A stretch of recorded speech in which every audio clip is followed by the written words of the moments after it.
Chapter 14. Through the cross streets of the Komovniki quarter, the prisoners marched, followed only by their escort, and the vehicles and wagons belonging to that escort. But when they reached the supply stores, they came among a huge and closely packed train of artillery mingled with private vehicles.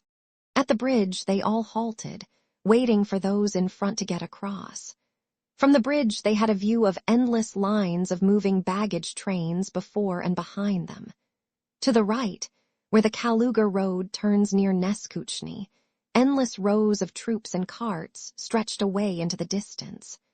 These were troops of Beauharnais' corps which had started before any of the others. Behind, along the riverside and across the stone bridge, were Ney's troops and transport. Devout's troops, in whose charge were the prisoners, were crossing the Crimean bridge, and some were already debouching into the Kaluga road.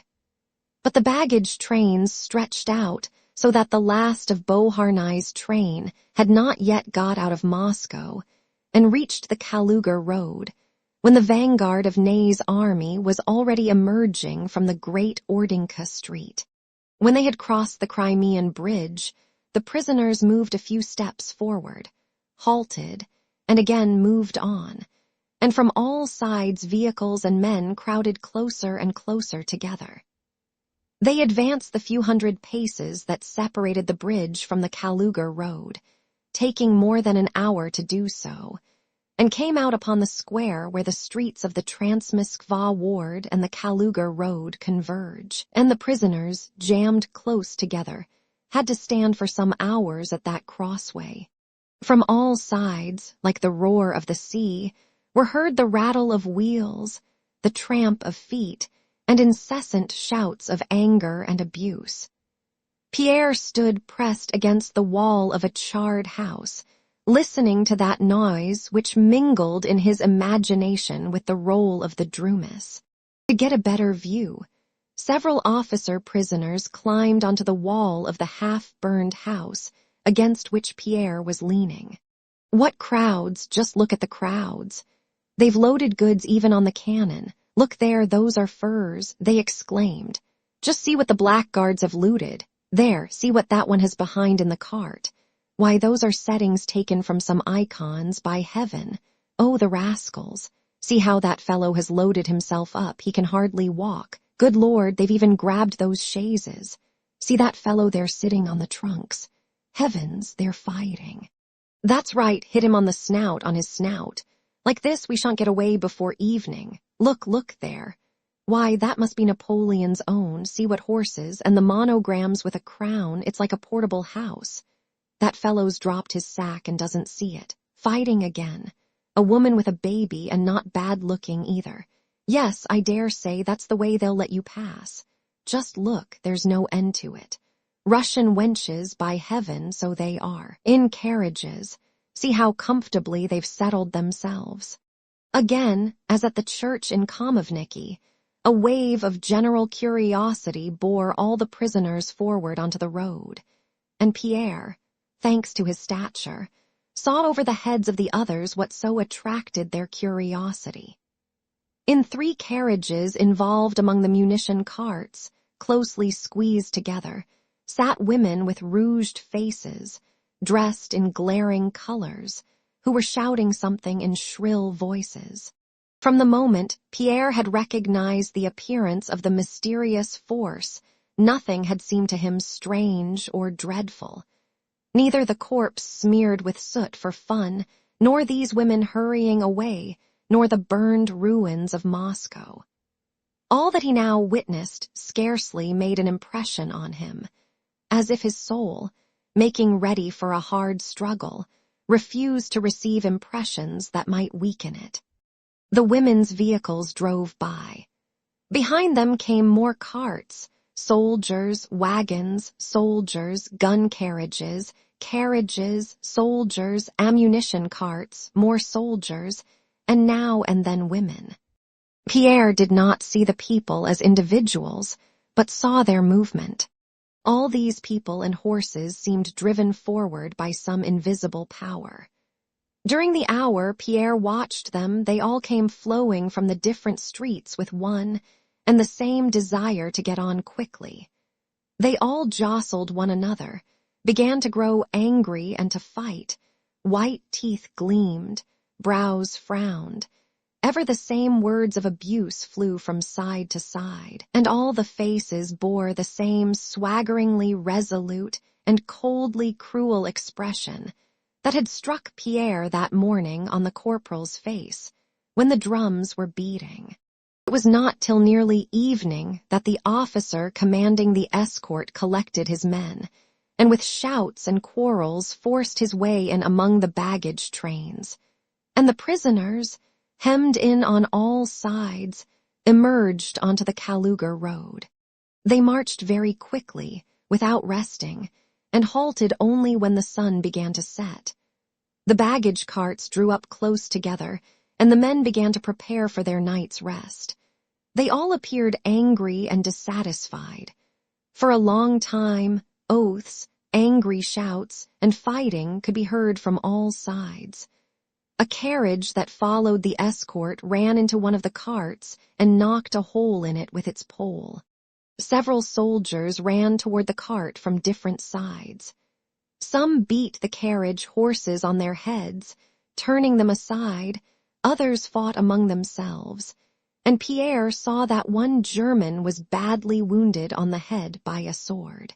It seemed that all these men, now that they had stopped amid fields in the chill dusk of the autumn evening, experienced one and the same feeling of unpleasant awakening from the hurry and eagerness to push on that had seized them at the start. Once at a standstill, they all seemed to understand that they did not yet know where they were going, and that much that was painful and difficult awaited them on this journey. During this halt, the escort treated the prisoners even worse than they had done at the start. It was here that the prisoners for the first time received horseflesh for their meat ration. From the officer down to the lowest soldier, they showed what seemed like personal spite against each of the prisoners, in unexpected contrast to their former friendly relations. This spite increased still more when, on calling over the roll of prisoners, it was found that in the bustle of leaving Moscow one Russian soldier, who had pretended to suffer from colic, had escaped. Pierre saw a Frenchman beat a Russian soldier cruelly for straying too far from the road, and heard his friend the captain reprimand and threaten to court-martial a non-commissioned officer on account of the escape of the Russian. To the non-commissioned officer's excuse that the prisoner was ill and could not walk, the officer replied that the order was to shoot those who lagged behind. Pierre felt that that fatal force which had crushed him during the executions, but which he had not felt during his imprisonment, now again controlled his existence. It was terrible, but he felt that in proportion to the efforts of that fatal force to crush him, there grew and strengthened in his soul a power of life independent of it. He ate his supper of buckwheat soup with horseflesh and chatted with his comrades. Neither Pierre nor any of the others spoke of what they had seen in Moscow, or of the roughness of their treatment by the French, or of the order to shoot them which had been announced to them. As if in reaction against the worsening of their position, they were all particularly animated and gay. They spoke of personal reminiscences, of amusing scenes they had witnessed during the campaign, and avoided all talk of their present situation. The sun had set long since. Bright stars shone out here and there in the sky. A red glow as of a conflagration spread above the horizon from the rising full moon, and that vast red ball swayed strangely in the gray haze. It grew light. The evening was ending, but the night had not yet come. Pierre got up and left his new companions, crossing between the campfires to the other side of the road where he had been told the common soldier prisoners were stationed. He wanted to talk to them. On the road, he was stopped by a French sentinel who ordered him back. Pierre turned back, not to his companions by the campfire, but to an unharnessed cart where there was nobody.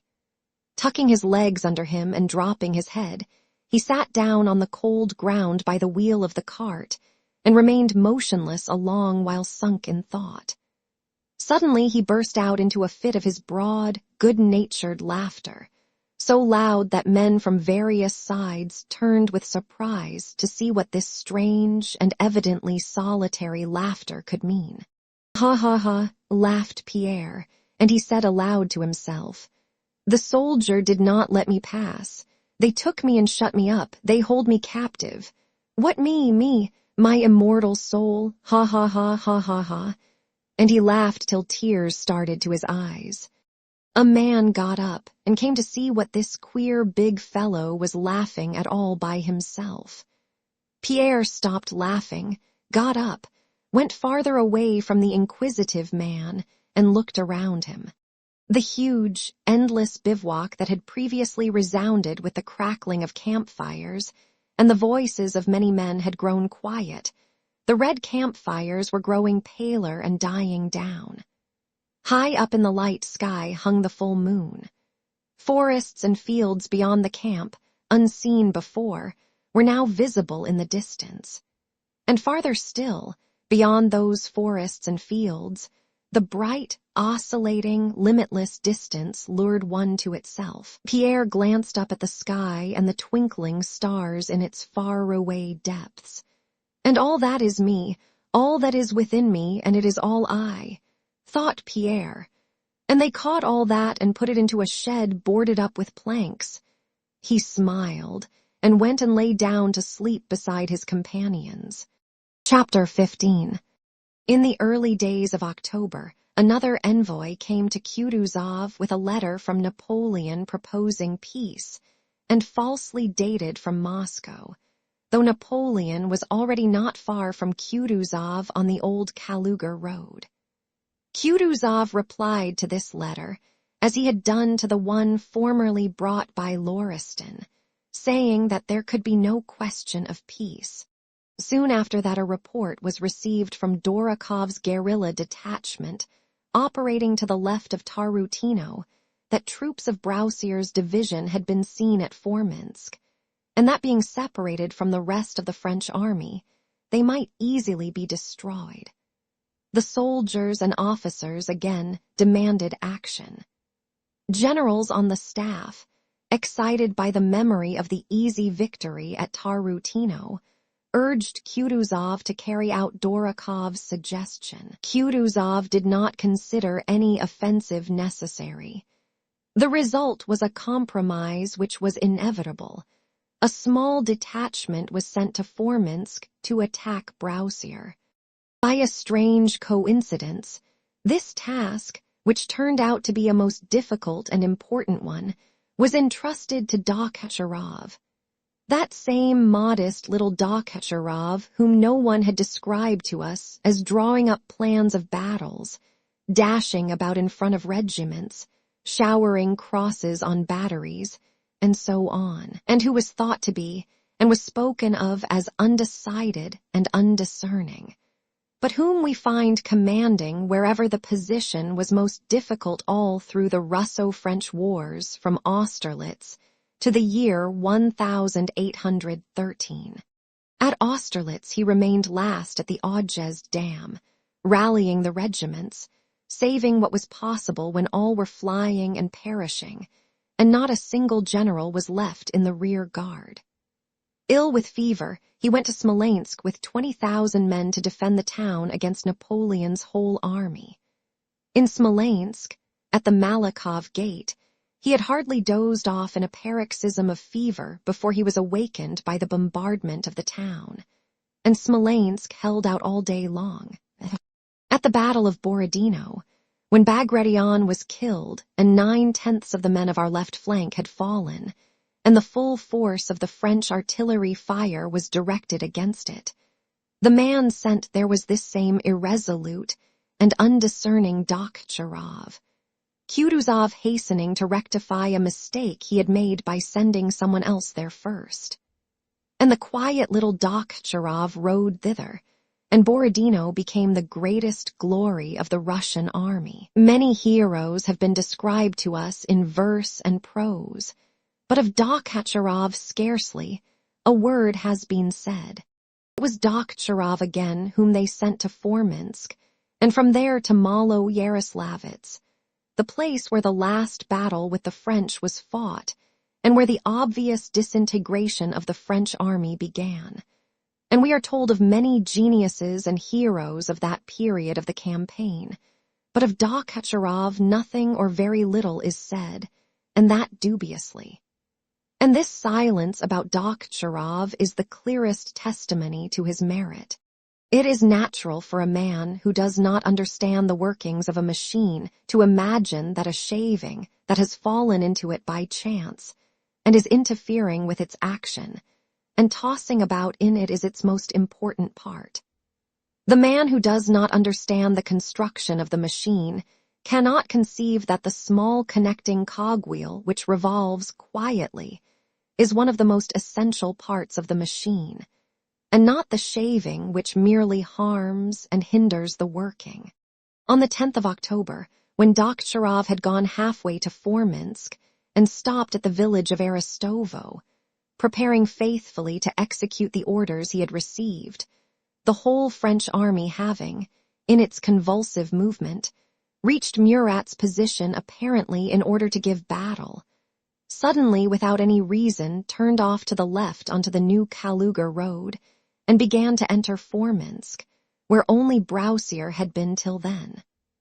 At that time, Dokhcharov had under his command, besides Dorokov's detachment, the two small guerrilla detachments of Figner and Seslavin. On the evening of October 11, Seslavin came to the Aristovo headquarters with a French guardsman he had captured. The prisoner said that the troops that had entered Forminsk that day were the vanguard of the whole army, that Napoleon was there, and the whole army had left Moscow 4 days previously. That same evening, a house serf who had come from Borovsk said he had seen an immense army entering the town. Some Cossacks of Dokhcharov's detachment reported having sighted the French guards marching along the road to Borovsk. From all these reports, it was evident that where they had expected to meet a single division, there was now the whole French army marching from Moscow in an unexpected direction, along the Kaluga road. Dokhcharov was unwilling to undertake any action, as it was not clear to him now what he ought to do. He had been ordered to attack Forminsk, but only Broussier had been there at that time, and now the whole French army was there. Ermolov wished to act on his own judgment, but Dokhcharov insisted that he must have Kutuzov's instructions, so it was decided to send a dispatch to the staff. For this purpose, a capable officer, Balkhavitinov, was chosen, who was to explain the whole affair by word of mouth, besides delivering a written report. Toward midnight, Balkhavitinov, having received the dispatch and verbal instructions, galloped off to the general staff accompanied by a Cossack with spare horses. Chapter 16. It was a warm, dark, autumn night. It had been raining for 4 days. Having changed horses twice and galloped 20 miles in an hour and a half over a sticky, muddy road, Balkhavitinov reached Lidoshevka after 1 o'clock at night.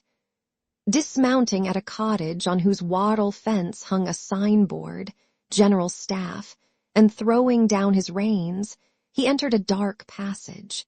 The general on duty, quick, "It's very important," said he to someone who had risen and was sniffing in the dark passage. "He has been very unwell since the evening, and this is the 3rd night he has not slept," said the orderly pleadingly in a whisper. "You should wake the captain first." "But this is very important from General Dokhcharov," said Balkhavitinov, entering the open door which he had found by feeling in the dark. The orderly had gone in before him and began waking somebody. Your honor, a courier." What's that? From whom? Came a sleepy voice. From Dokhtcherov and from Alexei Petrovich. Napoleon is at Forminsk, said Bolkhovitinov, unable to see in the dark who was speaking but guessing by the voice that it was not Konovnitsyn. The man who had wakened yawned and stretched himself. I don't like waking him, he said, fumbling for something. He is very ill. Perhaps this is only a rumor. Here is the dispatch, said Bolkhovitinov. My orders are to give it at once to the general on duty. Wait a moment, I'll light a candle. You damned rascal, where do you always hide it? Said the voice of the man who was stretching himself to the orderly. This was S.H. Cherbanin, Konovnitsyn's adjutant. I've found it, he added. The orderly was striking a light, and S.H. Cherbanin was fumbling for something on the candlestick. Oh, the nasty beasts, said he with disgust. By the light of the sparks, Bolkhovitinov saw S.H. Cherbanin's youthful face as he held the candle, and the face of another man who was still asleep. This was Konovnitsyn. When the flame of the sulfur splinters kindled by the tinder burned up, first blue and then red, S.H. Cherbanin lit the tallow candle, from the candlestick of which the cockroaches that had been gnawing it were running away, and looked at the messenger.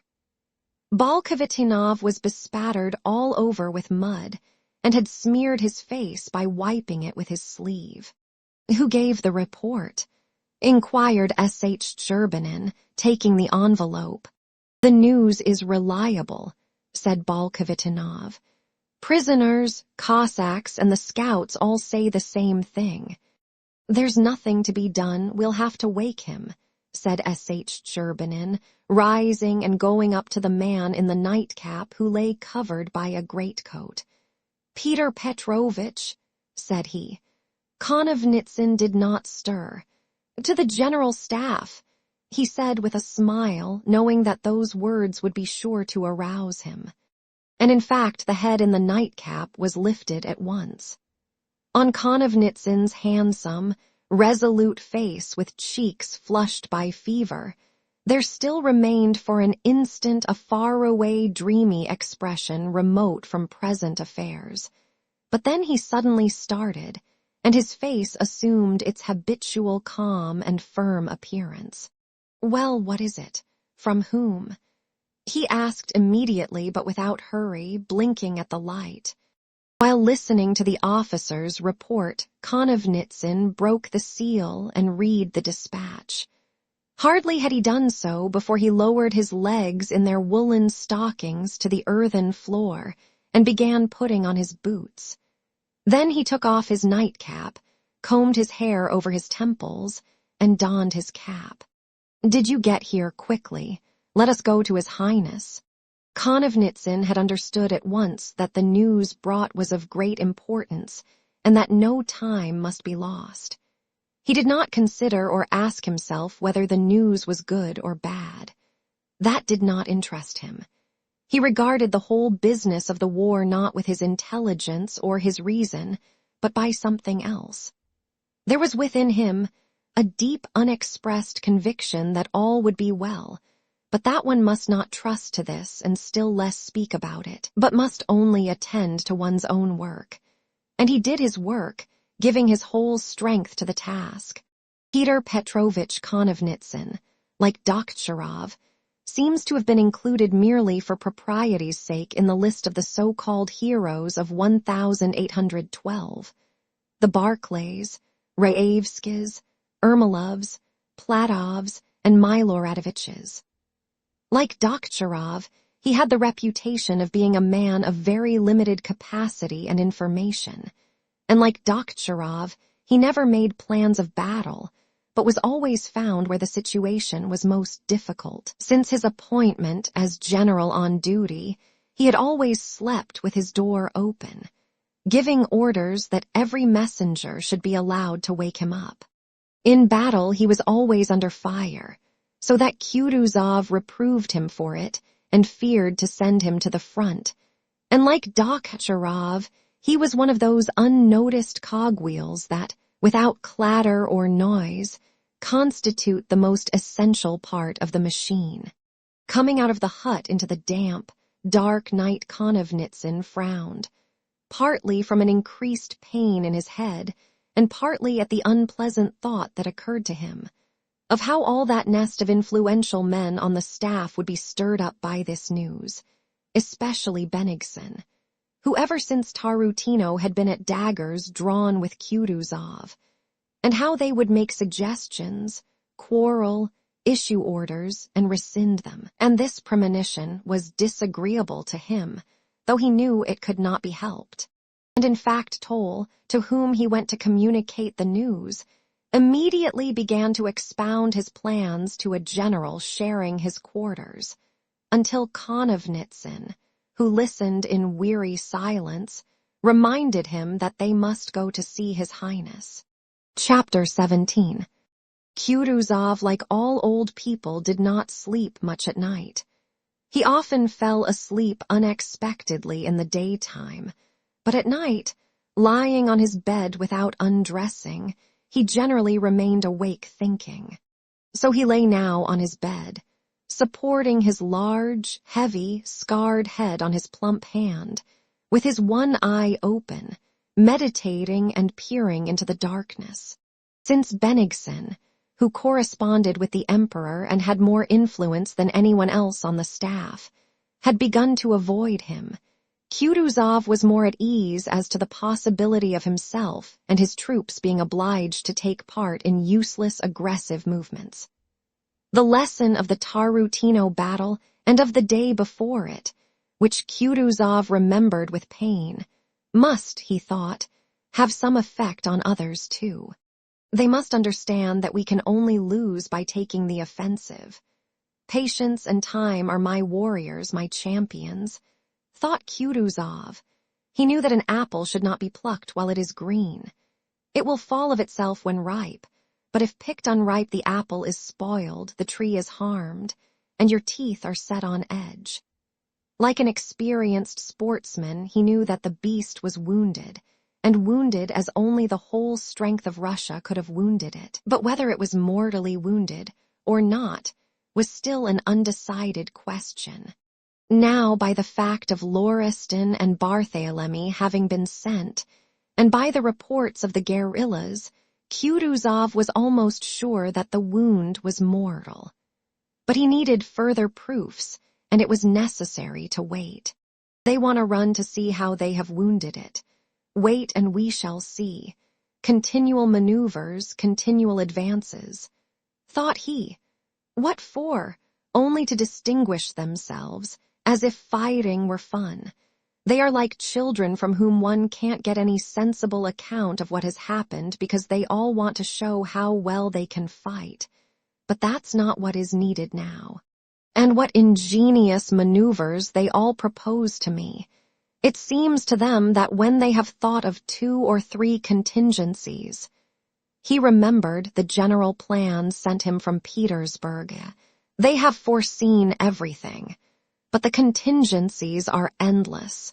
The undecided question as to whether the wound inflicted at Borodino was mortal or not had hung over Kutuzov's head for a whole month. On the one hand, the French had occupied Moscow. On the other, Kutuzov felt assured with all his being that the terrible blow into which he and all the Russians had put their whole strength must have been mortal. But in any case, proofs were needed. He had waited a whole month for them, and grew more impatient the longer he waited. Lying on his bed during those sleepless nights, he did just what he reproached those younger generals for doing. He imagined all sorts of possible contingencies, just like the younger men, but with this difference, that he saw thousands of contingencies instead of 2 or 3, and based nothing on them. The longer he thought, the more contingencies presented themselves. He imagined all sorts of movements of the Napoleonic army as a whole or in sections, against Petersburg, or against him, or to outflank him. He thought, too, of the possibility, which he feared most of all, that Napoleon might fight him with his own weapon and remain in Moscow awaiting him. Kutuzov even imagined that Napoleon's army might turn back through Medin and Yukhanov, but the one thing he could not foresee was what happened: the insane, convulsive stampede of Napoleon's army during its first 11 days after leaving Moscow. A stampede which made possible what Kutuzov had not yet even dared to think of: the complete extermination of the French. Dorokov's report about Broussier's division, the guerrillas' reports of distress in Napoleon's army, rumors of preparations for leaving Moscow, all confirmed the supposition that the French army was beaten and preparing for flight. But these were only suppositions, which seemed important to the younger men, but not to Kutuzov. With his 60 years' experience, he knew what value to attach to rumors, knew how apt people who desire anything are to group all news so that it appears to confirm what they desire, and he knew how readily in such cases they omit all that makes for the contrary. And the more he desired it, the less he allowed himself to believe it. This question absorbed all his mental powers. All else was to him only life's customary routine. Such customary routine belonged his conversations with the staff, the letters he wrote from Tarutino to Madame de Stael, the reading of novels, the distribution of awards, his correspondence with Petersburg, and so on. But the destruction of the French, which he alone foresaw, was his heart's one desire. On the night of the 11th of October, he lay leaning on his arm and thinking of that. There was a stir in the next room, and he heard the steps of Toll, Konovnitsyn, and Balkavitinov. Who's there? Come in, what news? The field marshal called out to them. While a footman was lighting a candle, Toll communicated the substance of the news. Who brought it? Asked Kutuzov with a look which, when the candle was lit, struck Toll by its cold severity. There can be no doubt about it, Your Highness. Call him in, call him here.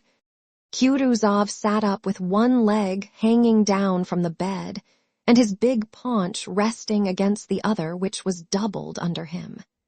He screwed up his seeing eye to scrutinize the messenger more carefully, as if wishing to read in his face what preoccupied his own mind.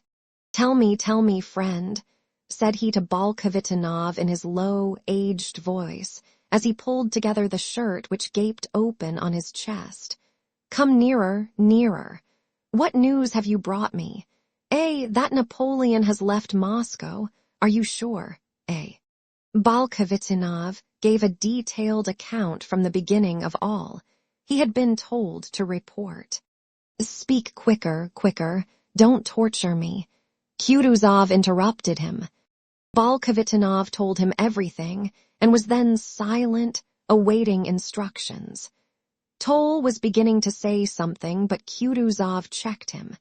He tried to say something, but his face suddenly puckered and wrinkled. He waved his arm at Toll and turned to the opposite side of the room, to the corner darkened by the icons that hung there. "O Lord, my Creator, thou hast heard our prayer," said he in a tremulous voice with folded hands. "Russia is saved. I thank thee, O Lord." And he wept. Chapter 18. From the time he received this news to the end of the campaign, all Kutuzov's activity was directed toward restraining his troops, by authority, by guile, and by entreaty, from useless attacks, maneuvers, or encounters with the perishing enemy. Dokhatcherov went to Malo-Yaroslavets, but Kutuzov lingered with the main army and gave orders for the evacuation of Kaluga, a retreat beyond which town seemed to him quite possible. Everywhere Kutuzov retreated, but the enemy, without waiting for his retreat, fled in the opposite direction. Napoleon's historians describe to us his skilled maneuvers at Tarutino and Malo Yaroslavets, and make conjectures as to what would have happened had Napoleon been in time to penetrate into the rich southern provinces, but not to speak of the fact that nothing prevented him from advancing into those southern provinces, for the Russian army did not bar his way. The historians forget that nothing could have saved his army, for then already it bore within itself the germs of inevitable ruin.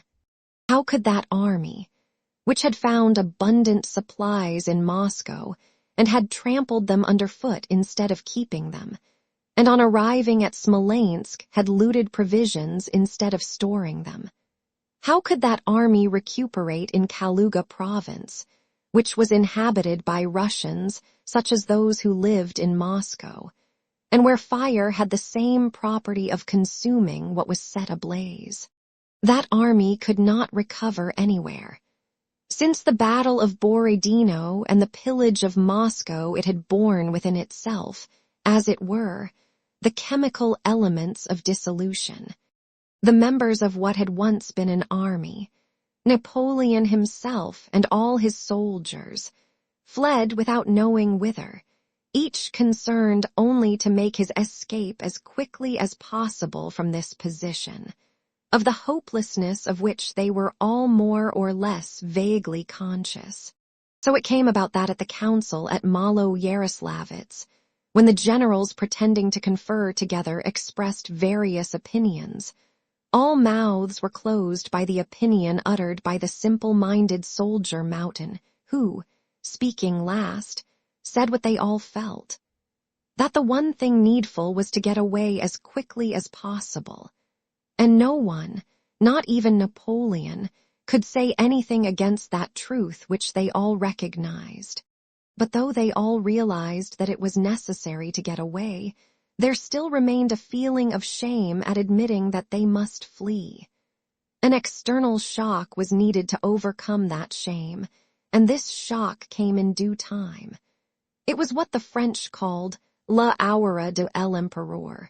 The day after the council at Malo Yaroslavets, Napoleon rode out early in the morning amid the lines of his army with his suite of marshals and an escort, on the pretext of inspecting the army and the scene of the previous and of the impending battle. Some Cossacks on the prowl for booty fell in with the emperor and very nearly captured him. If the Cossacks did not capture Napoleon then, what saved him was the very thing that was destroying the French army, the booty on which the Cossacks fell. Here as at Tarutino they went after plunder, leaving the men. Disregarding Napoleon, they rushed after the plunder, and Napoleon managed to escape. Unless Enfants du Don might so easily have taken the emperor himself in the midst of his army, it was clear that there was nothing for it but to fly as fast as possible along the nearest, familiar road. Napoleon, with his 40-year-old stomach, understood that hint, not feeling his former agility and boldness, and under the influence of the fright the Cossacks had given him, he at once agreed with Mountain and issued orders, as the historians tell us, to retreat by the Smolensk road. That Napoleon agreed with Mountain, and that the army retreated, does not prove that Napoleon caused it to retreat, but that the forces which influenced the whole army and directed it along the Majesk, that is, the Smolensk, road, acted simultaneously on him also. Chapter 19.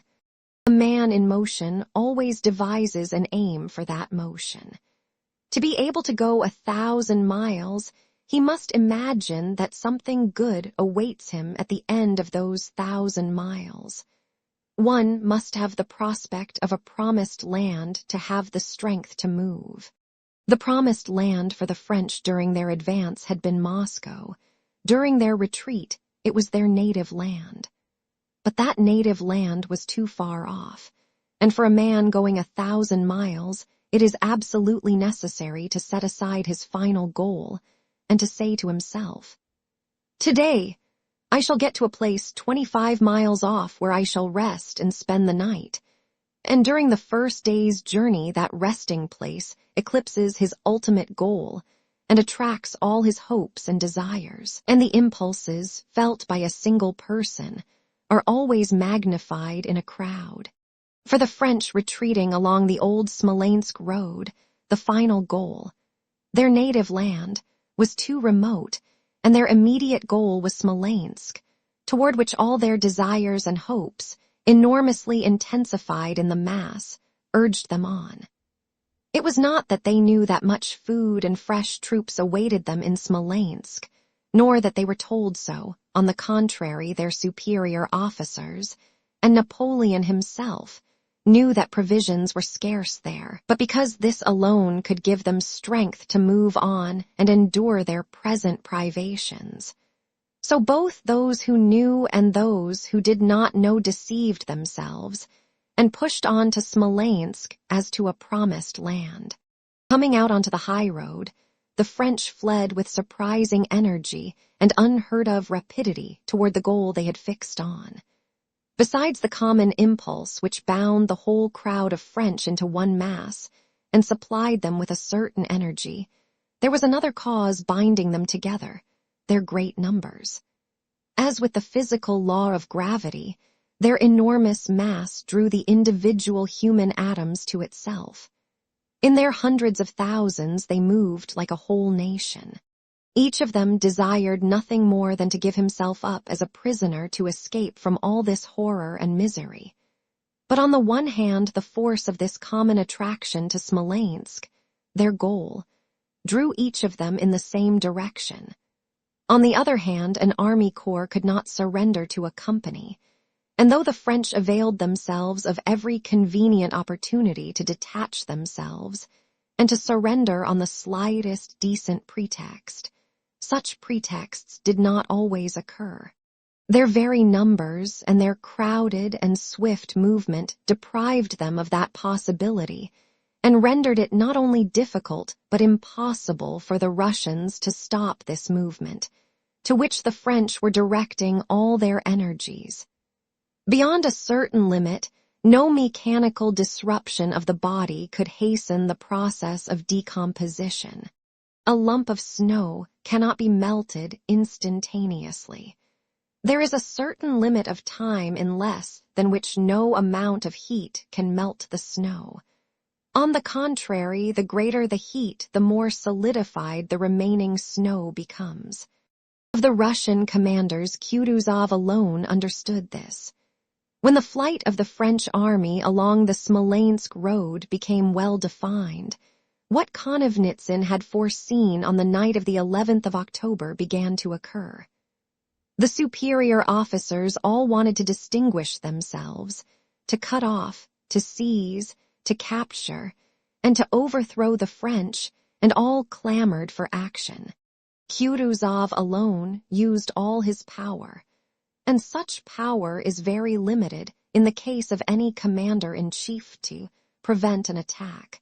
He could not tell them what we say now. Why fight?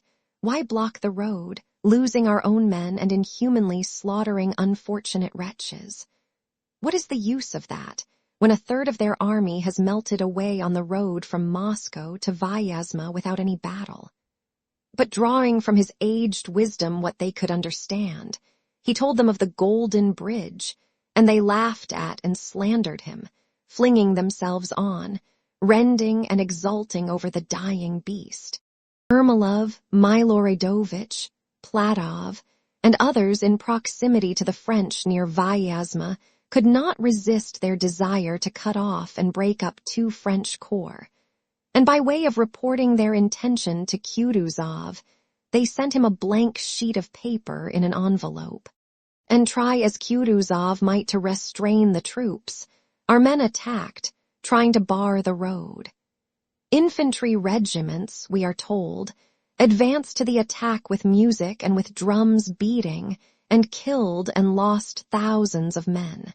But they did not cut off or overthrow anybody, and the French army, closing up more firmly at the danger, continued while steadily melting away to pursue its fatal path to Smolensk. Book 14, 1812. Chapter 1. The Battle of Borodino, with the occupation of Moscow that followed it and the flight of the French without further conflicts, is one of the most instructive phenomena in history.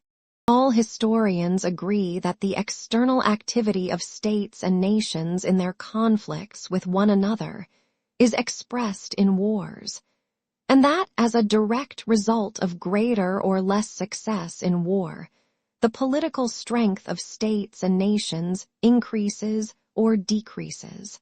Strange as may be the historical account of how some king or emperor, having quarreled with another, collects an army, fights his enemy's army, gains a victory by killing 3, 5, or 10,000 men, and subjugates a kingdom and an entire nation of several millions, all the facts of history, as far as we know it, confirm the truth of the statement that the greater or lesser success of one army against another is the cause, or at least an essential indication, of an increase or decrease in the strength of the nation, even though it is unintelligible why the defeat of an army, 100th part of a nation, should oblige that whole nation to submit.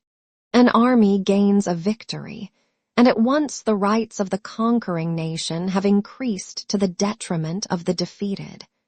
An army has suffered defeat, and at once a people loses its rights in proportion to the severity of the reverse.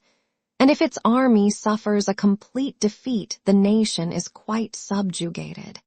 So according to history, it has been found from the most ancient times, and so it is to our own day. All Napoleon's wars serve to confirm this rule. In proportion to the defeat of the Austrian army, Austria loses its rights, and the rights and the strength of France increase. The victories of the French at Jena and Auerstedt destroy the independent existence of Prussia. But then, in 1812, the French gain a victory near Moscow. Moscow is taken, and after that, with no further battles, it is not Russia that ceases to exist, but the French army of 600,000, and then Napoleonic France itself. To strain the facts to fit the rules of history, to say that the field of battle at Borodino remained in the hands of the Russians, or that after Moscow there were other battles that destroyed Napoleon's army, is impossible. After the French victory at Borodino, there was no general engagement nor any that were at all serious, yet the French army ceased to exist. What does this mean?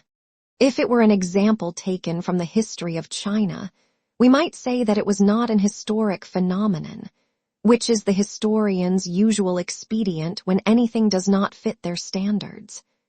If the matter concerned some brief conflict in which only a small number of troops took part, we might treat it as an exception. But this event occurred before our fathers' eyes, and for them it was a question of the life or death of their fatherland, and it happened in the greatest of all known wars. The period of the campaign of 1812, from the Battle of Borodino to the expulsion of the French, proved that the winning of a battle does not produce a conquest, and is not even an invariable indication of conquest. It proved that the force which decides the fate of peoples lies not in the conquerors, nor even in armies and battles, but in something else.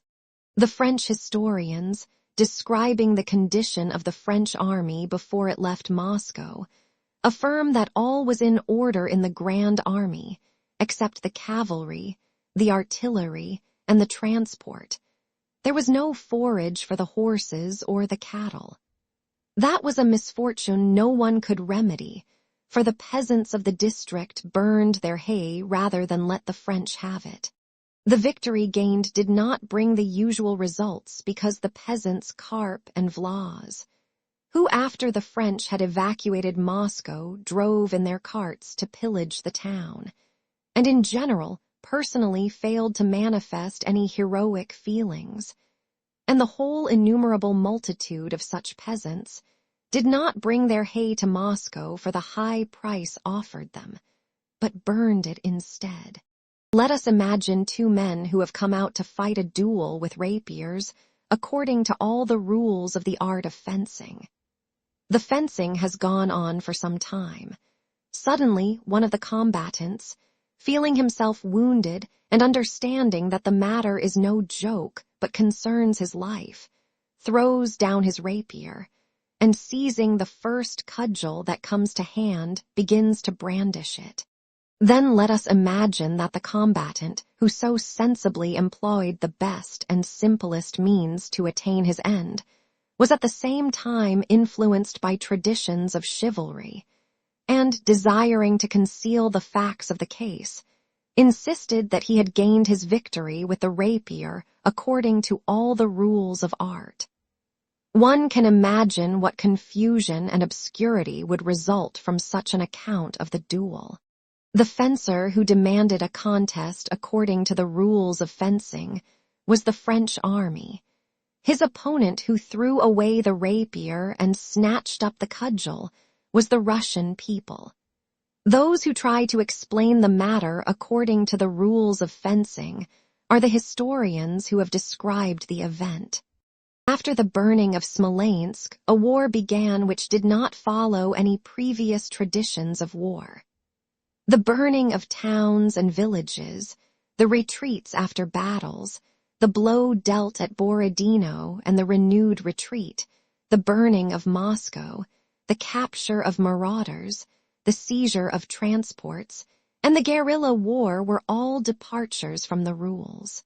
Napoleon felt this, and from the time he took up the correct fencing attitude in Moscow, and instead of his opponent's rapier saw a cudgel raised above his head, he did not cease to complain to Kutuzov and to the Emperor Alexander that the war was being carried on contrary to all the rules, as if there were any rules for killing people.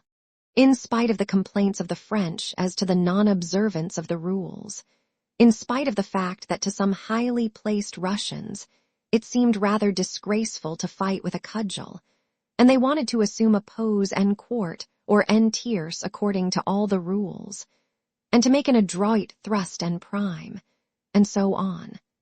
The cudgel of the people's war was lifted with all its menacing and majestic strength, and without consulting anyone's tastes or rules, and regardless of anything else, it rose and fell with stupid simplicity, but consistently, and belaboured the French till the whole invasion had perished. And it is well for a people who do not, as the French did in 1813, salute according to all the rules of art, and, presenting the hilt of their rapier gracefully and politely, hand it to their magnanimous conqueror. But at the moment of trial, without asking what rules others have adopted in similar cases, simply and easily pick up the first cudgel that comes to hand and strike with it, till the feeling of resentment and revenge in their soul yields to a feeling of contempt and compassion. Chapter 2. One of the most obvious and advantageous departures from the so-called laws of war is the action of scattered groups against men pressed together in a mass. Such action always occurs in wars that take on a national character. In such actions, instead of two crowds opposing each other, the men disperse, attack singly, run away when attacked by stronger forces, but again attack when opportunity offers. This was done by the guerrillas in Spain, by the mountain tribes in the Caucasus, and by the Russians in 1812. People have called this kind of war guerrilla warfare, and assume that by so calling it they have explained its meaning. But such a war does not fit in under any rule, and is directly opposed to a well-known rule of tactics, which is accepted as infallible. That rule says that an attacker should concentrate his forces in order to be stronger than his opponent at the moment of conflict. Guerrilla war, always successful, as history shows, directly infringes that rule. This contradiction arises from the fact that military science assumes the strength of an army to be identical with its numbers. Military science says that the more troops, the greater the strength. Less grows battalions ont taugers racen. Asterisk. Asterisk, large battalions are always victorious. For military science to say this is like defining momentum in mechanics by reference to the mass only, stating that momenta are equal or unequal to each other simply because the masses involved are equal or unequal.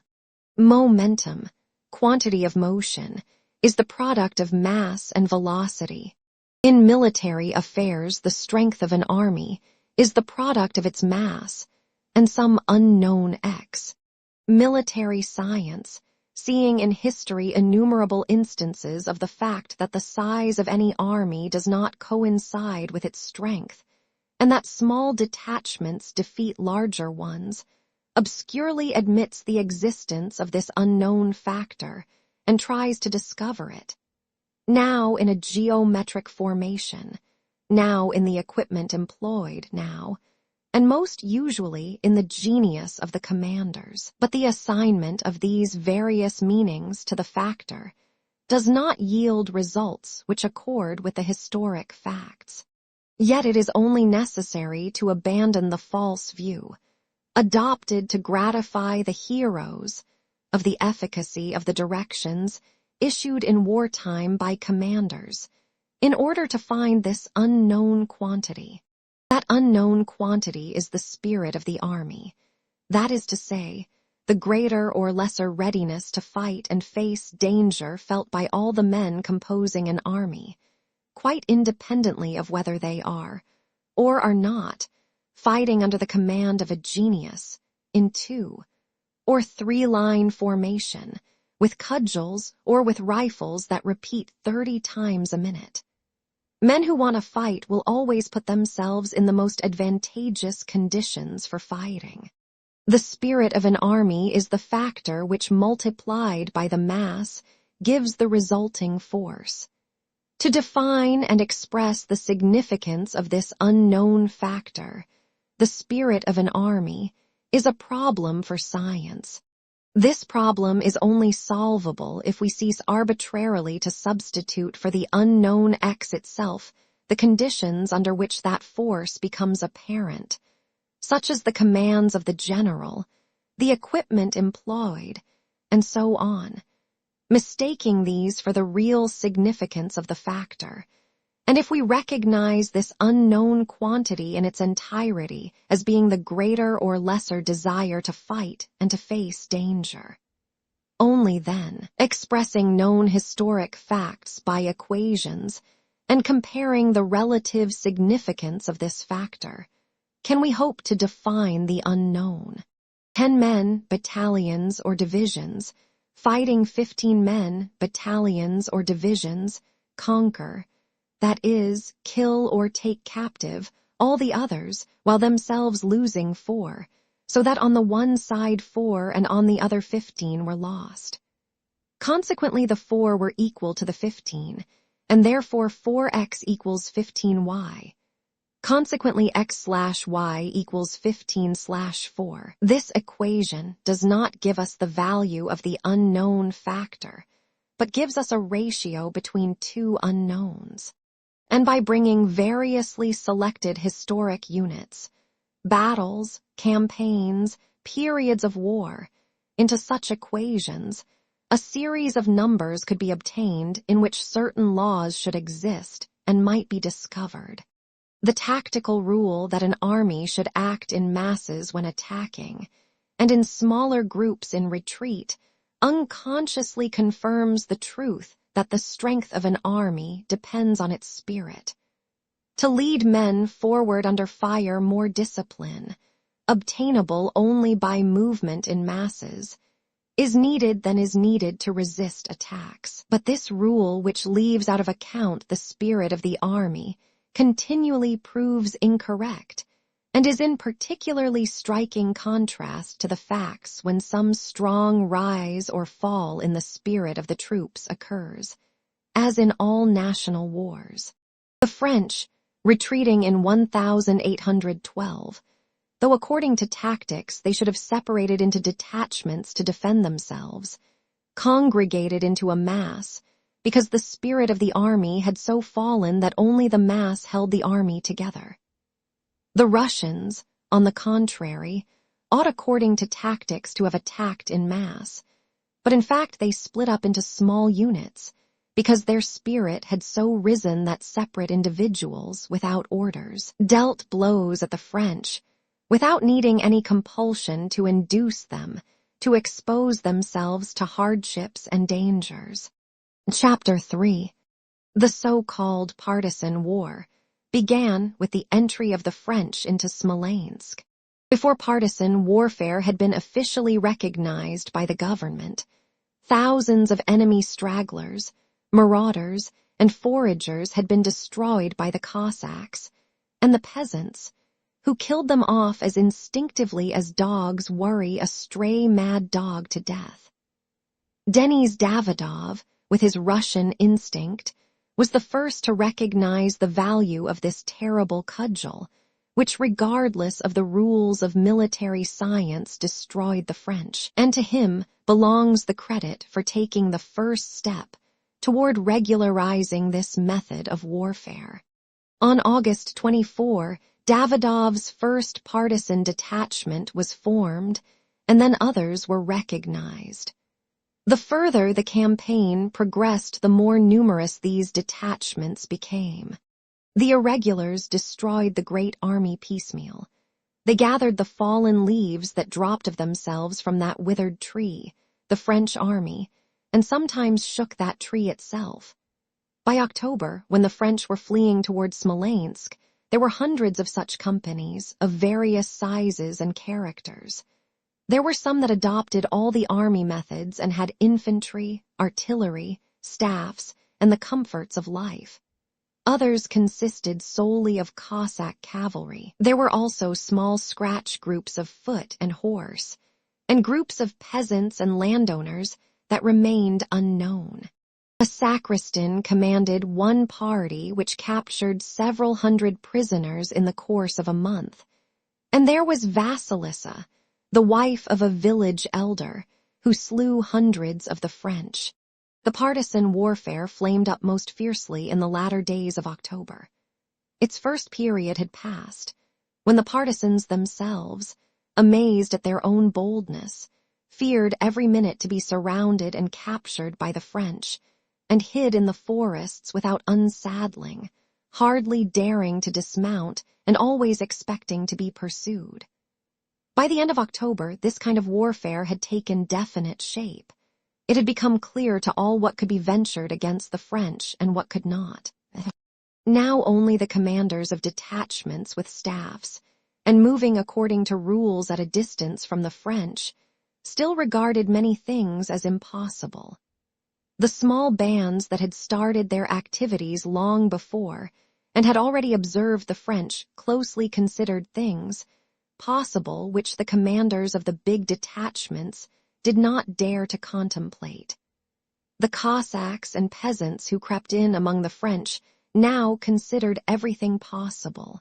On October 22, Denisov, who was one of the irregulars, was with his group at the height of the guerrilla enthusiasm. Since early morning, he and his party had been on the move.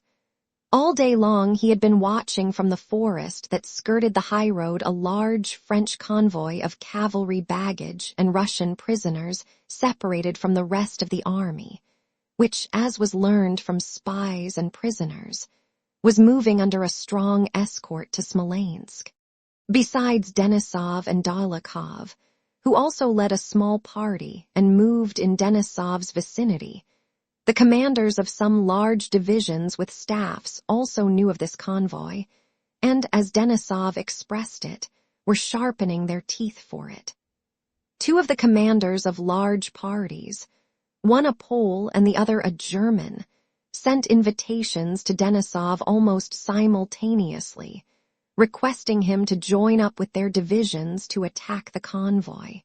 "No, Bewether, I have gown mustaches myself," said Denisov on reading these documents, and he wrote to the German that, despite his heartfelt desire to serve under so valiant and renowned a general, he had to forego that pleasure because he was already under the command of the Polish general. To the Polish general, he replied to the same effect, informing him that he was already under the command of the German. Having arranged matters thus, Denisov and Dólokhov intended, without reporting matters to the higher command, to attack and seize that convoy with their own small forces. On October 22, it was moving from the village of Mikulino to that of Shamshevo. To the left of the road between Mikulino and Shamshevo, there were large forests, extending in some places up to the road itself, though in others a mile or more back from it. Through these forests Denisov and his party rode all day, sometimes keeping well back in them and sometimes coming to the very edge, but never losing sight of the moving French. That morning, Cossacks of Denisov's party had seized and carried off into the forest 2 wagons loaded with cavalry saddles, which had stuck in the mud not far from Mikulino where the forest ran close to the road. Since then, and until evening, the party had watched the movements of the French without attacking. It was necessary to let the French reach Shamshevo quietly without alarming them, and then, after joining Dólokhov, who was to come that evening to a consultation at a watchman's hut in the forest less than a mile from Shamshevo, to surprise the French at dawn, falling like an avalanche on their heads from 2 sides, and rout and capture them all at one blow. In their rear, more than a mile from Mikulino, where the forest came right up to the road, 6 Cossacks were posted to report if any fresh columns of French should show themselves. Beyond Shamshevo, Dólokhov was to observe the road in the same way, to find out at what distance there were other French troops. They reckoned that the convoy had 1,500 men. Denisov had 200, and Dólokhov might have as many more, but the disparity of numbers did not deter Denisov. All that he now wanted to know was what troops these were, and to learn that he had to capture a tongue, that is, a man from the enemy column. That morning's attack on the wagons had been made so hastily that the Frenchmen with the wagons had all been killed. Only a little drummer boy had been taken alive, and as he was a straggler, he could tell them nothing definite about the troops in that column. Denisov considered it dangerous to make a second attack for fear of putting the whole column on the alert, so he sent Tikhon Sherbety, a peasant of his party, to Shamshevo to try and seize at least one of the French quartermasters who had been sent on in advance. Chapter 4. It was a warm, rainy autumn day. The sky and the horizon were both the color of muddy water. At times, a sort of mist descended, and then suddenly heavy slanting rain came down. Denisov, in a felt cloak and a sheepskin cap from which the rain ran down, was riding a thin, thoroughbred horse with sunken sides. Like his horse, which turned its head and laid its ears back, he shrank from the driving rain and gazed anxiously before him. His thin face with its short, thick black beard looked angry. Beside Denisov rode an Esol * Denisov's fellow worker, also in felt cloak and sheepskin cap, and riding a large, sleek Don horse. A captain of Cossacks. Esol Levesky III was a tall man as straight as an arrow, pale-faced, fair-haired, with narrow, light eyes, and with calm self-satisfaction in his face and bearing. though it was impossible to say in what the peculiarity of the horse and rider lay. Yet at first glance at the Esaul and Denisov, one saw that the latter was wet and uncomfortable, and was a man mounted on a horse, while looking at the Esaul one saw that he was as comfortable and as much at ease as always, and that he was not a man who had mounted a horse, but a man who was one with his horse, a being consequently possessed of twofold strength. A little ahead of them walked a peasant guide, wet to the skin, and wearing a gray peasant coat and a white knitted cap. A little behind, on a poor, small, lean Kirghiz mount with an enormous tail and mane and a bleeding mouth, rode a young officer in a blue French overcoat. Beside him rode an hussar, with a boy in a tattered French uniform and blue cap behind him on the crupper of his horse. The boy held on to the hussar with cold, red hands, and raising his eyebrows gazed about him with surprise. This was the French drummer boy captured that morning. Behind them along the narrow, sodden, cut-up forest road came hussars in 3s and 4s, and then Cossacks, some in felt cloaks, some in French greatcoats, and some with horsecloths over their heads. The horses, being drenched by the rain, all looked black-weathered chestnut or bay. Their necks, with their wet, close-clinging manes, looked strangely thin. Steam rose from them. Clothes, saddles, reins were all wet, slippery, and sodden, like the ground, and the fallen leaves that strewed the road. The men sat huddled up trying not to stir, so as to warm the water that had trickled to their bodies, and not admit the fresh, cold water that was leaking in under their seats, their knees, and at the back of their necks. In the midst of the outspread line of Cossacks, 2 wagons, drawn by French horses and by saddled Cossack horses that had been hitched on in front, rumbled over the tree stumps and branches and splashed through the water that lay in the ruts. Denisov's horse swerved aside to avoid a pool in the track and bumped his rider's knee against a tree. "Oh, the devil!" exclaimed Denisov angrily, and showing his teeth he struck his horse 3 times with his whip, splashing himself and his comrades with mud. Denisov was out of sorts both because of the rain and also from hunger.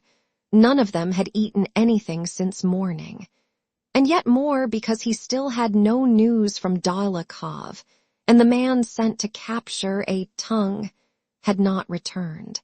There'll hardly be another such chance to fall on a transport as today.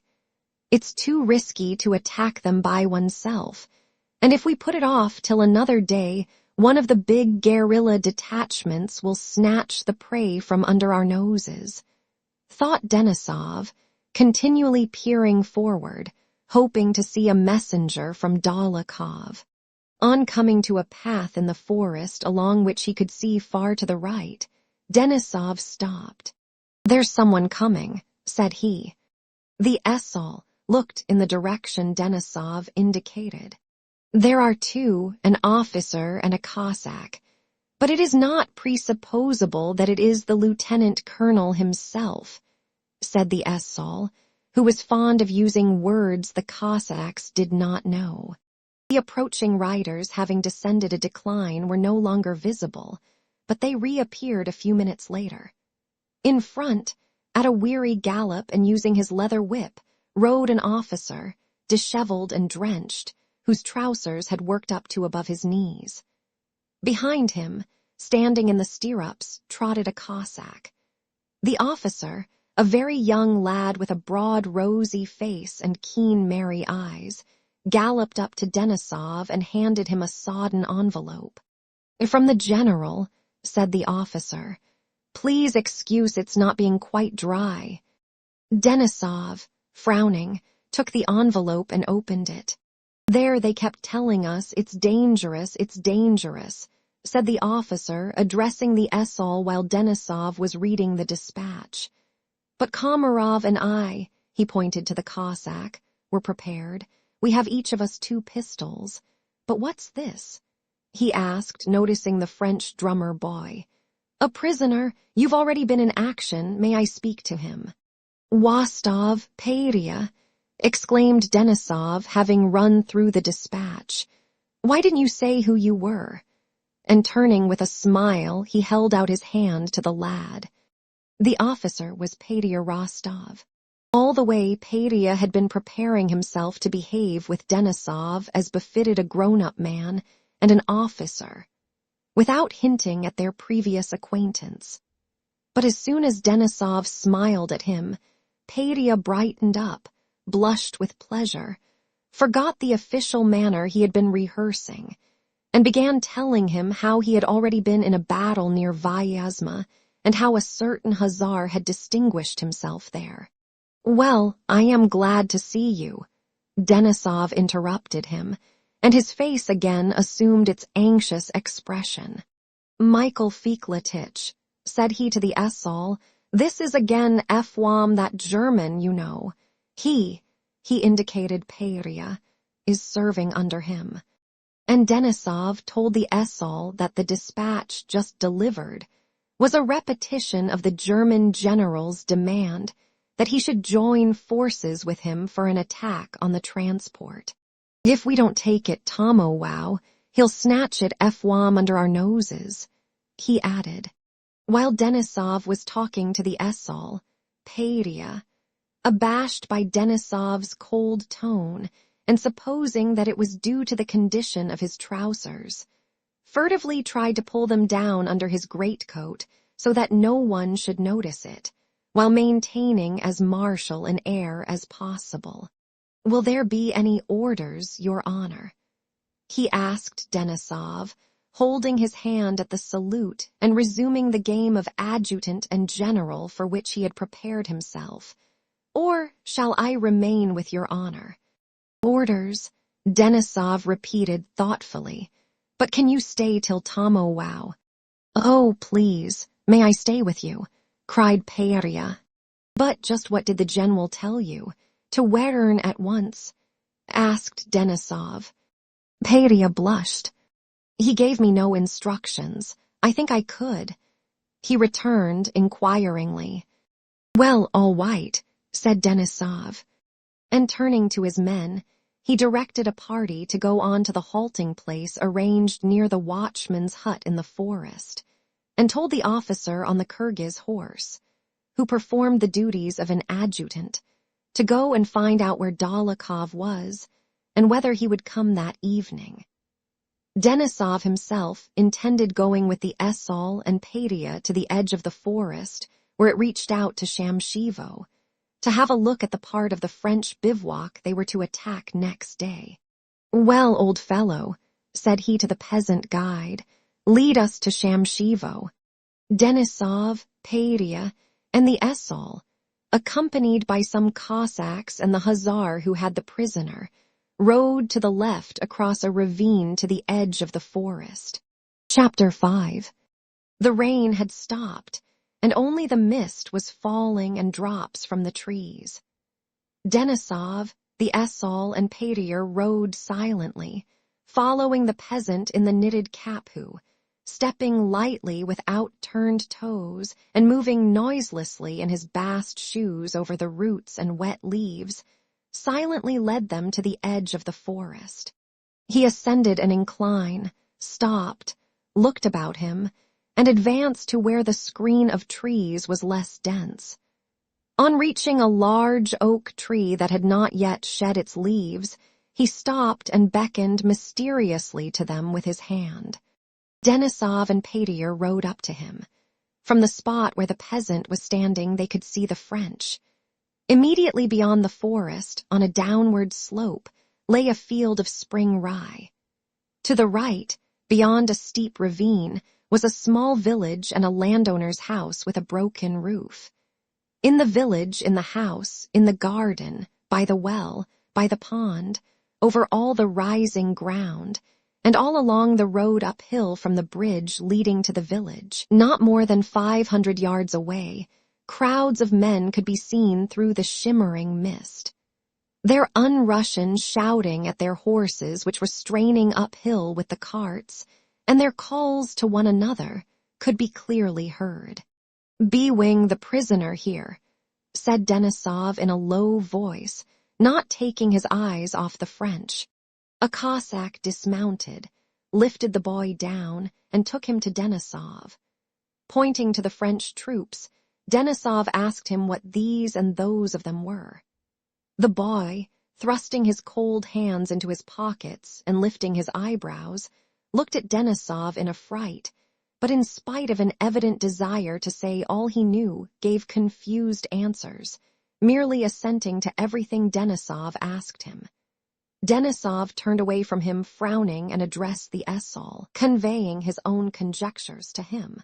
Peria, rapidly turning his head, looked now at the drummer boy, now at Denisov, now at the esaul, and now at the French in the village and along the road, trying not to miss anything of importance.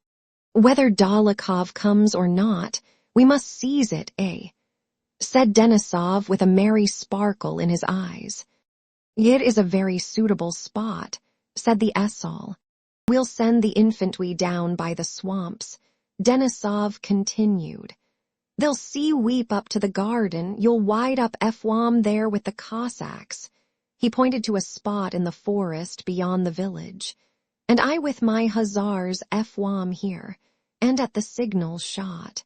"The hollow is impassable, there's a swamp there," said the esaul. "The horses would sink, we must ride round more to the left." While they were talking in undertones, the crack of a shot sounded from the low ground by the pond. A puff of white smoke appeared, then another, and the sound of hundreds of seemingly merry French voices shouting together came up from the slope. For a moment, Denisov and the esaul drew back. They were so near that they thought they were the cause of the firing and shouting.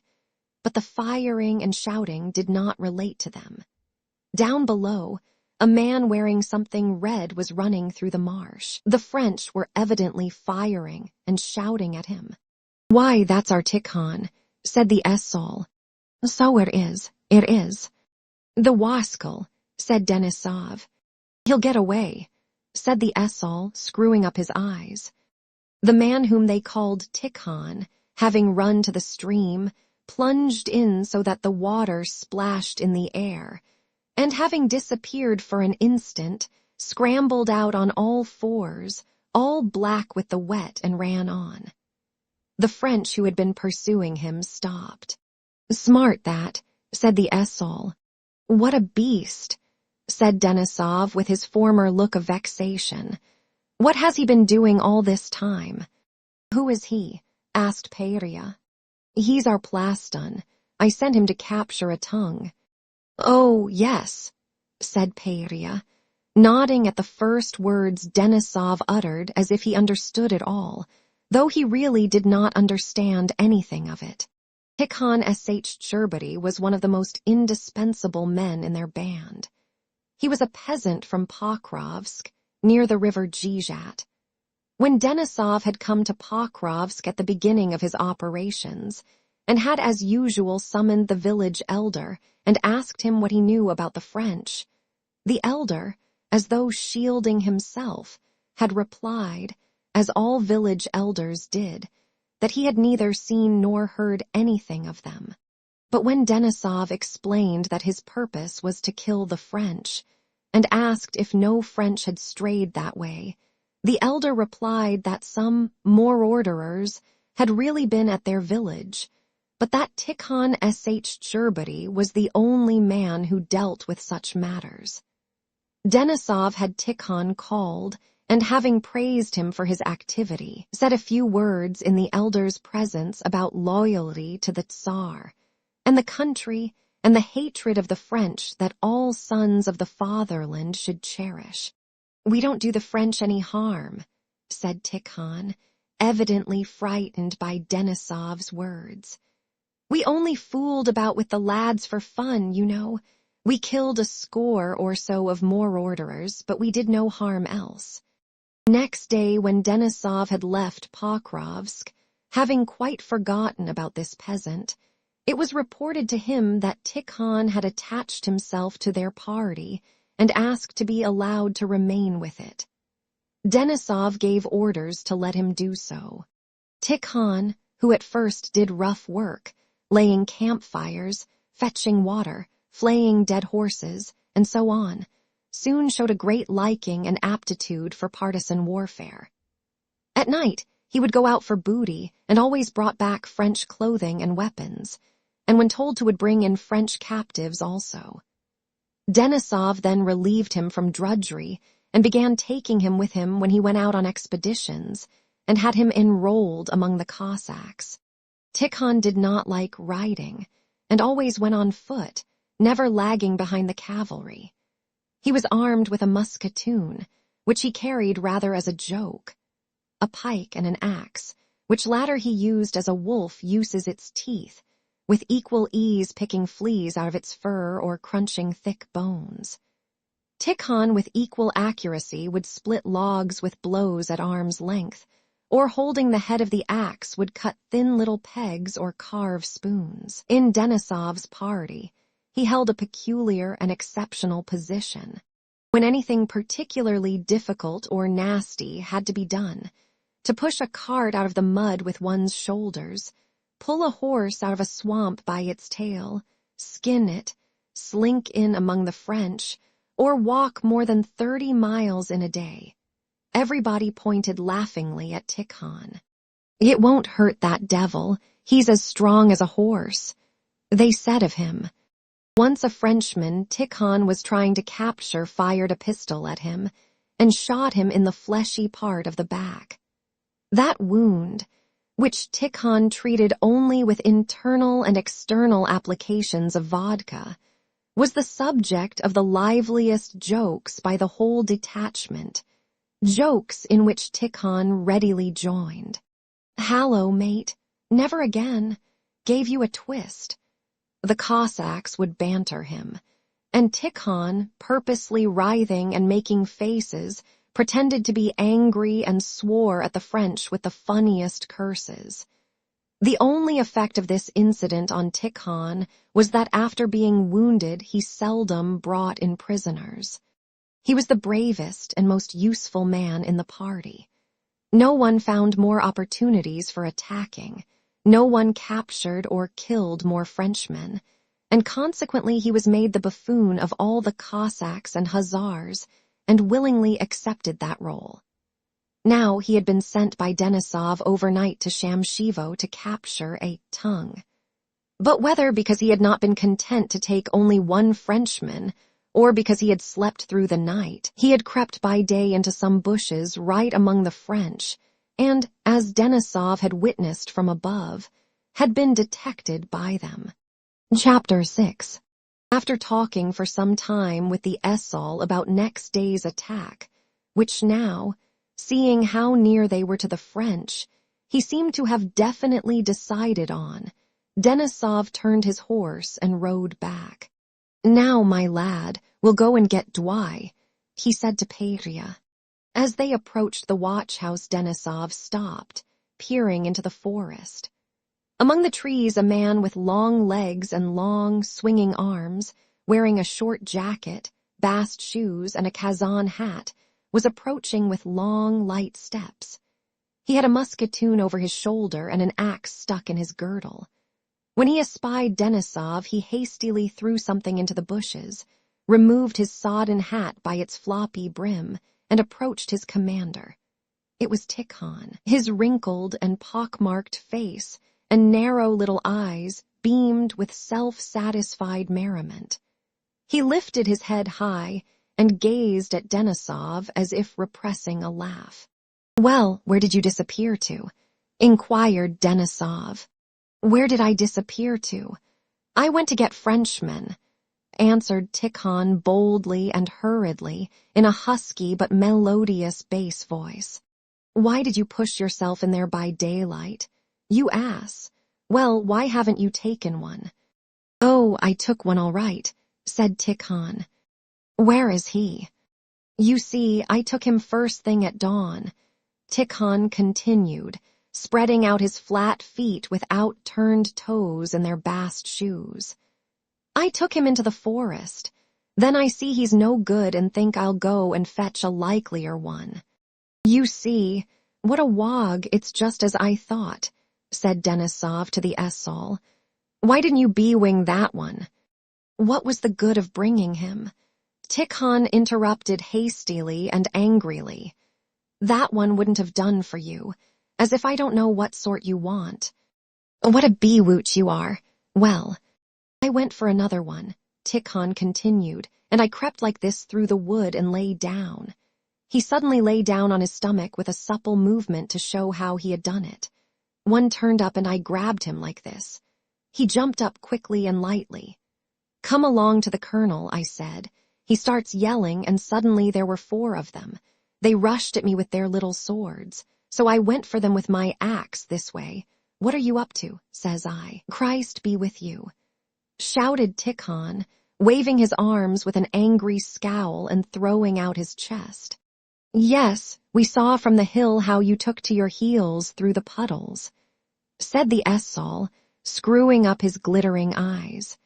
Peria badly wanted to laugh, but noticed that they all refrained from laughing. He turned his eyes rapidly from Tikhon's face to the esaul's and Denisov's, unable to make out what it all meant. Don't play the fool, said Denisov, coughing angrily. Why didn't you B-wing the first one? Tikhon scratched his back with one hand and his head with the other.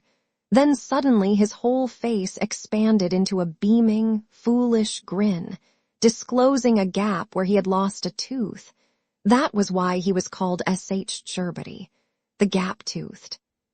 Denisov smiled, and Peria burst into a peal of merry laughter in which Tikhon himself joined.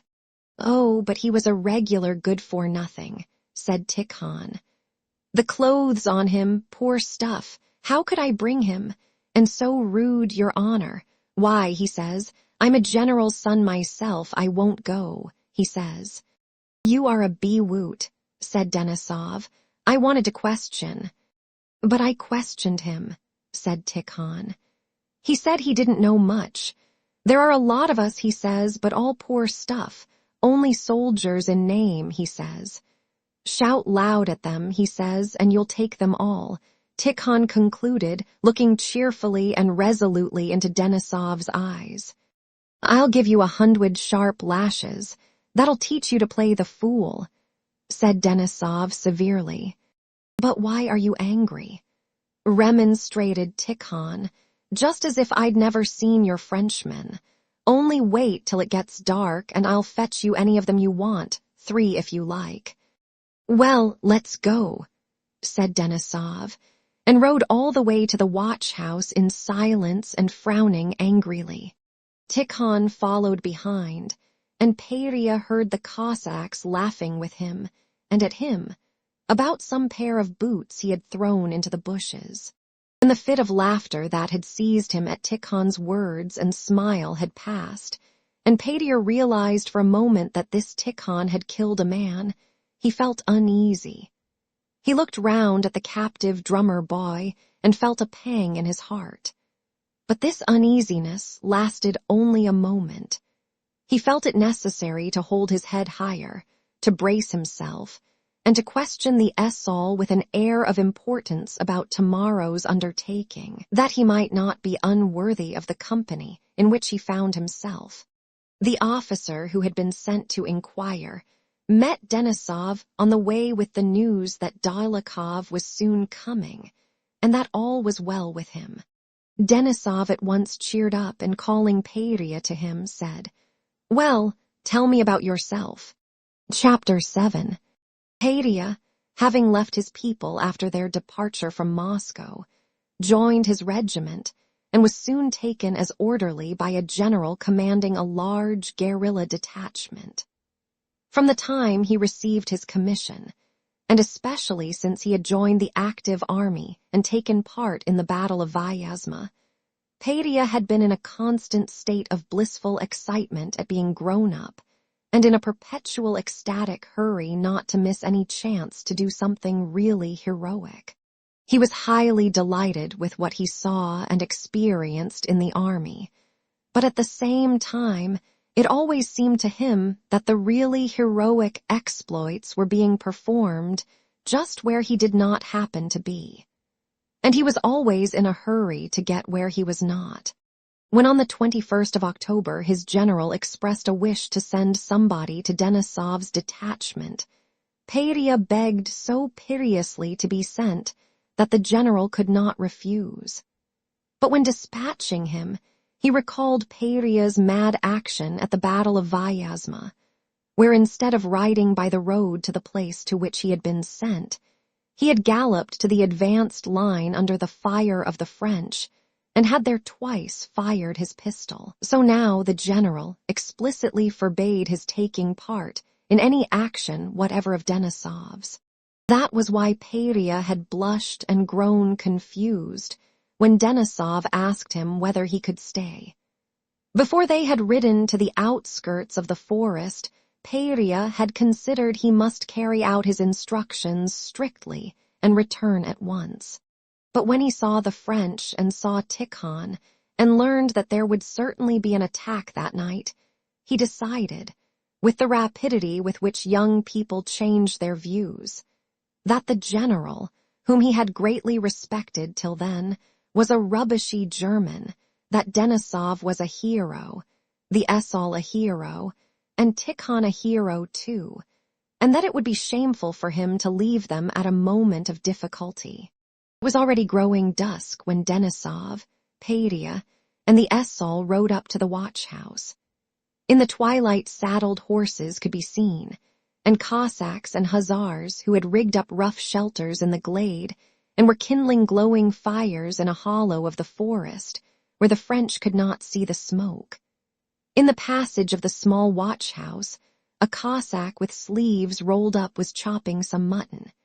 In the room, 3 officers of Denisov's band were converting a door into a tabletop. Peria took off his wet clothes, gave them to be dried, and at once began helping the officers to fix up the dinner table. In 10 minutes the table was ready and a napkin spread on it. On the table were vodka, a flask of rum, white bread, roast mutton, and salt. Sitting at table with the officers, and tearing the fat, savory mutton with his hands, down which the grease trickled, Peria was in an ecstatic, childish state of love for all men, and consequently of confidence that others loved him in the same way. "So then what do you think, Vasily Dmitrich?" said he to Denisov. "It's all right my staying a day with you." And not waiting for a reply, he answered his own question. "You see, I was told to find out. Well, I am finding out. Only do let me into the chief. I don't want a reward, but I want." Peria clenched his teeth and looked around, throwing back his head and flourishing his armis. "Into the viewy chief," Denisov repeated with a smile. "Only please let me command something so that I may really command." Peria went on. "What would it be to you?" "Oh, you want a knife," he said, turning to an officer who wished to cut himself a piece of mutton. And he handed him his clasp knife. The officer admired it. "Please keep it. I have several like it," said Peria, blushing. "Heavens, I was quite forgetting," he suddenly cried. "I have some raisins, fine ones, seedless ones. We have a new sutler, and he has such capital things. I bought 10 pounds. I am used to something sweet. Would you like some?" And Peria ran out into the passage to his Cossack and brought back some bags which contained about 5 pounds of raisins. "Have some, gentlemen, have some. You want a coffee pot, don't you?" he asked the Essol. "I bought a capital one from our sutler. He has splendid things, and he's very honest, that's the chief thing. I'll be sure to send it to you. Or perhaps your flints are giving out or are worn out. That happens sometimes, I have brought some with me, here they are." And he showed a bag, 100 flints. "I bought them very cheap. Please take as many as you want, or all if you like." Then suddenly, dismayed lest he had said too much, Peria stopped and blushed. He tried to remember whether he had not done anything else that was foolish, and running over the events of the day, he remembered the French drummer boy. "It's capital for us here, but what of him? Where have they put him? Have they fed him? Haven't they hurt his feelings?" he thought, but having caught himself saying too much about the Flints, he was now afraid to speak out. "I might ask," he thought, "but they'll say, he's a boy himself, and so he pities the boy. I'll show them tomorrow whether I'm a boy. Will it seem odd if I ask?" Peria thought. Well, never mind. And immediately, blushing and looking anxiously at the officers to see if they appeared ironical, he said, "May I call in that boy who was taken prisoner and give him something to eat?" "Perhaps." "Yes, he's a poor little fellow," said Denisov, who evidently saw nothing shameful in this reminder. "Call him in. His name is Vincent Boss. Have him fetched." "I'll call him," said Peria.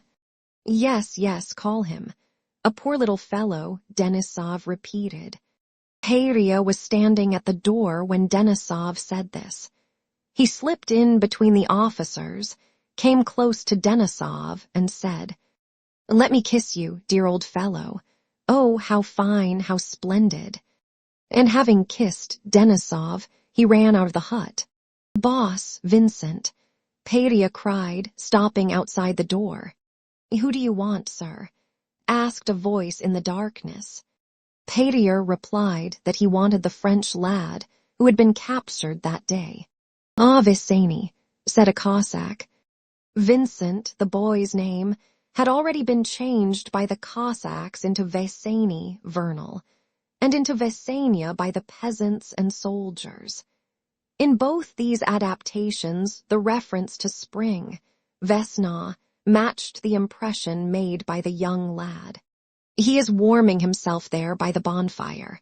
"Ho, Vesenia, Vesenia, Veseni!" Laughing voices were heard calling to one another in the darkness. "He's a smart lad," said an hussar standing near Peria.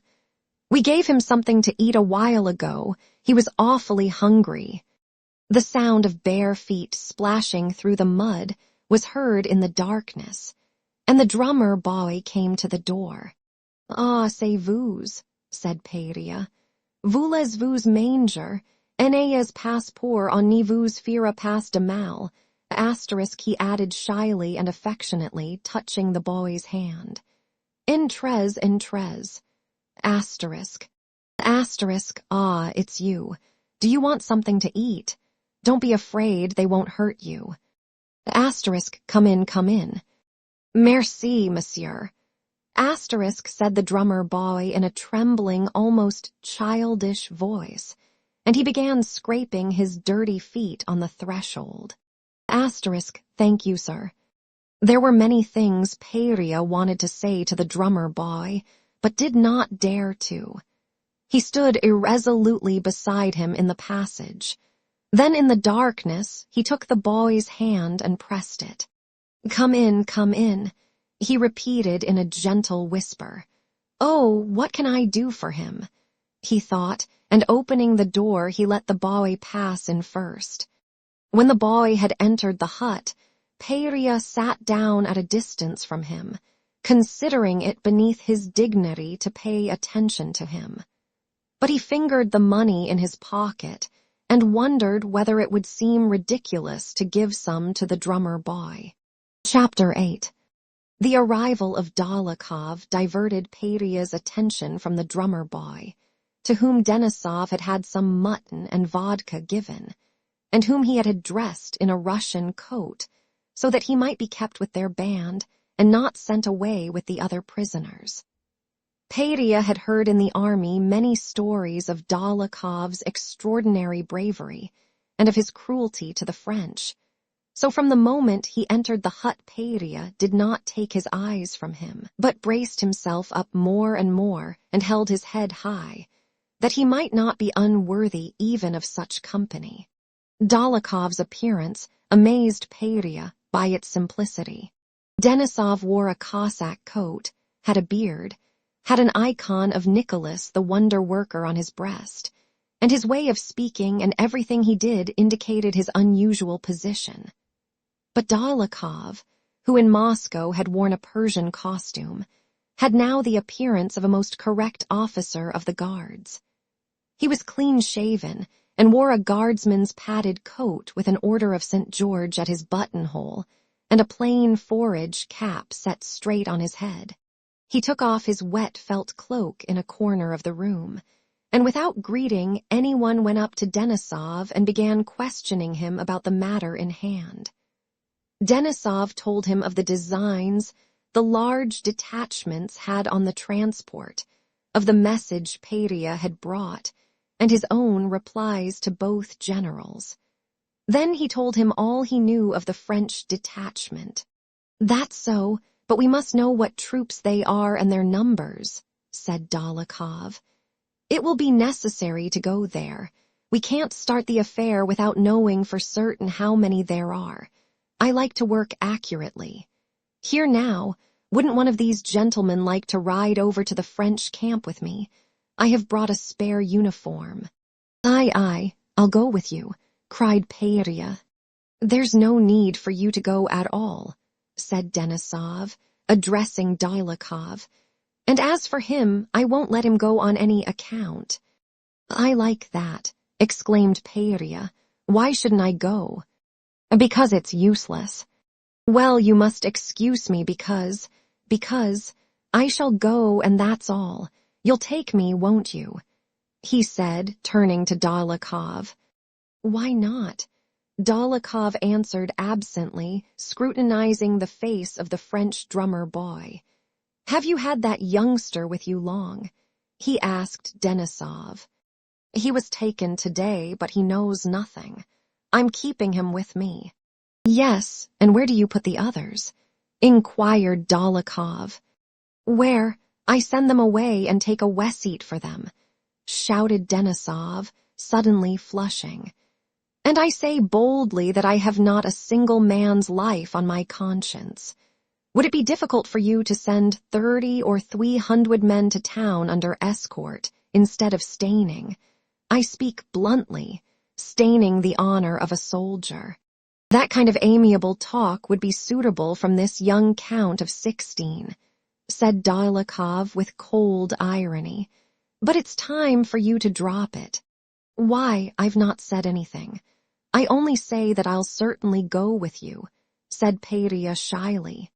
But for you and me, old fellow, it's time to drop these amenities, continued Dolokhov, as if he found particular pleasure in speaking of this subject which irritated Denisov. Now, why have you kept this lad? He went on, swaying his head. Because you are sorry for him. Don't we know those receipts of yours? You send 100 men away and 30 get there. The rest either starve or get killed. So isn't it all the same not to send them? The Essol, screwing up his light-colored eyes, nodded approvingly. That's not the point. I'm not going to discuss the matter. I do not wish to take it on my conscience. You say they'll die, all white, only not by my fault.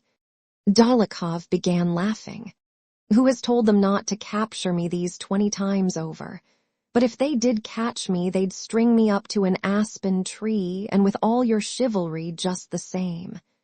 He paused. However, we must get to work. Tell the Cossack to fetch my kit. I have 2 French uniforms in it. Well, are you coming with me? He asked Peria.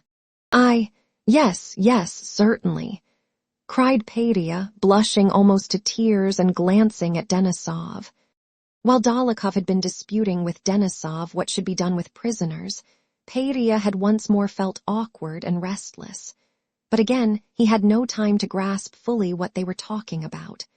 If grown-up, distinguished men think so, it must be necessary and right, thought he.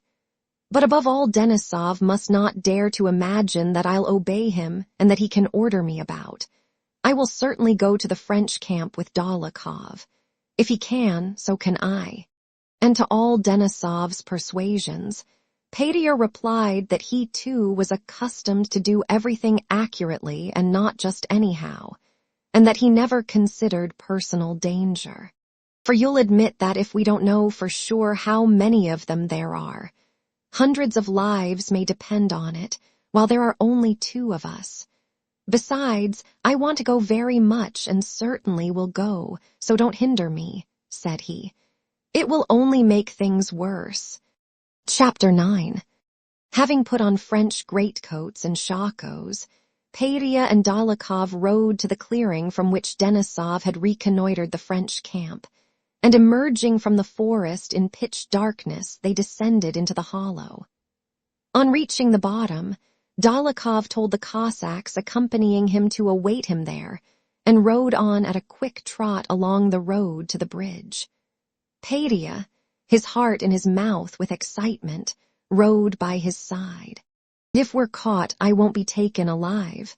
I have a pistol, whispered he. Don't talk Russian, said Dólokhov in a hurried whisper, and at that very moment they heard through the darkness the challenge. Qui vive? Asterisk and the click of a musket. Asterisk, who goes there? The blood rushed to Péria's face, and he grasped his pistol. Lanciers do 6 me. Asterisk, replied Dólokhov, neither hastening nor slackening his horse's pace. Asterisk, Lancers of the 6th Regiment. The black figure of a sentinel stood on the bridge. Mott Dorter, asterisk, password. Dólokhov reined in his horse and advanced at a walk. Dites donc, le Colonel Gayrard est ici. Asterisk, he asked. Asterisk, tell me, is Colonel Gayrard here? Mott Dorter, repeated the sentinel, barring the way and not replying. Quand un officier fait sa ronde, les sentinelles n'y demandent pas le Mott Dorter, cried Dólokhov, suddenly flaring up and riding straight at the sentinel. Je vous demande si le Colonel est ici. Asterisk. Asterisk, when an officer is making his round, sentinels don't ask him for the password. I am asking you if the colonel is here. And without waiting for an answer from the sentinel, who had stepped aside, Dólokhov rode up the incline at a walk. Noticing the black outline of a man crossing the road, Dólokhov stopped him and inquired where the commander and officers were. The man, a soldier with a sack over his shoulder, stopped, came close up to Dólokhov's horse, touched it with his hand, and explained simply and in a friendly way that the commander and the officers were higher up the hill to the right in the courtyard of the farm, as he called the landowner's house. Having ridden up the road, on both sides of which French talk could be heard around the campfires, Dólokhov turned into the courtyard of the landowner's house. Having ridden in, he dismounted and approached a big blazing campfire, around which sat several men talking noisily.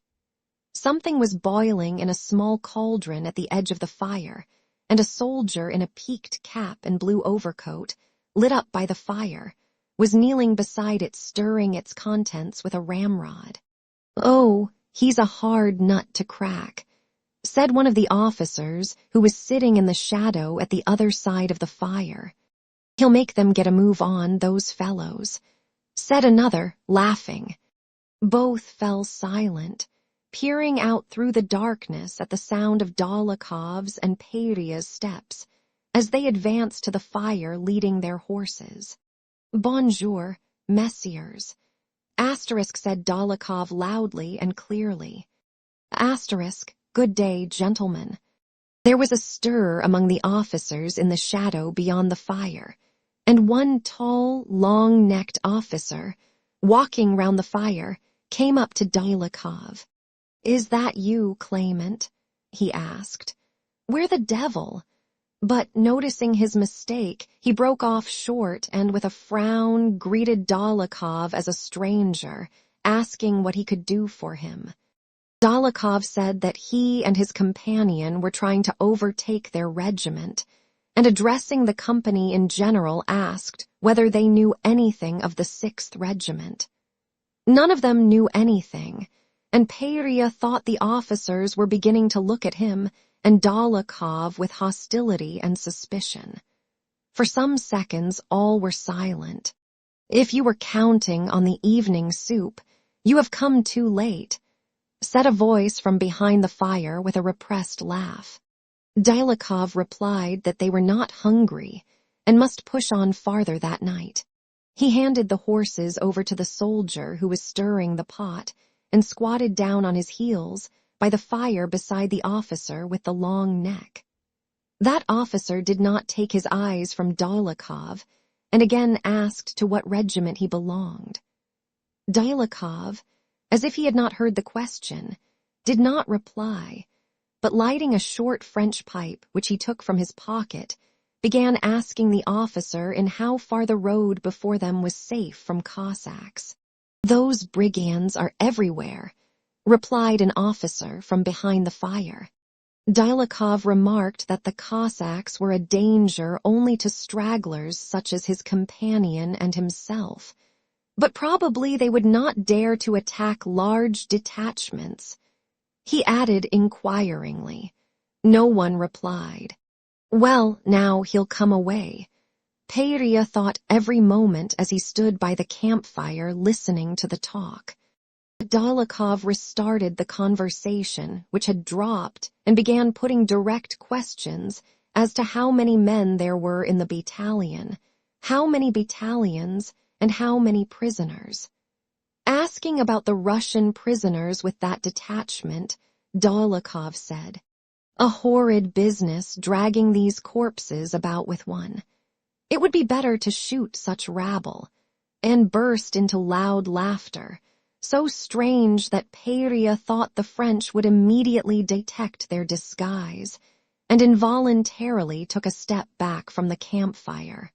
No one replied a word to Dólokhov's laughter, and a French officer whom they could not see, he lay wrapped in a greatcoat, rose and whispered something to a companion. Dólokhov got up and called to the soldier who was holding their horses. "Will they bring our horses or not?" thought Peria, instinctively drawing nearer to Dólokhov. The horses were brought. "Good evening, gentlemen," said Dólokhov. Peria wished to say good night, but could not utter a word. The officers were whispering together. Dólokhov was a long time mounting his horse, which would not stand still. Then he rode out of the yard at a foot pace.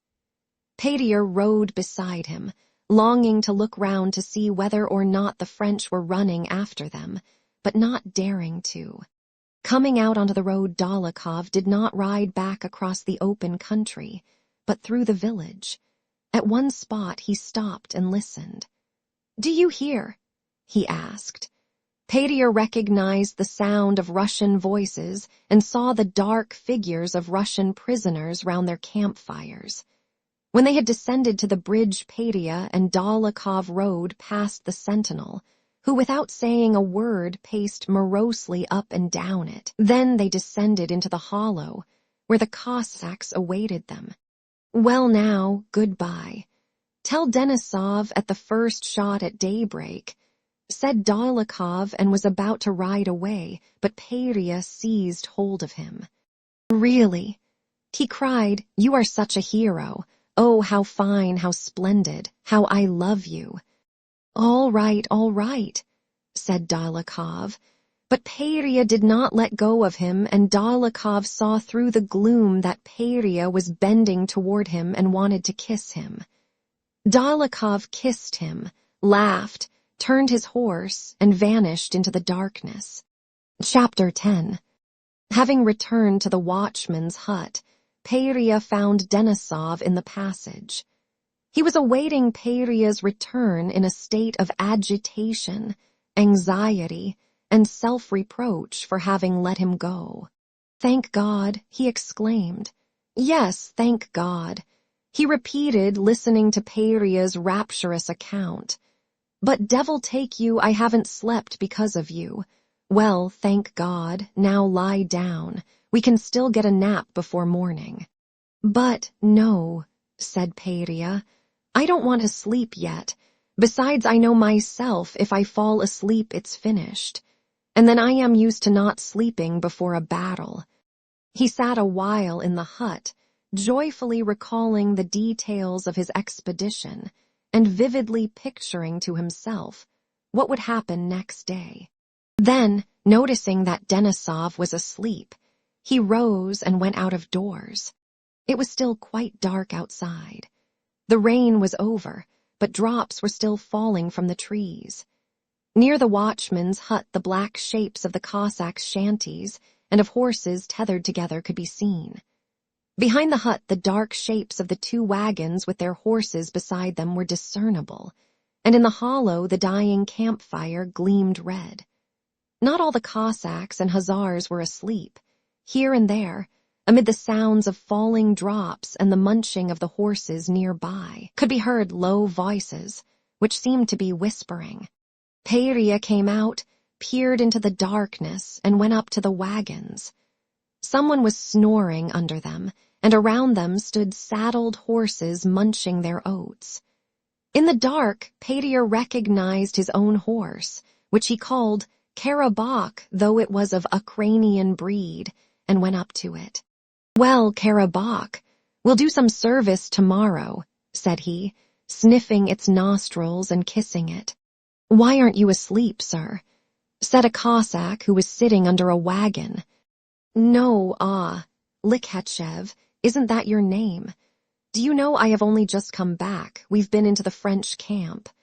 And Peria gave the Cossack a detailed account not only of his ride, but also of his object, and why he considered it better to risk his life than to act just anyhow. "Well, you should get some sleep now," said the Cossack. "No, I am used to this," said Peria. "I say, aren't the flints in your pistols worn out? I brought some with me. Don't you want any? You can have some." The Cossack bent forward from under the wagon to get a closer look at Peria. "Because I am accustomed to doing everything accurately," said Peria. "Some fellows do things just anyhow, without preparation, and then they're sorry for it afterwards. I don't like that." "Just so," said the Cossack. "Oh yes, another thing. Please, my dear fellow, will you sharpen my saber for me? It's got BL. Peria feared to tell a lie, and the saber never had been sharpened. "Can you do it?" "Of course I can." Likhachev got up, rummaged in his pack, and soon Peria heard the warlike sound of steel on whetstone. He climbed onto the wagon and sat on its edge. The Cossack was sharpening the saber under the wagon. "I say, are the lads asleep?" asked Peria. "Some are, and some aren't like us." "Well, and that boy?" "Veseni. Oh, he's thrown himself down there in the passage, fast asleep after his fright. He was that glad." After that, Peria remained silent for a long time, listening to the sounds. He heard footsteps in the darkness, and a black figure appeared. "What are you sharpening?" asked a man coming up to the wagon. "Why, this gentleman's saber." "That's right," said the man, whom Peria took to be an Hussar.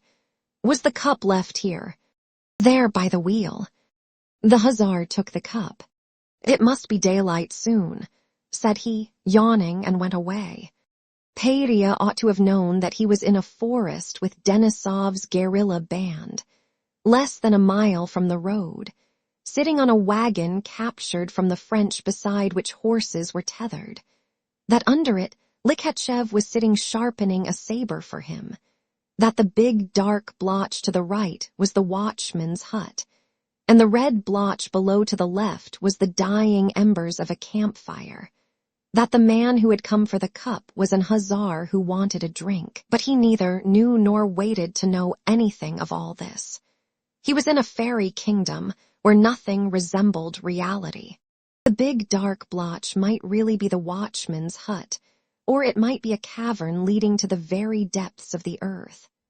Perhaps the red spot was a fire, or it might be the eye of an enormous monster. Perhaps he was really sitting on a wagon, but it might very well be that he was not sitting on a wagon, but on a terribly high tower from which, if he fell, he would have to fall for a whole day or a whole month, or go on falling and never reach the bottom. Perhaps it was just the Cossack, Likhachev, who was sitting under the wagon, but it might be the kindest, bravest, most wonderful, most splendid man in the world, whom no one knew of. It might really have been that the Hussar came for water and went back into the hollow, but perhaps he had simply vanished, disappeared altogether and dissolved into nothingness.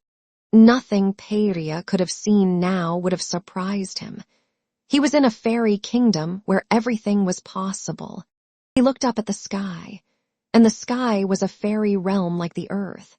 It was clearing, and over the tops of the trees clouds were swiftly sailing as if unveiling the stars. Sometimes it looked as if the clouds were passing, and a clear black sky appeared. Sometimes it seemed as if the black spaces were clouds. Sometimes the sky seemed to be rising high, high overhead, and then it seemed to sink so low that one could touch it with one's hand. Peria's eyes began to close, and he swayed a little. The trees were dripping. Quiet talking was heard. The horses neighed and jostled one another. Someone snored. Azheg-zheg, azheg-zheg, hissed the saber against the whetstone, and suddenly Peria heard an harmonious orchestra playing some unknown, sweetly solemn hymn. Peria was as musical as Natasha, and more so than Nicholas, but had never learned music or thought about it, and so the melody that unexpectedly came to his mind seemed to him particularly fresh and attractive. The music became more and more audible. The melody grew and passed from one instrument to another, and what was played was a fugue, though Peria had not the least conception of what a fugue is.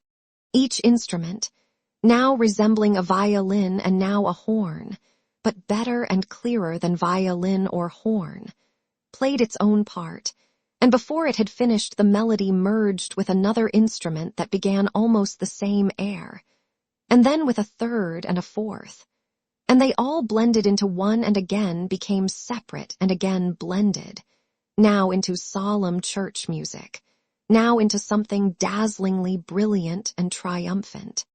Oh, why, that was in a dream, Peria said to himself as he lurched forward. It's in my ears, but perhaps it's music of my own. Well, go on, my music, now. He closed his eyes, and from all sides as if from a distance, sounds fluttered, grew into harmonies, separated, blended, and again all mingled into the same sweet and solemn hymn. Oh, this is delightful, as much as I like and as I like, said Peria to himself. He tried to conduct that enormous orchestra. Now softly, softly die away, and the sounds obeyed him. Now fuller, more joyful, still more and more joyful, and from an unknown depth rose increasingly triumphant sounds. Now voices join in, ordered Peria, and at first from afar he heard men's voices and then women's. The voices grew in harmonious, triumphant strength, and Peria listened to their surpassing beauty in awe and joy. With a solemn, triumphal march there mingled a song, the drip from the trees, and the hissing of the saber, azheg-zheg-zheg. And again the horses jostled one another and neighed, not disturbing the choir but joining in it. Peria did not know how long this lasted. He enjoyed himself all the time, wondered at his enjoyment, and regretted that there was no one to share it. He was awakened by Likhachev's kindly voice. It's ready, Your Honor. You can split a Frenchman in half with it. Peria woke up. It's getting light, it's really getting light, he exclaimed. The horses that had previously been invisible could now be seen to their very tails, and a watery light showed itself through the bare branches. Peria shook himself, jumped up, took a ruble from his pocket and gave it to Likhachev. Then he flourished the saber, tested it, and sheathed it. The Cossacks were untying their horses and tightening their saddle girths. "And here's the commander," said Likhachev. Denisov came out of the watchman's hut, and having called Peria, gave orders to get ready. Chapter 11. The men rapidly picked out their horses in the semi-darkness, tightened their saddle girths, and formed companies. Denisov stood by the watchman's hut giving final orders. The infantry of the detachment passed along the road and quickly disappeared amid the trees in the mist of early dawn, hundreds of feet splashing through the mud. The esaul gave some orders to his men. Peria held his horse by the bridle, impatiently awaiting the order to mount. His face, having been bathed in cold water, was all aglow, and his eyes were particularly brilliant. Cold shivers ran down his spine, and his whole body pulsed rhythmically. "Well, is everything ready?" asked Denisov. "Bewing the horses." The horses were brought. Denisov was angry with the Cossack because the saddle girths were too slack, reproved him, and mounted. Peria put his foot in the stirrup. His horse by habit made as if to nip his leg, but Peria leaped quickly into the saddle unconscious of his own weight, and turning to look at the hussars starting in the darkness behind him, rode up to Denisov. "Vasily Dmitrich, entrust me with some commission, please, for God's sake," said he. Denisov seemed to have forgotten Peria's very existence. He turned to glance at him. "I ask one thing of you," he said sternly, "to obey me and not shove yourself forward anywhere." He did not say another word to Peria, but rode in silence all the way. When they had come to the edge of the forest, it was noticeably growing light over the field. Denisov talked in whispers with the esaul, and the Cossacks rode past Peria and Denisov. When they had all ridden by, Denisov touched his horse and rode down the hill. Slipping onto their haunches and sliding, the horses descended with their riders into the ravine. Peria rode beside Denisov, the pulsation of his body constantly increasing. It was getting lighter and lighter, but the mist still hid distant objects. Having reached the valley, Denisov looked back and nodded to a Cossack beside him. "The signal," said he. The Cossack raised his arm and a shot rang out. In an instant the tramp of horses galloping forward was heard. Shouts came from various sides, and then more shots. At the first sound of trampling hoofs and shouting, Peria lashed his horse and loosening his rein galloped forward, not heeding Denisov who shouted at him. It seemed to Peria that at the moment the shot was fired, it suddenly became as bright as noon. He galloped to the bridge. Cossacks were galloping along the road in front of him. On the bridge he collided with a Cossack who had fallen behind, but he galloped on. In front of him soldiers, probably Frenchmen, were running from right to left across the road. One of them fell in the mud under his horse's feet. Cossacks were crowding about a hut, busy with something. From the midst of that crowd, terrible screams arose. Peria galloped up, and the first thing he saw was the pale face and trembling jaw of a Frenchman, clutching the handle of a lance that had been aimed at him. "Hurrah, lads! Ours!" shouted Peria, and giving rein to his excited horse, he galloped forward along the village street. He could hear shooting ahead of him. Cossacks, hussars, and ragged Russian prisoners, who had come running from both sides of the road, were shouting something loudly and incoherently. A gallant-looking Frenchman, in a blue overcoat capless, and with a frowning red face, had been defending himself against the hussars. When Peria galloped up, the Frenchman had already fallen. "Too late again," flashed through Peria's mind, and he galloped on to the place from which the rapid firing could be heard. The shots came from the yard of the landowner's house he had visited the night before with Dolokhov. The French were making a stand there behind a wattle fence in a garden thickly overgrown with bushes and were firing at the Cossacks who crowded at the gateway. Through the smoke, as he approached the gate, Peria saw Dólokhov, whose face was of a pale greenish tint, shouting to his men. "Go round! Wait for the infantry!" he exclaimed as Peria rode up to him. "Wait! Hurrah!" shouted Peria, and without pausing a moment galloped to the place whence came the sounds of firing and where the smoke was thickest. A volley was heard, and some bullets whistled past, while others plashed against something. The Cossacks and Dólokhov galloped after Peria into the gateway of the courtyard. In the dense wavering smoke some of the French threw down their arms and ran out of the bushes to meet the Cossacks, while others ran down the hill toward the pond. Peria was galloping along the courtyard, but instead of holding the reins, he waved both his arms about rapidly and strangely, slipping farther and farther to one side in his saddle. His horse, having galloped up to a campfire that was smoldering in the morning light, stopped suddenly, and Peria fell heavily on to the wet ground. The Cossacks saw that his arms and legs jerked rapidly, though his head was quite motionless. A bullet had pierced his skull. After speaking to the senior French officer, who came out of the house with a white handkerchief tied to his sword, and announced that they surrendered, Dólokhov dismounted and went up to Peria, who lay motionless with outstretched arms. "Done for," he said with a frown, and went to the gate to meet Denisov, who was riding toward him. "Killed," cried Denisov, recognizing from a distance the unmistakably lifeless attitude, very familiar to him, in which Peria's body was lying. "Done for," repeated Dólokhov as if the utterance of these words afforded him pleasure, and he went quickly up to the prisoners, who were surrounded by Cossacks who had hurried up. "We won't take them," he called out to Denisov. Denisov did not reply.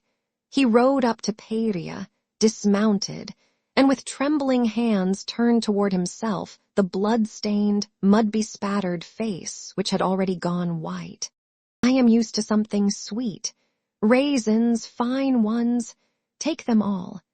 He recalled Peria's words, and the Cossacks looked round in surprise at the sound, like the yelp of a dog, with which Denisov turned away, walked to the wattle fence and seized hold of it.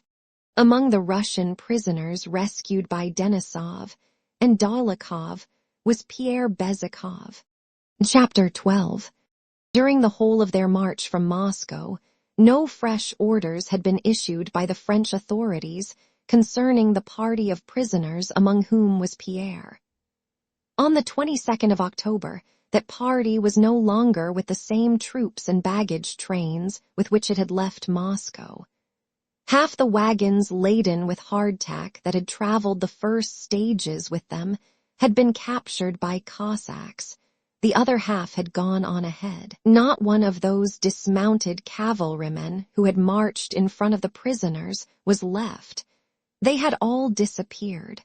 The artillery the prisoners had seen in front of them during the first days was now replaced by Marshal Junot's enormous baggage train, convoyed by Westphalians. Behind the prisoners came a cavalry baggage train. From Vyazma onwards, the French army, which had till then moved in 3 columns, went on as a single group. The symptoms of disorder that Pierre had noticed at their first halting place after leaving Moscow had now reached the utmost limit. The road along which they moved was bordered on both sides by dead horses. Ragged men who had fallen behind from various regiments continually changed about, now joining the moving column, now again lagging behind it.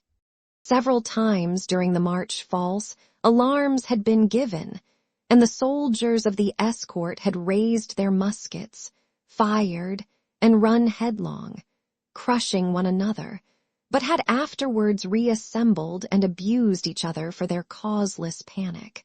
These three groups traveling together, the cavalry stores, the convoy of prisoners, and Junot's baggage train, still constituted a separate and united whole, though each of the groups was rapidly melting away. Of the artillery baggage train, which had consisted of 120 wagons, not more than 60 now remained. The rest had been captured or left behind. Some of Junot's wagons also had been captured or abandoned. 3 wagons had been raided and robbed by stragglers from Devout's corps. From the talk of the Germans, Pierre learned that a larger guard had been allotted to that baggage train than to the prisoners, and that one of their comrades, a German soldier, had been shot by the marshal's own order because a silver spoon belonging to the marshal had been found in his possession. The group of prisoners had melted away most of all. Of the 330 men who had set out from Moscow, fewer than 100 now remained. The prisoners were more burdensome to the escort than even the cavalry saddles or Junot's baggage. They understood that the saddles and Junot's spoon might be of some use, but that cold and hungry soldiers should have to stand and guard equally cold and hungry Russians who froze and lagged behind on the road, in which case the order was to shoot them, was not merely incomprehensible but revolting.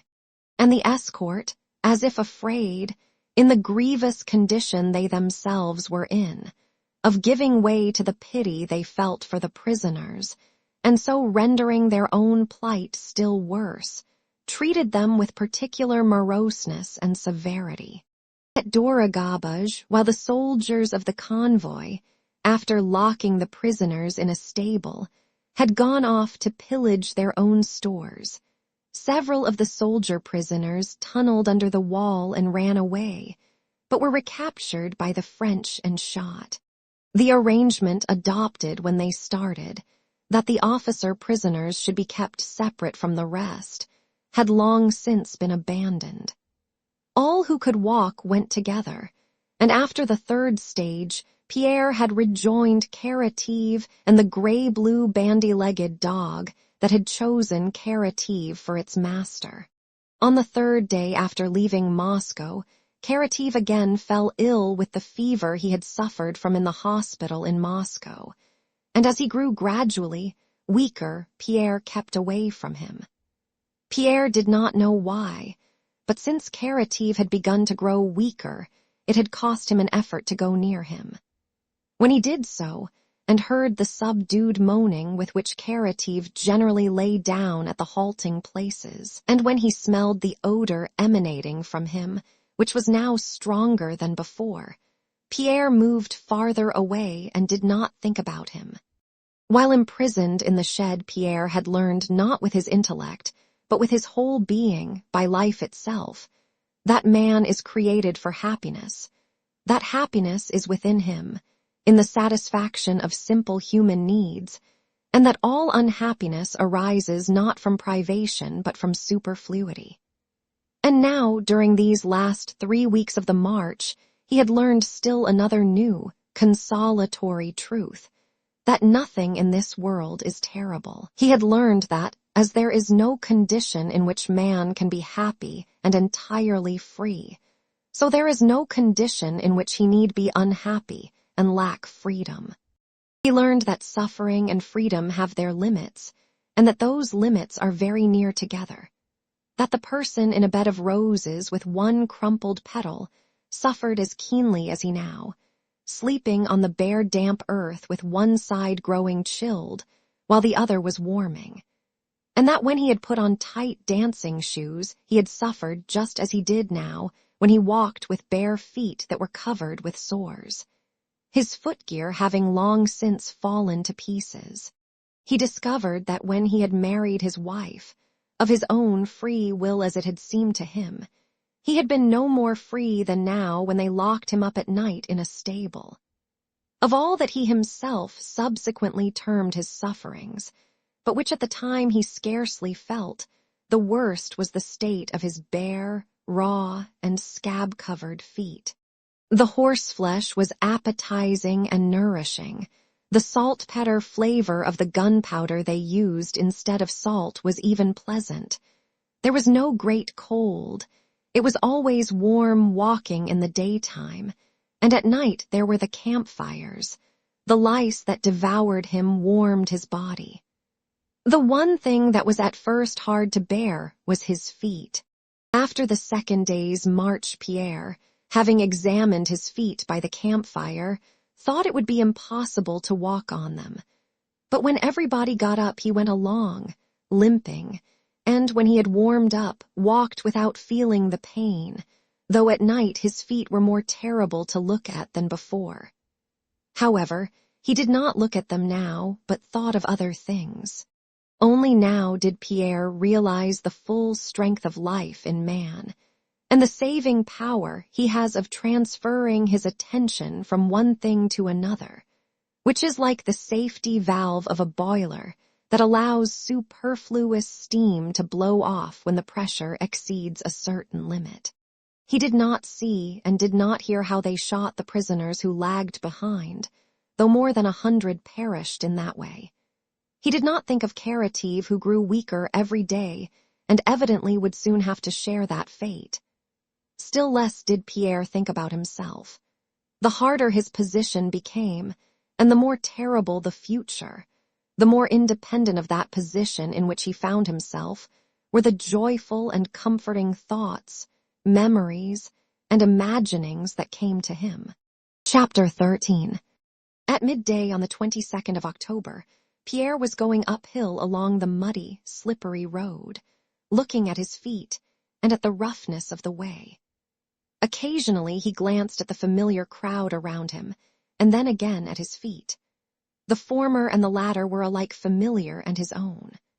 The blue-gray bandy-legged dog ran merrily along the side of the road, sometimes in proof of its agility and self-satisfaction, lifting one hind leg and hopping along on 3, and then again going on all 4 and rushing to bark at the crows that sat on the carrion. The dog was merrier and sleeker than it had been in Moscow. All around lay the flesh of different animals, from men to horses, in various stages of decomposition. And as the wolves were kept off by the passing men, the dog could eat all it wanted. It had been raining since morning, and had seemed as if at any moment it might cease and the sky clear. But after a short break, it began raining harder than before.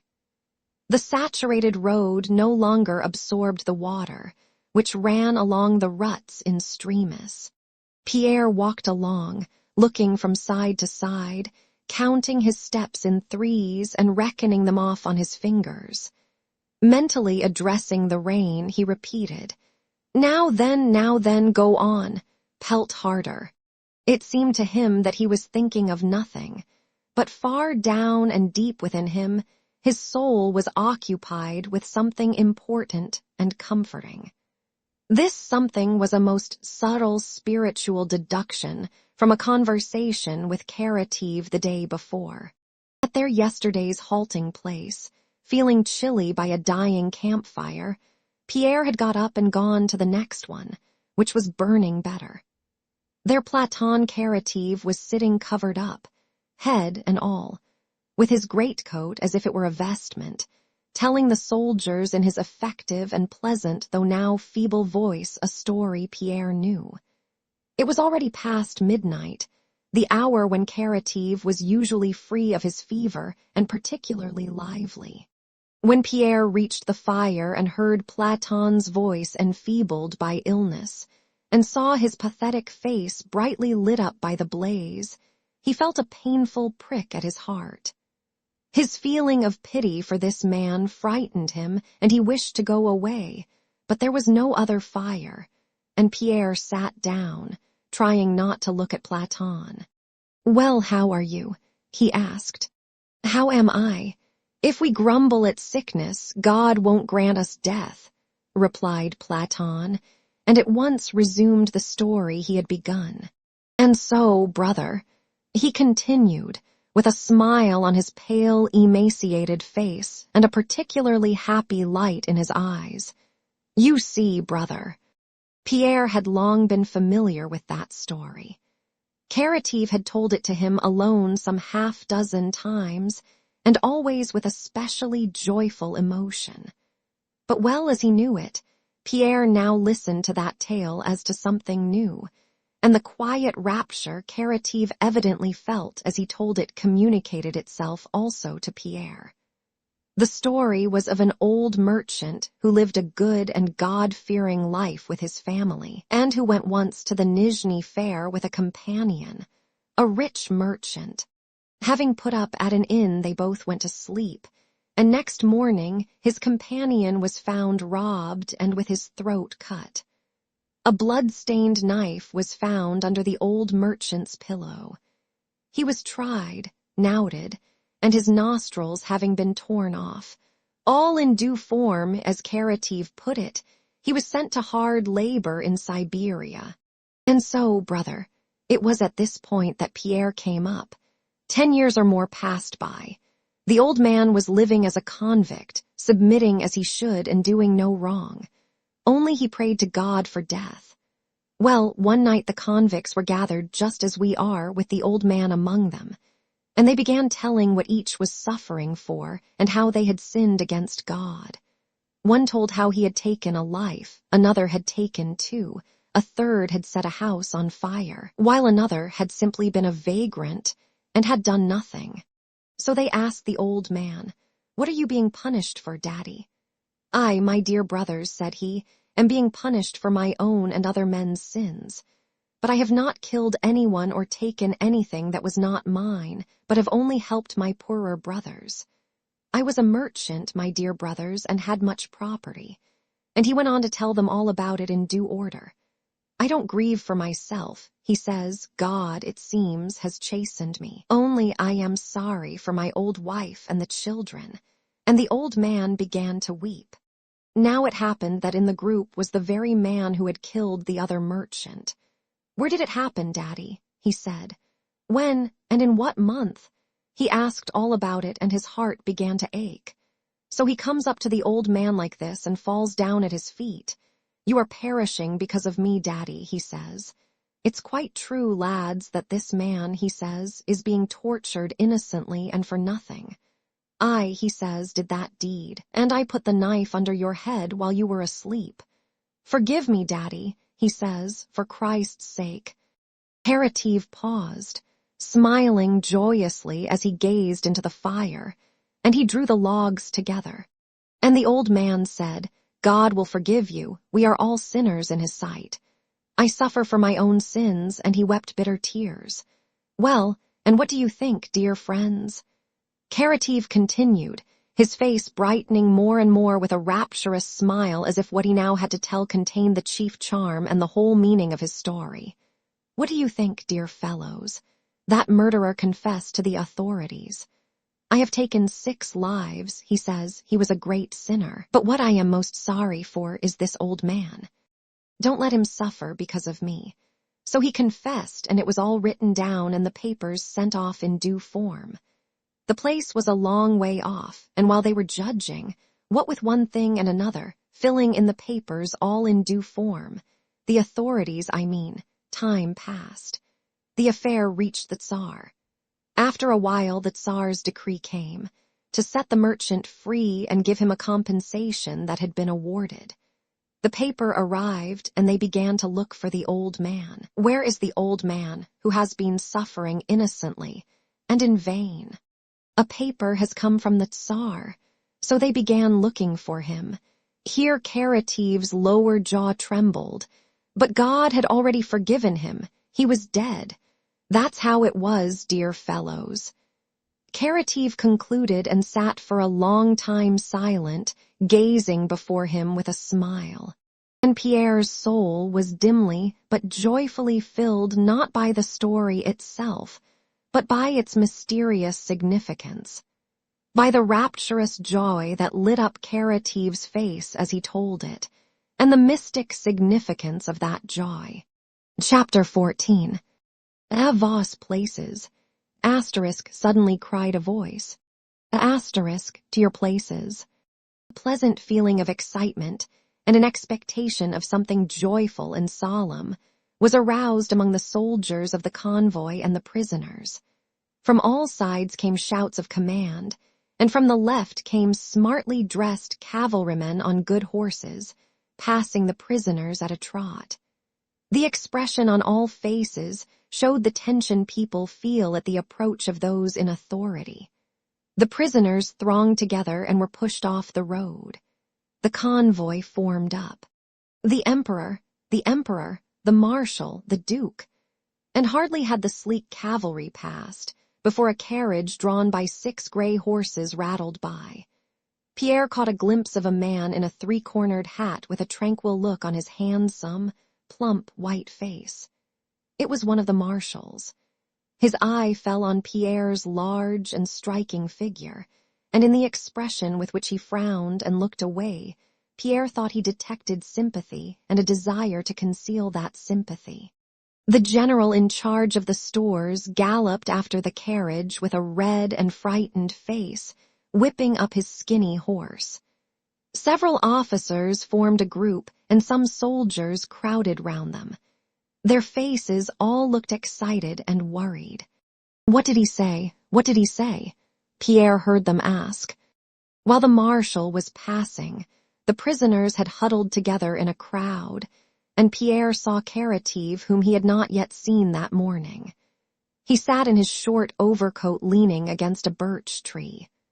On his face, besides the look of joyful emotion it had worn yesterday while telling the tale of the merchant who suffered innocently, there was now an expression of quiet solemnity.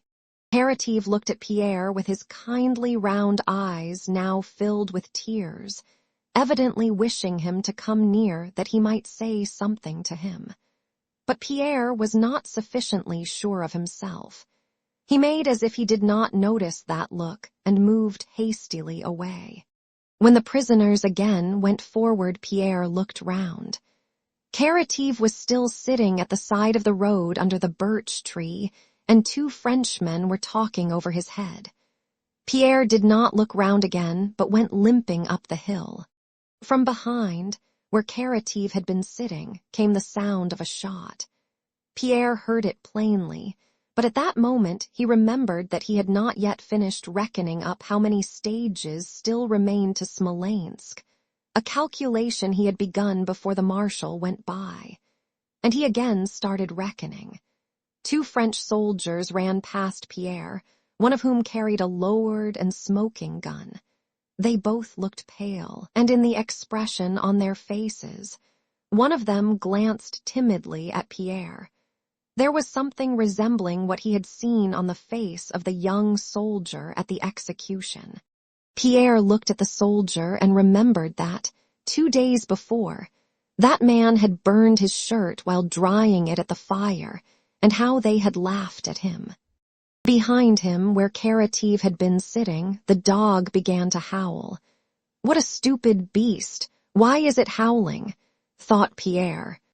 His comrades, the prisoner soldiers walking beside him, avoided looking back at the place where the shot had been fired, and the dog was howling, just as Pierre did. But there was a set look on all their faces. Chapter 15.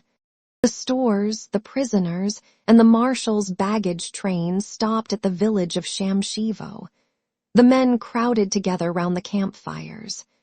Pierre went up to the fire, ate some roast horseflesh, lay down with his back to the fire, and immediately fell asleep. He again slept as he had done at Majesk after the Battle of Borodino. Again real events mingled with dreams, and again someone, he or another, gave expression to his thoughts, and even to the same thoughts that had been expressed in his dream at Majesk. Life is everything. Life is God. Everything changes and moves, and that movement is God. And while there is life, there is joy in consciousness of the divine. To love life is to love God. Harder and more blessed than all else is to love this life in one's sufferings, in innocent sufferings. Carative came to Pierre's mind, and suddenly he saw vividly before him a long-forgotten, kindly old man who had given him geography lessons in Switzerland. "Wait a bit," said the old man, and showed Pierre a globe. This globe was alive, a vibrating ball without fixed dimensions. Its whole surface consisted of drops closely pressed together, and all these drops moved and changed places, sometimes several of them merging into one, sometimes one dividing into many. Each drop tried to spread out and occupy as much space as possible, but others striving to do the same compressed it, sometimes destroyed it, and sometimes merged with it. "That is life," said the old teacher. "How simple and clear it is," thought Pierre. "How is it I did not know it before? God is in the midst, and each drop tries to expand so as to reflect him to the greatest extent. And it grows, merges, disappears from the surface, sinks to the depths, and again emerges. There now, Carative has spread out and disappeared. Do you understand, my child?" said the teacher. "Do you understand, damn you?" shouted a voice, and Pierre woke up. He lifted himself and sat up. A Frenchman who had just pushed a Russian soldier away was squatting by the fire, engaged in roasting a piece of meat stuck on a ramrod. His sleeves were rolled up, and his sinewy, hairy, red hands with their short fingers deftly turned the ramrod. His brown, morose face with frowning brows was clearly visible by the glow of the charcoal. "It's all the same to him," he muttered, turning quickly to a soldier who stood behind him. "Brigand, get away!" And twisting the ramrod, he looked gloomily at Pierre, who turned away and gazed into the darkness. A prisoner, the Russian soldier the Frenchman had pushed away, was sitting near the fire patting something with his hand. Looking more closely, Pierre recognized the blue-gray dog sitting beside the soldier, wagging its tail. "Ah, he's come," said Pierre, "and Platt," he began but did not finish. Suddenly and simultaneously, a crowd of memories awoke in his fancy. Of the look Platon had given him as he sat under the tree, of the shot heard from that spot, of the dog's howl, of the guilty faces of the two Frenchmen as they ran past him, of the lowered and smoking gun, and of Carative's absence at this halt. And he was on the point of realizing that Carative had been killed. But just at that instant, he knew not why, the recollection came to his mind of a summer evening he had spent with a beautiful Polish lady on the veranda of his house in Kiev. And without linking up the events of the day or drawing a conclusion from them, Pierre closed his eyes, seeing a vision of the country in summertime mingled with memories of bathing and of the liquid, vibrating globe. And he sank into water so that it closed over his head. Before sunrise, he was awakened by shouts and loud and rapid firing. French soldiers were running past him. "The Cossacks," one of them shouted, and a moment later a crowd of Russians surrounded Pierre. For a long time, he could not understand what was happening to him. All around he heard his comrades sobbing with joy. "Brothers, dear fellows, darlings," old soldiers exclaimed, weeping, as they embraced Cossacks and Hussars. The Hussars and Cossacks crowded round the prisoners. One offered them clothes, another boots, and a third bread. Pierre sobbed as he sat among them and could not utter a word. He hugged the first soldier who approached him and kissed him, weeping. Dolokhov stood at the gate of the ruined house, letting a crowd of disarmed Frenchmen pass by. The French, excited by all that had happened, were talking loudly among themselves. But as they passed Dólokhov, who gently switched his boots with his whip and watched them with cold, glassy eyes that boded no good, they became silent. On the opposite side stood Dólokhov's Cossack, counting the prisoners and marking off each 100 with a chalk line on the gate. "How many?" Dólokhov asked the Cossack. "The second 100, replied the Cossack. "Files, files." Dólokhov kept saying, having adopted this expression from the French, and when his eyes met those of the prisoners they flashed with a cruel light. Get along, get along. Denisov, bareheaded and with a gloomy face, walked behind some Cossacks who were carrying the body of Pyotr Rostov to a hole that had been dug in the garden. Chapter 16. After the 28th of October, when the frosts began, the flight of the French assumed a still more tragic character, with men freezing or roasting themselves to death at the campfires, while carriages with people dressed in furs continued to drive past, carrying away the property that had been stolen by the emperor, kings, and dukes. But the process of the flight and disintegration of the French army went on essentially as before. From Moscow to Vyazma, the French army of 73,000 men, not reckoning the guards, who did nothing during the whole war but pillage, was reduced to 36,000, though not more than 5,000 had fallen in battle. From this beginning, the succeeding terms of the progression could be determined mathematically. The French army melted away and perished at the same rate from Moscow to Vyazma, from Vyazma to Smolensk, from Smolensk to the Berezina, and from the Berezina to Vilna, independently of the greater or lesser intensity of the cold, the pursuit, the barring of the way, or any other particular conditions. Beyond Vyazma, the French army, instead of moving in 3 columns, huddled together into one mass, and so went on to the end. Berthier wrote to his emperor, "We know how far commanding officers allow themselves to diverge from the truth in describing the condition of an army." And this is what he said: "I deem it my duty to report to your Majesty the condition of the various corps I have had occasion to observe during different stages of the last 2 or 3 days' march. They are almost disbanded. Scarcely a quarter of the soldiers remain with the standards of their regiments. The others go off by themselves in different directions, hoping to find food and escape discipline. In general, they regard Smolensk as the place where they hope to recover. During the last few days, many of the men have been seen to throw away their cartridges and their armas in such a state of affairs. Whatever your ultimate plans may be, the interest of your Majesty's service demands that the army should be rallied at Smolensk and should first of all be freed from ineffectives, such as dismounted cavalry, unnecessary baggage, and artillery material that is no longer in proportion to the present forces.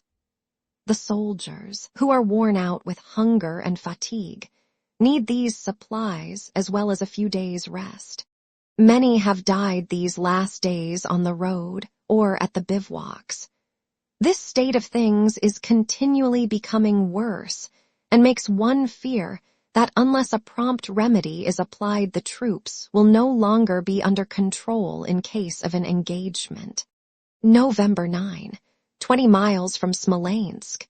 After staggering into Smolensk, which seemed to them a promised land, the French, searching for food, killed one another, sacked their own stores, and when everything had been plundered, fled farther. They all went without knowing whither or why they were going. Still less did that genius, Napoleon, know it, for no one issued any orders to him. But still he and those about him retained their old habits, wrote commands, letters, reports, and orders of the day, called one another sire, mon cousin, Prince d'Eckmühl, Roi de Naples, and so on. But these orders and reports were only on paper. Nothing in them was acted upon, for they could not be carried out. And though they entitled one another majesties, highnesses, or cousins, they all felt that they were miserable wretches who had done much evil for which they had now to pay. And though they pretended to be concerned about the army, each was thinking only of himself and of how to get away quickly and save himself. Chapter 17. The movements of the Russian and French armies during the campaign from Moscow back to the Niemen were like those in a game of Russian blindman's buff, in which two players are blindfolded, and one of them occasionally rings a little bell to inform the catcher of his whereabouts. First, he rings his bell fearlessly, but when he gets into a tight place, he runs away as quietly as he can, and often thinking to escape, runs straight into his opponent's armis. At first, while they were still moving along the Kaluga road, Napoleon's armies made their presence known. But later, when they reached the Smolensk road, they ran holding the clapper of their bell tight, and often thinking they were escaping, ran right into the Russians. Owing to the rapidity of the French flight and the Russian pursuit, and the consequent exhaustion of the horses, the chief means of approximately ascertaining the enemy's position, by cavalry scouting, was not available. Besides, as a result of the frequent and rapid change of position by each army, even what information was obtained could not be delivered in time. If news was received one day that the enemy had been in a certain position the day before, by the third day when something could have been done, that army was already 2 days' march farther on and in quite another position. One army fled and the other pursued. Beyond Smolensk, there were several different roads available for the French, and one would have thought that during their stay of 4 days they might have learned where the enemy was, might have arranged some more advantageous plan and undertaken something new. But after a 4 days' halt, the mob, with no maneuvers or plans, again began running along the beaten track, neither to the right nor to the left, but along the old, the worst, road, through Krasno and Orsha. Expecting the enemy from behind and not in front, the French separated in their flight and spread out over a distance of 24 hours. In front of them all fled the emperor, then the kings, then the dukes. The Russian army, expecting Napoleon to take the road to the right beyond the Dnieper, which was the only reasonable thing for him to do, themselves turned to the right and came out onto the high road at Krasno. And here, as in a game of blindman's buff, the French ran into our vanguard. Seeing their enemy unexpectedly, the French fell into confusion and stopped short from the sudden fright. But then they resumed their flight, abandoning their comrades who were farther behind. Then for 3 days separate portions of the French army, first Murats, the vice-kings, then Devouts, and then Nays, ran, as it were, the gauntlet of the Russian army. They abandoned one another, abandoned all their heavy baggage, their artillery, and half their men, and fled, getting past the Russians by night, by making semicircles to the right. Ney, who came last, had been busying himself blowing up the walls of Smolensk, which were in nobody's way, because despite the unfortunate plight of the French, or because of it, they wished to punish the floor against which they had hurt themselves. Ney, who had had a corps of 10,000 men, reached Napoleon at Orsha with only 1,000 men left, having abandoned all the rest and all his cannon, and having crossed the Dnieper at night by stealth at a wooded spot. From Orsha they fled farther along the road to Vilna, still playing at blindman's buff with the pursuing army. At the Berezina they again became disorganized. Many were drowned and many surrendered, but those who got across the river fled farther. Their supreme chief donned a fur coat, and having seated himself in a sleigh, galloped on alone, abandoning his companions.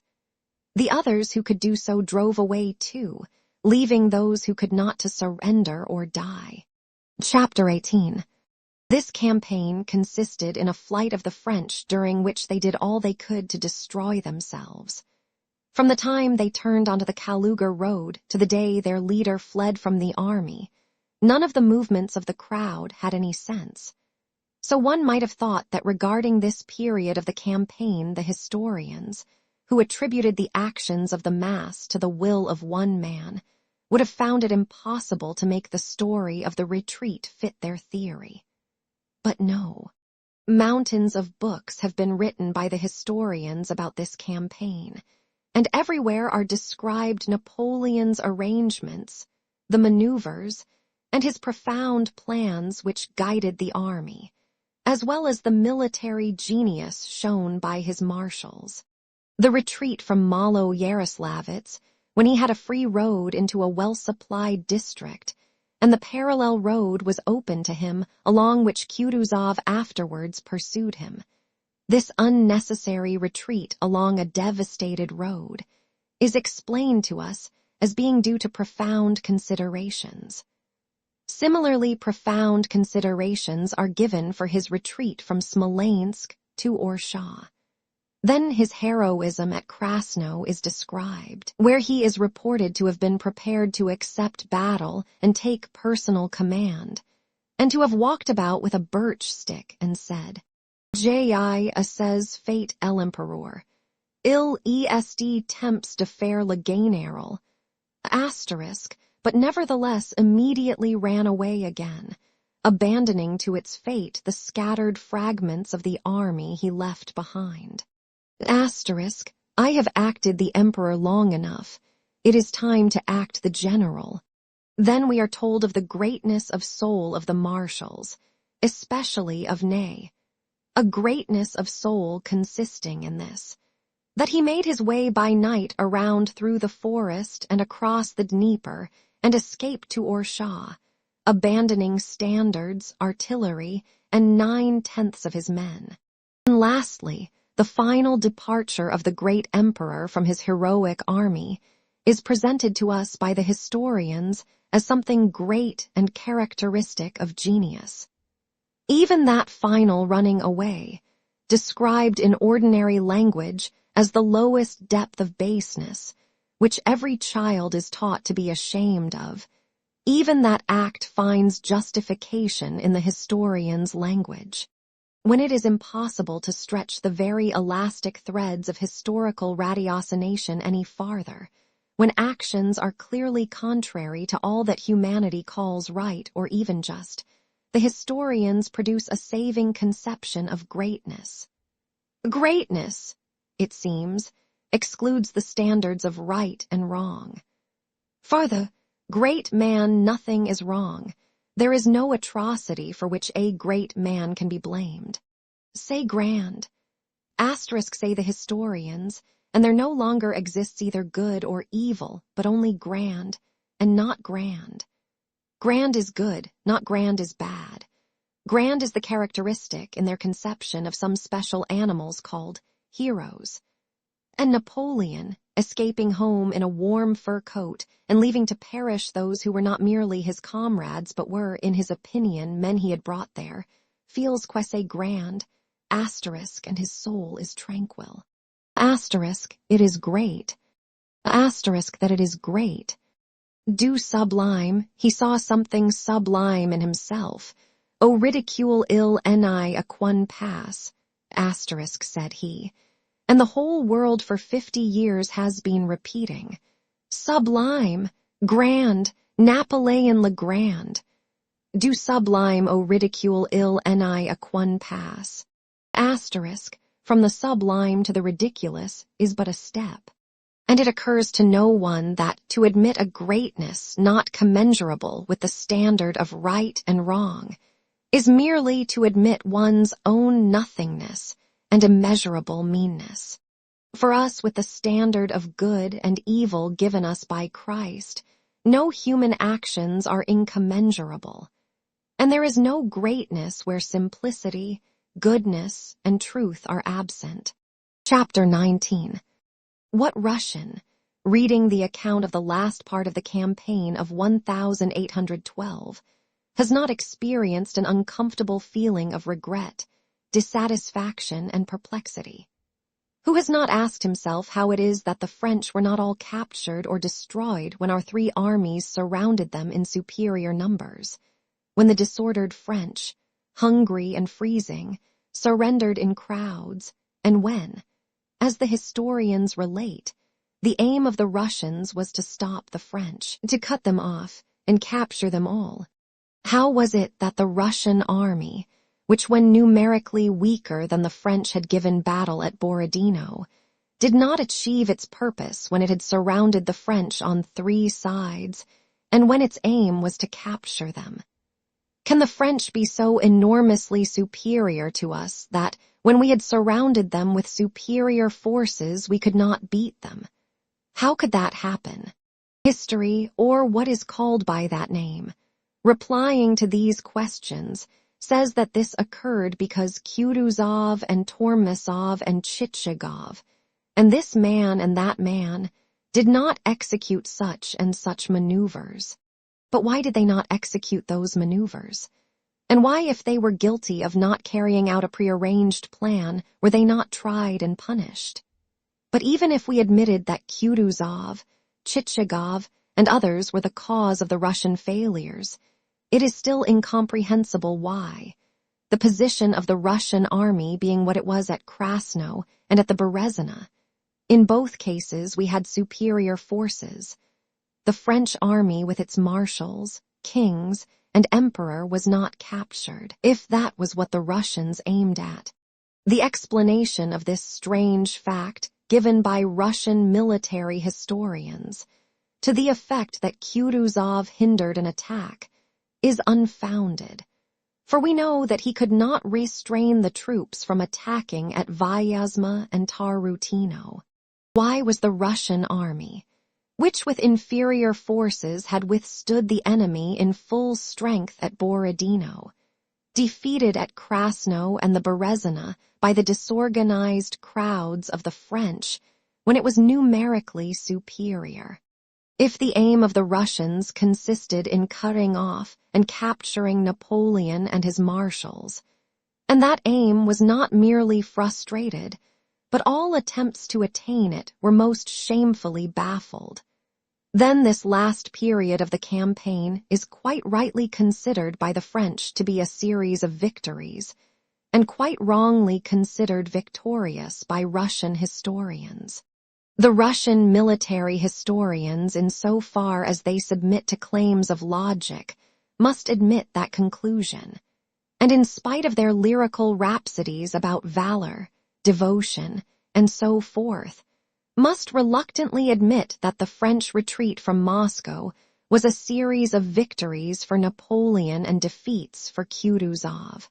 Putting national vanity entirely aside, one feels that such a conclusion involves a contradiction, since the series of French victories brought the French complete destruction, while the series of Russian defeats led to the total destruction of their enemy and the liberation of their country. The source of this contradiction lies in the fact that the historians studying the events from the letters of the sovereigns and the generals, from memoirs, reports, projects, and so forth, have attributed to this last period of the War of 1812 an aim that never existed, namely that of cutting off and capturing Napoleon with his marshals and his army. There never was or could have been such an aim, for it would have been senseless, and its attainment quite impossible. It would have been senseless, first because Napoleon's disorganized army was flying from Russia with all possible speed, that is to say, was doing just what every Russian desired. So what was the use of performing various operations on the French who were running away as fast as they possibly could? Secondly, it would have been senseless to block the passage of men whose whole energy was directed to flight. Thirdly, it would have been senseless to sacrifice one's own troops in order to destroy the French army, which without external interference was destroying itself at such a rate that, though its path was not blocked, it could not carry across the frontier more than it actually did in December, namely 100th part of the original army.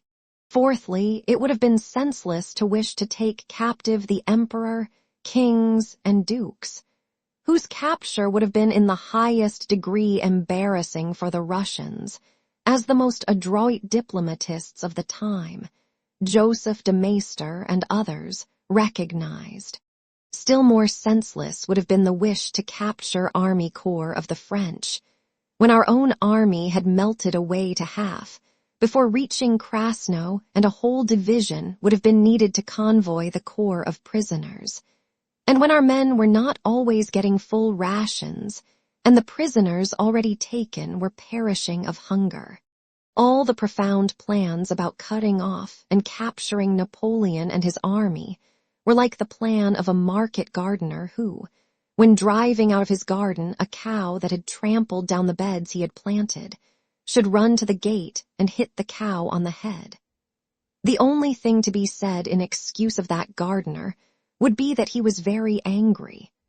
But not even that could be said for those who drew up this project, for it was not they who had suffered from the trampled beds. But besides the fact that cutting off Napoleon with his army would have been senseless, it was impossible. It was impossible first because, as experience shows that a 3-mile movement of columns on a battlefield never coincides with the plans.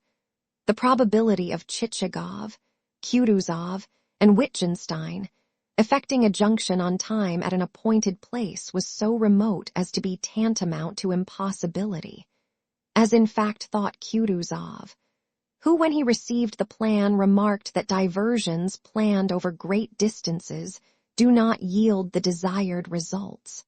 Secondly, it was impossible, because to paralyze the momentum with which Napoleon's army was retiring, incomparably greater forces than the Russians possessed would have been required. Thirdly, it was impossible, because the military term to cut off has no meaning. One can cut off a slice of bread, but not an army. To cut off an army, to bar its road, is quite impossible, for there is always plenty of room to avoid capture, and there is the night when nothing can be seen, as the military scientists might convince themselves by the example of Krasno and of the Berezina. It is only possible to capture prisoners if they agree to be captured, just as it is only possible to catch a swallow if it settles on one's hand. Men can only be taken prisoners if they surrender according to the rules of strategy and tactics, as the Germans did. But the French troops quite rightly did not consider that this suited them, since death by hunger and cold awaited them in flight or captivity alike. Fourthly and chiefly, it was impossible, because never since the world began has a war been fought under such conditions as those that obtained in 1812, and the Russian army in its pursuit of the French strained its strength to the utmost and could not have done more without destroying itself. During the movement of the Russian army from Tarutino to Krasno, it lost 50,000 sick or stragglers. That is a number equal to the population of a large provincial town. Half the men fell out of the army without a battle, and it is of this period of the campaign, when the army lacked boots and sheepskin coats, was short of provisions and without vodka, and was camping out at night for months in the snow with 15 degrees of frost, when there were only 7 or 8 hours of daylight, and the rest was night in which the influence of discipline cannot be maintained. When men were taken into that region of death where discipline fails, not for a few hours only as in a battle, but for months, where they were every moment fighting death from hunger and cold, when half the army perished in a single month. It is of this period of the campaign that the historians tell us how Miloradovich should have made a flank march to such and such a place, Tormasov to another place, and Chichagov should have crossed, more than knee-deep in snow, to somewhere else, and how so-and-so routed and cut off the French, and so on and so on. The Russians, half of whom died, did all that could and should have been done to attain an end worthy of the nation, and they are not to blame because other Russians, sitting in warm rooms, proposed that they should do what was impossible. All that strange contradiction, now difficult to understand between the facts and the historical accounts, only arises because the historians dealing with the matter have written the history of the beautiful words and sentiments of various generals, and not the history of the events. To them, the words of Miloradovich seem very interesting, and so do their surmises and the rewards this or that general received. But the question of those 50,000 men who were left in hospitals and in graves does not even interest them, for it does not come within the range of their investigation. Yet one need only discard the study of the reports and general plans, and consider the movement of those hundreds of thousands of men who took a direct part in the events, and all the questions that seemed insoluble easily, and simply receive an immediate and certain solution. The aim of cutting off Napoleon and his army never existed except in the imaginations of a dozen people. It could not exist because it was senseless and unattainable. The people had a single aim, to free their land from invasion. That aim was attained in the first place of itself, as the French ran away, and so it was only necessary not to stop their flight. Secondly, it was attained by the guerrilla warfare which was destroying the French, and thirdly by the fact that a large Russian army was following the French, ready to use its strength in case their movement stopped. The Russian army had to act like a whip to a running animal, and the experienced driver knew it was better to hold the whip raised as a menace than to strike the running animal on the head. Book 15, 1812-13. Chapter 1. When seeing a dying animal, a man feels a sense of horror. Substance similar to his own is perishing before his eyes. But when it is a beloved and intimate human being that is dying, besides this horror at the extinction of life, there is a severance, a spiritual wound, which like a physical wound is sometimes fatal and sometimes heals, but always aches and shrinks at any external irritating touch. After Prince Andrew's death, Natasha and Princess Mary alike felt this. Drooping in spirit and closing their eyes before the menacing cloud of death that overhung them, they dared not look life in the face. They carefully guarded their open wounds from any rough and painful contact. Everything, a carriage passing rapidly in the street, a summons to dinner, the maid's inquiry what dress to prepare, or worse still any word of insincere or feeble sympathy, seemed an insult, painfully irritated the wound, interrupting that necessary quiet in which they both tried to listen to the stern and dreadful choir that still resounded in their imagination, and hindered their gazing into those mysterious, limitless vistas that for an instant had opened out before them. Only when alone together were they free from such outrage and pain. They spoke little even to one another, and when they did it was of very unimportant matters. Both avoided any allusion to the future. To admit the possibility of a future seemed to them to insult his memory. Still more carefully did they avoid anything relating to him who was dead. It seemed to them that what they had lived through and experienced could not be expressed in words, and that any reference to the details of his life infringed the majesty and sacredness of the mystery that had been accomplished before their eyes. Continued abstention from speech, and constant avoidance of everything that might lead up to the subject, This halting on all sides at the boundary of what they might not mention, brought before their minds with still greater purity and clearness what they were both feeling. But pure and complete sorrow is as impossible as pure and complete joy. Princess Mary, in her position as absolute and independent arbiter of her own fate and guardian and instructor of her nephew, was the first to be called back to life from that realm of sorrow in which she had dwelt for the first fortnight. She received letters from her relations to which she had to reply. The room in which little Nicholas had been put was damp, and he began to cough. Alpatich came to Yaroslavl with reports on the state of their affairs, and with advice and suggestions that they should return to Moscow to the house on the Vozdvizhenka Street, which had remained uninjured and needed only slight repairs. Life did not stand still, and it was necessary to live. Hard as it was for Princess Mary to emerge from the realm of secluded contemplation in which she had lived till then, and sorry and almost ashamed as she felt to leave Natasha alone, yet the cares of life demanded her attention, and she involuntarily yielded to them. She went through the accounts with Alpatich, conferred with Dessalles about her nephew, and gave orders and made preparations for the journey to Moscow.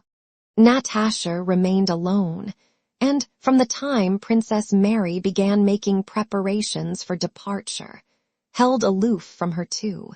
Princess Mary asked the Countess to let Natasha go with her to Moscow, and both parents gladly accepted this offer, for they saw their daughter losing strength every day and thought that a change of scene and the advice of Moscow doctors would be good for her. "I am not going anywhere," Natasha replied when this was proposed to her. "Do please just leave me alone." And she ran out of the room, with difficulty refraining from tears of vexation and irritation rather than of sorrow. After she felt herself deserted by Princess Mary and alone in her grief, Natasha spent most of the time in her room by herself, sitting huddled up feet and all in the corner of the sofa, tearing and twisting something with her slender nervous fingers, and gazing intently and fixedly at whatever her eyes chanced to fall on. This solitude exhausted and tormented her, but she was in absolute need of it. As soon as anyone entered, she got up quickly, changed her position and expression, and picked up a book or some sewing, evidently waiting impatiently for the intruder to go. She felt all the time as if she might at any moment penetrate that on which, with a terrible questioning too great for her strength, her spiritual gaze was fixed. One day toward the end of December, Natasha, pale and thin, dressed in a black woolen gown, her plaited hair negligently twisted into a knot, was crouched feet and all in the corner of her sofa, nervously crumpling and smoothing out the end of her sash while she looked at a corner of the door. She was gazing in the direction in which he had gone to, the other side of life. And that other side of life, of which she had never before thought, and which had formerly seemed to her so far away and improbable, was now nearer and more akin and more comprehensible than this side of life, where everything was either emptiness and desolation or suffering and indignity. She was gazing where she knew him to be, but she could not imagine him otherwise than as he had been here. She now saw him again as he had been at Mytishchi, at Troitsa, and at Yaroslavl. She saw his face, heard his voice, repeated his words and her own, and sometimes devised other words they might have spoken. There he is lying back in an armchair in his velvet cloak, leaning his head on his thin, pale hand. His chest is dreadfully hollow and his shoulders raised. His lips are firmly closed, his eyes glitter, and a wrinkle comes and goes on his pale forehead. One of his legs twitches just perceptibly but rapidly. Natasha knows that he is struggling with terrible pain. What is that pain like, Why does he have that pain? What does he feel? How does it hurt him? Thought Natasha. He noticed her watching him, raised his eyes, and began to speak seriously. One thing would be terrible, said he. To bind oneself forever to a suffering man, it would be continual torture. And he looked searchingly at her. Natasha, as usual, answered before she had time to think what she would say. She said, "This can't go on, it won't. You will get well, quite well." She now saw him from the commencement of that scene, and relived what she had then felt. She recalled his long, sad, and severe look at those words, and understood the meaning of the rebuke and despair in that protracted gaze. I agreed, Natasha now said to herself, that it would be dreadful if he always continued to suffer. I said it then only because it would have been dreadful for him, but he understood it differently. He thought it would be dreadful for me. He then still wished to live and feared death, and I said it so awkwardly and stupidly. I did not say what I meant. I thought quite differently. Had I said what I thought I should have said, even if he had to go on dying, to die continually before my eyes, I should have been happy compared with what I am now. Now there is nothing. Nobody. Did he know that? No, he did not and never will know it. And now it will never, never be possible to put it right. And now he again seemed to be saying the same words to her. Only in her imagination, Natasha this time gave him a different answer. She stopped him and said, "Terrible for you, but not for me. You know that for me there is nothing in life but you, and to suffer with you is the greatest happiness for me." And he took her hand and pressed it, as he had pressed it that terrible evening 4 days before his death. And in her imagination she said other tender and loving words which she might have said then, but only spoke now. "I love thee. Thee. I love, love," she said, convulsively pressing her hands and setting her teeth with a desperate effort. She was overcome by sweet sorrow, and tears were already rising in her eyes.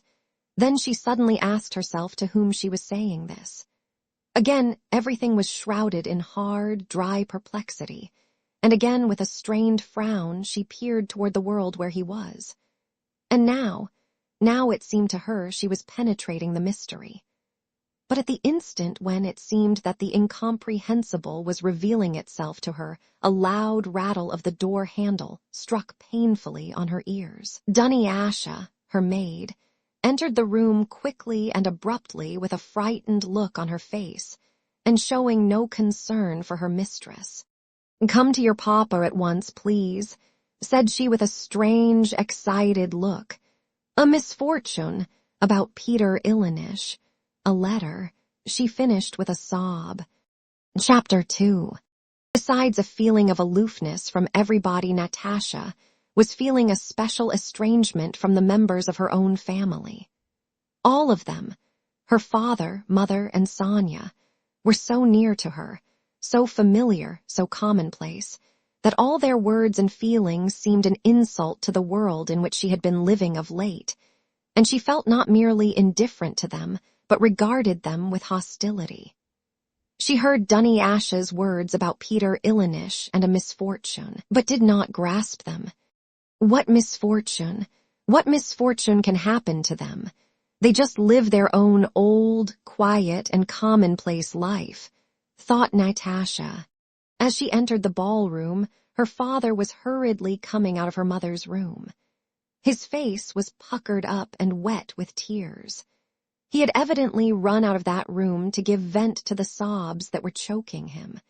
When he saw Natasha, he waved his arms despairingly and burst into convulsively painful sobs that distorted his soft, round face.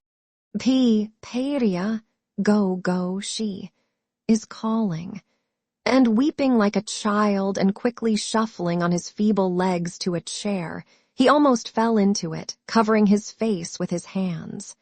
Suddenly, an electric shock seemed to run through Natasha's whole being.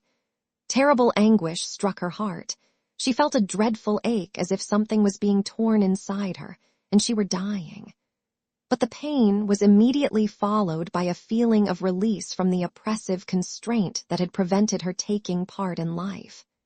The sight of her father, the terribly wild cries of her mother that she heard through the door, made her immediately forget herself and her own grief. She ran to her father, but he feebly waved his arm, pointing to her mother's door. Princess Mary, pale and with quivering chin, came out from that room and, taking Natasha by the arm, said something to her. Natasha neither saw nor heard her. She went in with rapid steps, pausing at the door for an instant as if struggling with herself, and then ran to her mother. The Countess was lying in an armchair in a strange and awkward position, stretching out and beating her head against the wall. Sonia and the maids were holding her armis. "Natasha, Natasha," cried the Countess. "It's not true, it's not true. He's lying. Natasha," she shrieked, pushing those around her away. "Go away, all of you, it's not true. Killed. Ha, ha, ha, it's not true." Natasha put one knee on the armchair, stooped over her mother, embraced her, and with unexpected strength raised her, turned her face toward herself, and clung to her. "Mummy, darling, I am here, my dearest mummy," she kept on whispering, not pausing an instant. She did not let go of her mother, but struggled tenderly with her, demanded a pillow and hot water, and unfastened and tore open her mother's dress. "My dearest darling, Mummy, my precious," she whispered incessantly, kissing her head, her hands, her face, and feeling her own irrepressible and streaming tears tickling her nose and cheeks. The Countess pressed her daughter's hand, closed her eyes, and became quiet for a moment. Suddenly she sat up with unaccustomed swiftness, glanced vacantly around her, and seeing Natasha, began to press her daughter's head with all her strength. Then she turned toward her daughter's face, which was wincing with pain, and gazed long at it. "Natasha, you love me," she said in a soft, trustful whisper. "Natasha, you would not deceive me. You'll tell me the whole truth." Natasha looked at her with eyes full of tears, and in her look there was nothing but love and an entreaty for forgiveness. "My darling mummy," she repeated, straining all the power of her love to find some way of taking on herself the excess of grief that crushed her mother.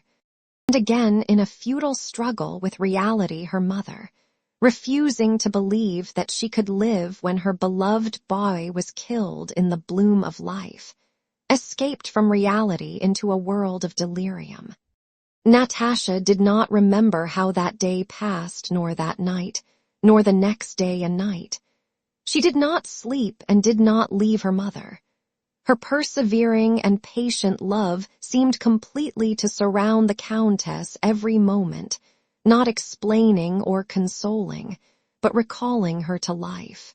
During the third night, the Countess kept very quiet for a few minutes, and Natasha rested her head on the arm of her chair and closed her eyes, but opened them again on hearing the bedstead creak. The Countess was sitting up in bed and speaking softly. "How glad I am you have come. You are tired. Won't you have some tea?" Natasha went up to her. "You have improved in looks and grown more manly," continued the Countess, taking her daughter's hand. "Mamma, what are you saying?" "Natasha, he is no more, no more." And embracing her daughter, the Countess began to weep for the first time. Chapter 3. Princess Mary postponed her departure. Sonia and the Count tried to replace Natasha, but could not. They saw that she alone was able to restrain her mother from unreasoning despair. For 3 weeks, Natasha remained constantly at her mother's side, sleeping on a lounge chair in her room, making her eat and drink, and talking to her incessantly because the mere sound of her tender, caressing tones soothed her mother. The mother's wounded spirit could not heal. Peria's death had torn from her half her life. When the news of Peria's death had come, she had been a fresh and vigorous woman of 50. But a month later she left her room a listless old woman taking no interest in life. But the same blow that almost killed the Countess, this second blow, restored Natasha to life. A spiritual wound produced by a rending of the spiritual body is like a physical wound, and, strange as it may seem, just as a deep wound may heal, and its edges join, physical and spiritual wounds alike can yet heal completely only as the result of a vital force from within. Natasha's wound healed in that way. She thought her life was ended, but her love for her mother unexpectedly showed her that the essence of life, love, was still active within her. Love awoke, and so did life. Prince Andrew's last days had bound Princess Mary and Natasha together. This new sorrow brought them still closer to one another. Princess Mary put off her departure, and for 3 weeks looked after Natasha as if she had been a sick child. The last weeks passed in her mother's bedroom had strained Natasha's physical strength. One afternoon, noticing Natasha shivering with fever, Princess Mary took her to her own room and made her lie down on the bed.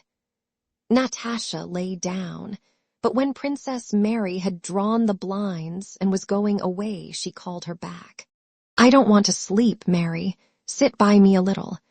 "You are tired. Try to sleep." No. Why did you bring me away? She will be asking for me." "She is much better. She spoke so well today," said Princess Mary.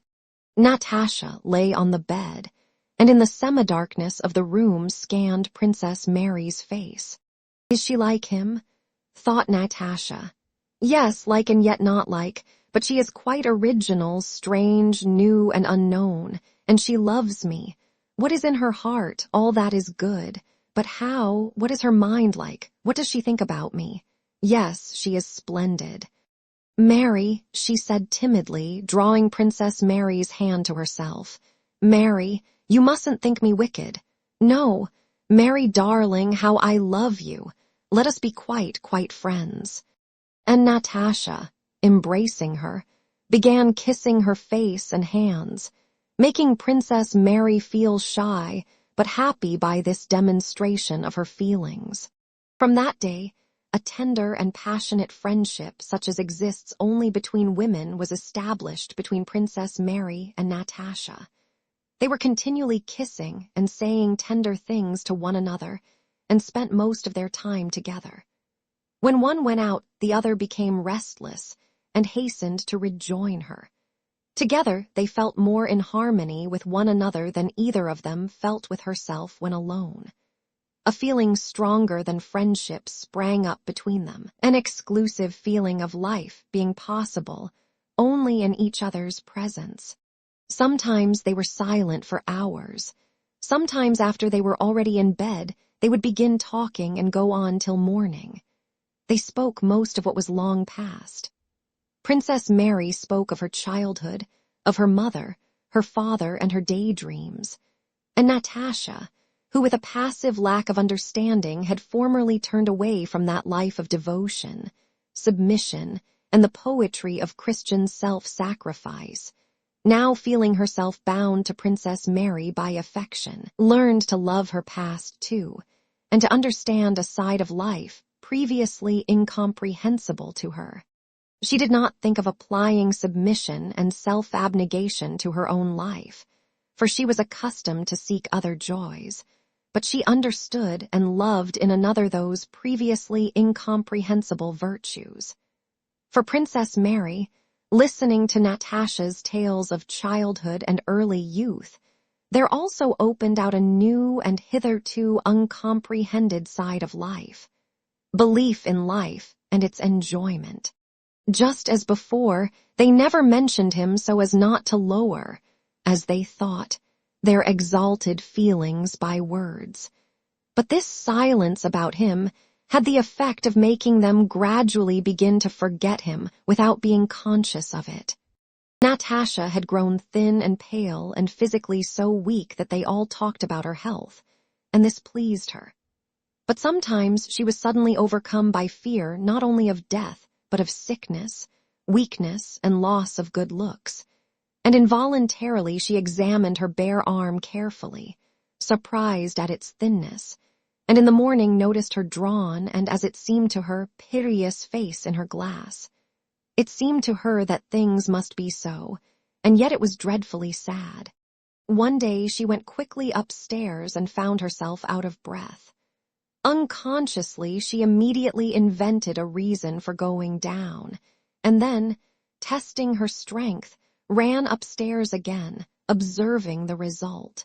Another time when she called Dunyasha, her voice trembled, so she called again. Though she could hear Dunyasha coming, called her in the deep chest tones in which she had been wont to sing, and listened attentively to herself. She did not know and would not have believed it, but beneath the layer of slime that covered her soul and seemed to her impenetrable, delicate young shoots of grass were already sprouting, which taking root would so cover with their living verdure the grief that weighed her down that it would soon no longer be seen or noticed. The wound had begun to heal from within. At the end of January, Princess Mary left for Moscow, and the Count insisted on Natasha's going with her to consult the doctors. Chapter 4.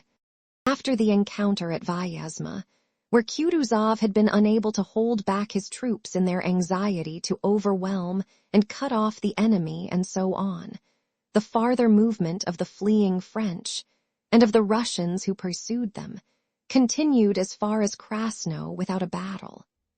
The flight was so rapid that the Russian army pursuing the French could not keep up with them. Cavalry and artillery horses broke down, and the information received of the movements of the French was never reliable. The men in the Russian army were so worn out by this continuous marching at the rate of 27 miles a day that they could not go any faster. To realize the degree of exhaustion of the Russian army, it is only necessary to grasp clearly the meaning of the fact that, while not losing more than 5,000 killed and wounded after Tarutino and less than 100 prisoners, the Russian army which left that place, 100,000 strong, reached Krasno with only 50,000. The rapidity of the Russian pursuit was just as destructive to our army as the flight of the French was to theirs.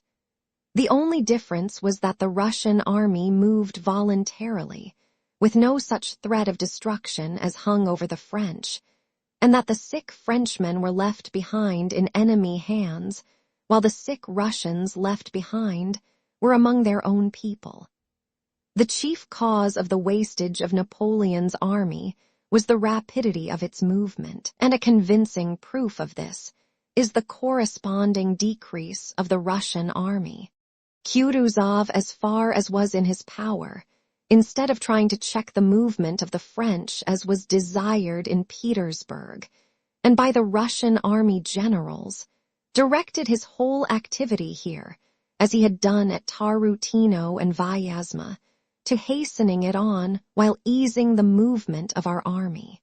But besides this, since the exhaustion and enormous diminution of the army caused by the rapidity of the advance had become evident, another reason for slackening the pace and delaying presented itself to Kutuzov. The aim of the Russian army was to pursue the French. The road the French would take was unknown, and so the closer our troops trod on their heels, the greater distance they had to cover.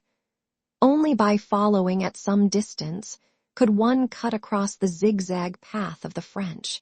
All the artful maneuvers suggested by our generals meant fresh movements of the army and a lengthening of its marches, whereas the only reasonable aim was to shorten those marches. To that end, Kutuzov's activity was directed during the whole campaign from Moscow to Vilna, not casually or intermittently, but so consistently that he never once deviated from it. Kutuzov felt and knew, not by reasoning or science, but with the whole of his Russian being, what every Russian soldier felt, that the French were beaten, that the enemy was flying and must be driven out. But at the same time, he, like the soldiers, realized all the hardship of this march, the rapidity of which was unparalleled for such a time of the year. But to the generals, especially the foreign ones in the Russian army, who wished to distinguish themselves, to astonish somebody, and for some reason to capture a king or a duke, it seemed that now, when any battle must be horrible and senseless, was the very time to fight and conquer somebody. Kutuzov merely shrugged his shoulders when one after another they presented projects of maneuvers to be made with those soldiers.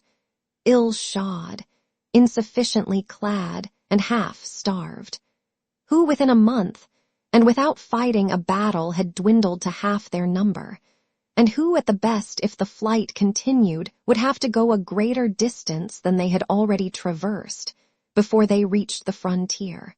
This longing to distinguish themselves, to maneuver, to overthrow, and to cut off showed itself particularly whenever the Russians stumbled on the French army. So it was at Krasno, where they expected to find one of the 3 French columns, and stumbled instead on Napoleon himself with 16,000 men. Despite all Kutuzov's efforts to avoid that ruinous encounter and to preserve his troops, the massacre of the broken mob of French soldiers by worn-out Russians continued at Krasno for 3 days. Cole wrote a disposition. The first column will march to so-and-so, etc. And as usual, nothing happened in accord with the disposition. Prince Eugene of Württemberg fired from a hill over the French crowds that were running past, and demanded reinforcements which did not arrive. The French, avoiding the Russians, dispersed and hid themselves in the forest by night, making their way round as best they could, and continued their flight. Miloradovich, who said he did not want to know anything about the commissariat affairs of his detachment, and could never be found when he was wanted, that Chevalier Sans pour et sans reproche asterisk, as he styled himself, who was fond of parleys with the French, sent envoys demanding their surrender, wasted time, and did not do what he was ordered to do. Night without fear and without reproach. I give you that column, lads, he said, riding up to the troops and pointing out the French to the cavalry. And the cavalry, with spurs and sabers urging on horses that could scarcely move, trotted with much effort to the column presented to them. That is to say, to a crowd of Frenchmen stark with cold, frost-bitten, and starving. And the column that had been presented to them threw down its arms and surrendered as it had long been anxious to do. At Krasno they took 26,000 prisoners, several hundred cannon, and a stick called a marshal's staff, and disputed as to who had distinguished himself, and were pleased with their achievement, though they much regretted not having taken Napoleon, or at least a marshal or a hero of some sort, and reproached one another and especially Kutuzov for having failed to do so. These men, carried away by their passions, were but blind tools of the most melancholy law of necessity, but considered themselves heroes, and imagined that they were accomplishing a most noble and honorable deed. They blamed Kutuzov and said that from the very beginning of the campaign he had prevented their vanquishing Napoleon, that he thought of nothing but satisfying his passions, and would not advance from the linen factories because he was comfortable there, that at Krasno he checked the advance because on learning that Napoleon was there he had quite lost his head, and that it was probable that he had an understanding with Napoleon and had been bribed by him, and so on, and so on. Not only did his contemporaries, carried away by their passions, talk in this way, but posterity and history have acclaimed Napoleon as grand, while Kutuzov is described by foreigners as a crafty, dissolute, weak old courtier, and by Russians as something indefinite, a sort of puppet useful only because he had a Russian name. Chapter 5. In 1812 and 1813, Kutuzov was openly accused of blundering. The emperor was dissatisfied with him, and in a history recently written by order of the highest authorities, it is said that Kutuzov was a cunning court liar, frightened of the name of Napoleon, and that by his blunders at Krasno and the Berezina, he deprived the Russian army of the glory of complete victory over the French. Asterisk. Asterisk history of the year 1812. The character of Kutuzov and reflections on the unsatisfactory results of the battles at Krasno by Bogdanovich. Such is the fate not of great men, grands hommes, whom the Russian mind does not acknowledge, but of those rare and always solitary individuals who, discerning the will of Providence, submit their personal will to it. The hatred and contempt of the crowd punish such men for discerning the higher laws. For Russian historians, strange and terrible to say, Napoleon, that most insignificant tool of history who never anywhere, even in exile, showed human dignity. Napoleon is the object of adulation and enthusiasm. He is grand. But Kutuzov, the man who from the beginning to the end of his activity in 1812, never once swerving by word or deed from Borodino to Vilna, presented an example exceptional in history of self-sacrifice and a present consciousness of the future importance of what was happening. Kutuzov seems to them something indefinite and pitiful, and when speaking of him and of the year 1812, they always seem a little ashamed. And yet it is difficult to imagine an historical character whose activity was so unswervingly directed to a single aim. And it would be difficult to imagine any aim more worthy or more consonant with the will of the whole people. Still more difficult would it be to find an instance in history of the aim of an historical personage being so completely accomplished as that to which all Kutuzov's efforts were directed in 1812. Kutuzov never talked of 40 centuries looking down from the pyramids, of the sacrifices he offered for the fatherland, or of what he intended to accomplish or had accomplished. In general, he said nothing about himself, adopted no pose, always appeared to be the simplest and most ordinary of men, and said the simplest and most ordinary things. He wrote letters to his daughters and to Madame de Staël, read novels, liked the society of pretty women, jested with generals, officers, and soldiers, and never contradicted those who tried to prove anything to him. When Count Rostopchin at the Yaza Bridge galloped up to Kutuzov with personal reproaches for having caused the destruction of Moscow, and said, "How was it you promised not to abandon Moscow without a battle?" Kutuzov replied, "And I shall not abandon Moscow without a battle, though Moscow was then already abandoned." When Arakchev, coming to him from the emperor, said that Ermolov ought to be appointed chief of the artillery, Kutuzov replied, "Yes, I was just saying so myself," though a moment before he had said quite the contrary. What did it matter to him, who then alone amid a senseless crowd understood the whole tremendous significance of what was happening? What did it matter to him whether Rostopchin attributed the calamities of Moscow to him or to himself? Still less could it matter to him who was appointed chief of the artillery. Not merely in these cases, but continually did that old man, who by experience of life had reached the conviction that thoughts and the words serving as their expression are not what move people, use quite meaningless words that happen to enter his head. But that man, so heedless of his words, did not once during the whole time of his activity utter one word inconsistent with the single aim toward which he moved throughout the whole war. Obviously, in spite of himself, in very diverse circumstances, he repeatedly expressed his real thoughts with the bitter conviction that he would not be understood.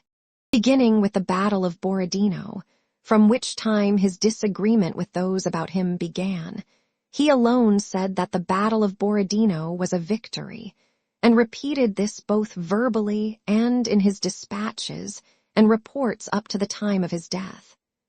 He alone said that the loss of Moscow is not the loss of Russia.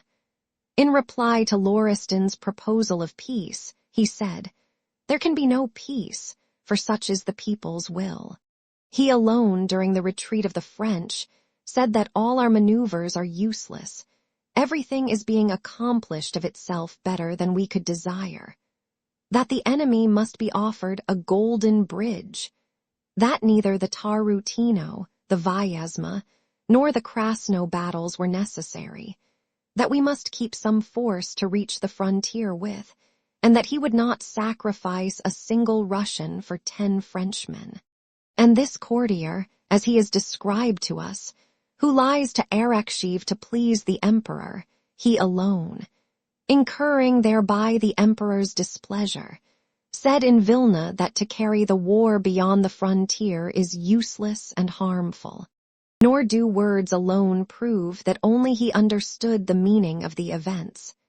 His actions, without the smallest deviation, were all directed to one and the same threefold ending: to brace all his strength for conflict with the French, to defeat them, and to drive them out of Russia, minimizing as far as possible the sufferings of our people and of our army. This procrastinator Kutuzov, whose motto was patience and time, this enemy of decisive action, gave battle at Borodino, investing the preparations for it with unparalleled solemnity. This Kutuzov, who before the Battle of Austerlitz began, said that it would be lost, he alone, in contradiction to everyone else, declared till his death that Borodino was a victory, despite the assurance of generals that the battle was lost, and despite the fact that for an army to have to retire after winning a battle was unprecedented. He alone, during the whole retreat, insisted that battles, which were useless then, should not be fought, and that a new war should not be begun nor the frontiers of Russia crossed. It is easy now to understand the significance of these events, if only we abstain from attributing to the activity of the mass aims that existed only in the heads of a dozen individuals. For the events and results now lie before us. But how did that old man, alone, in opposition to the general opinion, so truly discern the importance of the people's view of the events that in all his activity he was never once untrue to it?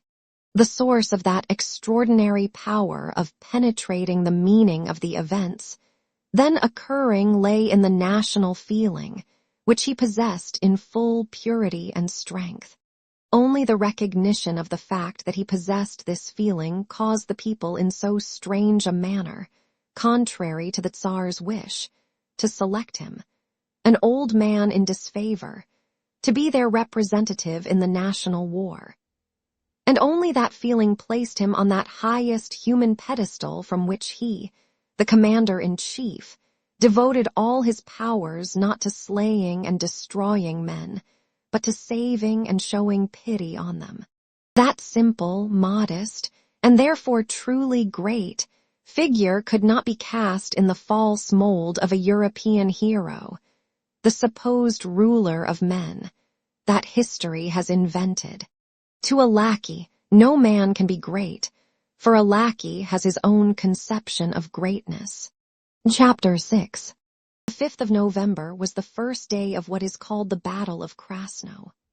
Toward evening, after much disputing and many mistakes made by generals who did not go to their proper places, and after adjutants had been sent about with counterorders, when it had become plain that the enemy was everywhere in flight, and that there could and would be no battle, Kutuzov left Krasno and went to Dobro, whither his headquarters had that day been transferred.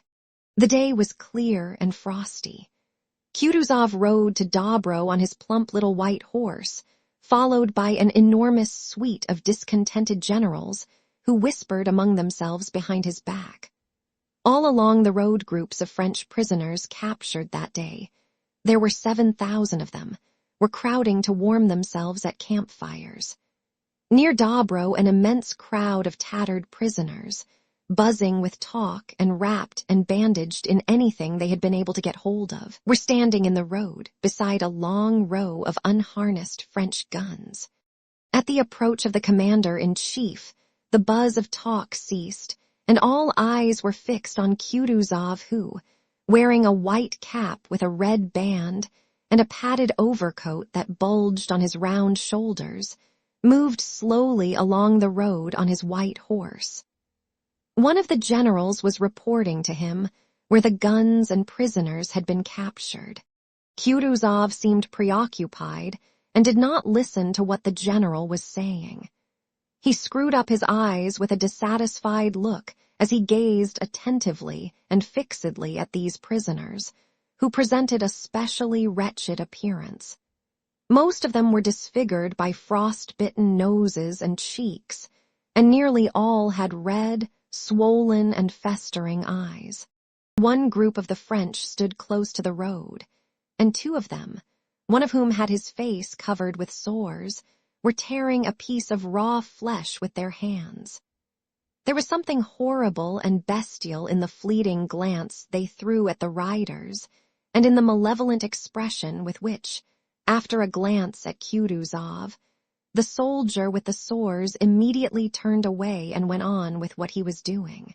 Kutuzov looked long and intently at these two soldiers. He puckered his face, screwed up his eyes, and pensively swayed his head.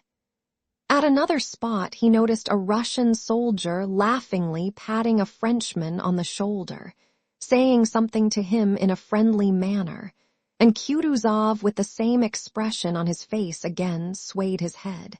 "What were you saying?"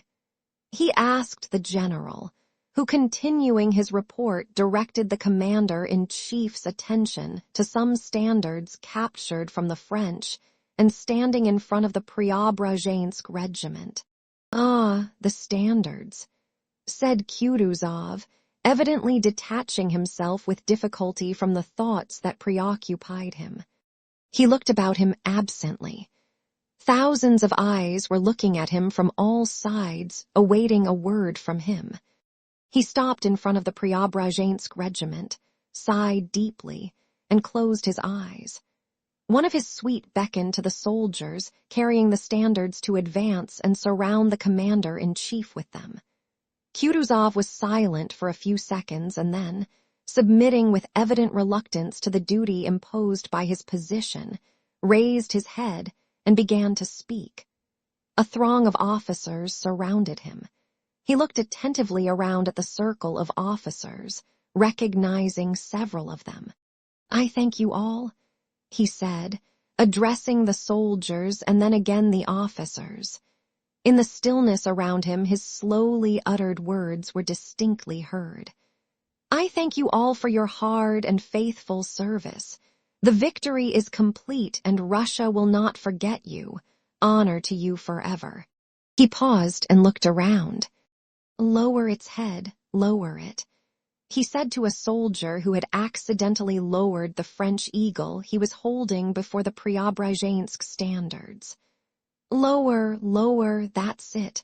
Hurrah, lads," he added, addressing the men with a rapid movement of his chin.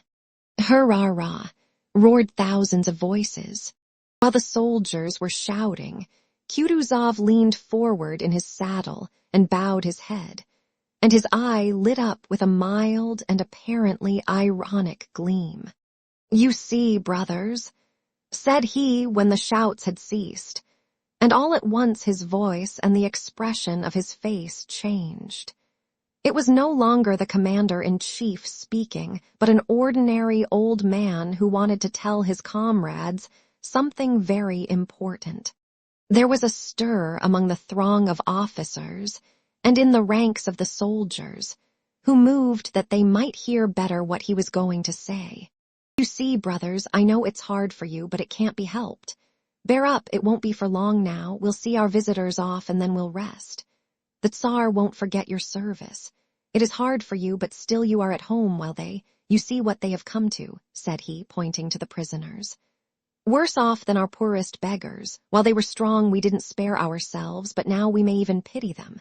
They are human beings, too. Isn't it so, lads?"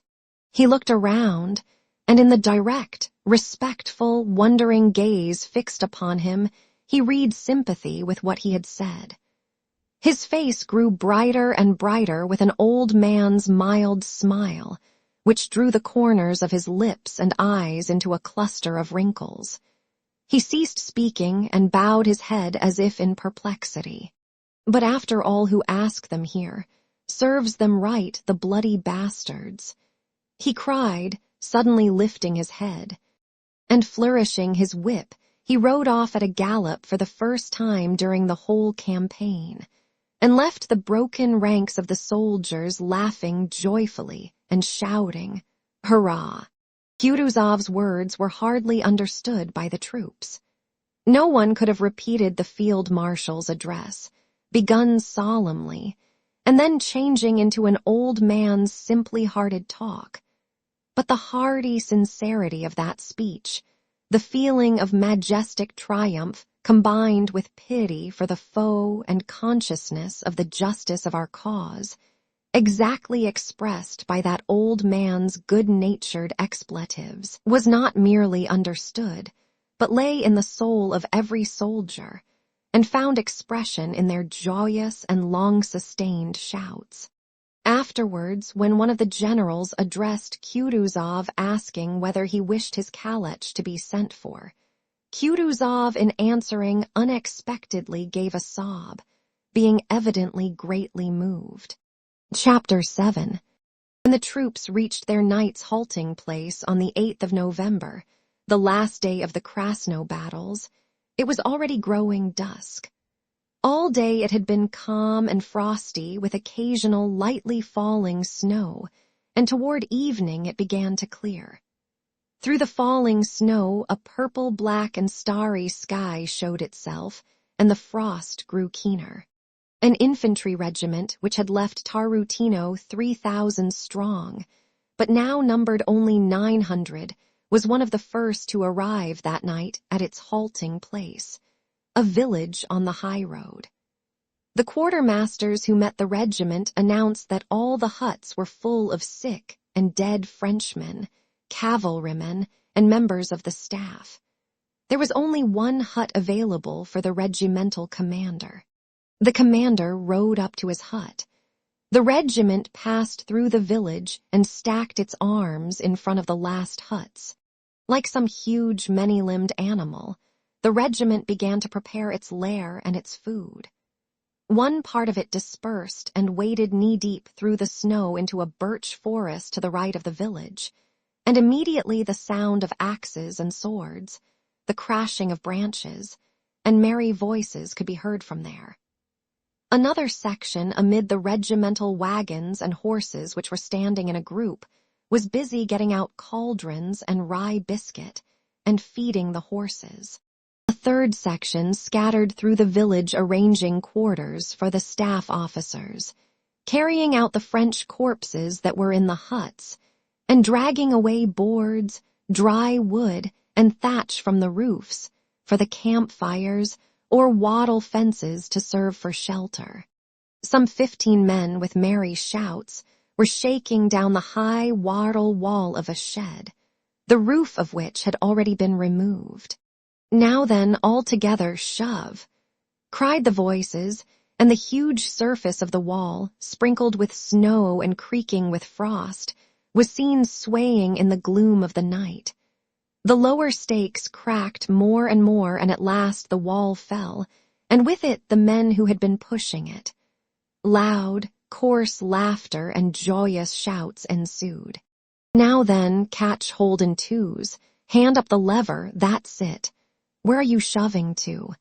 Now, all together, but wait a moment, boys," with a song. All stood silent, and a soft, pleasant, velvety voice began to sing. At the end of the third verse, as the last note died away, 20 voices roared out at once. "Ooh, ooh, ooh, ooh, that's it. All together, heave away, boys." But despite their united efforts, the waddle hardly moved, and in the silence that followed, the heavy breathing of the men was audible. "Here, you of the 6th Company, devils that you are, lend a hand. Will you? You may want us one of these days." Some 20 men of the 6th Company who were on their way into the village joined the haulers, and the wattle wall, which was about 35 feet long and 7 feet high, moved forward along the village street, swaying, pressing upon and cutting the shoulders of the gasping men. "Get along. Falling, what are you stopping for? There now." Merry, senseless words of abuse flowed freely. "What are you up to?" Suddenly came the authoritative voice of a sergeant major who came upon the men who were hauling their burden. "There are gentry here. The general himself is in that hut, and you foul-mouthed devils, you brutes, I'll give it to you," shouted he, hitting the first man who came in his way a swinging blow on the back. "Can't you make less noise?" The men became silent. The soldier who had been struck groaned and wiped his face, which had been scratched till it bled by his falling against the wattle. "There, how that devil hits out. He's made my face all bloody," said he in a frightened whisper when the sergeant major had passed on.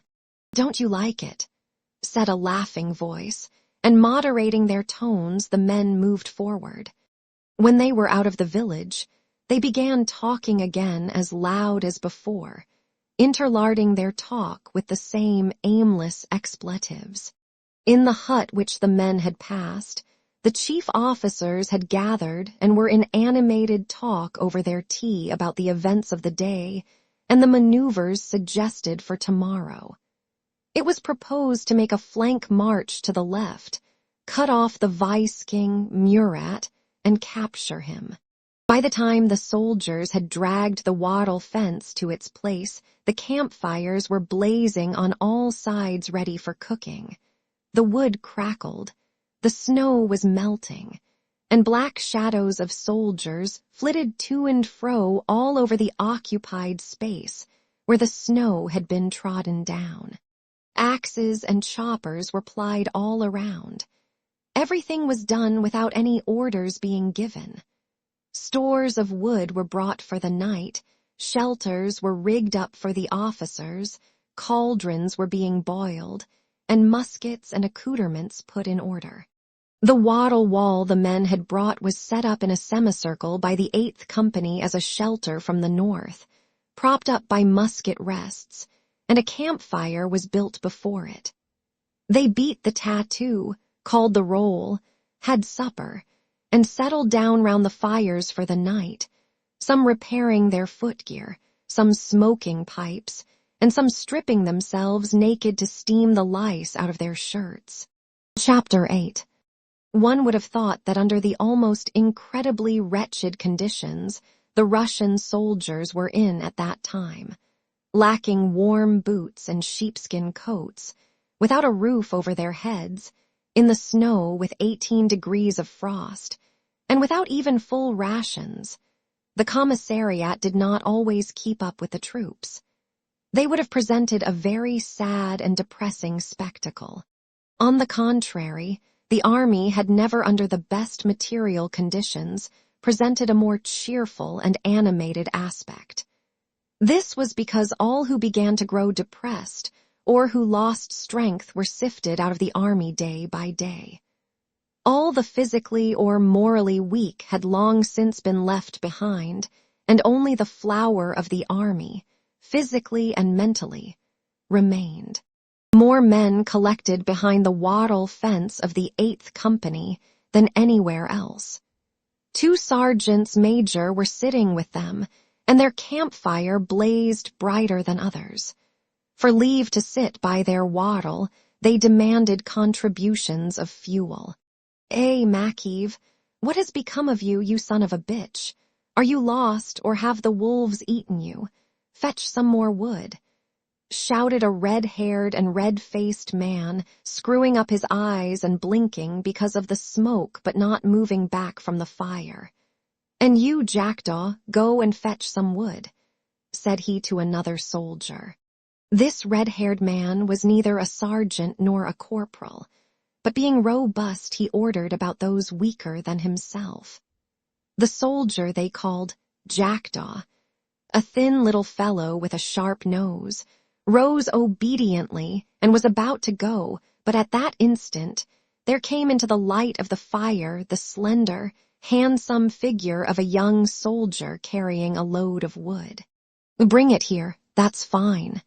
They split up the wood, pressed it down on the fire, blew at it with their mouths, and fanned it with the skirts of their greatcoats, making the flames hiss and crackle. The men drew nearer and lit their pipes. The handsome young soldier who had brought the wood, setting his arms akimbo, began stamping his cold feet rapidly and deftly on the spot where he stood.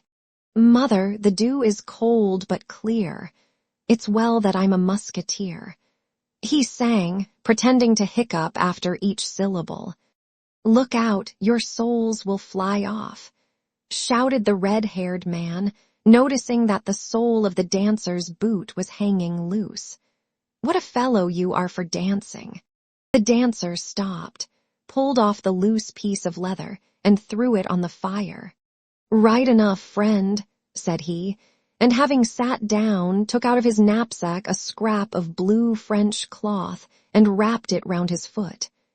"It's the steam that spoils them," he added, stretching out his feet toward the fire. "They'll soon be issuing us new ones. They say that when we've finished hammering them, we're to receive double kits.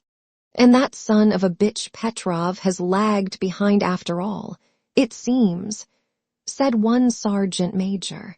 "I've had an eye on him this long while," said the other. "Well, he's a poor sort of soldier.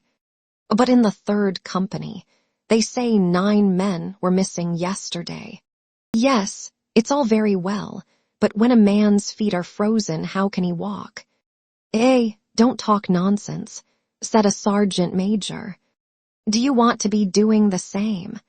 said an old soldier, turning reproachfully to the man who had spoken of frozen feet. "Well, you know," said the sharp-nosed man they called Jackdaw in a squeaky and unsteady voice, raising himself at the other side of the fire, "a plump man gets thin, but for a thin one it's death. Take me now, I've got no strength left," he added, with sudden resolution turning to the sergeant major. "Tell them to send me to hospital. I'm aching all over. Anyway, I shan't be able to keep up."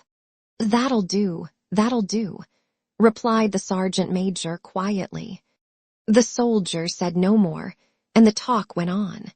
What a lot of those Frenchies were taken today, and the fact is that not one of them had what you might call real boots on, said a soldier, starting a new theme. They were no more than make-believes. The Cossacks have taken their boots. They were clearing the hut for the colonel and carried them out. It was pitiful to see them, boys, put in the dancer. As they turned them over, one seemed still alive, and would you believe it, he jabbered something in their lingo. "But they're a clean folk, lads," the first man went on. "He was white as birch bark, and some of them are such fine fellows you might think they were nobles. Well, what do you think? They make soldiers of all classes there. "But they don't understand our talk at all," said the dancer with a puzzled smile.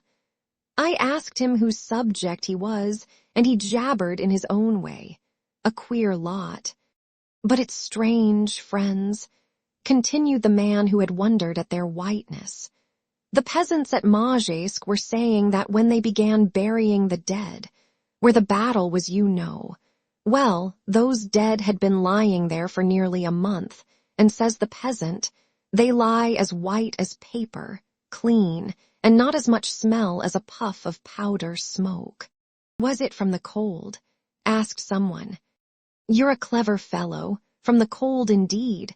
Why, it was hot. If it had been from the cold, ours would not have rotted either. But he says, go up to ours and they are all rotten and maggoty. So he says, we tie our faces up with kerchiefs and turn our heads away as we drag them off. We can hardly do it. But theirs, he says, are white as paper and not so much smell as a whiff of gunpowder." All were silent. "It must be from their food," said the sergeant major. "They used to gobble the same food as the gentry." No one contradicted him. That peasant near Majesk, where the battle was said, the men were all called up from 10 villages around, and they carted for 20 days and still didn't finish carting the dead away. "And as for the wolves," he says, "that was a real battle," said an old soldier. "It's the only one worth remembering, but since that, it's only been tormenting folk. And Daddy, the day before yesterday we ran at them, and my word, they didn't let us get near before they just threw down their muskets and went on their knees. Pardon, they say, that's only one case. They say Platov took Polion himself twice, but he didn't know the right charm. He catches him and catches him, no good.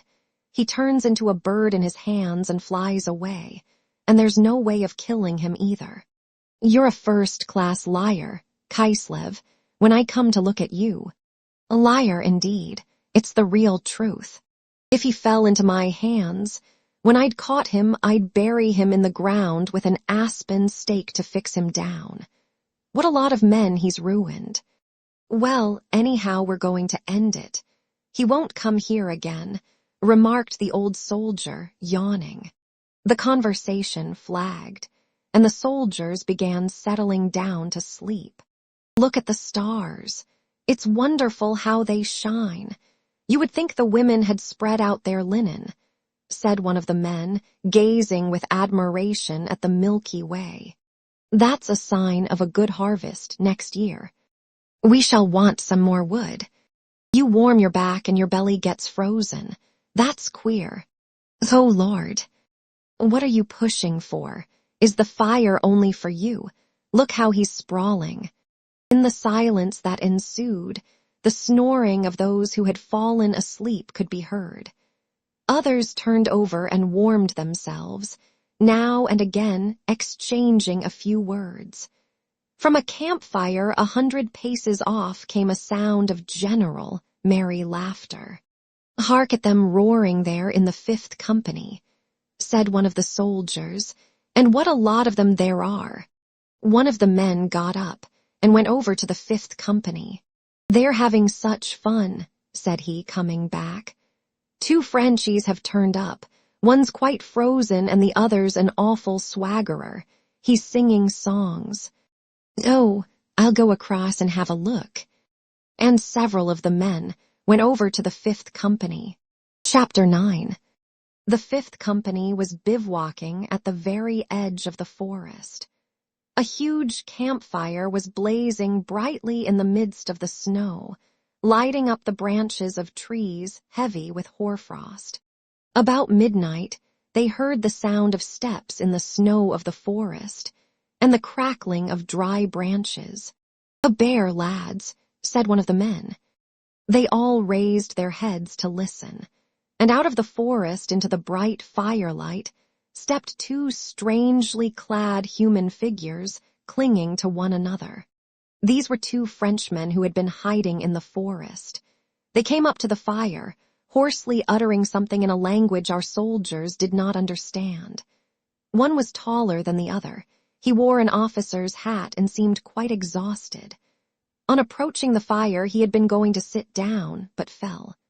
The other, a short, sturdy soldier with a shawl tied round his head, was stronger. He raised his companion and said something, pointing to his mouth. The soldiers surrounded the Frenchman, spread a greatcoat on the ground for the sick man, and brought some buckwheat porridge and vodka for both of them. The exhausted French officer was Rambal, and the man with his head wrapped in the shawl was Morel, his orderly. When Morel had drunk some vodka and finished his bowl of porridge, he suddenly became unnaturally merry and chattered incessantly to the soldiers, who could not understand him. Rambal refused food, and resting his head on his elbow lay silent beside the campfire, looking at the Russian soldiers with red and vacant eyes.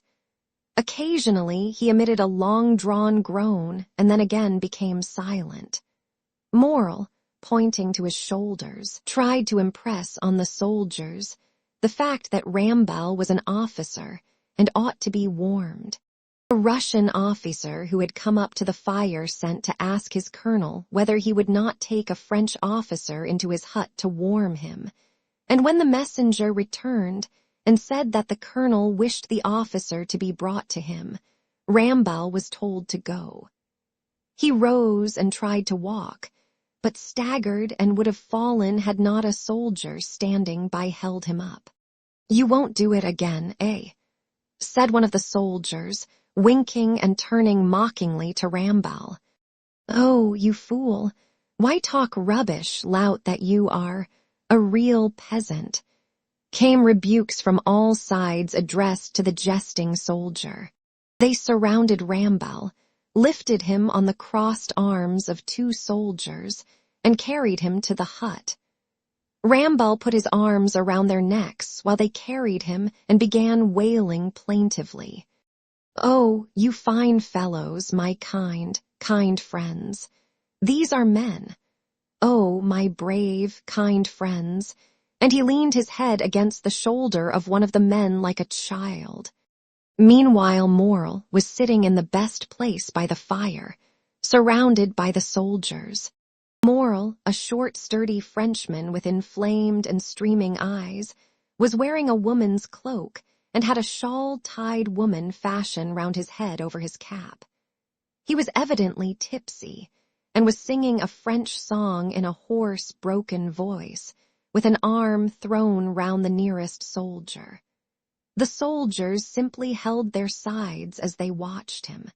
Now then, teach us how it goes. I'll soon pick it up. How is it?" said the man, a singer and a wag, whom Morel was embracing. "Vive Henry Quatter, vive C. Roy Valiant," sang Morel winking, "see diable a Quatter. Asterisk. Asterisk, long live Henry IV, that valiant king, that rowdy devil. Vivar Ricca, vif seru varu, sedi ebliaka," repeated the soldier, flourishing his arm and really catching the tune. "Bravo, ha ha ha," rose their rough, joyous laughter from all sides. Morel, wrinkling up his face, laughed too. "Well, go on. Qui eut le triple talent, de boire, de batter, net dareder unvert gallant, asterisk, who had a triple talent, for drinking, for fighting, and for being a gallant old boy. It goes smoothly, too. Well now, Zalative." Zalative brought out with effort. He drawled, laboriously pursing his lips. Le trip tal adabudaba e de trava gala he sang. "Fine, just like the Frenchie. Oh, ho, ho, do you want some more to eat? Give him some porridge.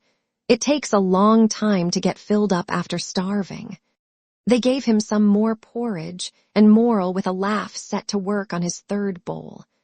All the young soldiers smiled gaily as they watched him. The older men, who thought it undignified to amuse themselves with such nonsense, continued to lie at the opposite side of the fire, but one would occasionally raise himself on an elbow and glance at Morel with a smile. "They are men too," said one of them as he wrapped himself up in his coat. "Even wormwood grows on its own root. Oh Lord, how starry it is, tremendous. That means a hard frost." They all grew silent. The stars, as if knowing that no one was looking at them, began to disport themselves in the dark sky. Now flaring up, now vanishing, now trembling, they were busy whispering something gladsome and mysterious to one another. Chapter 10. The French army melted away at the uniform rate of a mathematical progression. And that crossing of the Berezina, about which so much has been written, was only one intermediate stage in its destruction, and not at all the decisive episode of the campaign. If so much has been and still is written about the Berezina, on the French side, this is only because at the broken bridge across that river, the calamities their army had been previously enduring were suddenly concentrated at one moment into a tragic spectacle that remained in every memory. And on the Russian side merely because in Petersburg, far from the seat of war, a plan, again one of fools, had been devised to catch Napoleon in a strategic trap at the Berezina River. Everyone assured himself that all would happen according to plan, and therefore insisted that it was just the crossing of the Berezina that destroyed the French army. In reality, the results of the crossing were much less disastrous to the French, in guns and men lost, than Krasno had been, as the figures show.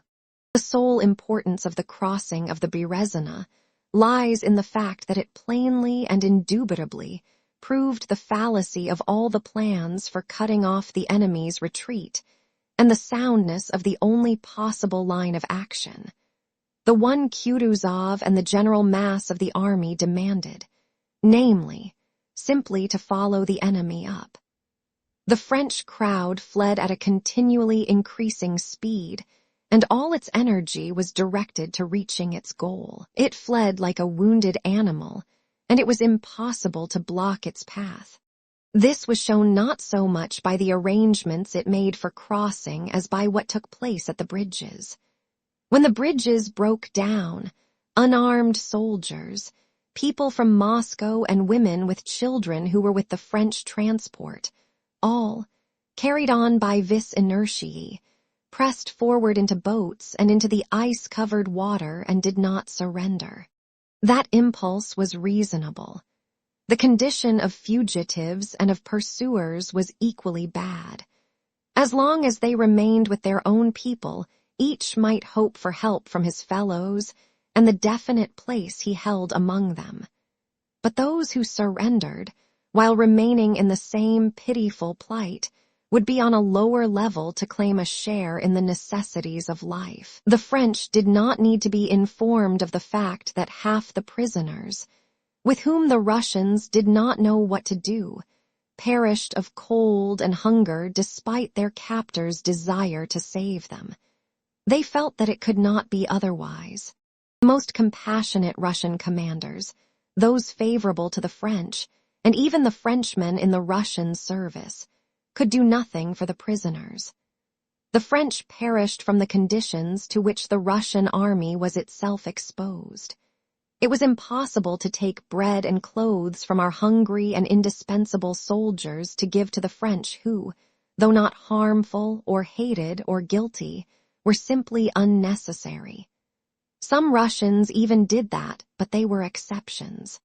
Certain destruction lay behind the French, but in front there was hope. Their ships had been burned. There was no salvation save in collective flight, and on that the whole strength of the French was concentrated. The farther they fled, the more wretched became the plight of the remnant, especially after the Berezina, on which, in consequence of the Petersburg plan, special hopes had been placed by the Russians, and the keener grew the passions of the Russian commanders, who blamed one another and Kutuzov most of all.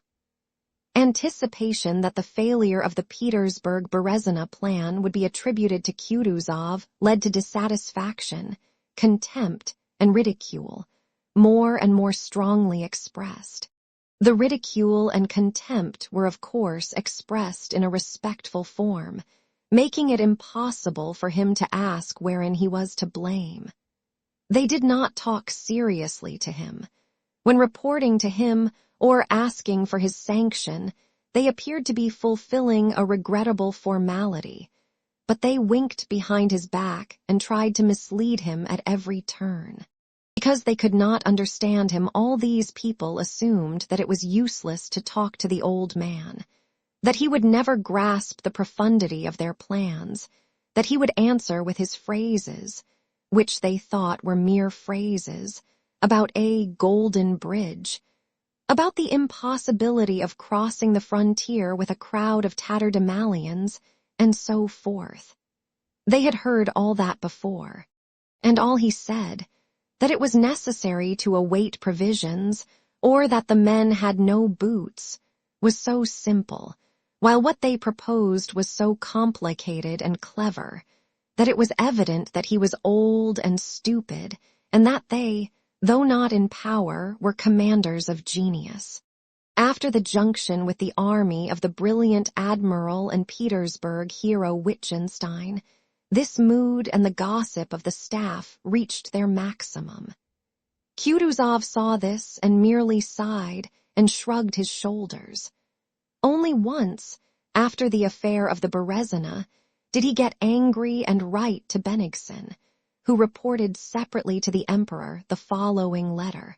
On account of your spells of ill health, will your excellency please be so good as to set off for Kaluga on receipt of this, and there await further commands and appointments from his imperial majesty.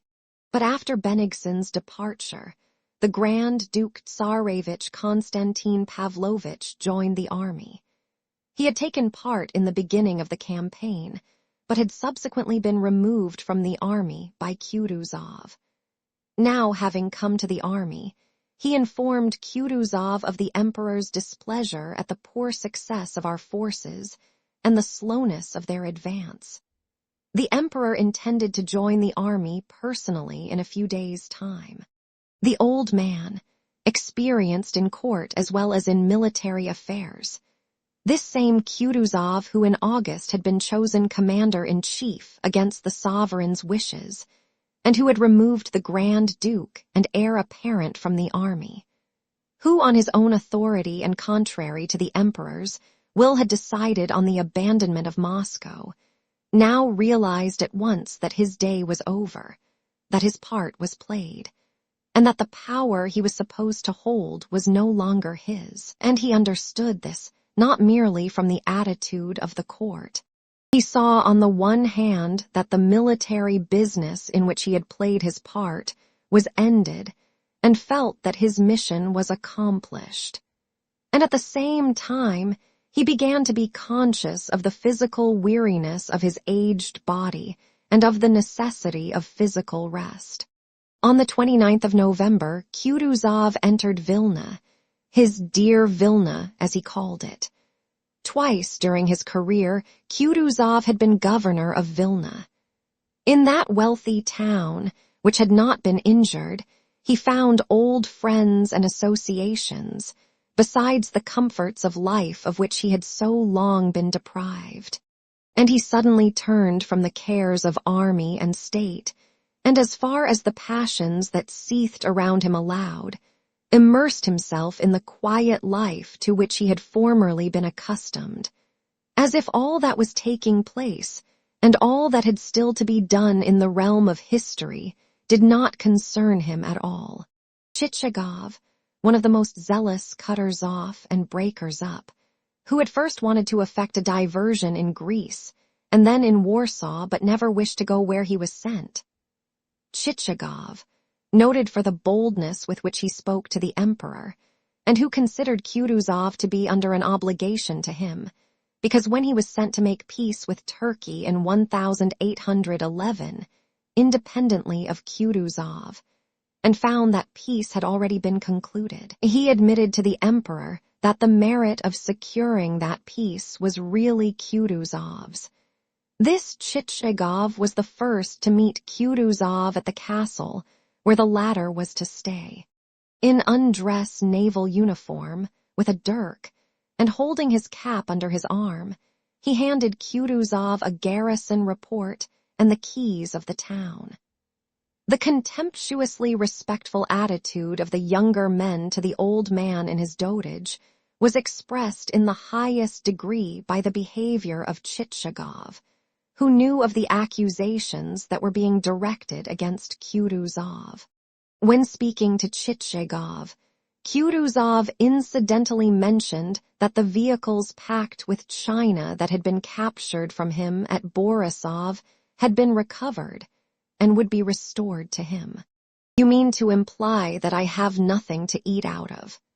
On the contrary, I can supply you with everything even if you want to give dinner parties," warmly replied Chichagov, who tried by every word he spoke to prove his own rectitude, and therefore imagined Kutuzov to be animated by the same desire.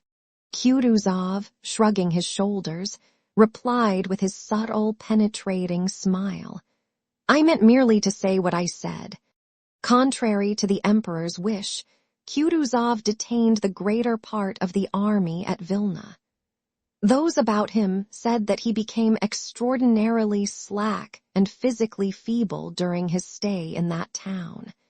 He attended to army affairs reluctantly, left everything to his generals, and while awaiting the emperor's arrival led a dissipated life. Having left Petersburg on the 7th of December with his suite, Count Tolstoy, Prince Volkonsky, Arakcheev, and others, the emperor reached Vilna on the 11th, and in his traveling sleigh drove straight to the castle. In spite of the severe frost, some 100 generals and staff officers in full parade uniform stood in front of the castle, as well as a guard of honor of the Semenov regiment. A courier who galloped to the castle in advance, in a troika with 3 foam-flecked horses, shouted, "Coming." And Konovnitsyn rushed into the vestibule to inform Kutuzov, who was waiting in the hall porter's little lodge.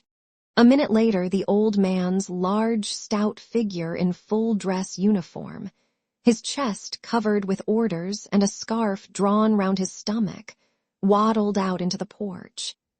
He put on his hat with its peaks to the sides, and holding his gloves in his hand, and walking with an effort sideways down the steps to the level of the street, took in his hand the report he had prepared for the emperor. There was running to and fro and whispering. Another troika flew furiously up, and then all eyes were turned on an approaching sleigh in which the figures of the emperor and Volkonsky could already be descried. From the habit of 50 years, all this had a physically agitating effect on the old general.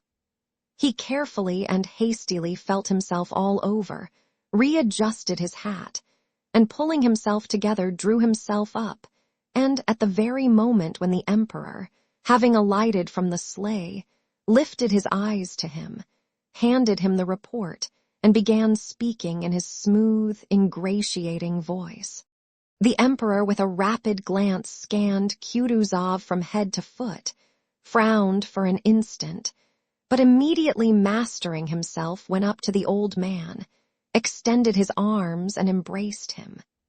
And this embrace, too, owing to a long-standing impression related to his innermost feelings, had its usual effect on Kutuzov, and he gave a sob. The emperor greeted the officers and the Semenov guard, and again, pressing the old man's hand, went with him into the castle. When alone with the field marshal, the emperor expressed his dissatisfaction at the slowness of the pursuit, and at the mistakes made at Krasno and the Berezina, and informed him of his intentions for a future campaign abroad. Kutuzov made no rejoinder or remark. The same submissive, expressionless look with which he had listened to the emperor's commands on the field of Austerlitz 7 years before settled on his face now. When Kutuzov came out of the study, and with lowered head was crossing the ballroom with his heavy waddling gait, he was arrested by someone's voice saying, "Your Serene Highness." Kutuzov raised his head and looked for a long while into the eyes of Count Tolstoy, who stood before him holding a silver salver on which lay a small object. Kutuzov seemed not to understand what was expected of him. Suddenly he seemed to remember.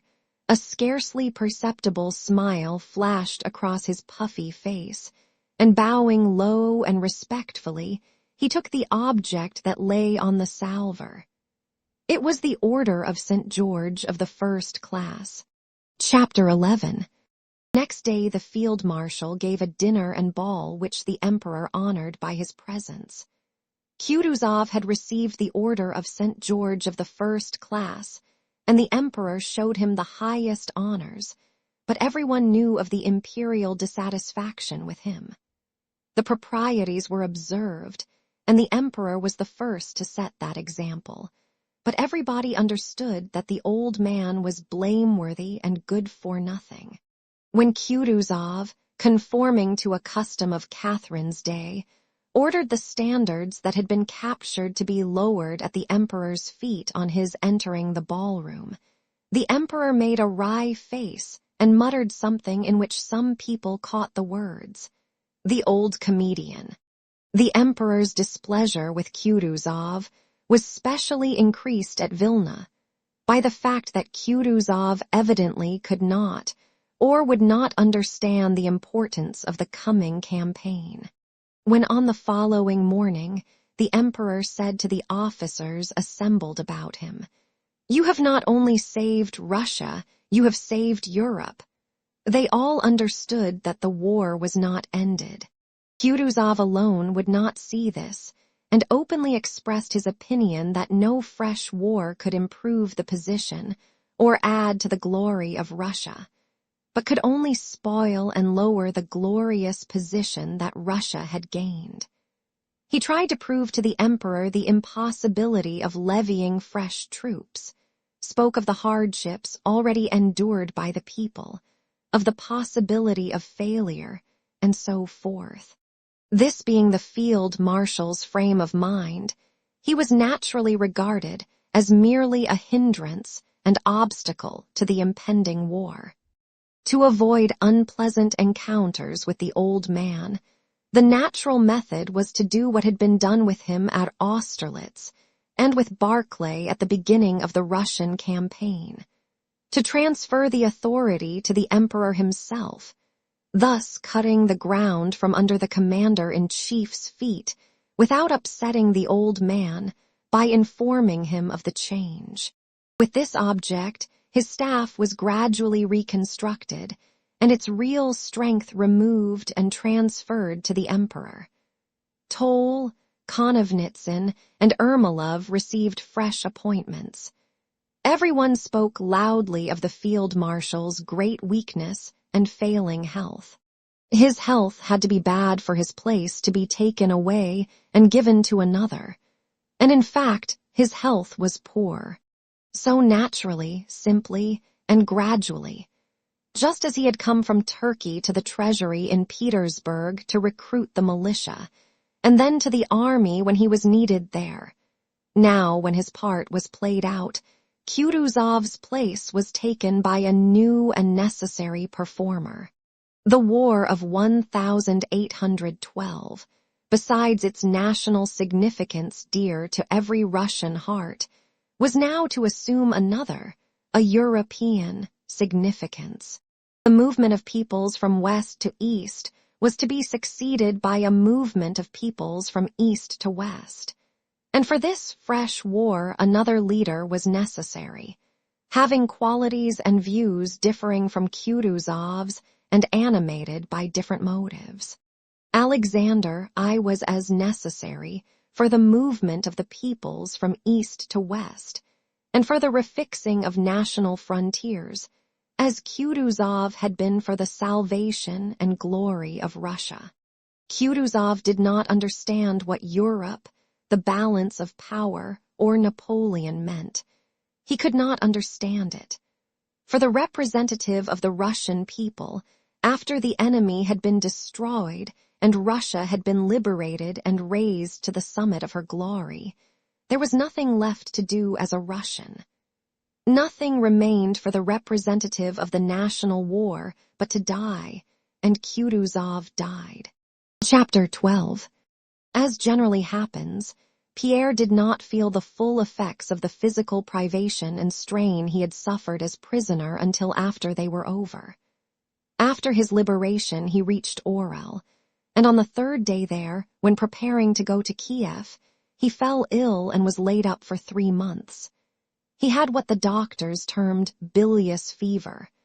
But despite the fact that the doctors treated him, bled him, and gave him medicines to drink, he recovered. Scarcely any impression was left on Pierre's mind by all that happened to him from the time of his rescue till his illness. He remembered only the dull gray weather, now rainy and now snowy, internal physical distress, and pains in his feet and side. He remembered a general impression of the misfortunes and sufferings of people, and of being worried by the curiosity of officers and generals who questioned him. He also remembered his difficulty in procuring a conveyance and horses, and above all, he remembered his incapacity to think and feel all that time. On the day of his rescue, he had seen the body of Peter Rostov. That same day he had learned that Prince Andrew, after surviving the Battle of Borodino for more than a month, had recently died in the Rostovs' house at Yaroslavl, and Denisov, who told him this news, also mentioned Helene's death, supposing that Pierre had heard of it long before.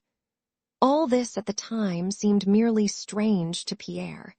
He felt he could not grasp its significance.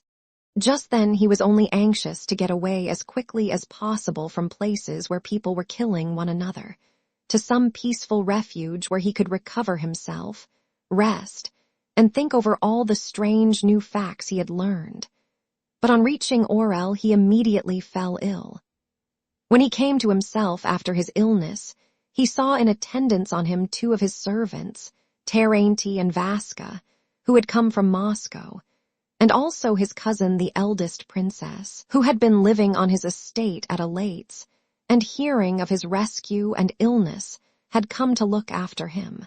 It was only gradually during his convalescence that Pierre lost the impressions he had become accustomed to during the last few months, and got used to the idea that no one would oblige him to go anywhere tomorrow, that no one would deprive him of his warm bed, and that he would be sure to get his dinner, tea, and supper.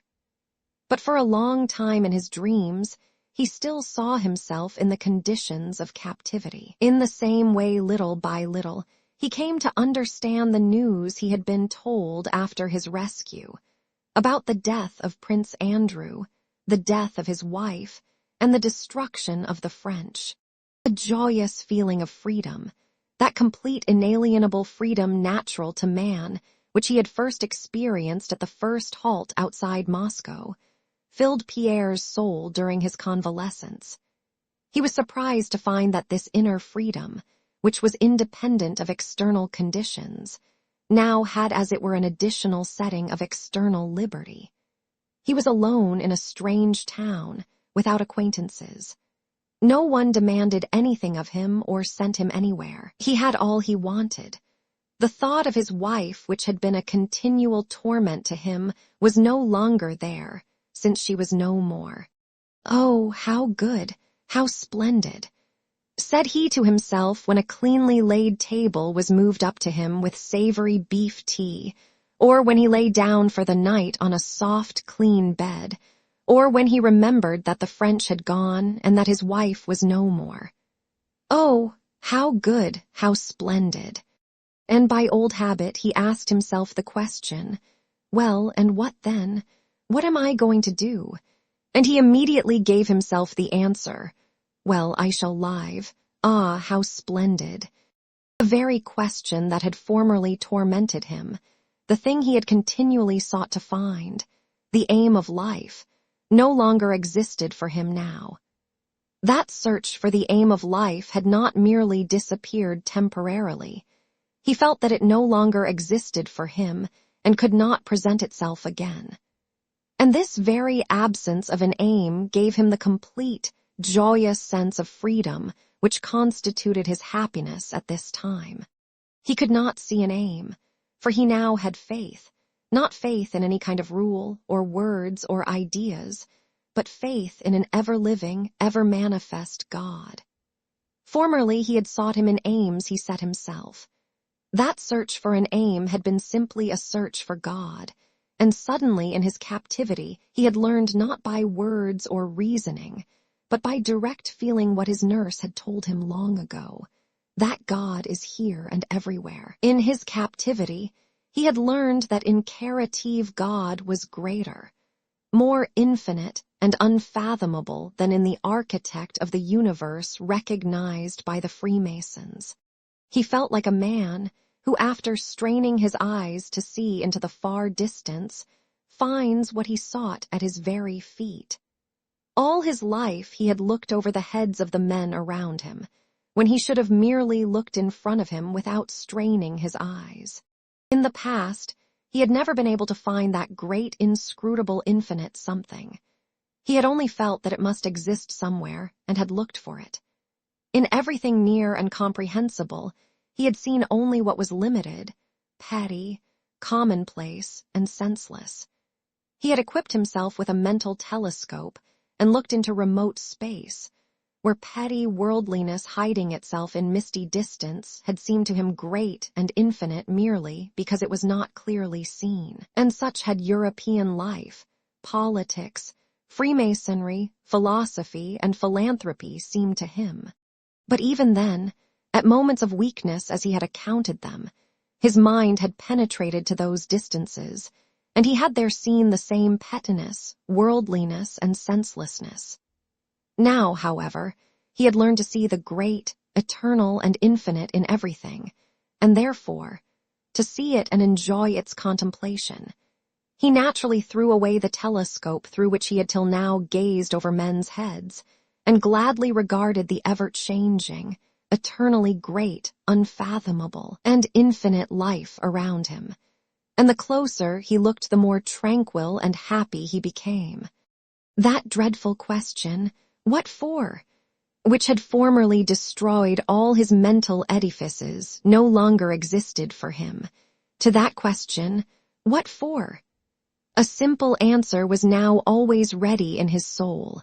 Because there is a God, that God without whose will not one hair falls from a man's head. Chapter 13. In external ways, Pierre had hardly changed at all. In appearance, he was just what he used to be. As before, he was absent-minded and seemed occupied not with what was before his eyes, but with something special of his own.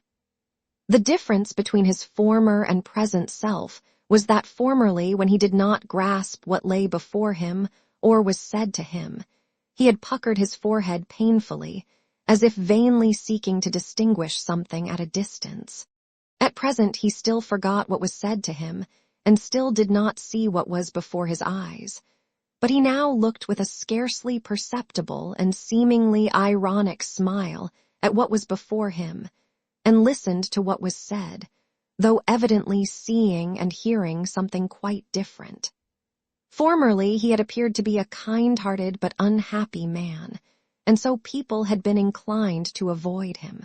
Now a smile at the joy of life always played round his lips, and sympathy for others shone in his eyes with a questioning look as to whether they were as contented as he was, and people felt pleased by his presence.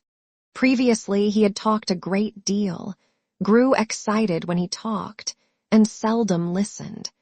Now he was seldom carried away in conversation, and knew how to listen so that people readily told him their most intimate secrets.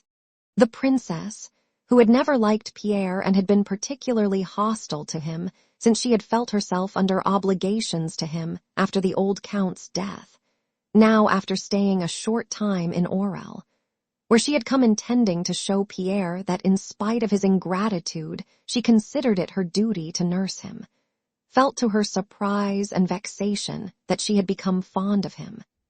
Pierre did not in any way seek her approval. He merely studied her with interest. Formerly, she had felt that he regarded her with indifference and irony, and so had shrunk into herself as she did with others, and had shown him only the combative side of her nature. But now, he seemed to be trying to understand the most intimate places of her heart, and mistrustfully at first, but afterwards gratefully, she let him see the hidden, kindly sides of her character. The most cunning man could not have crept into her confidence more successfully, evoking memories of the best times of her youth and showing sympathy with them. Yet Pierre's cunning consisted simply in finding pleasure in drawing out the human qualities of the embittered, hard, and, in her own way, proud princess. Yes, he is a very, very kind man when he is not under the influence of bad people, but of people such as myself, thought she. His servants, too, Terenti and Vasca, in their own way noticed the change that had taken place in Pierre. They considered that he had become much simpler. Terenti, when he had helped him undress and wished him good night, often lingered with his master's boots in his hands and clothes over his arm, to see whether he would not start a talk. And Pierre, noticing that Terenti wanted a chat, generally kept him there. "Well, tell me, now how did you get food?" he would ask. And Terenti would begin talking of the destruction of Moscow and of the old count, and would stand for a long time holding the clothes and talking, or sometimes listening to Pierre's stories, and then would go out into the hall with a pleasant sense of intimacy with his master and affection for him. The doctor who attended Pierre and visited him every day, though he considered it his duty as a doctor to pose as a man whose every moment was of value to suffering humanity, would sit for hours with Pierre telling him his favorite anecdotes and his observations on the characters of his patients in general, and especially of the ladies. "It's a pleasure to talk to a man like that. He is not like our provincials," he would say. There were several prisoners from the French army in Orel, and the doctor brought one of them, a young Italian, to see Pierre. This officer began visiting Pierre, and the princess used to make fun of the tenderness the Italian expressed for him. The Italian seemed happy only when he could come to see Pierre, talk with him, tell him about his past, his life at home, and his love, and pour out to him his indignation against the French and especially against Napoleon. "If all Russians are in the least like you, it is sacrilege to fight such a nation," he said to Pierre. "You, who have suffered so from the French, do not even feel animosity toward them." Pierre had evoked the passionate affection of the Italian merely by evoking the best side of his nature, and taking a pleasure in so doing. During the last days of Pierre's stay in Orel, his old Masonic acquaintance, Count Wilarski, who had introduced him to the lodge in 1807, came to see him. Wilarski was married to a Russian heiress who had a large estate in Orel province, and he occupied a temporary post in the commissariat department in that town. Hearing that Bezikov was in Orel, Wilarski, though they had never been intimate, came to him with the professions of friendship and intimacy that people who meet in a desert generally express for one another. Wilarski felt dull in Orel and was pleased to meet a man of his own circle, and, as he supposed, of similar interests. But to his surprise, Wilarski soon noticed that Pierre had lagged much behind the times, and had sunk, as he expressed it to himself, into apathy and egotism. "You are letting yourself go, my dear fellow," he said. But for all that Wilarski found it pleasanter now than it had been formerly to be with Pierre, and came to see him every day. To Pierre, as he looked at and listened to Wilarski, it seemed strange to think that he had been like that himself but a short time before. Wilarski was a married man with a family, busy with his family affairs, his wife's affairs, and his official duties. He regarded all these occupations as hindrances to life, and considered that they were all contemptible because their aim was the welfare of himself and his family. Military, administrative, political, and Masonic interests continually absorbed his attention. And Pierre, without trying to change the other's views and without condemning him, but with the quiet, joyful, and amused smile now habitual to him, was interested in this strange, though very familiar phenomenon. There was a new feature in Pierre's relations with Wilarski, with the princess, with the doctor, and with all the people he now met, which gained for him the general goodwill.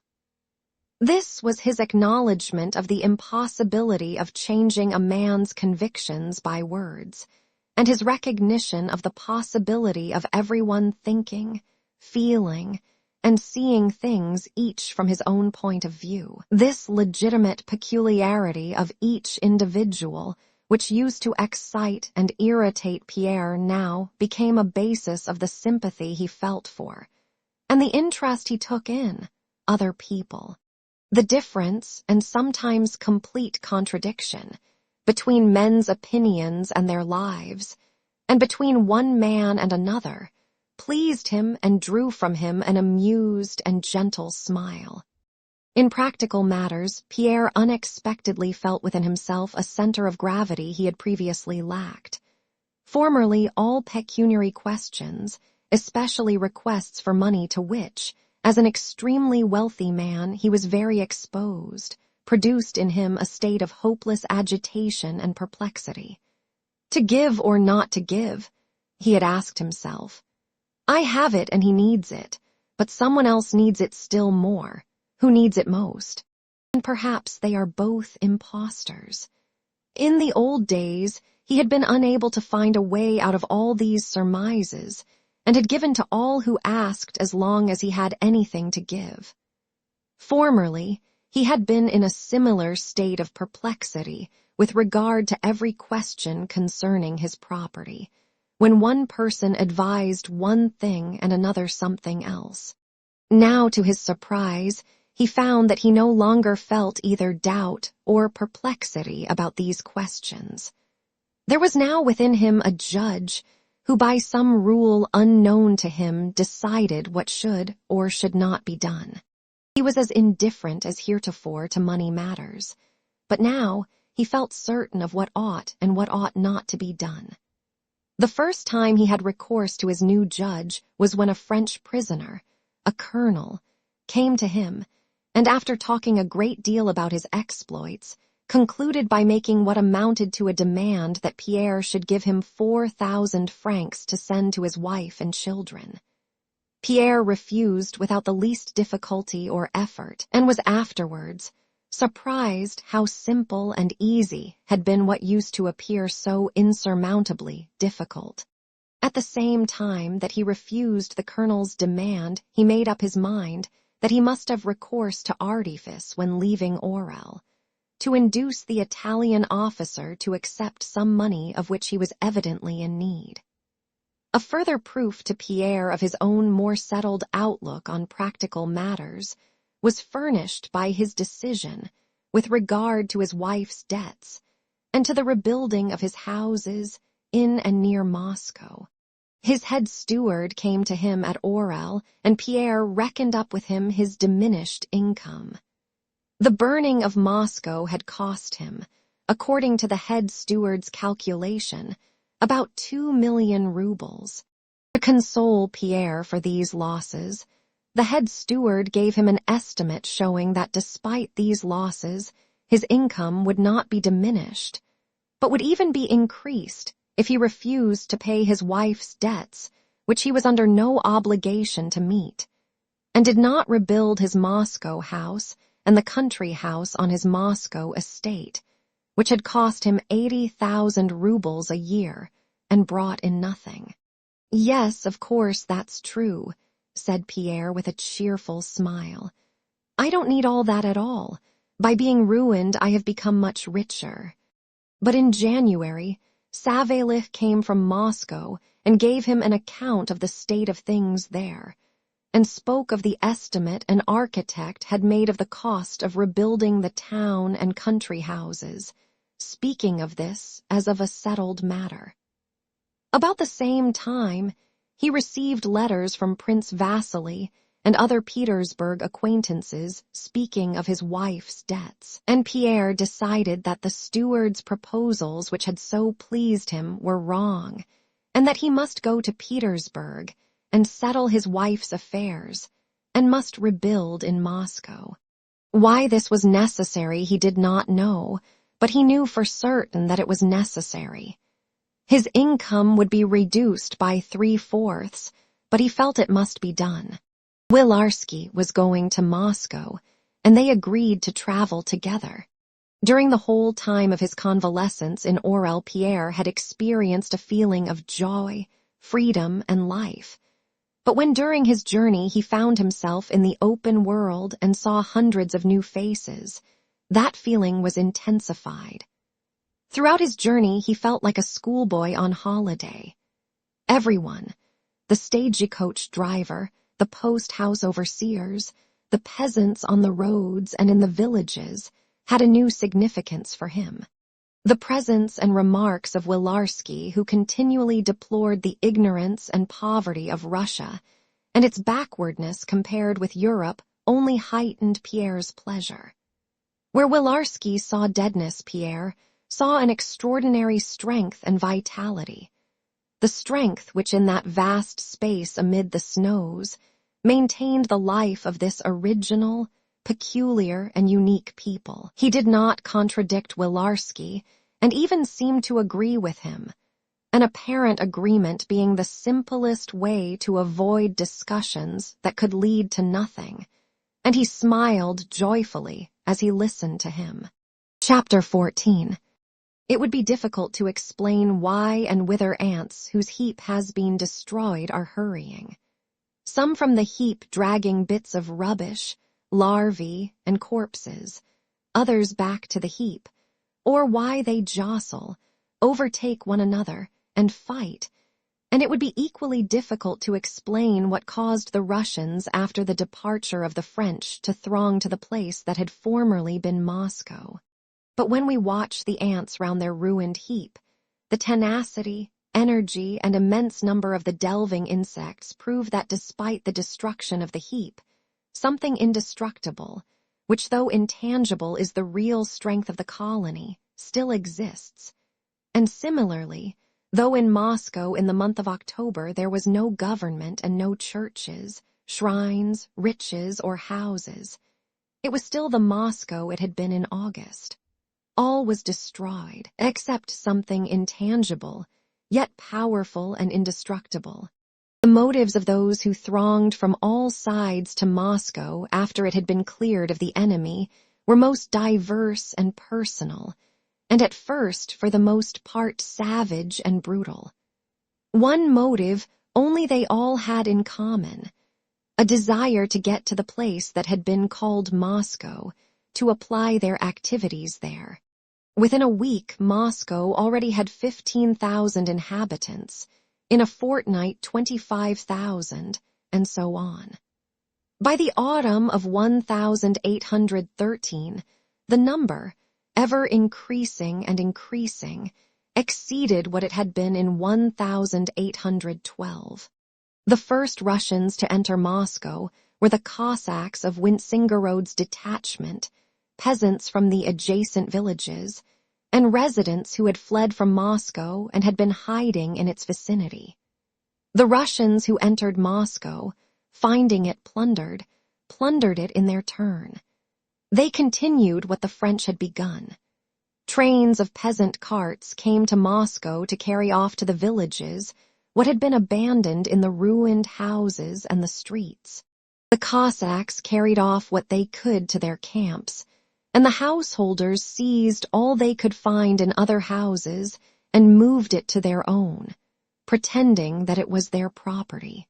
But the first plunderers were followed by a second and a third contingent, and with increasing numbers plundering became more and more difficult and assumed more definite forms. The French found Moscow abandoned, but with all the organizations of regular life, with diverse branches of commerce and craftsmanship, with luxury and governmental and religious institutions. These forms were lifeless but still existed.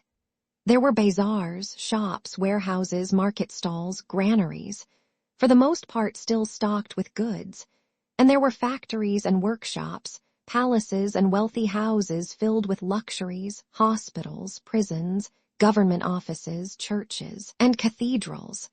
The longer the French remained, the more these forms of town life perished, until finally all was merged into one confused, lifeless scene of plunder.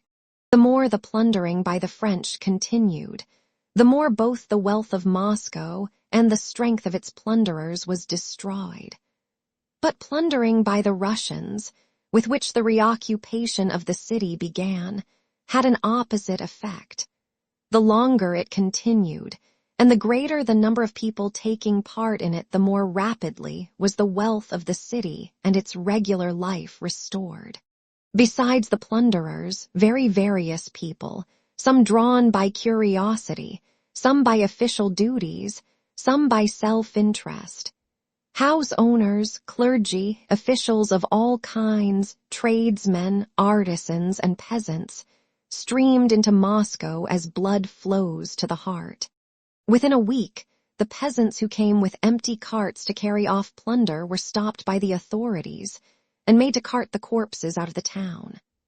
Other peasants, having heard of their comrades' discomfiture, came to town bringing rye, oats, and hay, and beat down one another's prices to below what they had been in former days. Gangs of carpenters hoping for high pay arrived in Moscow every day, and on all sides logs were being hewn, new houses built, and old, charred ones repaired. Tradesmen began trading in booths. Cookshops and taverns were opened in partially burned houses. The clergy resumed the services in many churches that had not been burned. Donors contributed church property that had been stolen.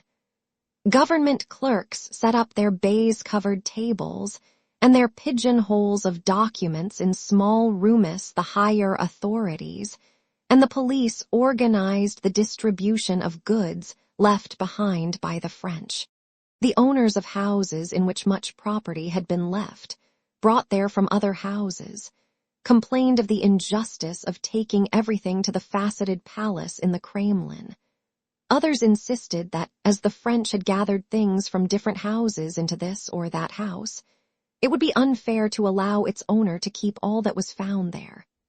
They abused the police and bribed them, made out estimates at 10 times their value for government stores that had perished in the fire, and demanded relief. And Count Rostopchin wrote proclamations. Chapter 15. At the end of January, Pierre went to Moscow and stayed in an annex of his house which had not been burned.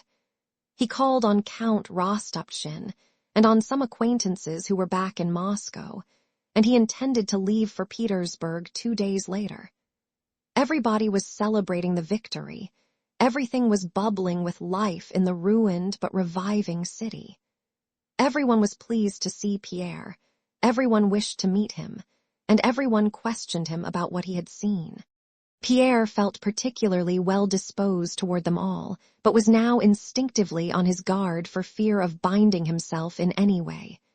To all questions put to him, whether important or quite trifling, such as, where would he live? Was he going to rebuild? When was he going to Petersburg, and would he mind taking a parcel for someone? He replied, yes, perhaps, or, I think so, and so on. He had heard that the Rostovs were at Kostroma, but the thought of Natasha seldom occurred to him. If it did, it was only as a pleasant memory of the distant past. He felt himself not only free from social obligations, but also from that feeling which, it seemed to him, he had aroused in himself. On the third day after his arrival, he heard from the Drubetskoys that Princess Mary was in Moscow. The death, sufferings, and last days of Prince Andrew had often occupied Pierre's thoughts, and now recurred to him with fresh vividness. Having heard at dinner that Princess Mary was in Moscow and living in her house, which had not been burned, in Vozdvizhenka Street, he drove that same evening to see her. On his way to the house, Pierre kept thinking of Prince Andrew, of their friendship, of his various meetings with him, and especially of the last one at Borodino. Is it possible that he died in the bitter frame of mind he was then in? Is it possible that the meaning of life was not disclosed to him before he died? Thought Pierre. He recalled Karateev and his death, and involuntarily began to compare these two men, so different, and yet so similar in that they had both lived and both died, and in the love he felt for both of them. Pierre drove up to the house of the old prince in a most serious mood. The house had escaped the fire. It showed signs of damage, but its general aspect was unchanged. The old footman, who met Pierre with a stern face as if wishing to make the visitor feel that the absence of the old prince had not disturbed the order of things in the house, informed him that the princess had gone to her own apartments, and that she received on Sundays. "Announce me. Perhaps she will see me," said Pierre. "Yes, sir," said the man. "Please step into the portrait gallery." A few minutes later the footman returned with Dessalles, who brought word from the princess that she would be very glad to see Pierre if he would excuse her want of ceremony and come upstairs to her apartment. In a rather low room lit by one candle sat the princess, and with her another person dressed in black. Pierre remembered that the princess always had lady companions, but who they were, and what they were like he never knew or remembered. This must be one of her companions, he thought, glancing at the lady in the black dress. The princess rose quickly to meet him and held out her hand. "Yes," she said, looking at his altered face after he had kissed her hand. "So this is how we meet again. He spoke of you even at the very last." She went on, turning her eyes from Pierre to her companion with a shyness that surprised him for an instant. "I was so glad to hear of your safety. It was the first piece of good news we had received for a long time."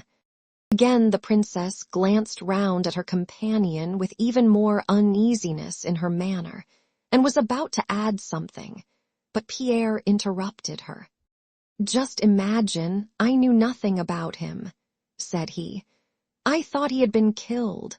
All I know I heard at second-hand from others. I only know that he fell in with the Rostovs. What a strange coincidence." Pierre spoke rapidly and with animation.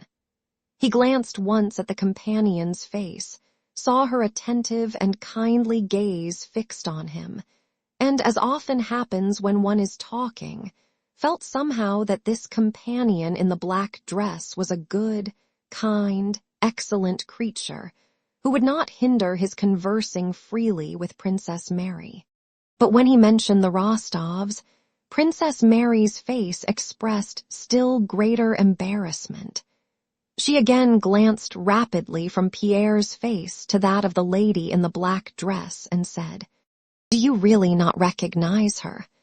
Pierre looked again at the companion's pale, delicate face with its black eyes and peculiar mouth, and something near to him, long forgotten and more than sweet, looked at him from those attentive eyes. "But no, it can't be," he thought. "This stern, thin, pale face that looks so much older, it cannot be she. It merely reminds me of her."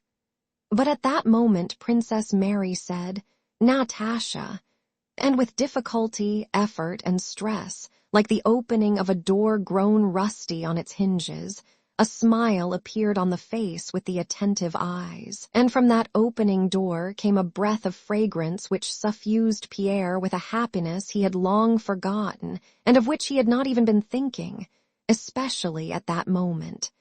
It suffused him, seized him, and enveloped him completely. When she smiled, doubt was no longer possible. It was Natasha, and he loved her. At that moment, Pierre involuntarily betrayed to her, to Princess Mary, and above all to himself, a secret of which he himself had been unaware. He flushed joyfully, yet with painful distress. He tried to hide his agitation. But the more he tried to hide it, the more clearly, clearer than any words could have done, did he betray to himself, to her, and to Princess Mary that he loved her. "No, it's only the unexpectedness of it," thought Pierre.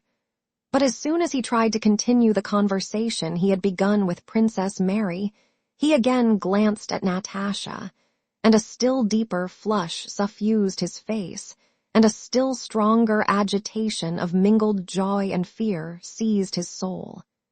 He became confused in his speech, and stopped in the middle of what he was saying. Pierre had failed to notice Natasha because he did not at all expect to see her there, but he had failed to recognize her because the change in her since he last saw her was immense.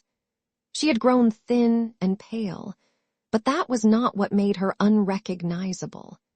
She was unrecognizable at the moment he entered, because on that face whose eyes had always shone with a suppressed smile of the joy of life, now when he first entered and glanced at her, there was not the least shadow of a smile.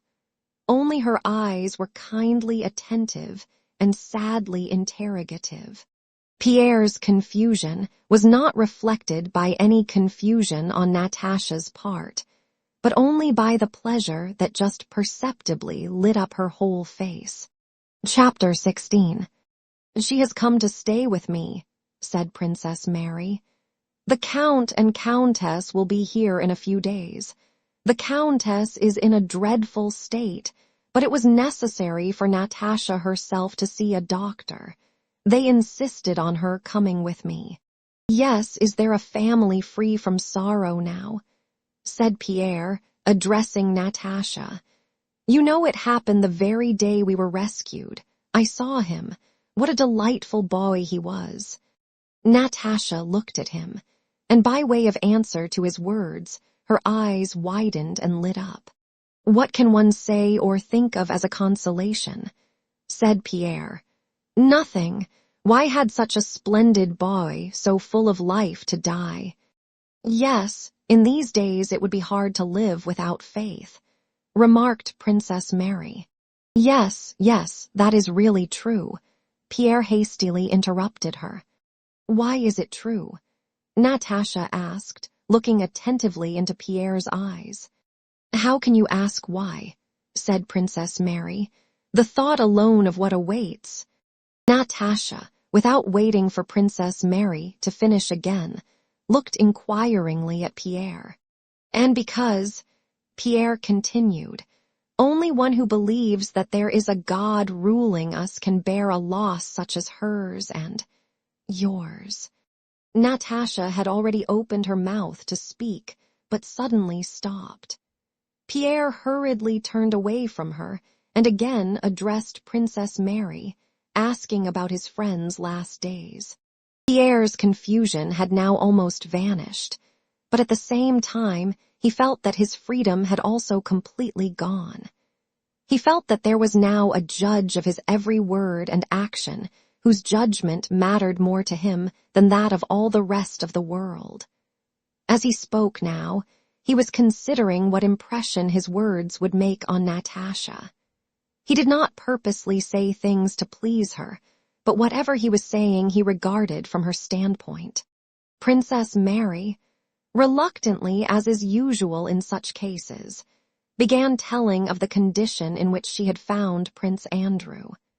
But Pierre's face quivering with emotion, his questions and his eager, restless expression, gradually compelled her to go into details which she feared to recall for her own sake.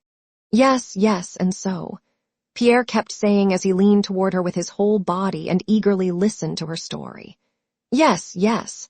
So he grew tranquil and softened.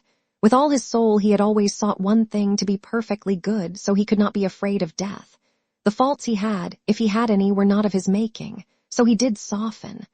What a happy thing that he saw you again, he added, suddenly turning to Natasha and looking at her with eyes full of tears. Natasha's face twitched. She frowned and lowered her eyes for a moment. She hesitated for an instant whether to speak or not. Yes, that was happiness, she then said in her quiet voice with its deep chest notes. For me, it certainly was happiness. She paused, and he said he was wishing for it at the very moment I entered the room. Natasha's voice broke. She blushed, pressed her clasped hands on her knees, and then, controlling herself with an evident effort, lifted her head and began to speak rapidly. We knew nothing of it when we started from Moscow. I did not dare to ask about him. Then suddenly Sonia told me he was traveling with us. I had no idea and could not imagine what state he was in. All I wanted was to see him and be with him, she said, trembling and breathing quickly. Not letting them interrupt her, she went on to tell what she had never yet mentioned to anyone, all she had lived through during those 3 weeks of their journey and life at Yaroslavl. Pierre listened to her with lips parted and eyes fixed upon her full of tears. As he listened, he did not think of Prince Andrew, nor of death, nor of what she was telling.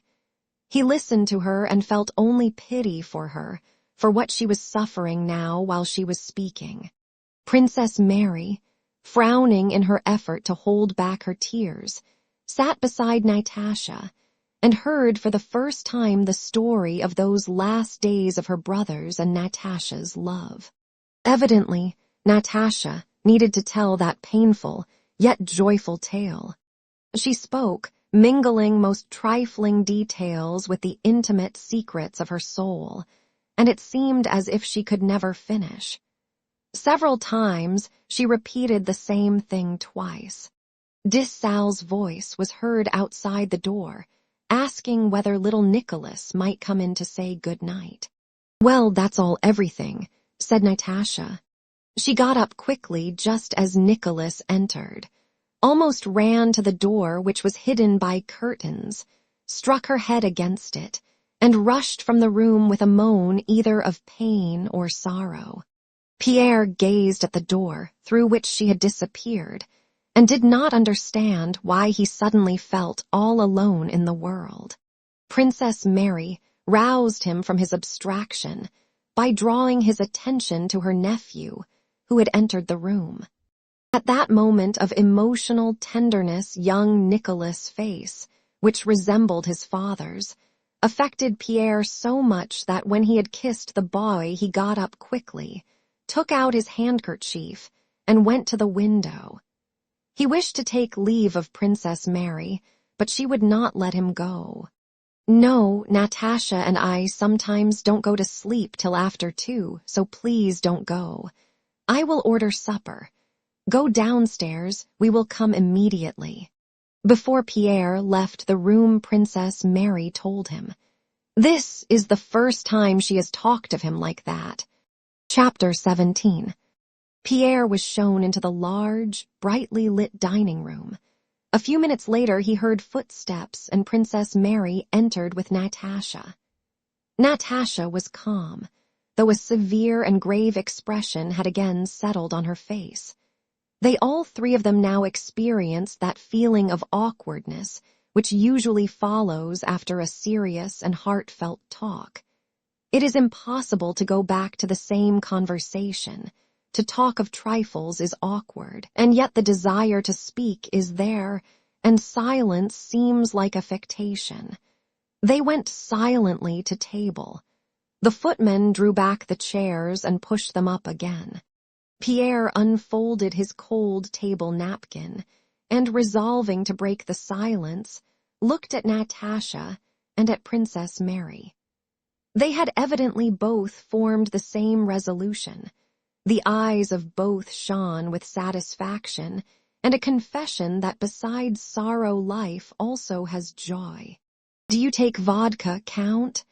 asked Princess Mary, and those words suddenly banished the shadows of the past.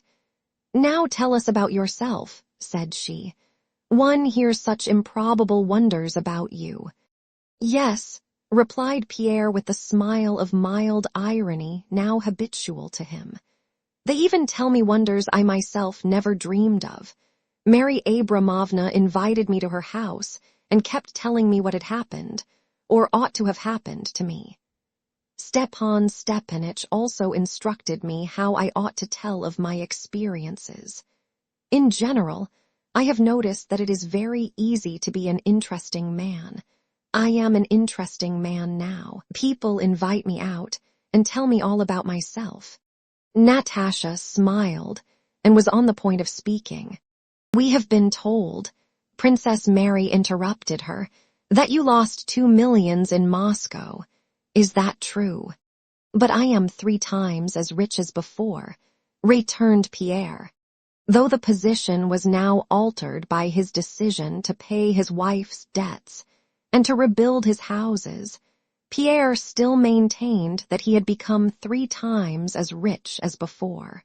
"What I have certainly gained is freedom," he began seriously, but did not continue, noticing that this theme was too egotistic. "And are you building?" "Yes, Savilik says I must." "Tell me, you did not know of the Countess' death when you decided to remain in Moscow?"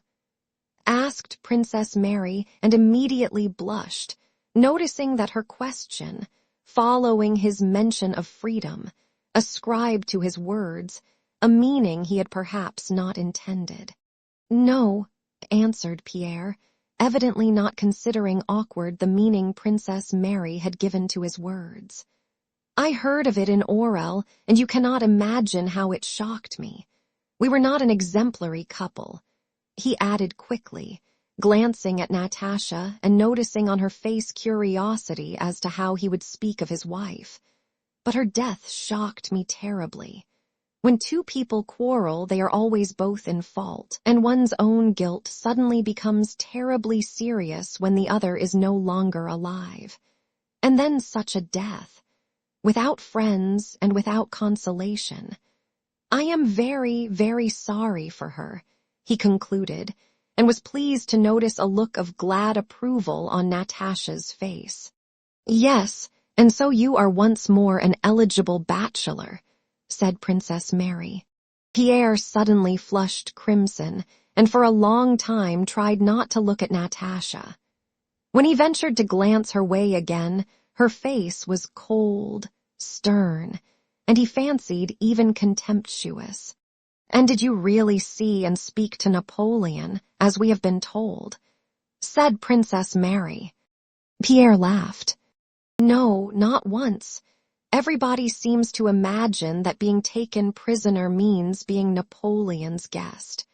Not only did I never see him, but I heard nothing about him. I was in much lower company."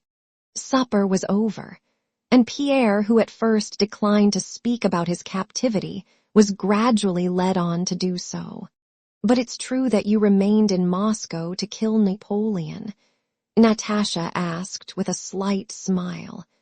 "I guessed it then when we met at the Sakharev Tower, do you remember?" Pierre admitted that it was true, and from that was gradually led by Princess Mary's questions, and especially by Natasha's, into giving a detailed account of his adventures. At first he spoke with the amused and mild irony now customary with him toward everybody, and especially toward himself. But when he came to describe the horrors and sufferings he had witnessed, he was unconsciously carried away, and began speaking with the suppressed emotion of a man re-experiencing, in recollections, strong impressions he has lived through. Princess Mary, with a gentle smile, looked now at Pierre and now at Natasha. In the whole narrative, she saw only Pierre and his goodness. Natasha, leaning on her elbow, the expression of her face constantly changing with the narrative, watched Pierre with an attention that never wandered, evidently herself experiencing all that he described. Not only her look, but her exclamations and the brief questions she put showed Pierre that she understood just what he wished to convey. It was clear that she understood not only what he said, but also what he wished to, but could not, express in words. The account Pierre gave of the incident with the child and the woman for protecting whom he was arrested was this. It was an awful sight, children abandoned, some in the flames. One was snatched out before my eyes. And there were women who had their things snatched off and their earrings torn out. He flushed and grew confused. Then a patrol arrived and all the men, all those who were not looting, that is, were arrested, and I among them. I am sure you're not telling us everything. I am sure you did something, said Natasha, and pausing added, something fine. Pierre continued. When he spoke of the execution, he wanted to pass over the horrible details, but Natasha insisted that he should not omit anything. Pierre began to tell about Karative, but paused. By this time he had risen from the table and was pacing the room, Natasha following him with her eyes. Then he added, "No, you can't understand what I learned from that illiterate man, that simple fellow." Yes, go on, said Natasha. Where is he? They killed him, almost before my eyes. And Pierre, his voice trembling continually, went on to tell of the last days of their retreat, of Karative's illness and his death. He told of his adventures as he had never yet recalled them. He now, as it were, saw a new meaning in all he had gone through. Now that he was telling it all to Natasha, he experienced that pleasure which a man has when women listen to him. Not clever women who, when listening, either try to remember what they hear to enrich their minds, and when opportunity offers to retell it, or who wish to adopt it to some thought of their own, and promptly contribute their own clever comments prepared in their little mental workshop.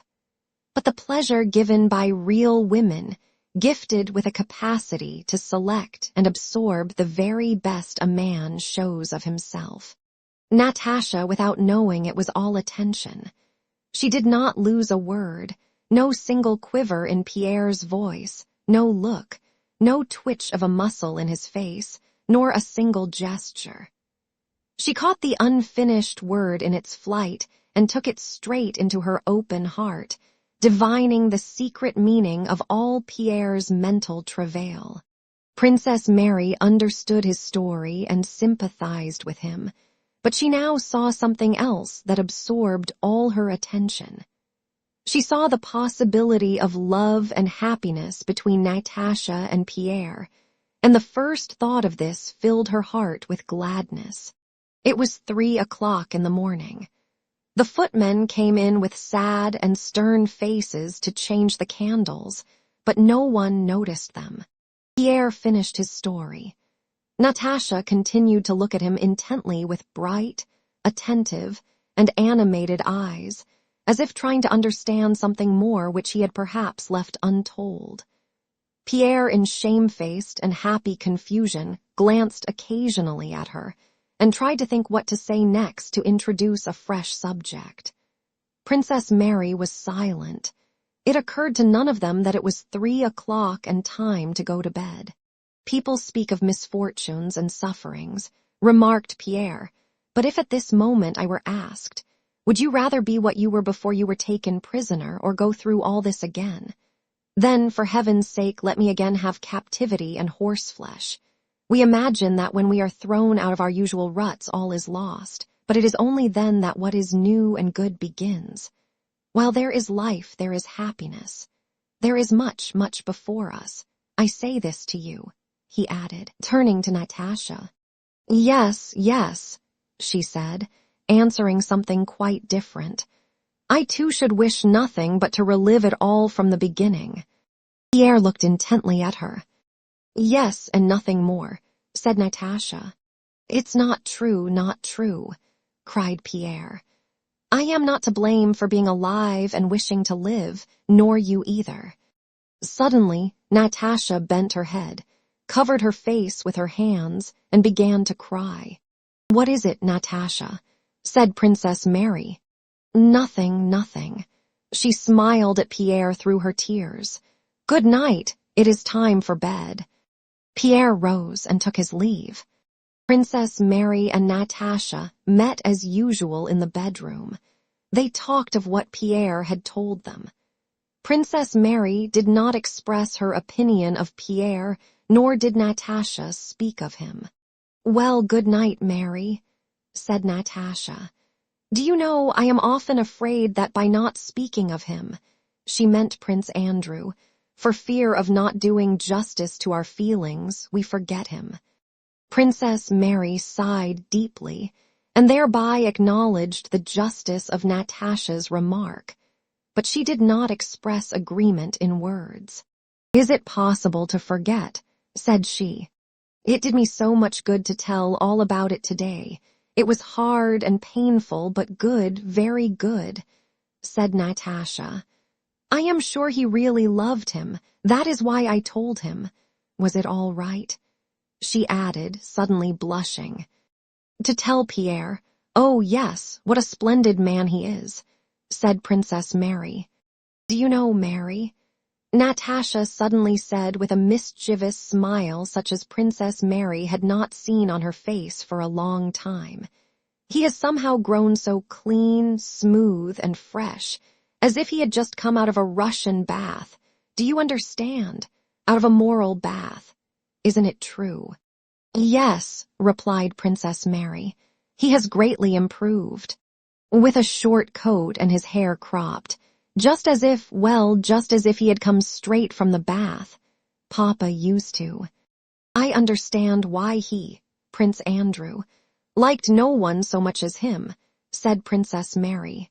Yes, and yet he is quite different. They say men are friends when they are quite different. That must be true. Really, he is quite unlike him in everything. Yes, but he's wonderful. Well, good night, said Natasha. And the same mischievous smile lingered for a long time on her face, as if it had been forgotten there. Chapter 18. It was a long time before Pierre could fall asleep that night. He paced up and down his room, now turning his thoughts on a difficult problem and frowning, now suddenly shrugging his shoulders and wincing, and now smiling happily. He was thinking of Prince Andrew, of Natasha, and of their love, at one moment jealous of her past, then reproaching himself for that feeling. It was already 6 in the morning, and he still paced up and down the room. Well, what's to be done if it cannot be avoided? What's to be done? Evidently it has to be so, said he to himself, and hastily undressing he got into bed, happy and agitated, but free from hesitation or indecision. Strange and impossible as such happiness seems, I must do everything that she and I may be man and wife, he told himself. A few days previously, Pierre had decided to go to Petersburg on the Friday. When he awoke on the Thursday, Savélich came to ask him about packing for the journey.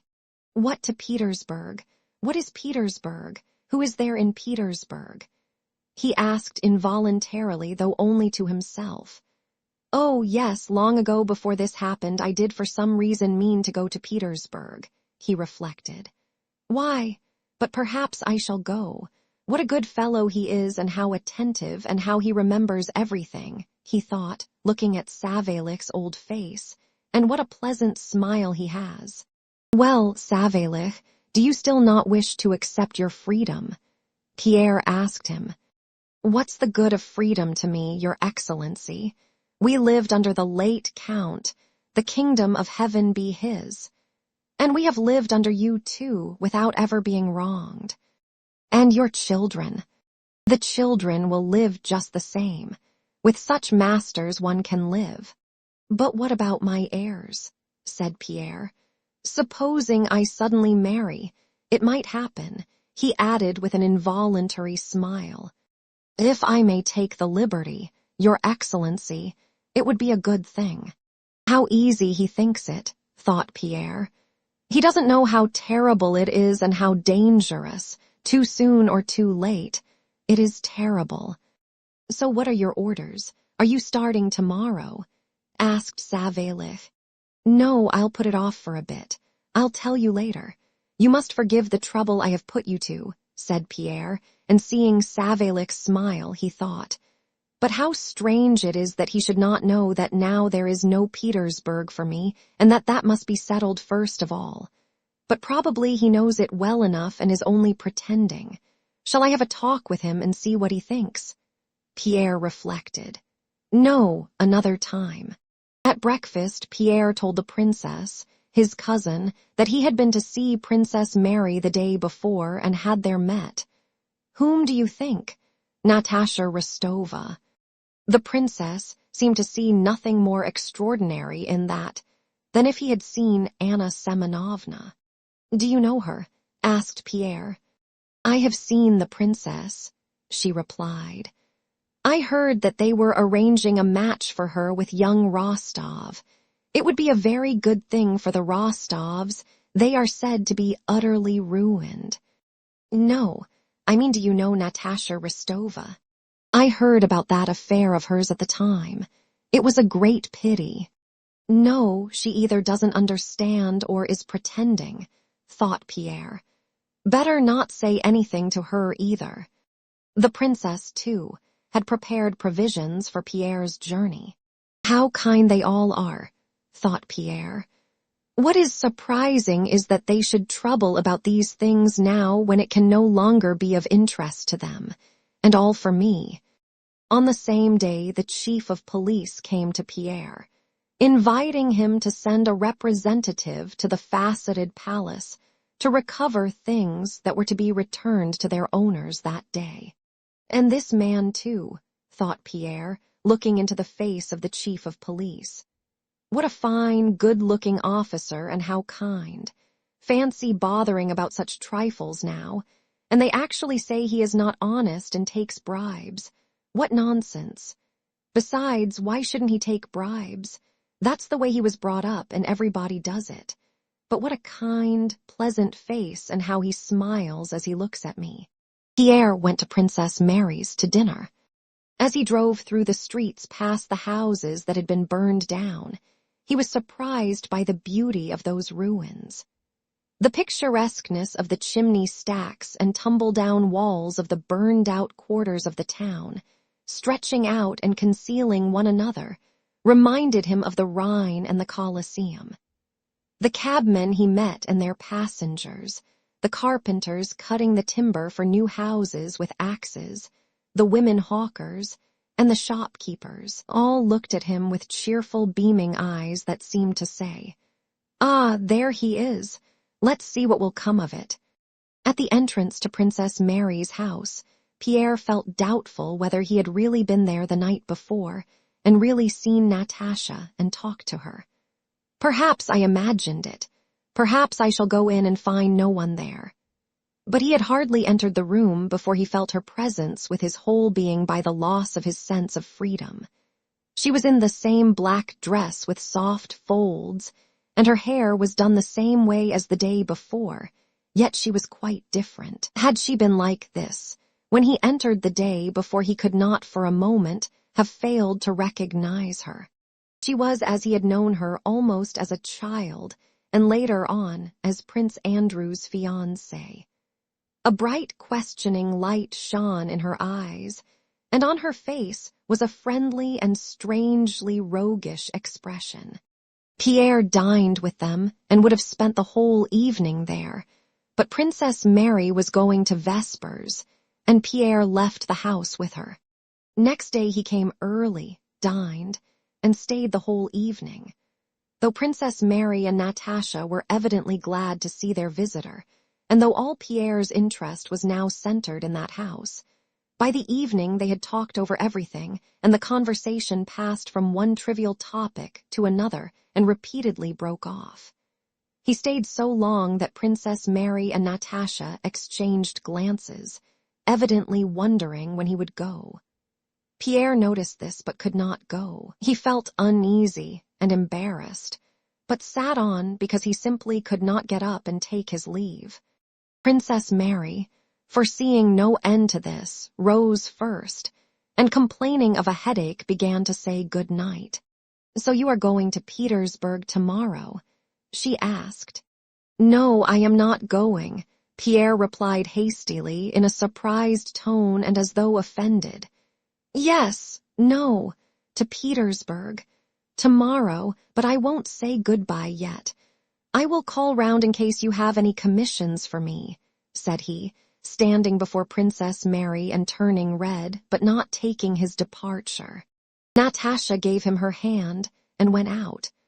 Princess Mary, on the other hand, instead of going away, sank into an armchair and looked sternly and intently at him with her deep, radiant eyes. The weariness she had plainly shown before had now quite passed off. With a deep and long-drawn sigh, she seemed to be prepared for a lengthy talk. When Natasha left the room, Pierre's confusion and awkwardness immediately vanished and were replaced by eager excitement. He quickly moved an armchair toward Princess Mary. "Yes, I wanted to tell you," said he, answering her look as if she had spoken. "Princess, help me. What am I to do? Can I hope? Princess, my dear friend, listen. I know it all. I know I am not worthy of her. I know it's impossible to speak of it now. But I want to be a brother to her. No, not that. I can't." He paused and rubbed his face and eyes with his hands. "Well," he went on with an evident effort at self-control and coherence, "I don't know when I began to love her, but I have loved her and her alone all my life, and I love her so that I cannot imagine life without her. I cannot propose to her at present, but the thought that perhaps she might someday be my wife and that I may be missing that possibility is terrible. Tell me, can I hope? Tell me what I am to do, dear princess," he added after a pause, and touched her hand as she did not reply. "I am thinking of what you have told me," answered Princess Mary. "This is what I will say. You are right that to speak to her of love at present—" Princess Mary stopped. She was going to say that to speak of love was impossible, but she stopped because she had seen by the sudden change in Natasha 2 days before that she would not only not be hurt if Pierre spoke of his love, but that it was the very thing she wished for. To speak to her now wouldn't do, said the princess all the same. "But what am I to do?" "Leave it to me," said Princess Mary. "I know." Pierre was looking into Princess Mary's eyes. Well, he said. "I know that she will love you," Princess Mary corrected herself. Before her words were out, Pierre had sprung up and with a frightened expression seized Princess Mary's hand. "What makes you think so? You think I may hope? You think—" "Yes, I think so," said Princess Mary with a smile. "Write to her parents and leave it to me. I will tell her when I can. I wish it to happen, and my heart tells me it will. No, it cannot be. How happy I am, but it can't be. How happy I am, no, it can't be," Pierre kept saying as he kissed Princess Mary's hands. "Go to Petersburg, that will be best. And I will write to you," she said. "To Petersburg. Go there. Very well, I'll go, but I may come again tomorrow." Next day, Pierre came to say goodbye. Natasha was less animated than she had been the day before, but that day, as he looked at her, Pierre sometimes felt as if he was vanishing, and that neither he nor she existed any longer, that nothing existed but happiness. "Is it possible? No, it can't be. he told himself at every look, gesture, and word that filled his soul with joy. When on saying goodbye, he took her thin, slender hand, he could not help holding it a little longer in his own. Is it possible that this hand, that face, those eyes, all this treasure of feminine charm so strange to me now, is it possible that it will one day be mine forever, as familiar to me as I am to myself? No, that's impossible. Goodbye, Count, she said aloud. I shall look forward very much to your return, she added in a whisper. And these simple words, her look, and the expression on her face which accompanied them, formed for 2 months the subject of inexhaustible memories, interpretations, and happy meditations for Pierre. I shall look forward very much to your return. Yes, yes, how did she say it? Yes, I shall look forward very much to your return. Oh, how happy I am! What is happening to me? How happy I am, said Pierre to himself. Chapter 19. There was nothing in Pierre's soul now at all like what had troubled it during his courtship of Helene. He did not repeat to himself with a sickening feeling of shame the words he had spoken, or say, "Oh, why did I not say that?" And, "Whatever made me say Je vous aime?" On the contrary, he now repeated in imagination every word that he or Natasha had spoken and pictured every detail of her face and smile, and did not wish to diminish or add anything, but only to repeat it again and again. There was now not a shadow of doubt in his mind as to whether what he had undertaken was right or wrong. Only one terrible doubt sometimes crossed his mind. Wasn't it all a dream? Isn't Princess Mary mistaken? Am I not too conceited and self-confident? I believe all this, and suddenly Princess Mary will tell her, and she will be sure to smile and say, "How strange." He must be deluding himself. Doesn't he know that he is a man, just a man, while I am something altogether different and higher? That was the only doubt often troubling Pierre. He did not now make any plans. The happiness before him appeared so inconceivable that if only he could attain it, it would be the end of all things. Everything ended with that. A joyful, unexpected frenzy, of which he had thought himself incapable, possessed him. The whole meaning of life, not for him alone but for the whole world, seemed to him centered in his love and the possibility of being loved by her. At times, everybody seemed to him to be occupied with one thing only, his future happiness. Sometimes it seemed to him that other people were all as pleased as he was himself, and merely tried to hide that pleasure by pretending to be busy with other interests. In every word and gesture, he saw allusions to his happiness. He often surprised those he met by his significantly happy looks and smiles, which seemed to express a secret understanding between him and them. And when he realized that people might not be aware of his happiness, he pitied them with his whole heart, and felt a desire somehow to explain to them that all that occupied them was a mere frivolous trifle unworthy of attention.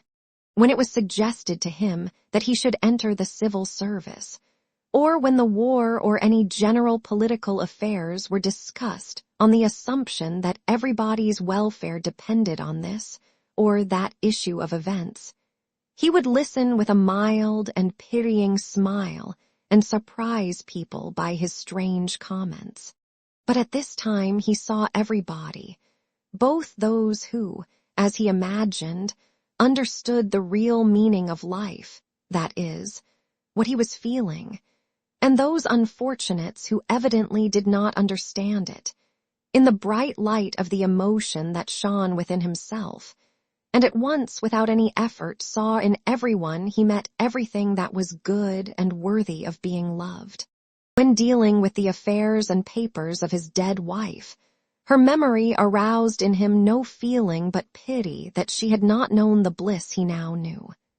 Prince Vasily, who, having obtained a new post and some fresh decorations, was particularly proud at this time, seemed to him a pathetic, kindly old man much to be pitied. Often in afterlife, Pierre recalled this period of blissful insanity. All the views he formed of men and circumstances at this time remained true for him always. He not only did not renounce them subsequently, but when he was in doubt or inwardly at variance, he referred to the views he had held at this time of his madness, and they always proved correct. I may have appeared strange and queer then, he thought, but I was not so mad as I seemed. On the contrary, I was then wiser and had more insight than at any other time, and understood all that is worth understanding in life because I was happy. Pierre's insanity consisted in not waiting, as he used to do, to discover personal attributes which he termed good qualities in people before loving them. His heart was now overflowing with love, and by loving people without cause, he discovered indubitable causes for loving them. Chapter 20. After Pierre's departure that first evening, when Natasha had said to Princess Mary with a gaily mocking smile, "He looks just as if he had come out of a Russian bath, in a short coat and with his hair cropped," something hidden and unknown to herself, but irrepressible, awoke in Natasha's soul. Everything, her face, walk, look, and voice, was suddenly altered. To her own surprise, a power of life and hope of happiness rose to the surface and demanded satisfaction. From that evening, she seemed to have forgotten all that had happened to her. She no longer complained of her position, did not say a word about the past, and no longer feared to make happy plans for the future. She spoke little of Pierre, but when Princess Mary mentioned him, a long-extinguished light once more kindled in her eyes, and her lips curved with a strange smile. The change that took place in Natasha at first surprised Princess Mary, but when she understood its meaning, it grieved her. Can she have loved my brother so little as to be able to forget him so soon? She thought when she reflected on the change.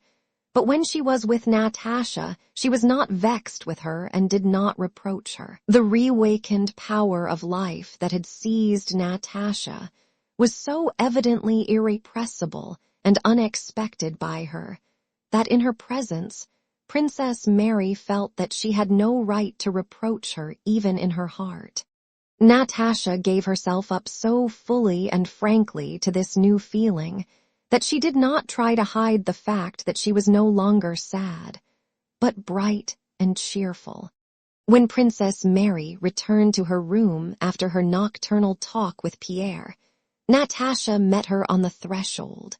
"He has spoken, yes, he has spoken," she repeated, and a joyful yet pathetic expression, which seemed to beg forgiveness for her joy, settled on Natasha's face. "I wanted to listen at the door, but I knew you would tell me." Understandable and touching as the look with which Natasha gazed at her seemed to Princess Mary, and sorry as she was to see her agitation, these words pained her for a moment. She remembered her brother and his love. But what's to be done? She can't help it, thought the princess. And with a sad and rather stern look, she told Natasha all that Pierre had said. On hearing that he was going to Petersburg, Natasha was astounded.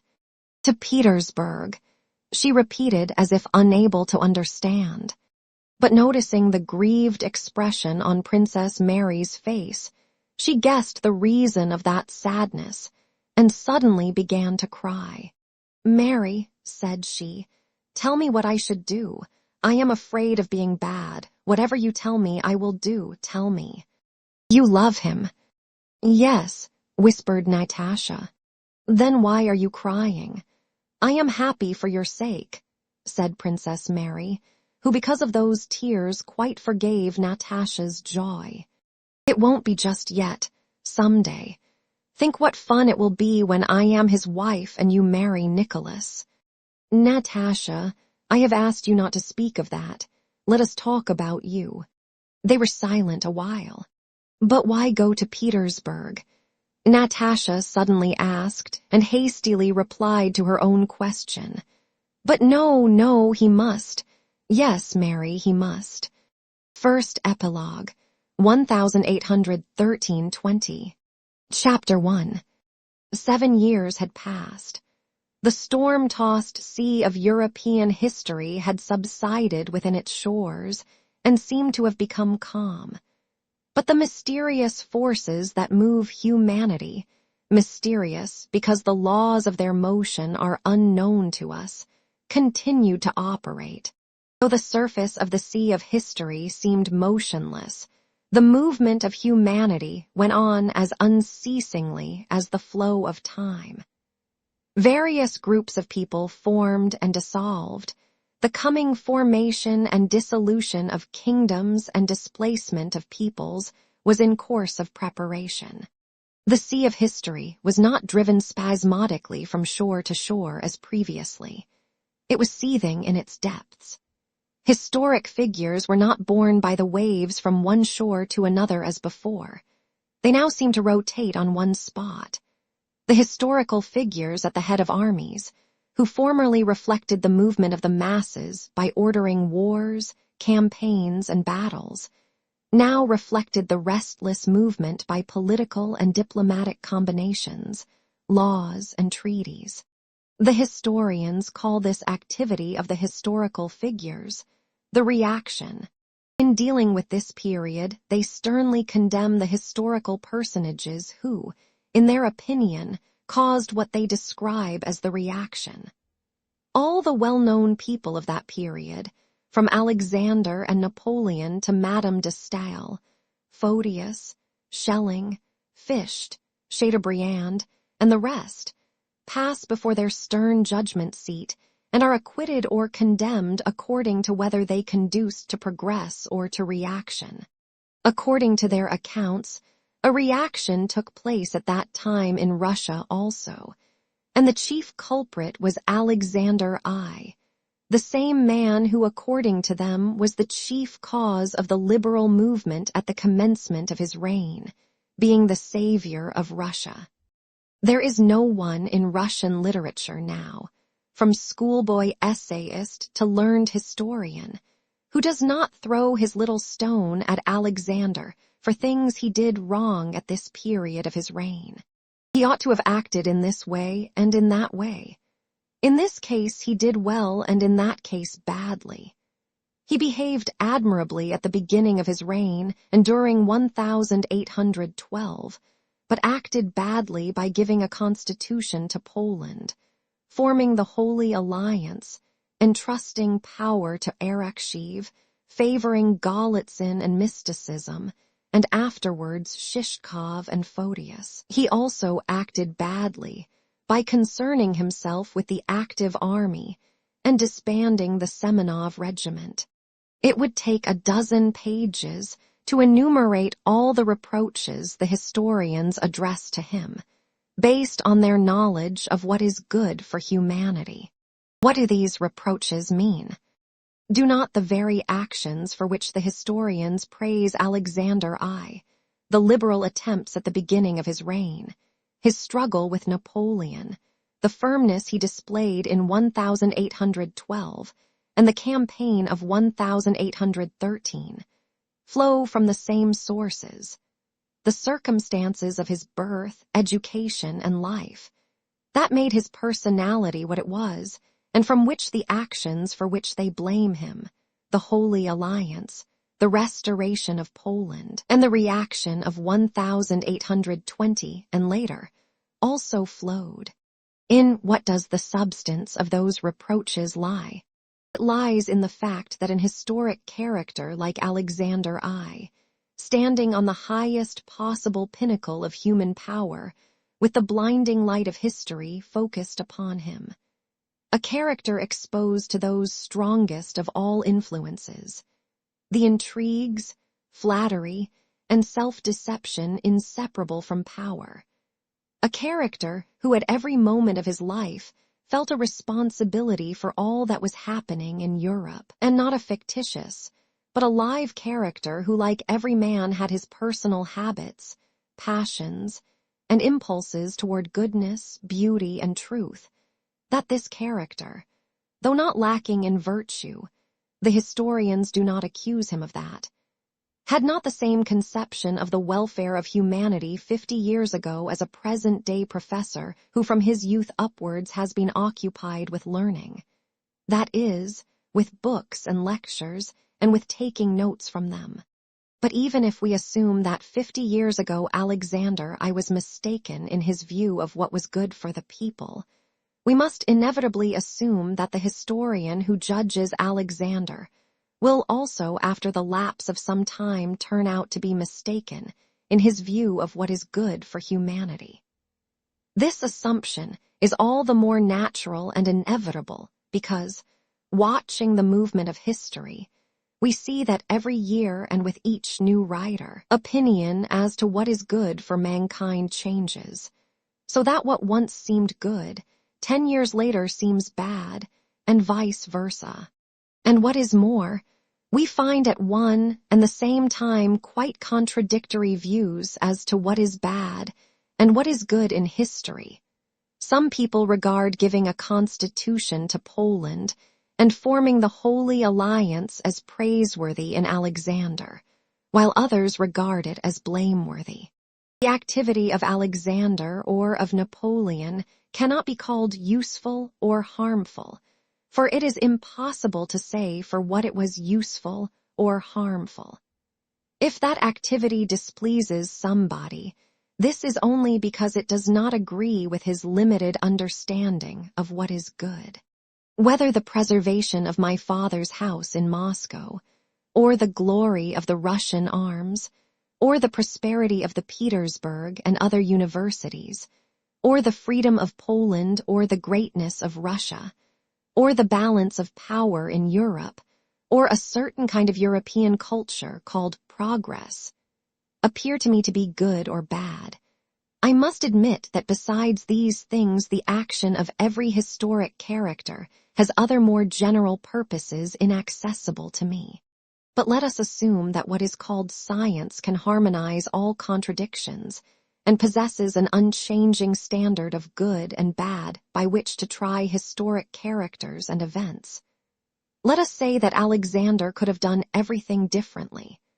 Let us say that, with guidance from those who blame him, and who profess to know the ultimate aim of the movement of humanity, he might have arranged matters according to the program his present accusers would have given him, of nationality, freedom, equality, and progress.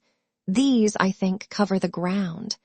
Let us assume that this program was possible and had then been formulated, and that Alexander had acted on it. What would then have become of the activity of all those who opposed the tendency that then prevailed in the government, an activity that in the opinion of the historians was good and beneficent? Their activity would not have existed. There would have been no life. There would have been nothing. If we admit that human life can be ruled by reason, the possibility of life is destroyed. Chapter 2.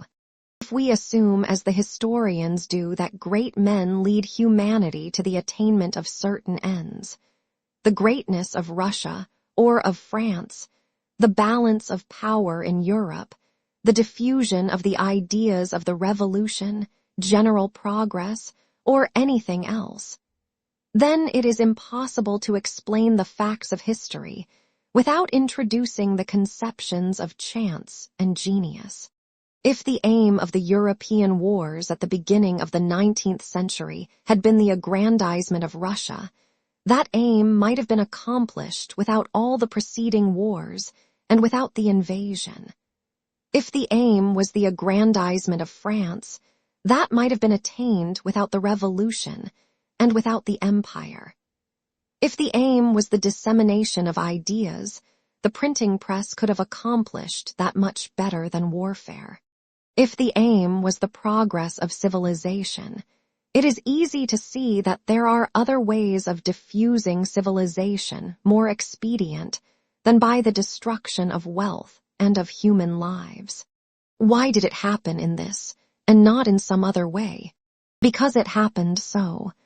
Chance created the situation, genius utilized it, says history. But what is chance? What is genius? The words chance and genius do not denote any really existing thing, and therefore cannot be defined. Those words only denote a certain stage of understanding of phenomena. I do not know why a certain event occurs. I think that I cannot know it, so I do not try to know it, and I talk about chance. I see a force producing effects beyond the scope of ordinary human agencies. I do not understand why this occurs, and I talk of genius. To a herd of rams, the ram the herdsman drives each evening into a special enclosure to feed, and that becomes twice as fat as the others must seem to be a genius. And it must appear an astonishing conjunction of genius with a whole series of extraordinary chances that this ram, who instead of getting into the general fold every evening goes into a special enclosure where there are oats, that this very ram, swelling with fat, is killed for meat. But the rams need only cease to suppose that all that happens to them happens solely for the attainment of their sheepish aims. They need only admit that what happens to them may also have purposes beyond their ken, and they will at once perceive a unity and coherence in what happened to the ram that was fattened. Even if they do not know for what purpose they are fattened, they will at least know that all that happened to the ram did not happen accidentally, and will no longer need the conceptions of chance or genius. Only by renouncing our claim to discern a purpose immediately intelligible to us, and admitting the ultimate purpose to be beyond our ken, may we discern the sequence of experiences in the lives of historic characters, and perceive the cause of the effect they produce, incommensurable with ordinary human capabilities. And then the words chance and genius become superfluous. We need only confess that we do not know the purpose of the European convulsions, and that we know only the facts. That is, the murders, first in France, then in Italy, in Africa, in Prussia, in Austria, in Spain, and in Russia, and that the movements from the west to the east and from the east to the west form the essence and purpose of these events. And not only shall we have no need to see exceptional ability and genius in Napoleon and Alexander, but we shall be unable to consider them to be anything but like other men, and we shall not be obliged to have recourse to chance for an explanation of those small events which made these people what they were. But it will be clear that all those small events were inevitable.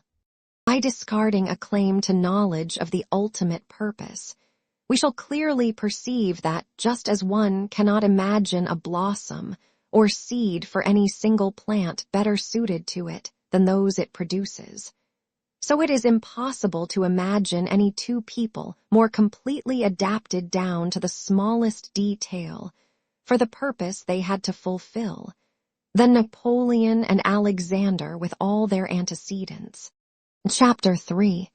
The fundamental and essential significance of the European events of the beginning of the 19th century lies in the movement of the mass of the European peoples from west to east, and afterwards from east to west.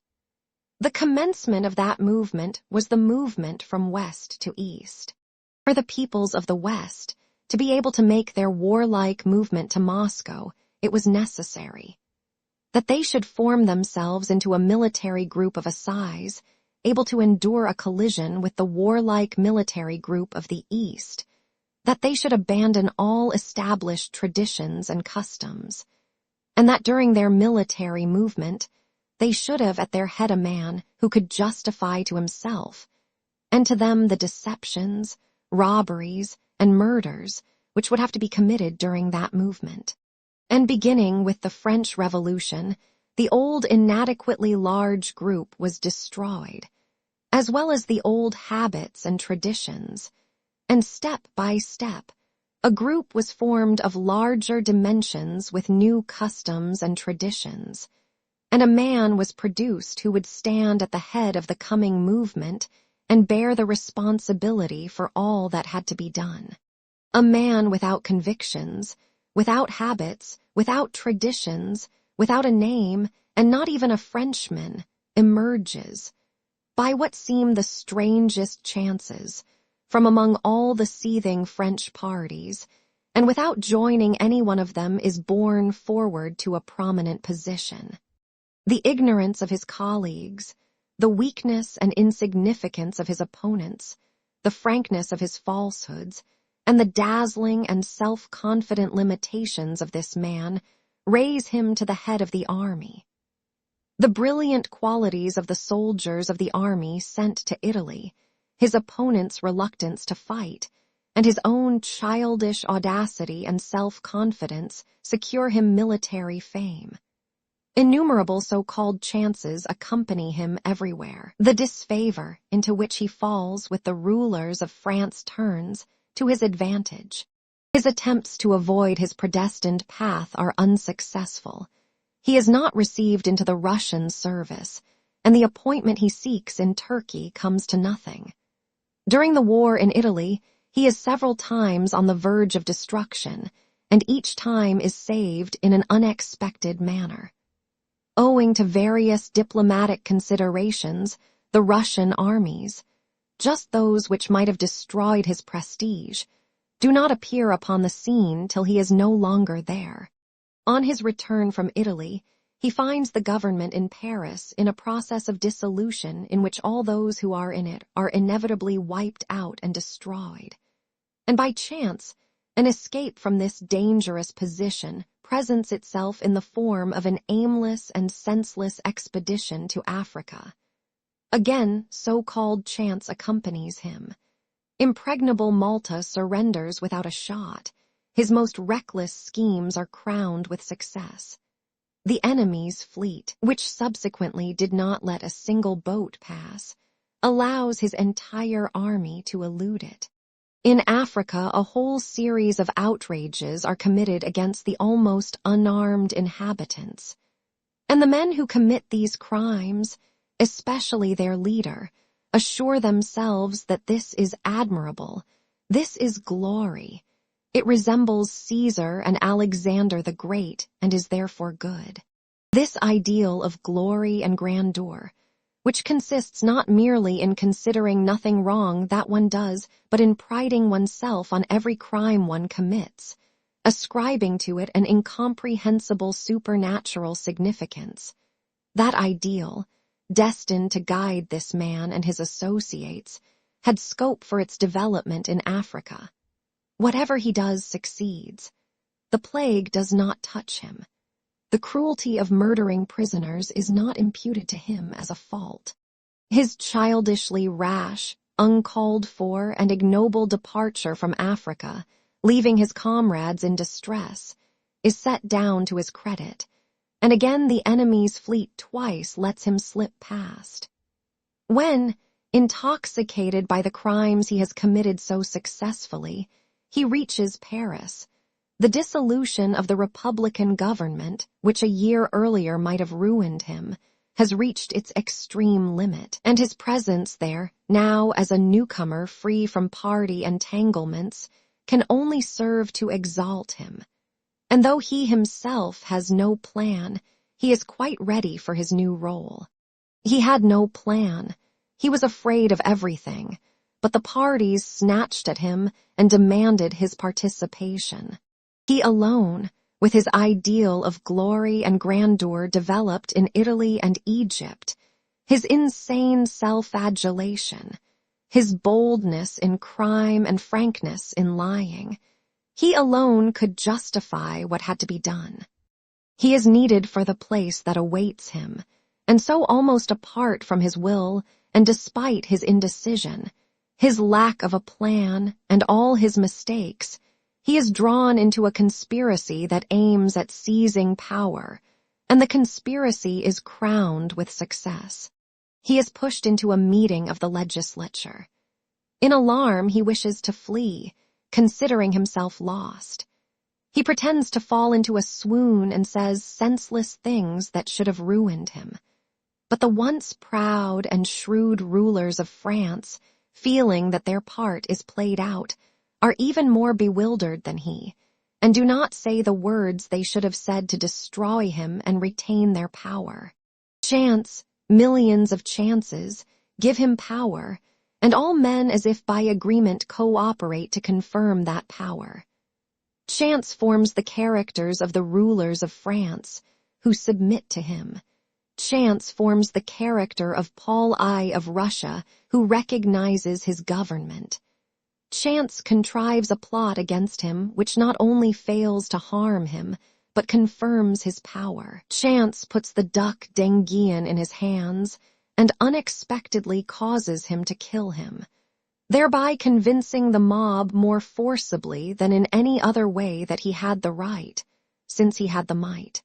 Chance contrives that though he directs all his efforts to prepare an expedition against England, which would inevitably have ruined him, he never carries out that intention, but unexpectedly falls upon Mack and the Austrians, who surrender without a battle. Chance and genius give him the victory at Austerlitz, and by chance all men, not only the French but all Europe, except England, which does not take part in the events about to happen, despite their former horror and detestation of his crimes, now recognize his authority, the title he has given himself, and his ideal of grandeur and glory, which seems excellent and reasonable to them all. As if measuring themselves and preparing for the coming movement, the Western forces pushed toward the east several times in 1805, 1806, 1807, and 1809, gaining strength and growing. In 1811, the group of people that had formed in France unites into one group with the peoples of Central Europe. The strength of the justification of the man who stands at the head of the movement grows with the increased size of the group. During the 10-year preparatory period, this man had formed relations with all the crowned heads of Europe. The discredited rulers of the world can oppose no reasonable ideal to the insensate Napoleonic ideal of glory and grandeur. One after another, they hasten to display their insignificance before him. The King of Prussia sends his wife to seek the great man's mercy. The Emperor of Austria considers it a favor that this man receives a daughter of the Caesars into his bed. The Pope, the guardian of all that the nations hold sacred, utilizes religion for the aggrandizement of the great man. It is not Napoleon who prepares himself for the accomplishment of his role, so much as all those round him who prepare him to take on himself the whole responsibility for what is happening and has to happen. There is no step, no crime or petty fraud he commits, which in the mouths of those around him is not at once represented as a great deed. The most suitable fete the Germans can devise for him is a celebration of Jena and Auerstedt. Not only is he great, but so are his ancestors, his brothers, his stepsons, and his brothers-in-law. Everything is done to deprive him of the remains of his reason and to prepare him for his terrible part. And when he is ready, so too are the forces. The invasion pushes eastward and reaches its final goal, Moscow. That city is taken. The Russian army suffers heavier losses than the opposing armies had suffered in the former war from Austerlitz to Wagram. But suddenly, instead of those chances, and that genius which hitherto had so consistently led him by an uninterrupted series of successes to the predestined goal, an innumerable sequence of inverse chances occur. From the cold in his head at Borodino to the sparks which set Moscow on fire, and the frosts. And instead of genius, stupidity and immeasurable baseness become evident. The invaders flee, turn back, flee again, and all the chances are now not for Napoleon but always against him. A counter-movement is then accomplished from east to west with a remarkable resemblance to the preceding movement from west to east.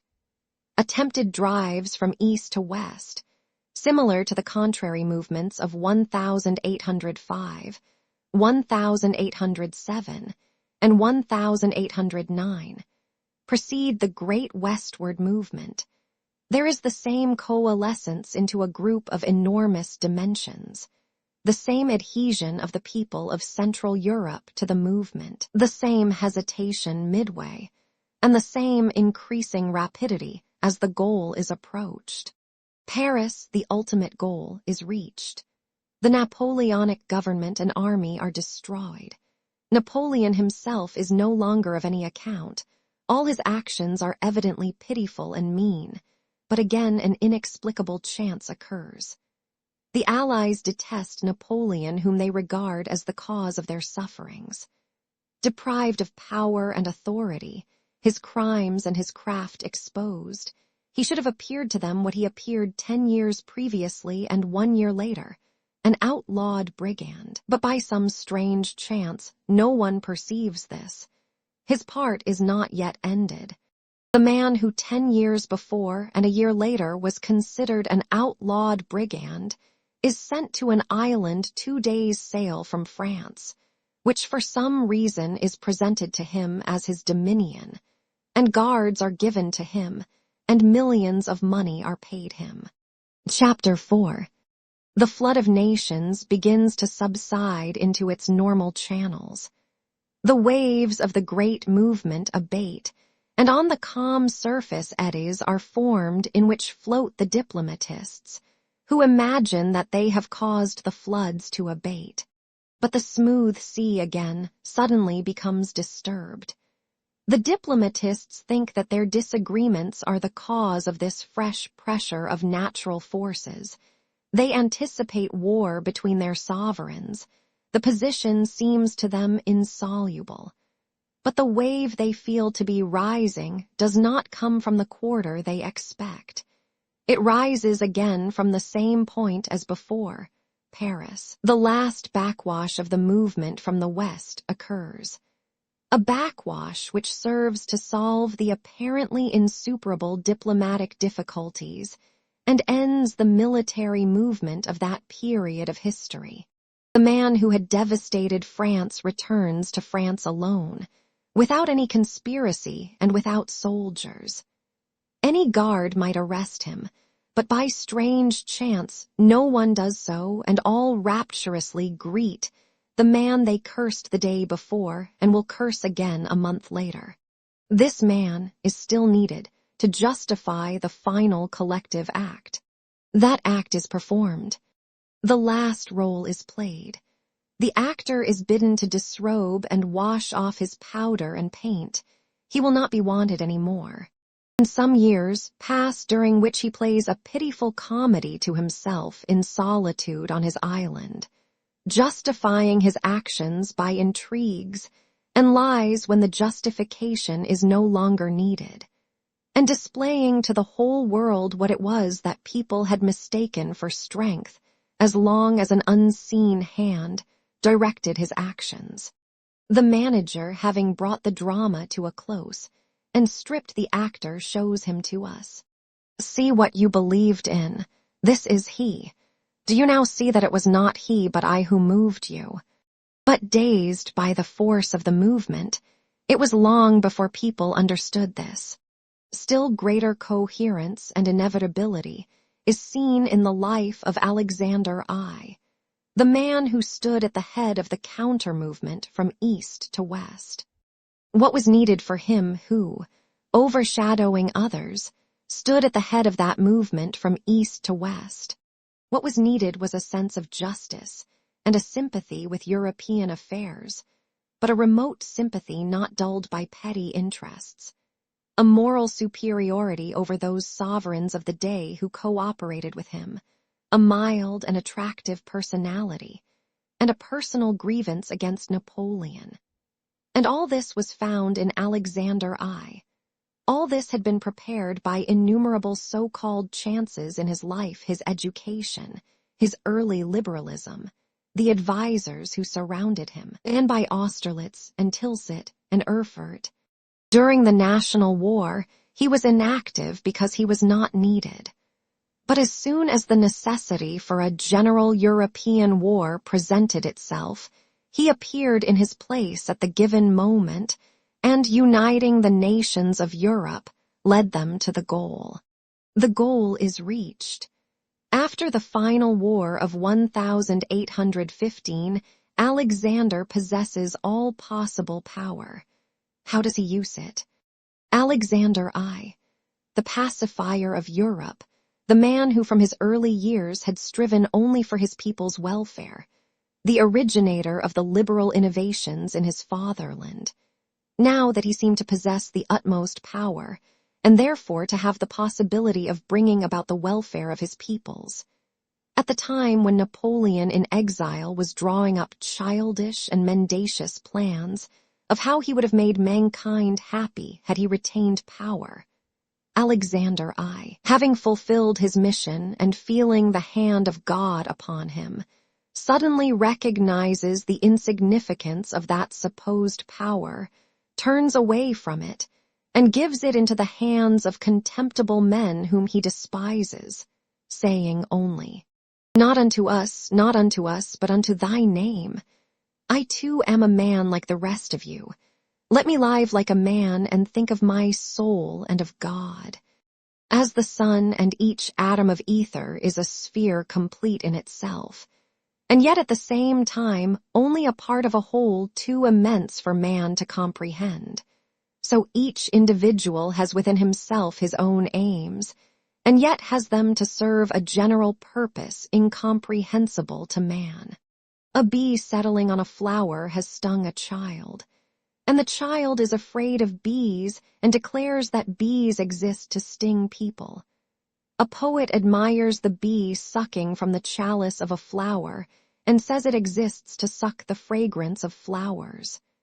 A beekeeper, seeing the bee collect pollen from flowers and carry it to the hive, says that it exists to gather honey. Another beekeeper who has studied the life of the hive more closely says that the bee gathers pollen dust to feed the young bees and rear a queen, and that it exists to perpetuate its race. A botanist notices that the bee flying with the pollen of a male flower to a pistil fertilizes the latter, and sees in this the purpose of the bee's existence. Another, observing the migration of plants, notices that the bee helps in this work, and may say that in this lies the purpose of the bee. But the ultimate purpose of the bee is not exhausted by the first, the second, or any of the processes the human mind can discern. The higher the human intellect rises in the discovery of these purposes, the more obvious it becomes that the ultimate purpose is beyond our comprehension. All that is accessible to man is the relation of the life of the bee to other manifestations of life. And so it is with the purpose of historic characters and nations. Chapter 5. Natasha's wedding to Bezikov, which took place in 1813, was the last happy event in the family of the old Rostovs. Count Ilya Rostov died that same year, and as always happens, after the father's death the family group broke up. The events of the previous year, the burning of Moscow and the flight from it, the death of Prince Andrew, Natasha's despair, Peria's death, and the old countess' grief fell blow after blow on the old count's head. He seemed to be unable to understand the meaning of all these events, and bowed his old head in a spiritual sense, as if expecting and inviting further blows which would finish him. He seemed now frightened and distraught, and now unnaturally animated and enterprising. The arrangements for Natasha's marriage occupied him for a while. He ordered dinners and suppers and obviously tried to appear cheerful, but his cheerfulness was not infectious as it used to be. On the contrary, it evoked the compassion of those who knew and liked him. When Pierre and his wife had left, he grew very quiet and began to complain of depression. A few days later, he fell ill and took to his bed. He realized from the first that he would not get up again, despite the doctor's encouragement. The Countess passed a fortnight in an armchair by his pillow without undressing. Every time she gave him his medicine, he sobbed and silently kissed her hand. On his last day, sobbing, he asked her and his absent son to forgive him for having dissipated their property, that being the chief fault of which he was conscious. After receiving communion and unction, he quietly died, and next day a throng of acquaintances who came to pay their last respects to the deceased filled the house rented by the Rostovs. All these acquaintances, who had so often dined and danced at his house and had so often laughed at him, now said, with a common feeling of self-reproach and emotion, as if justifying themselves, "Well, whatever he may have been, he was a most worthy man. You don't meet such men nowadays, and which of us has not weaknesses of his own?" It was just when the Count's affairs had become so involved that it was impossible to say what would happen if he lived another year, that he unexpectedly died. Nicholas was with the Russian army in Paris when the news of his father's death reached him. He at once resigned his commission, and without waiting for it to be accepted, took leave of absence and went to Moscow. The state of the Count's affairs became quite obvious a month after his death, surprising everyone by the immense total of small debts, the existence of which no one had suspected. The debts amounted to double the value of the property. Friends and relations advised Nicholas to decline the inheritance, but he regarded such a refusal as a slur on his father's memory, which he held sacred, and therefore would not hear of refusing and accepted the inheritance together with the obligation to pay the debts. The creditors who had so long been silent, restrained by a vague but powerful influence exerted on them, while he lived by the Count's careless good nature, all proceeded to enforce their claims at once. As always happens in such cases, rivalry sprang up as to which should get paid first, and those who, like Mitenka, held promissory notes given them as presents now became the most exacting of the creditors.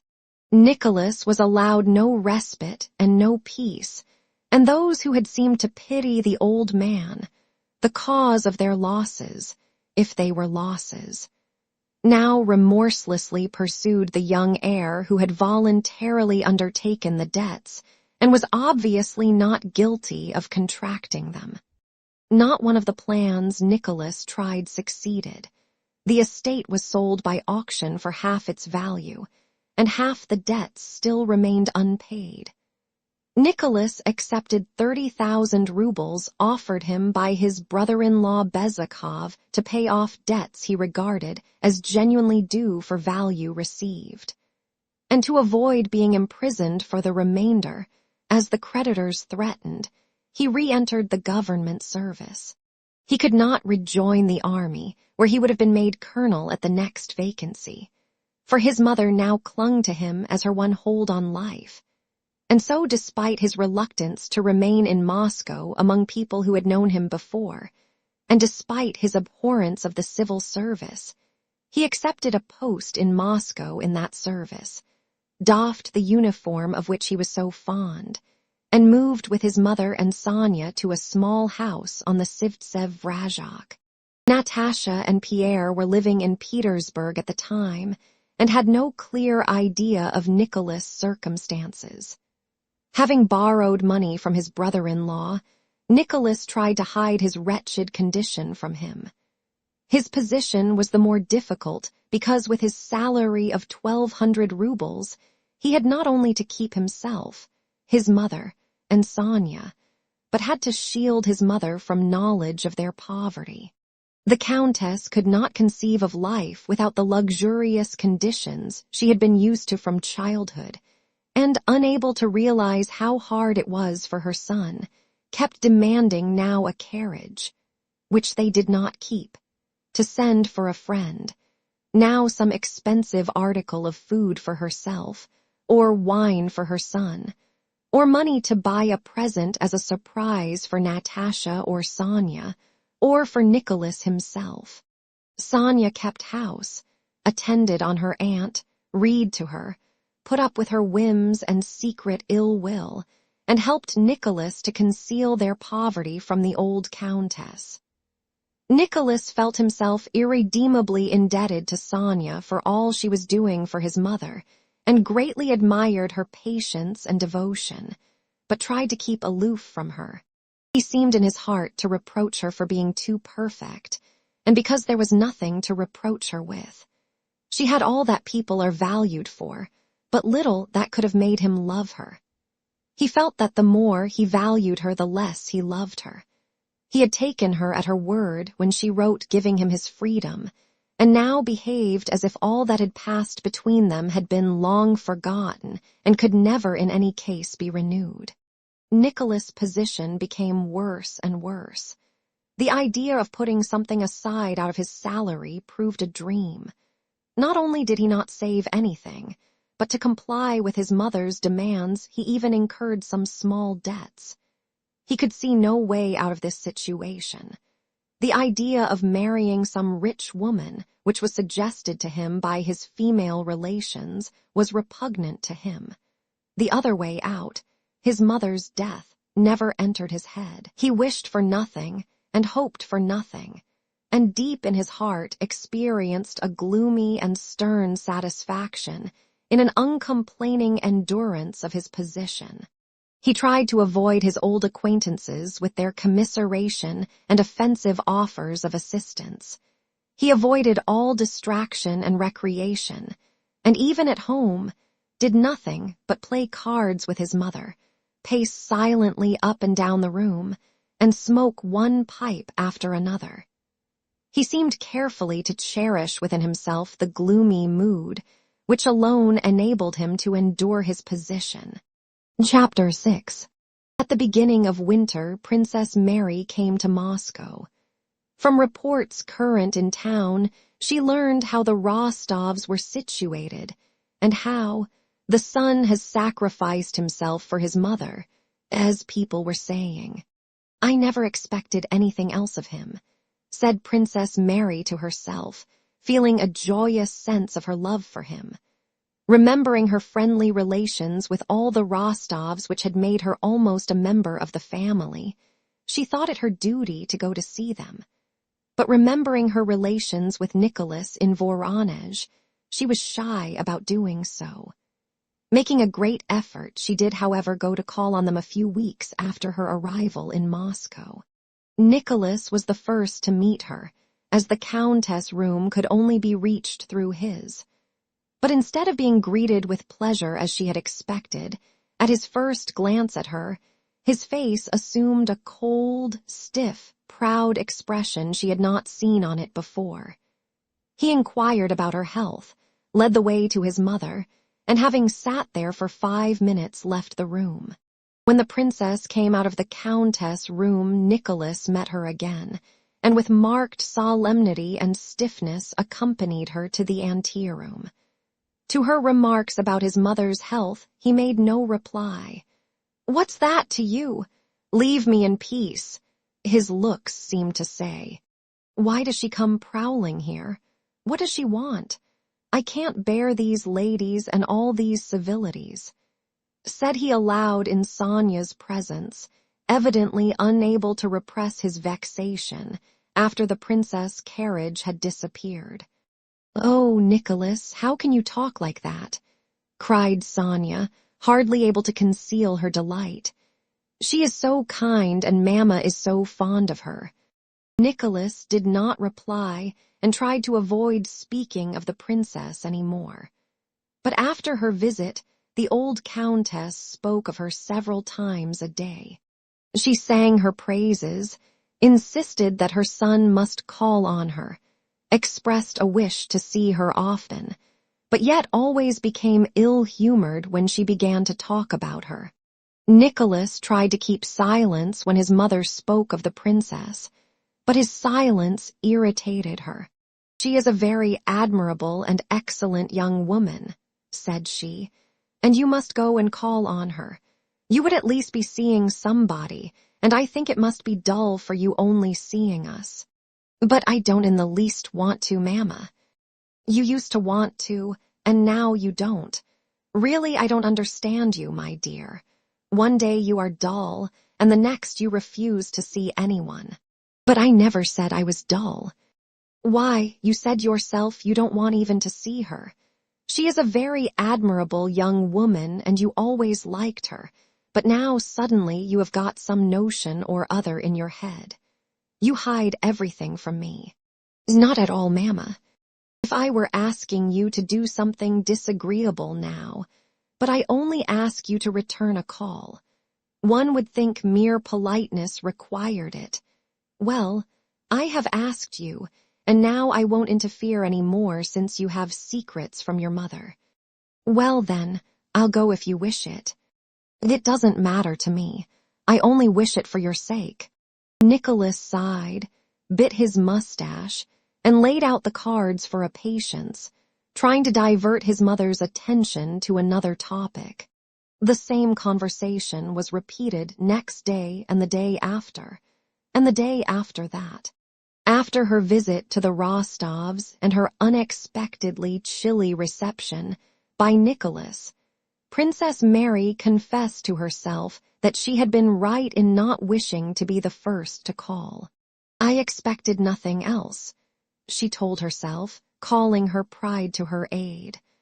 "I have nothing to do with him, and I only wanted to see the old lady, who was always kind to me, and to whom I am under many obligations."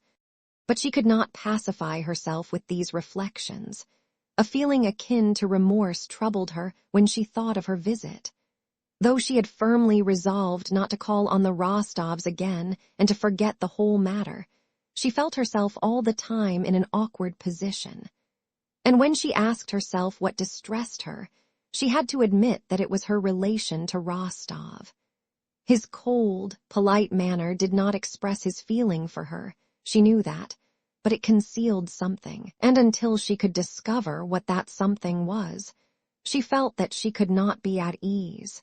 One day in midwinter, when sitting in the schoolroom attending to her nephew's lessons, she was informed that Rostov had called.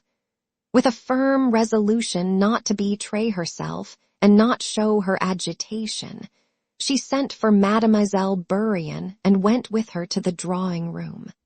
Her first glance at Nicholas' face told her that he had only come to fulfill the demands of politeness, and she firmly resolved to maintain the tone in which he addressed her. They spoke of the Countess' health, of their mutual friends, of the latest war news, and when the 10 minutes required by propriety had elapsed after which a visitor may rise, Nicholas got up to say goodbye. With Mademoiselle Bourienne's help, the princess had maintained the conversation very well, but at the very last moment, just when he rose, she was so tired of talking of what did not interest her, and her mind was so full of the question why she alone was granted so little happiness in life, that in a fit of absent-mindedness she sat still, her luminous eyes gazing fixedly before her, not noticing that he had risen. Nicholas glanced at her, and wishing to appear not to notice her abstraction, made some remark to Mademoiselle Bourienne, and then again looked at the princess. She still sat motionless, with a look of suffering on her gentle face. He suddenly felt sorry for her, and was vaguely conscious that he might be the cause of the sadness her face expressed. He wished to help her and say something pleasant, but could think of nothing to say. "Goodbye, Princess," said he. She started, flushed and sighed deeply. "Oh, I beg your pardon," she said as if waking up. "Are you going already, Count? Well then, goodbye. Oh, but the cushion for the Countess." "Wait a moment, I'll fetch it," said Mademoiselle Bourrienne, and she left the room. They both sat silent, with an occasional glance at one another. "Yes, Princess," said Nicholas at last with a sad smile. "It doesn't seem long ago since we first met at Bogocharovo, but how much water has flowed since then. In what distress we all seemed to be then, yet I would give much to bring back that time. But there's no bringing it back." Princess Mary gazed intently into his eyes with her own luminous ones as he said this. She seemed to be trying to fathom the hidden meaning of his words, which would explain his feeling for her. "Yes, yes," said she, "but you have no reason to regret the past, Count. As I understand your present life, I think you will always recall it with satisfaction, because the self-sacrifice that fills it now."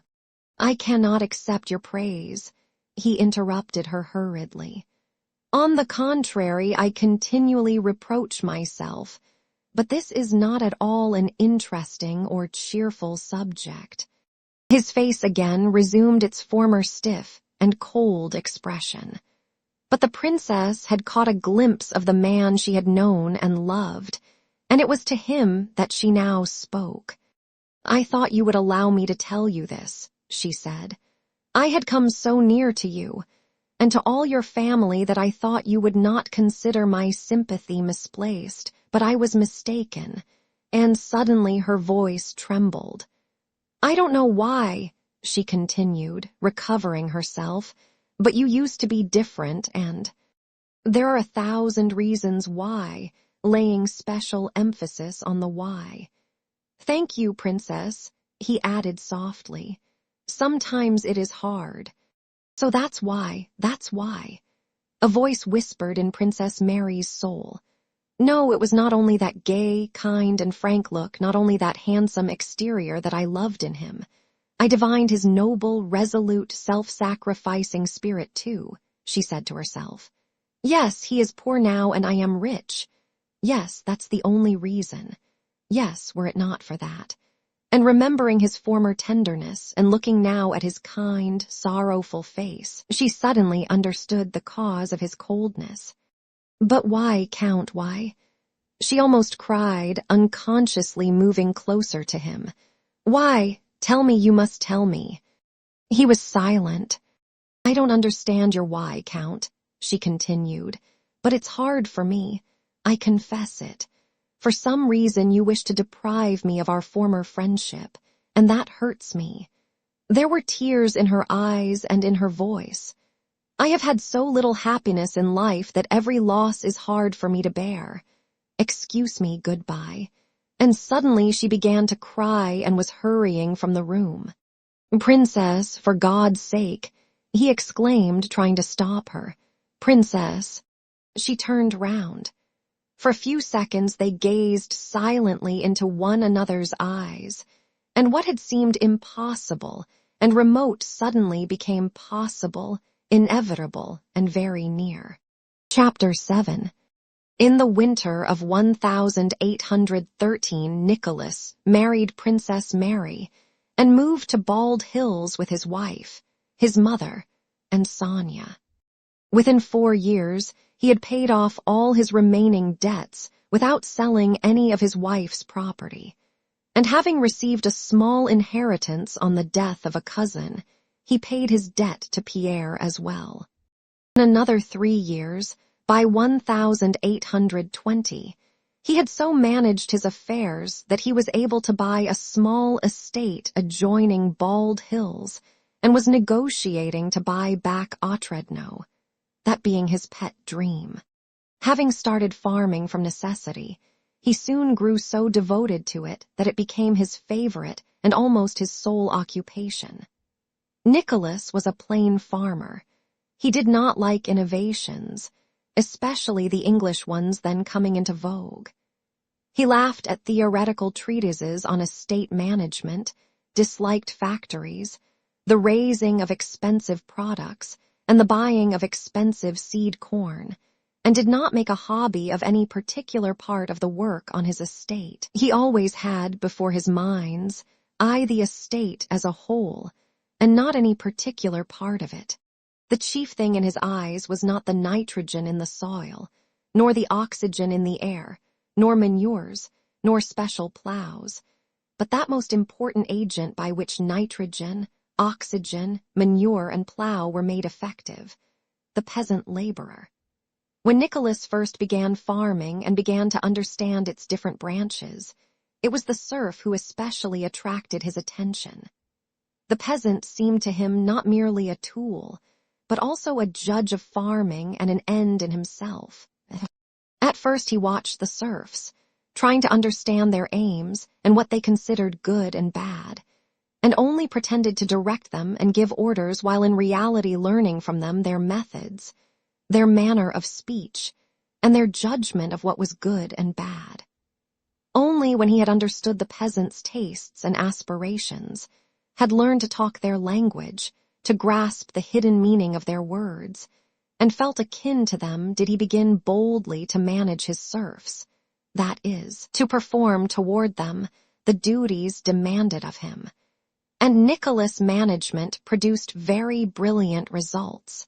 Guided by some gift of insight, on taking up the management of the estates he at once unerringly appointed as bailiff, village elder, and delegate, the very men the serfs would themselves have chosen had they had the right to choose, and these posts never changed hands. Before analyzing the properties of manure, before entering into the debit and credit, as he ironically called it, he found out how many cattle the peasants had and increased the number by all possible means. He kept the peasant families together in the largest groups possible, not allowing the family groups to divide into separate households. He was hard alike on the lazy, the depraved, and the weak, and tried to get them expelled from the commune. He was as careful of the sowing and reaping of the peasants' hay and corn as of his own, and few landowners had their crops sown and harvested so early and so well, or got so good a return, as did Nicholas. He disliked having anything to do with the domestic serfs, the drones, as he called them, and everyone said he spoiled them by his laxity. When a decision had to be taken regarding a domestic serf, especially if one had to be punished, he always felt undecided and consulted everybody in the house. But when it was possible to have a domestic serf conscripted instead of a land worker, he did so without the least hesitation. He never felt any hesitation in dealing with the peasants. He knew that his every decision would be approved by them all with very few exceptions. He did not allow himself either to be hard on or punish a man, or to make things easy for or reward anyone, merely because he felt inclined to do so. He could not have said by what standard he judged what he should or should not do, but the standard was quite firm and definite in his own mind. Often, speaking with vexation of some failure or irregularity, he would say, "What can one do with our Russian peasants?" and imagined that he could not bear them. Yet he loved our Russian peasants and their way of life with his whole soul, and for that very reason had understood and assimilated the one way and manner of farming which produced good results. Countess Mary was jealous of this passion of her husband's, and regretted that she could not share it. But she could not understand the joys and vexations he derived from that world, to her so remote and alien.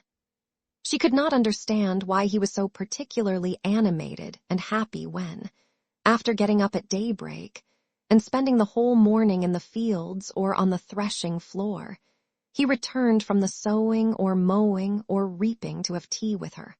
She did not understand why he spoke with such admiration and delight of the farming of the thrifty and well-to-do peasant Matthew Ermishin, who with his family had carded corn all night, or of the fact that his Nicholas sheaves were already stacked before anyone else had his harvest in. She did not understand why he stepped out from the window to the veranda and smiled under his mustache and winked so joyfully when warm, steady rain began to fall on the dry and thirsty shoots of the young oats, or why when the wind carried away a threatening cloud during the hay harvest he would return from the barn, flushed, sunburned, and perspiring, with a smell of wormwood and gentian in his hair, and gleefully rubbing his hands, would say, "Well, one more day, and my grain, and the peasants will all be under cover." Still less did she understand why he, kind-hearted and always ready to anticipate her wishes, should become almost desperate when she brought him a petition from some peasant men or women who had appealed to her to be excused some work. Why he, that kind Nicholas, should obstinately refuse her, angrily asking her not to interfere in what was not her business. She felt he had a world apart, which he loved passionately, and which had laws she had not fathomed. Sometimes when, trying to understand him, she spoke of the good work he was doing for his serfs, he would be vexed and reply, "Not in the least. It never entered my head, and I wouldn't do that for their good. That's all poetry and old wives' talk, all that doing good to one's neighbor. What I want is that our children should not have to go begging. I must put our affairs in order while I am alive, that's all. And to do that, order and strictness are essential. That's all about it," said he, clenching his vigorous fist. "And fairness, of course," he added, "for if the peasant is naked and hungry and has only one miserable horse, he can do no good either for himself or for me." And all Nicholas did was fruitful, probably just because he refused to allow himself to think that he was doing good to others for virtue's sake. His means increased rapidly. Serfs from neighboring estates came to beg him to buy them, and long after his death the memory of his administration was devoutly preserved among the serfs. He was a master, the peasants' affairs first and then his own. Of course he was not to be trifled with either. In a word, he was a real master. Chapter 8. One matter connected with his management sometimes worried Nicholas, and that was his quick temper together with his old hussar habit of making free use of his fists. At first, he saw nothing reprehensible in this, but in the second year of his marriage, his view of that form of punishment suddenly changed. Once in summer he had sent for the village elder from Bogacharovo, a man who had succeeded to the post when Drin died, and who was accused of dishonesty and various irregularities. Nicholas went out into the porch to question him, and immediately after the elder had given a few replies the sound of cries and blows were heard. On returning to lunch, Nicholas went up to his wife, who sat with her head bent low over her embroidery frame, and as usual began to tell her what he had been doing that morning.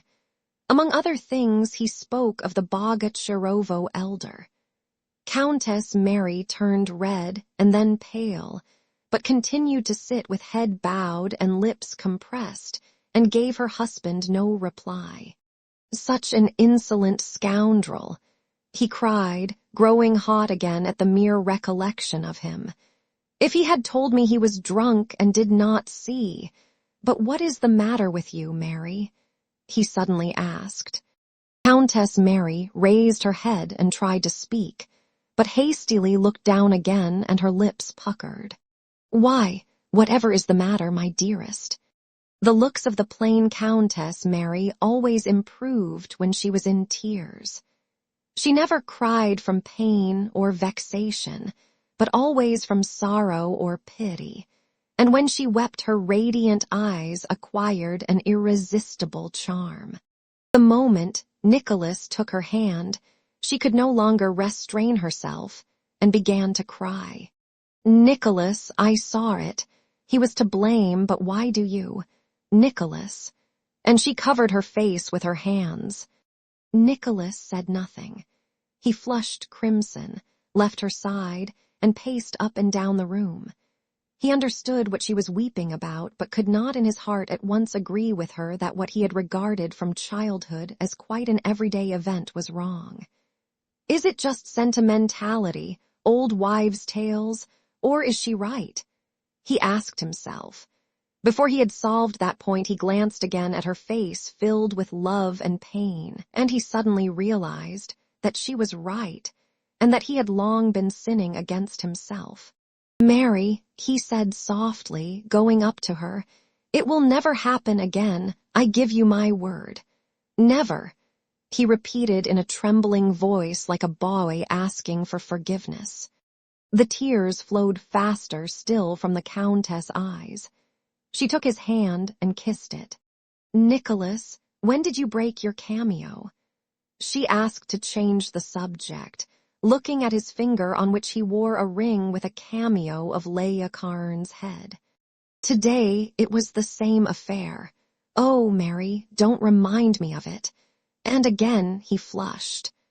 "I give you my word of honor it shan't occur again, and let this always be a reminder to me." And he pointed to the broken ring. After that, when in discussions with his village elders or stewards, the blood rushed to his face, and his fists began to clench, Nicholas would turn the broken ring on his finger and would drop his eyes before the man who was making him angry. But he did forget himself once or twice within a 12-month, and then he would go and confess to his wife, and would again promise that this should really be the very last time. "Mary, you must despise me," he would say. "I deserve it. You should go away at once, if you don't feel strong enough to control yourself." She would reply sadly, trying to comfort her husband. Among the gentry of the province, Nicholas was respected but not liked. He did not concern himself with the interests of his own class, and consequently some thought him proud, and others thought him stupid. The whole summer, from spring sowing to harvest, he was busy with the work on his farm.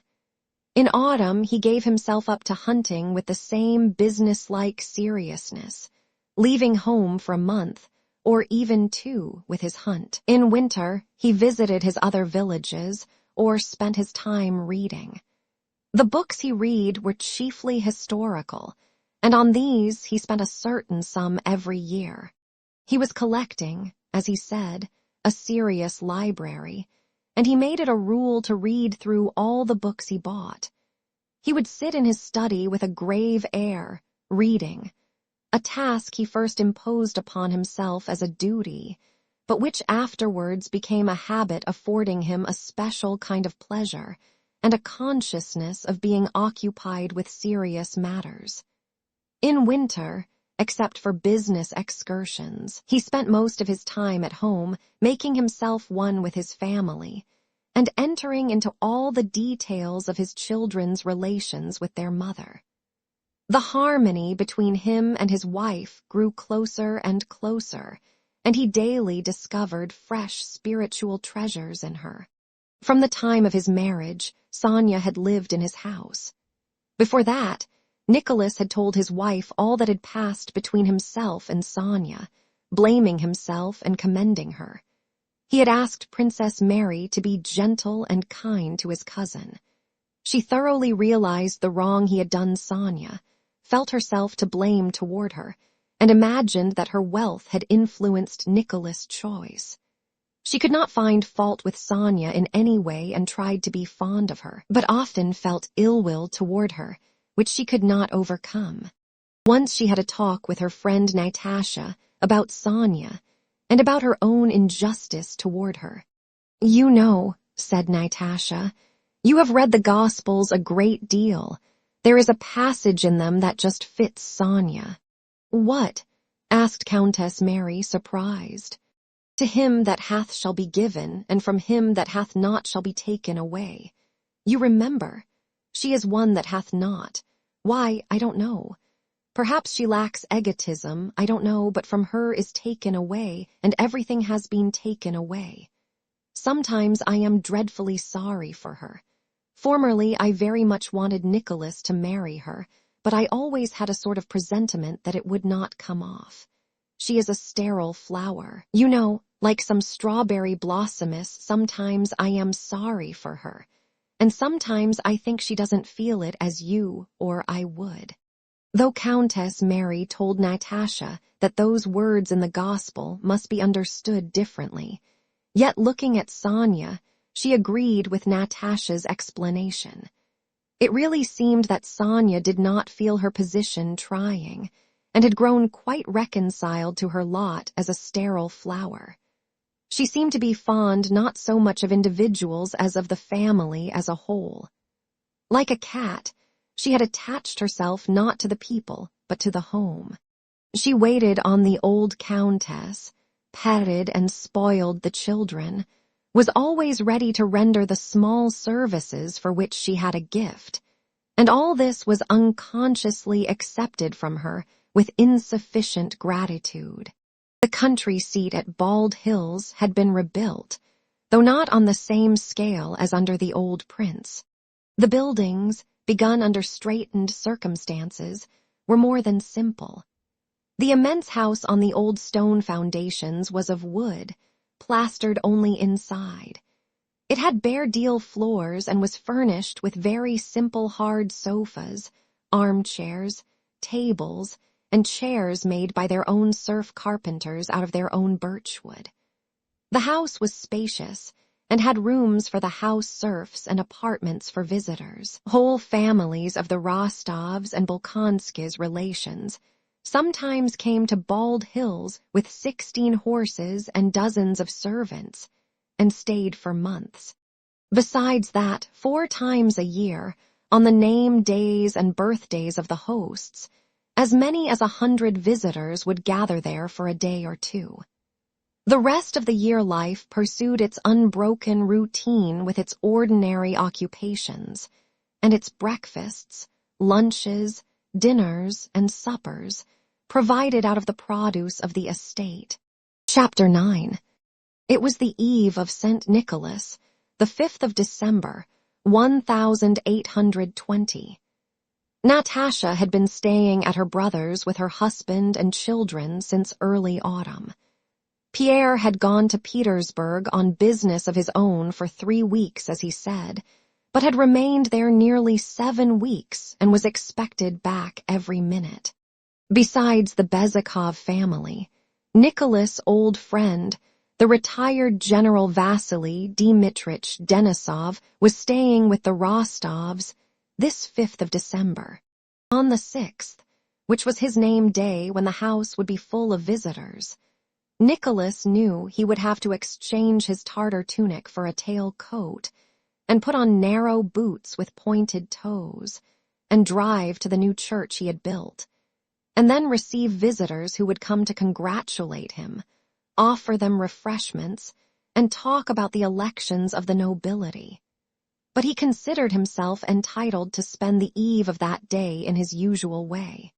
He examined the bailiff's accounts of the village in Ryazan which belonged to his wife's nephew, wrote 2 business letters, and walked over to the granaries, cattle yards, and stables before dinner.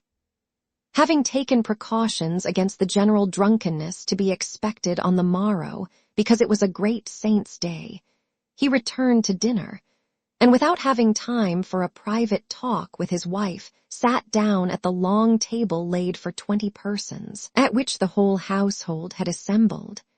At that table were his mother's old lady companion Belova, his wife, their 3 children with their governess and tutor, his wife's nephew with his tutor, Sonia, Denisov, Natasha, her 3 children, their governess, and old Michael Ivanovich, the late prince's architect, who was living on in retirement at Bald Hills.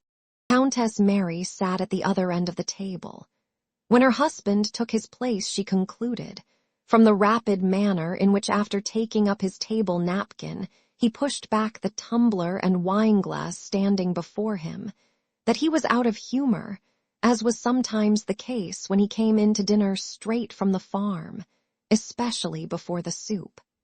Countess Mary well knew that mood of his, and when she herself was in a good frame of mind quietly waited till he had had his soup, and then began to talk to him and make him admit that there was no cause for his ill humor.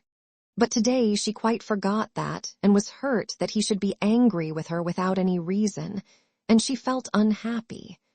She asked him where he had been. He replied. She again inquired whether everything was going well on the farm. Her unnatural tone made him wince unpleasantly, and he replied hastily. "Then I'm not mistaken," thought Countess Mary. "Why is he cross with me?" She concluded from his tone that he was vexed with her and wished to end the conversation. She knew her remarks sounded unnatural, but could not refrain from asking some more questions. Thanks to Denisov, the conversation at table soon became general and lively, and she did not talk to her husband.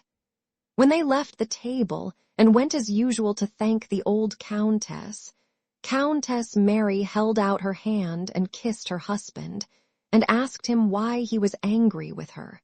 "You always have such strange fancies. I didn't even think of being angry," he replied.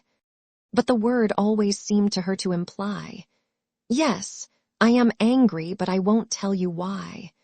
Nicholas and his wife lived together so happily that even Sonia and the old Countess, who felt jealous and would have liked them to disagree, could find nothing to reproach them with. But even they had their moments of antagonism. Occasionally, and it was always just after they had been happiest together, they suddenly had a feeling of estrangement and hostility, which occurred most frequently during Countess Mary's pregnancies, and this was such a time.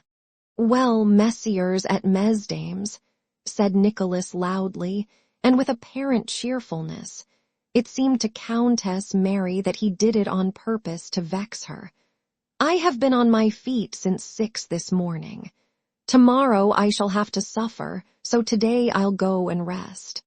And without a word to his wife, he went to the little sitting room and lay down on the sofa. "That's always the way," thought Countess Mary. "He talks to everyone except me. I see that I am repulsive to him, especially when I am in this condition." She looked down at her expanded figure and in the glass at her pale, sallow, emaciated face in which her eyes now looked larger than ever. And everything annoyed her. Denisov's shouting and laughter, Natasha's talk, and especially a quick glance Sonia gave her. Sonia was always the first excuse Countess Mary found for feeling irritated.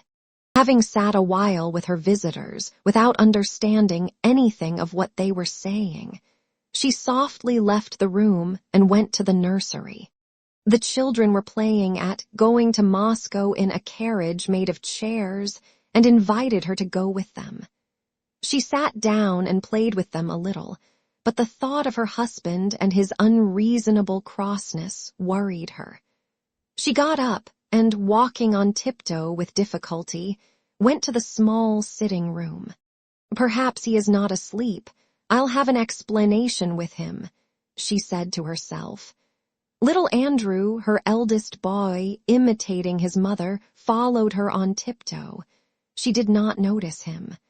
"Mary, dear, I think he is asleep. He was so tired," said Sonia, meeting her in the large sitting room. It seemed to Countess Mary that she crossed her path everywhere. "Andrew may wake him." Countess Mary looked round, saw little Andrew following her, felt that Sonia was right, and for that very reason flushed and with evident difficulty refrained from saying something harsh. She made no reply, but to avoid obeying Sonia beckoned to Andrew to follow her quietly and went to the door. Sonia went away by another door. From the room in which Nicholas was sleeping came the sound of his even breathing, every slightest tone of which was familiar to his wife. As she listened to it, she saw before her his smooth, handsome forehead, his mustache, and his whole face, as she had so often seen it in the stillness of the night when he slept. Nicholas suddenly moved and cleared his throat. and at that moment little Andrew shouted from outside the door, "Papa, Mama's standing here." Countess Mary turned pale with fright and made signs to the boy. He grew silent, and quiet ensued for a moment, terrible to Countess Mary. She knew how Nicholas disliked being waked. Then through the door she heard Nicholas clearing his throat again and stirring, and his voice said crossly, "I can't get a moment's peace. Mary, is that you? Why did you bring him here?" "I only came in to look and did not notice. Forgive me." Nicholas coughed and said no more. Countess Mary moved away from the door and took the boy back to the nursery. 5 minutes later, little black-eyed 3-year-old Natasha, her father's pet, having learned from her brother that Papa was asleep and Mama was in the sitting room, ran to her father unobserved by her mother. The dark-eyed little girl boldly opened the creaking door, went up to the sofa with energetic steps of her sturdy little legs, and having examined the position of her father, who was asleep with his back to her, rose on tiptoe and kissed the hand which lay under his head. Nicholas turned with a tender smile on his face. "Natasha, Natasha," came Countess Mary's frightened whisper from the door. "Papa wants to sleep." "No, Mama, he doesn't want to sleep," said little Natasha with conviction. "He's laughing." Nicholas lowered his legs, rose, and took his daughter in his arms. "Come in, Mary," he said to his wife. She went in and sat down by her husband. "I did not notice him following me," she said timidly. "I just looked in." Holding his little girl with one arm, Nicholas glanced at his wife, and seeing her guilty expression, put his other arm around her and kissed her hair. "May I kiss Mama?" he asked Natasha. Natasha smiled bashfully. "Again," she commanded, pointing with a peremptory gesture to the spot where Nicholas had placed the kiss. "I don't know why you think I am cross," said Nicholas, replying to the question he knew was in his wife's mind. "You have no idea how unhappy, how lonely I feel when you are like that. It always seems to me." "Mary, don't talk nonsense. You ought to be ashamed of yourself," he said gaily. "It seems to be that you can't love me, that I am so plain, always, and now, in this kind. Oh, how absurd you are. It is not beauty that endears, it's love that makes us see beauty. It is only Malvinas and women of that kind who are loved for their beauty. But do I love my wife? I don't love her, but I don't know how to put it.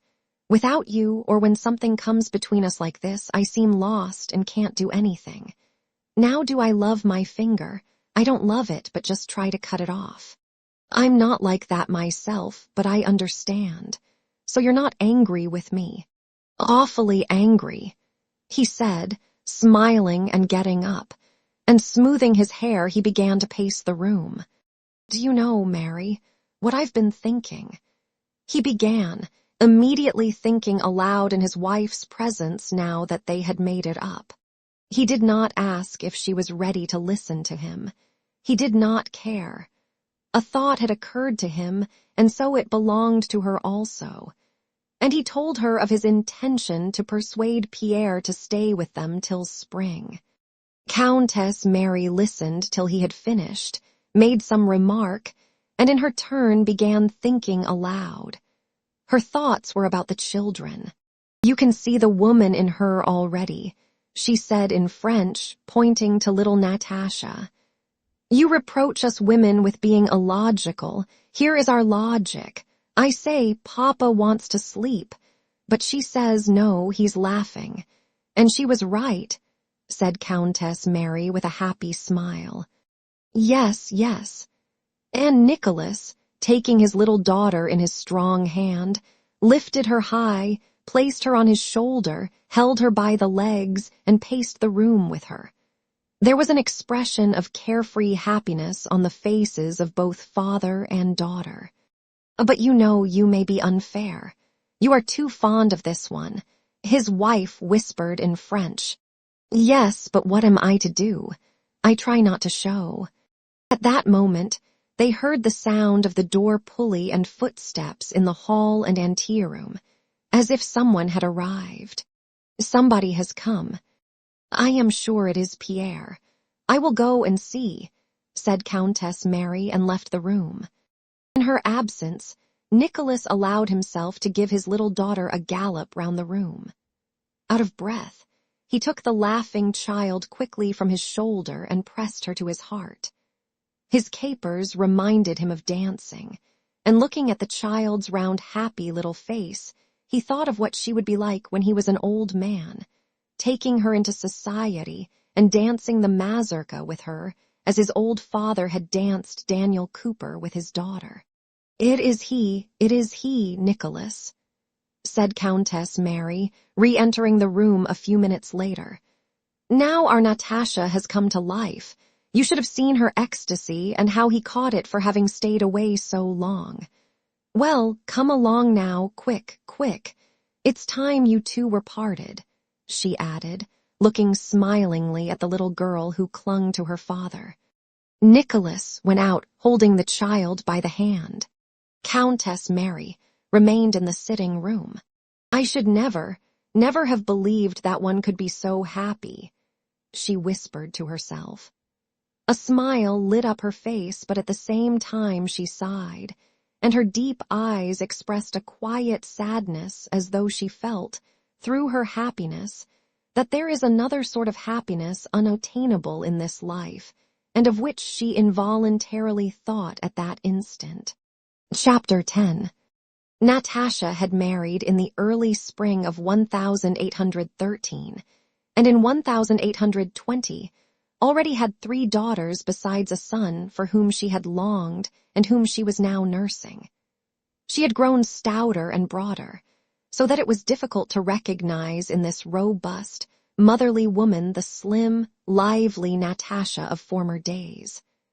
Her features were more defined and had a calm, soft, and serene expression. In her face there was none of the ever-glowing animation that had formerly burned there and constituted its charm.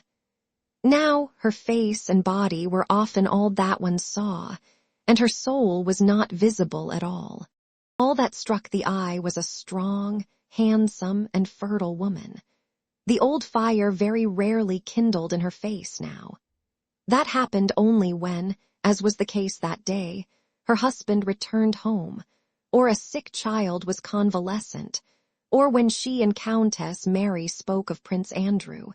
She never mentioned him to her husband, who she imagined was jealous of Prince Andrew's memory, or on the rare occasions when something happened to induce her to sing, a practice she had quite abandoned since her marriage.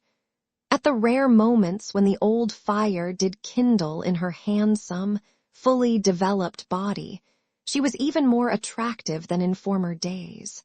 Since their marriage, Natasha and her husband had lived in Moscow, in Petersburg, on their estate near Moscow, or with her mother, that is to say, in Nicholas' house. The young Countess Bezikova was not often seen in society, and those who met her there were not pleased with her, and found her neither attractive nor amiable. Not that Natasha liked solitude. She did not know whether she liked it or not. She even thought that she did not. But with her pregnancies, her confinements, the nursing of her children, and sharing every moment of her husband's life, she had demands on her time which could be satisfied only by renouncing society. All who had known Natasha before her marriage wondered at the change in her as at something extraordinary. Only the old countess, with her maternal instinct, had realized that all Natasha's outbursts had been due to her need of children and a husband. As she herself had once exclaimed at Otradno, not so much in fun as in earnest, and her mother was now surprised at the surprise expressed by those who had never understood Natasha, and she kept saying that she had always known that Natasha would make an exemplary wife and mother. Only she lets her love of her husband and children overflow all bounds. said the Countess, so that it even becomes absurd. Natasha did not follow the golden rule advocated by clever folk, especially by the French, which says that a girl should not let herself go when she marries, should not neglect her accomplishments, should be even more careful of her appearance than when she was unmarried, and should fascinate her husband as much as she did before he became her husband. Natasha, on the contrary, had at once abandoned all her witchery, of which her singing had been an unusually powerful part. She gave it up just because it was so powerfully seductive. She took no pains with her manners, or with delicacy of speech, or with her toilet, or to show herself to her husband in her most becoming attitudes, or to avoid inconveniencing him by being too exacting.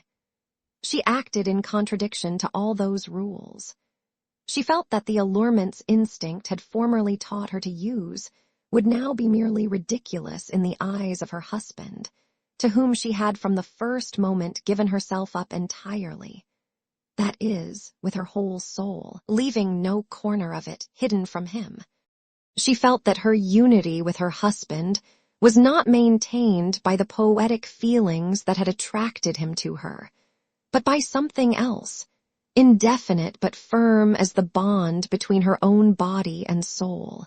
To fluff out her curls, put on fashionable dresses, and sing romantic songs to fascinate her husband would have seemed as strange as to adorn herself to attract herself. To adorn herself for others might perhaps have been agreeable. She did not know, but she had no time at all for it.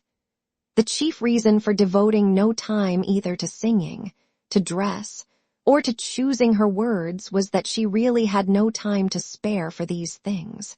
We know that man has the faculty of becoming completely absorbed in a subject, however trivial it may be, and that there is no subject so trivial that it will not grow to infinite proportions if one's entire attention is devoted to it. The subject which wholly engrossed Natasha's attention was her family. That is, her husband whom she had to keep so that he should belong entirely to her and to the home, and the children whom she had to bear, bring into the world, nurse, and bring up. And the deeper she penetrated, not with her mind only but with her whole soul, her whole being, into the subject that absorbed her, the larger did that subject grow, and the weaker and more inadequate did her powers appear, so that she concentrated them wholly on that one thing, and yet was unable to accomplish all that she considered necessary. There were then as now conversations and discussions about women's rights, the relations of husband and wife, and their freedom and rights, though these themes were not yet termed questions as they are now. But these topics were not merely uninteresting to Natasha. She positively did not understand them. These questions, then as now, existed only for those who see nothing in marriage, but the pleasure married people get from one another, that is, only the beginnings of marriage and not its whole significance, which lies in the family. Discussions and questions of that kind, which are like the question of how to get the greatest gratification from one's dinner, did not then and do not now exist for those for whom the purpose of a dinner is the nourishment it affords, and the purpose of marriage is the family. If the purpose of dinner is to nourish the body, a man who eats 2 dinners at once may perhaps get more enjoyment but will not attain his purpose, for his stomach will not digest the 2 dinners. If the purpose of marriage is the family, the person who wishes to have many wives or husbands may perhaps obtain much pleasure, but in that case will not have a family. If the purpose of food is nourishment, and the purpose of marriage is the family, the whole question resolves itself into not eating more than one can digest, and not having more wives or husbands than are needed for the family. That is, 1 wife or 1 husband. Natasha needed a husband. A husband was given her, and he gave her a family. And she not only saw no need of any other or better husband, but as all the powers of her soul were intent on serving that husband and family, she could not imagine and saw no interest in imagining how it would be if things were different. Natasha did not care for society in general, but prized the more the society of her relatives, Countess Mary, and her brother, her mother, and Sonia. She valued the company of those to whom she could come striding disheveled from the nursery in her dressing gown, and with joyful face show a yellow instead of a green stain on baby's napkin, and from whom she could hear reassuring words to the effect that baby was much better. To such an extent had Natasha let herself go that the way she dressed and did her hair, her ill-chosen words, and her jealousy. She was jealous of Sonia, of the governess, and of every woman, pretty or plain, were habitual subjects of jest to those about her. The general opinion was that Pierre was under his wife's thumb, which was really true. From the very first days of their married life, Natasha had announced her demands. Pierre was greatly surprised by his wife's view, to him a perfectly novel one, that every moment of his life belonged to her and to the family. His wife's demands astonished him, but they also flattered him, and he submitted to them. Pierre's subjection consisted in the fact that he not only dared not flirt with, but dared not even speak smilingly to, any other woman, did not dare dine at the club as a pastime, did not dare spend money on a whim, and did not dare absent himself for any length of time, except on business, in which his wife included his intellectual pursuits, which she did not in the least understand, but to which she attributed great importance. To make up for this, at home, Pierre had the right to regulate his life, and that of the whole family exactly as he chose. At home, Natasha placed herself in the position of a slave to her husband, and the whole household went on tiptoe when he was occupied. That is, was reading or writing in his study. Pierre had but to show a partiality for anything to get just what he liked done always. He had only to express a wish, and Natasha would jump up and run to fulfill it. The entire household was governed according to Pierre's supposed orders, that is, by his wishes which Natasha tried to guess. Their way of life and place of residence, their acquaintances and ties, Natasha's occupations, the children's upbringing, were all selected not merely with regard to Pierre's expressed wishes, but to what Natasha, from the thoughts he expressed in conversation, supposed his wishes to be. And she deduced the essentials of his wishes quite correctly, and having once arrived at them, clung to them tenaciously. When Pierre himself wanted to change his mind, she would fight him with his own weapons.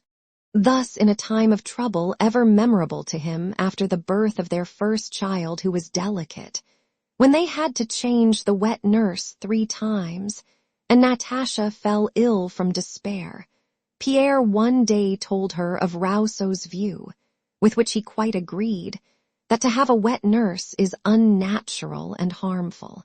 When her next baby was born, despite the opposition of her mother, the doctors, and even of her husband himself, who were all vigorously opposed to her nursing her baby herself, a thing then unheard of and considered injurious, she insisted on having her own way, and after that nursed all her babies herself. It very often happened that in a moment of irritation, husband and wife would have a dispute, but long afterwards Pierre, to his surprise and delight, would find in his wife's ideas and actions the very thought against which she had argued, but divested of everything superfluous that in the excitement of the dispute he had added when expressing his opinion. After 7 years of marriage, Pierre had the joyous and firm consciousness that he was not a bad man, and he felt this because he saw himself reflected in his wife. He felt the good and bad within himself inextricably mingled and overlapping. But only what was really good in him was reflected in his wife. All that was not quite good was rejected. And this was not the result of logical reasoning, but was a direct and mysterious reflection. Chapter 11. 2 months previously, when Pierre was already staying with the Rostovs, he had received a letter from Prince Theodore, asking him to come to Petersburg to confer on some important questions that were being discussed there by a society of which Pierre was one of the principal founders. On reading that letter, she always read her husband's letters. Natasha herself suggested that he should go to Petersburg, though she would feel his absence very acutely.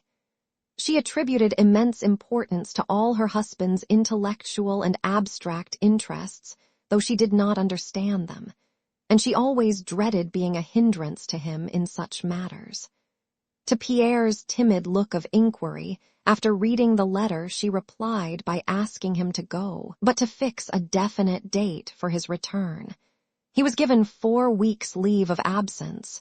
Ever since that leave of absence had expired, more than a fortnight before, Natasha had been in a constant state of alarm, depression, and irritability. Denisov, now a general on the retired list and much dissatisfied with the present state of affairs, had arrived during that fortnight.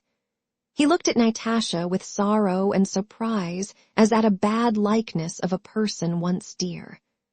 A dull, dejected look, random replies, and talk about the nursery was all he saw and heard from his former enchantress.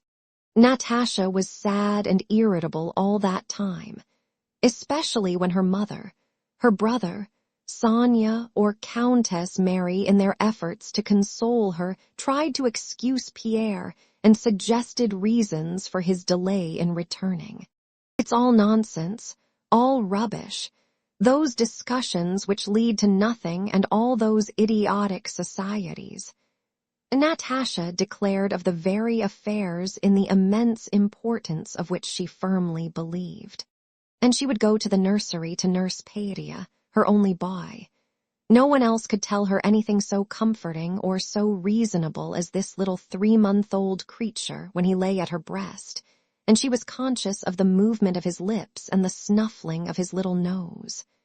That creature said, "You are angry, you are jealous, you would like to pay him out, you are afraid, but here am I, and I am he."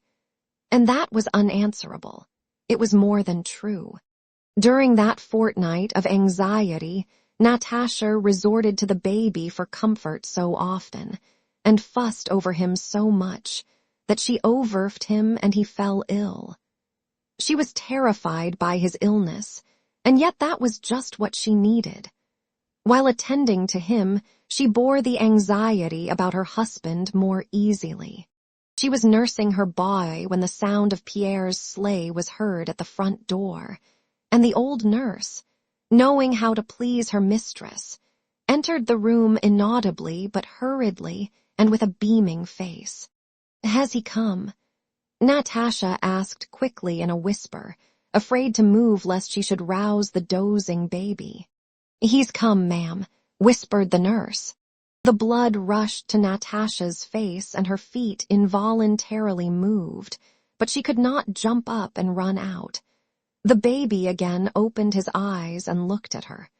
"You're here," he seemed to be saying, and again lazily smacked his lips. Cautiously withdrawing her breast, Natasha rocked him a little, handed him to the nurse, and went with rapid steps toward the door. But at the door she stopped as if her conscience reproached her for having in her joy left the child too soon, and she glanced round. The nurse with raised elbows was lifting the infant over the rail of his cot.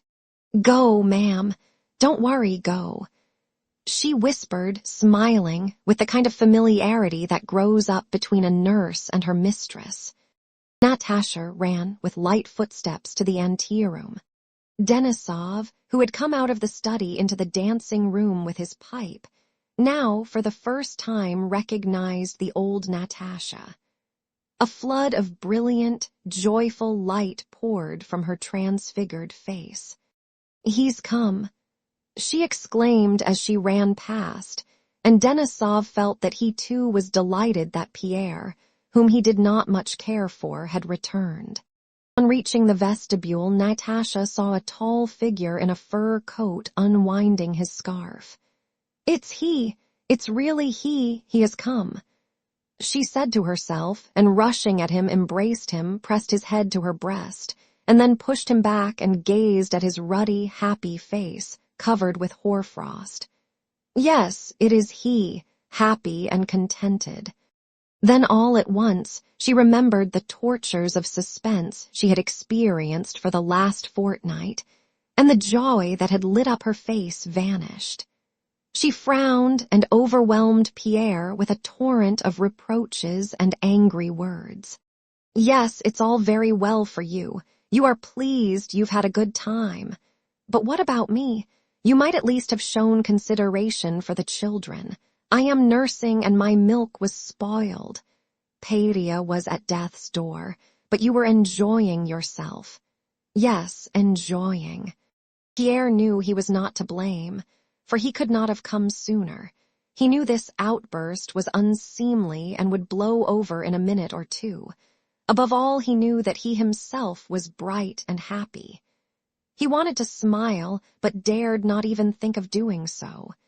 He made a piteous, frightened face and bent down.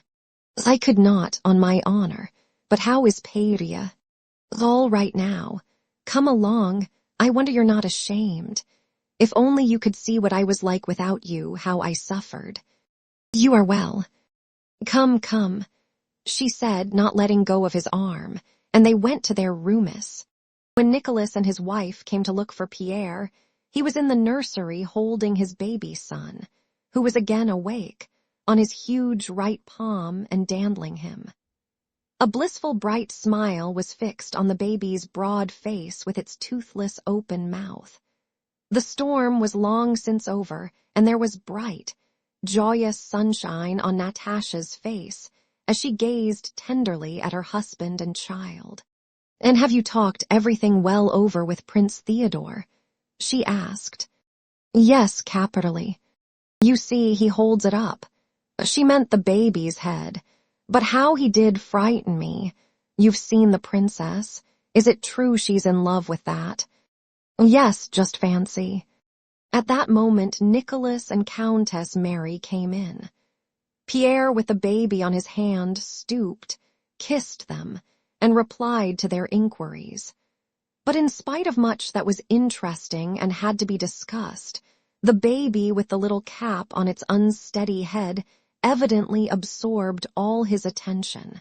"How sweet," said Countess Mary, looking at and playing with the baby.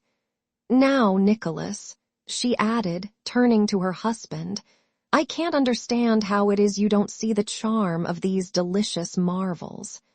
"I don't and can't," replied Nicholas, looking coldly at the baby.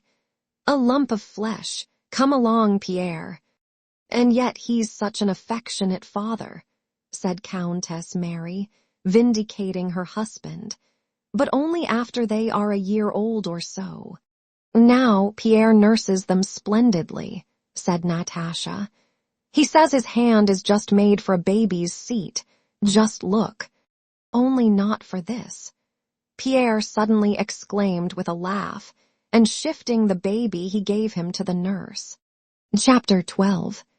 As in every large household, there were at Bald Hills several perfectly distinct worlds which merged into one harmonious whole, though each retained its own peculiarities and made concessions to the others. Every event, joyful or sad, that took place in that house was important to all these worlds, but each had its own special reasons to rejoice or grieve over that occurrence independently of the others. For instance, Pierre's return was a joyful and important event, and they all felt it to be so. The servants, the most reliable judges of their masters, because they judge not by their conversation or expressions of feeling, but by their acts and way of life, were glad of Pierre's return, because they knew that when he was there, Count Nicholas would cease going every day to attend to the estate, and would be in better spirits and temper, and also because they would all receive handsome presents for the holidays. The children and their governesses were glad of Pierre's return, because no one else drew them into the social life of the household as he did. He alone could play on the clavichord that écossaise, his only piece, to which, as he said, all possible dances could be danced, and they felt sure he had brought presents for them all. Young Nicholas, now a slim lad of 15, delicate and intelligent, with curly light brown hair and beautiful eyes, was delighted because Uncle Pierre, as he called him, was the object of his rapturous and passionate affection. No one had instilled into him this love for Pierre, whom he saw only occasionally. Countess Mary, who had brought him up, had done her utmost to make him love her husband as she loved him, and little Nicholas did love his uncle, but loved him with just a shade of contempt. Pierre, however, he adored. He did not want to be an hussar or a knight of St. George like his uncle Nicholas. He wanted to be learned, wise, and kind like Pierre. In Pierre's presence his face always shone with pleasure, and he flushed and was breathless when Pierre spoke to him. He did not miss a single word he uttered, and would afterwards, with des Salles or by himself, recall and reconsider the meaning of everything Pierre had said. Pierre's past life, and his unhappiness prior to 1812, of which young Nicholas had formed a vague poetic picture from some words he had overheard. His adventures in Moscow, his captivity, Platon Karatev, of whom he had heard from Pierre, his love for Natasha, of whom the lad was also particularly fond, and especially Pierre's friendship with the father whom Nicholas could not remember. All this made Pierre in his eyes a hero and a saint. From broken remarks about Natasha and his father, from the emotion with which Pierre spoke of that dead father, and from the careful, reverent tenderness with which Natasha spoke of him, the boy, who was only just beginning to guess what love is, derived the notion that his father had loved Natasha, and when dying had left her to his friend. But the father whom the boy did not remember appeared to him a divinity who could not be pictured, and of whom he never thought without a swelling heart and tears of sadness and rapture. So the boy also was happy that Pierre had arrived. The guests welcomed Pierre, because he always helped to enliven and unite any company he was in. The grown-up members of the family, not to mention his wife, were pleased to have back a friend whose presence made life run more smoothly and peacefully. The old ladies were pleased with the presents he brought them, and especially that Natasha would now be herself again. Pierre felt the different outlooks of these various worlds, and made haste to satisfy all their expectations. Though the most absent-minded and forgetful of men, Pierre, with the aid of a list his wife drew up, had now bought everything, not forgetting his mother and brother-in-law's commissions, nor the dress material for a present to Belova, nor toys for his wife's nephews. In the early days of his marriage it had seemed strange to him that his wife should expect him not to forget to procure all the things he undertook to buy, and he had been taken aback by her serious annoyance when on his first trip he forgot everything. But in time he grew used to this demand.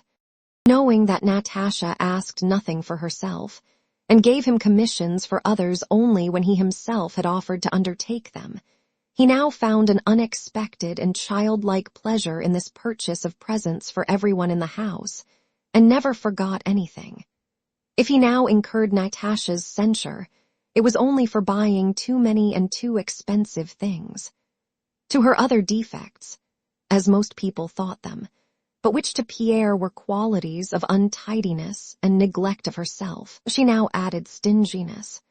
From the time that Pierre began life as a family man on a footing entailing heavy expenditure, he had noticed to his surprise that he spent only half as much as before, and that his affairs, which had been in disorder of late, chiefly because of his first wife's debts, had begun to improve. Life was cheaper because it was circumscribed.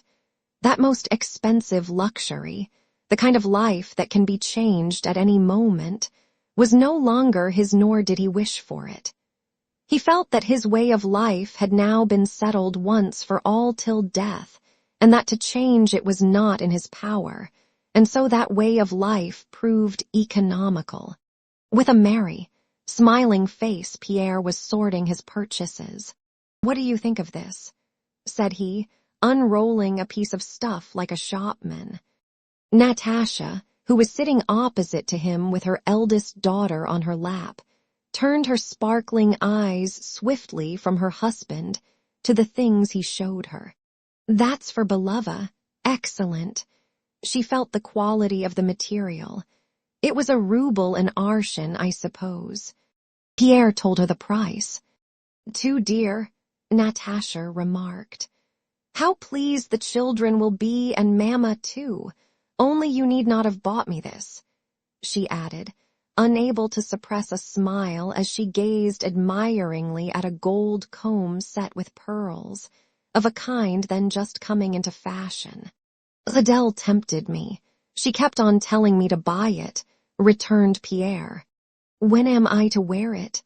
And Natasha stuck it in her coil of hair. "When I take little Masha into society, perhaps they will be fashionable again by then. Well, let's go now." And collecting the presents, they went first to the nursery, and then to the old Countess Rumis. The Countess was sitting with her companion Belova, playing grand patience as usual, when Pierre and Natasha came into the drawing-room with parcels under their arms. The Countess was now over 60, was quite grey, and wore a cap with a frill that surrounded her face. Her face had shriveled, her upper lip had sunk in, and her eyes were dim. After the deaths of her son and husband in such rapid succession, she felt herself a being accidentally forgotten in this world and left without aim or object for her existence. She ate, drank, slept, or kept awake, but did not live. Life gave her no new impressions. She wanted nothing from life but tranquility, and that tranquility only death could give her. But until death came, she had to go on living, that is, to use her vital forces, a peculiarity one sees in very young children, and very old people, was particularly evident in her. Her life had no external aims. Only a need to exercise her various functions and inclinations was apparent. She had to eat, sleep, think, speak, weep, work, give vent to her anger, and so on, merely because she had a stomach, a brain, muscles, nerves, and a liver. She did these things not under any external impulse as people in the full vigor of life do, when behind the purpose for which they strive, that of exercising their functions, remains unnoticed. She talked only because she physically needed to exercise her tongue and lungs. She cried as a child does, because her nose had to be cleared, and so on. What for people in their full vigor is an aim was, for her, evidently merely a pretext. Thus in the morning, especially if she had eaten anything rich the day before, she felt a need of being angry and would choose as the handiest pretext Belova's deafness. She would begin to say something to her in a low tone from the other end of the room. "It seems a little warmer today, my dear," she would murmur. And when Belova replied, "Oh yes, they've come," she would mutter angrily, "Oh Lord, how stupid and deaf she is." Another pretext would be her snuff, which would seem too dry or too damp, or not rubbed fine enough. After these fits of irritability, her face would grow yellow, and her maids knew by infallible symptoms when Belova would again be deaf, the snuff damp, and the Countess' face yellow.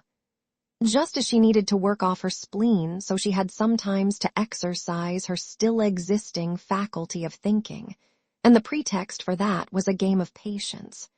When she needed to cry, the deceased Count would be the pretext. When she wanted to be agitated, Nicholas and his health would be the pretext. And when she felt a need to speak spitefully, the pretext would be Countess Mary. When her vocal organs needed exercise, which was usually towards 7 o'clock when she had had an after-dinner rest in a darkened room, the pretext would be the retelling of the same stories over and over again to the same audience. The old lady's condition was understood by the whole household, though no one ever spoke of it, and they all made every possible effort to satisfy her needs. Only by a rare glance exchanged with a sad smile between Nicholas, Pierre, Natasha, and Countess Mary was the common understanding of her condition expressed. But those glances expressed something more. They said that she had played her part in life, that what they now saw was not her whole self, that we must all become like her, and that they were glad to yield to her, to restrain themselves for this once precious being formerly as full of life as themselves, but now so much to be pitied. Memento mori, said these glances. Only the really heartless, the stupid ones of that household, and the little children failed to understand this and avoided her. Chapter 13.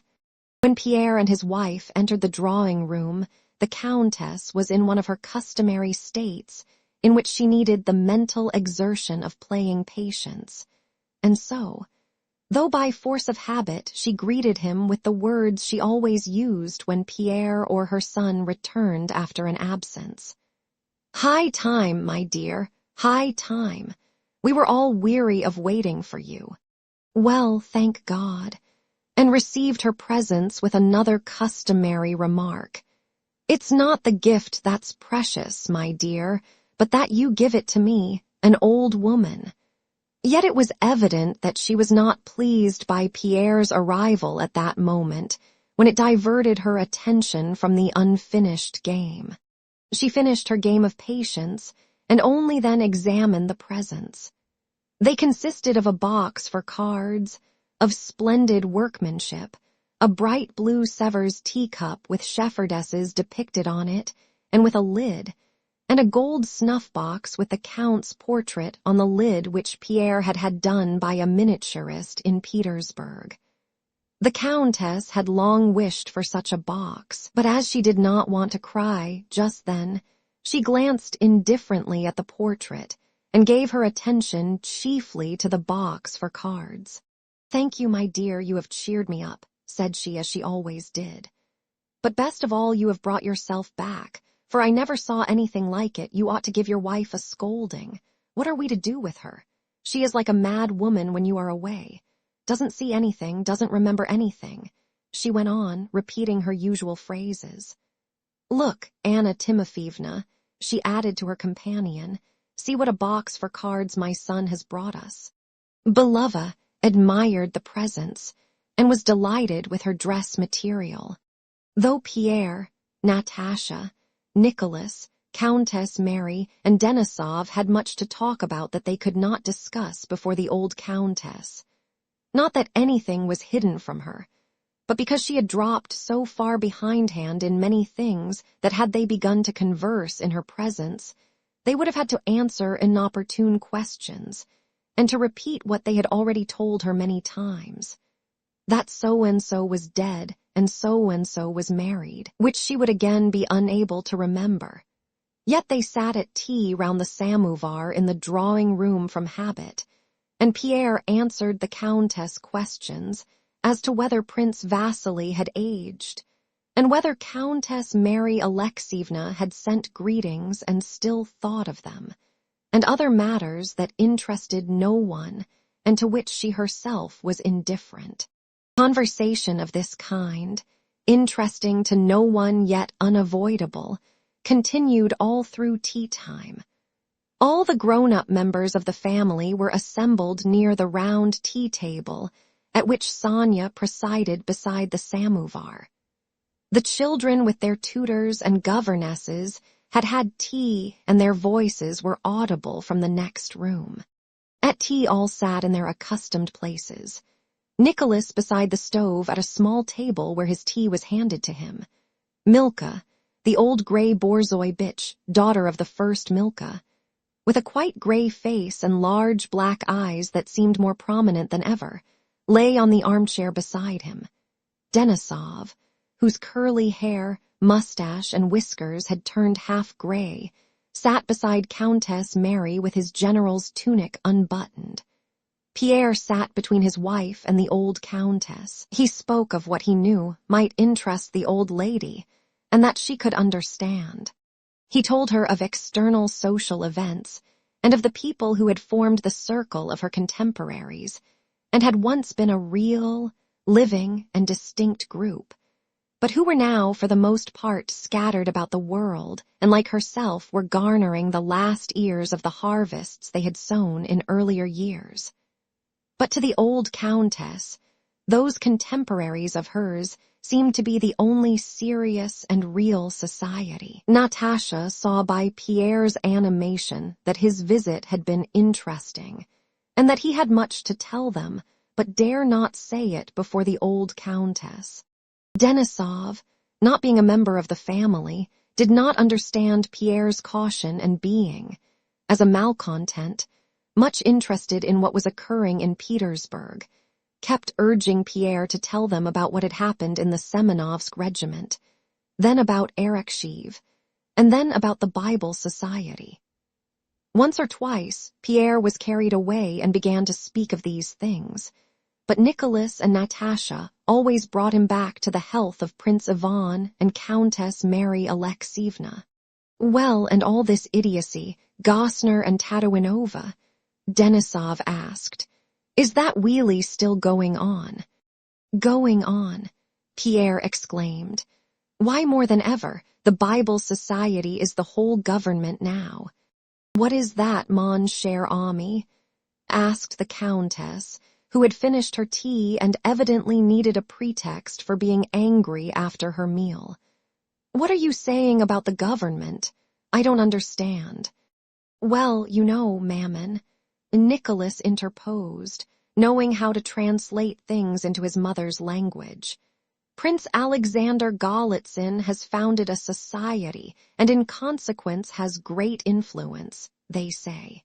Arakchev and Golitsyn, incautiously remarked Pierre, are now the whole government.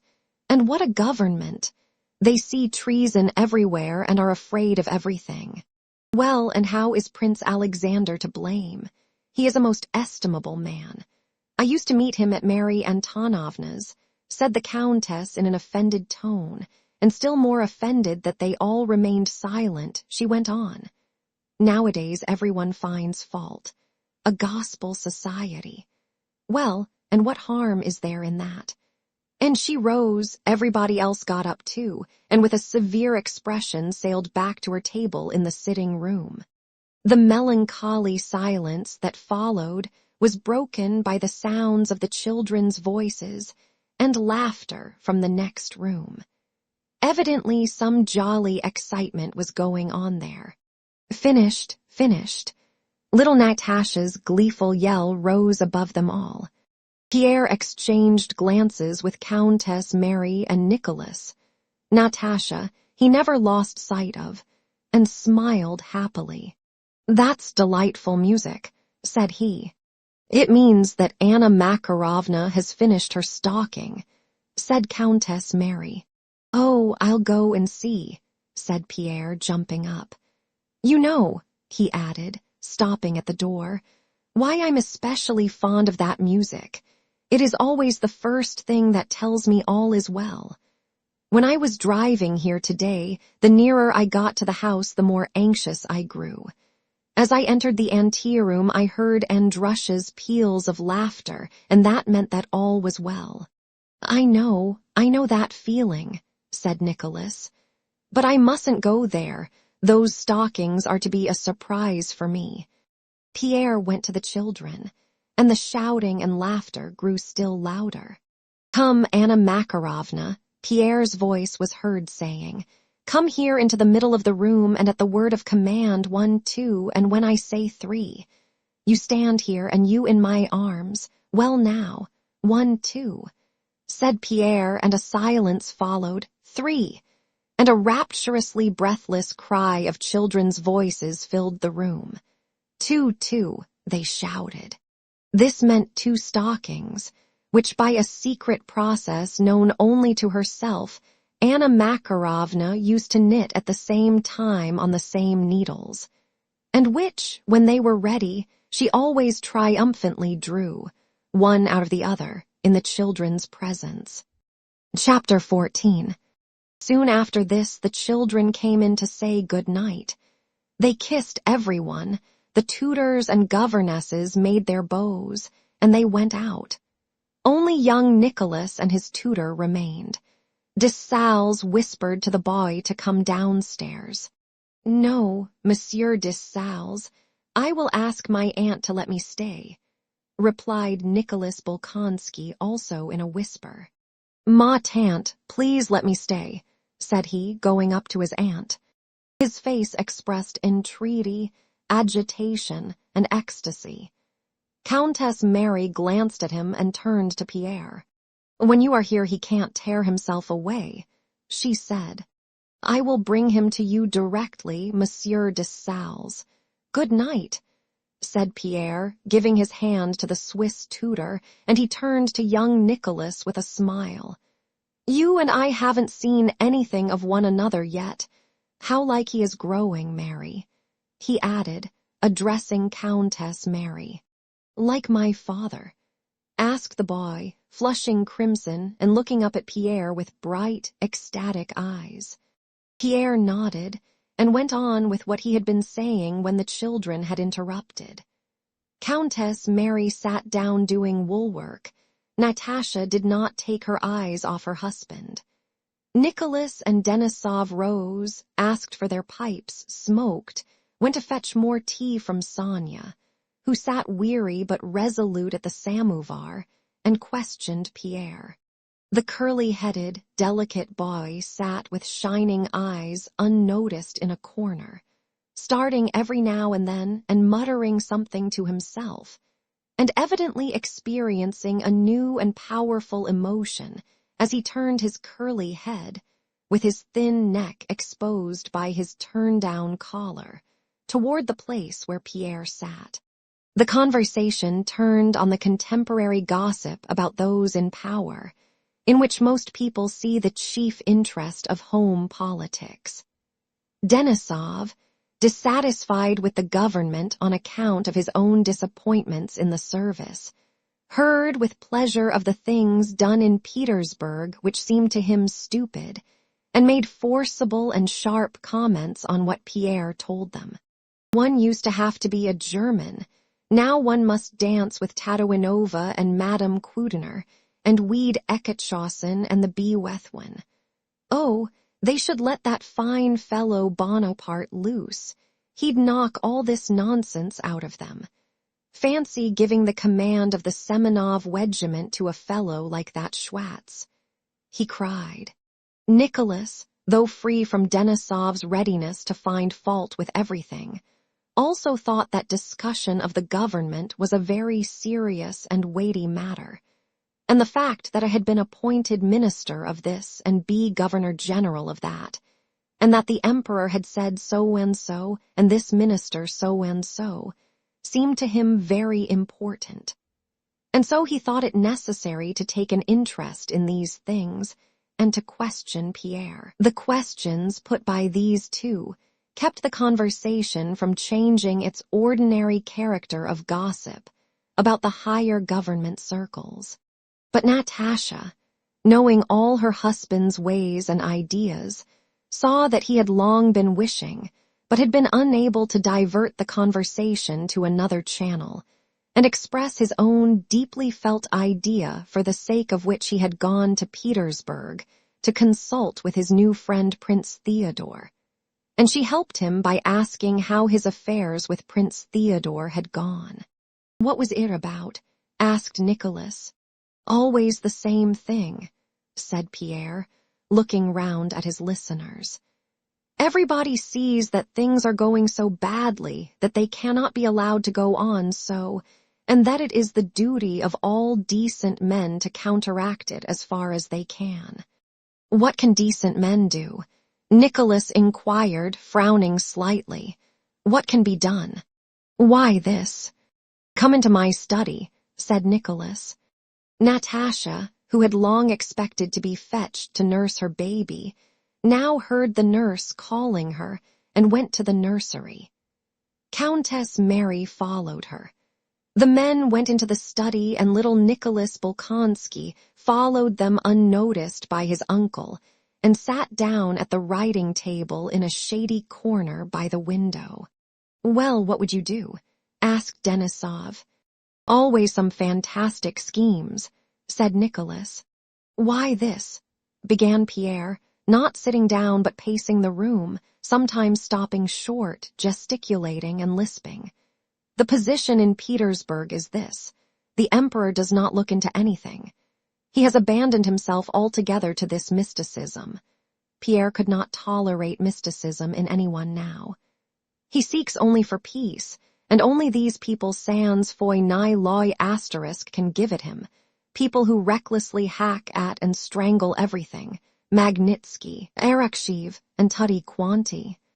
You will agree that if you did not look after your estates yourself, but only wanted a quiet life, the harsher your steward was, the more readily your object might be attained," he said to Nicholas.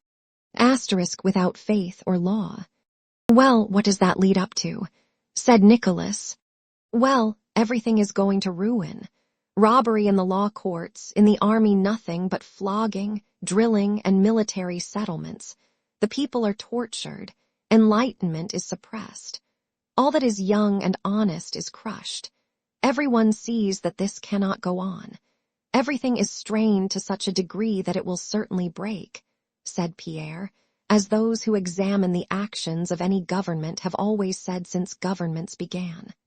"I told them just one thing in Petersburg." "Told whom?"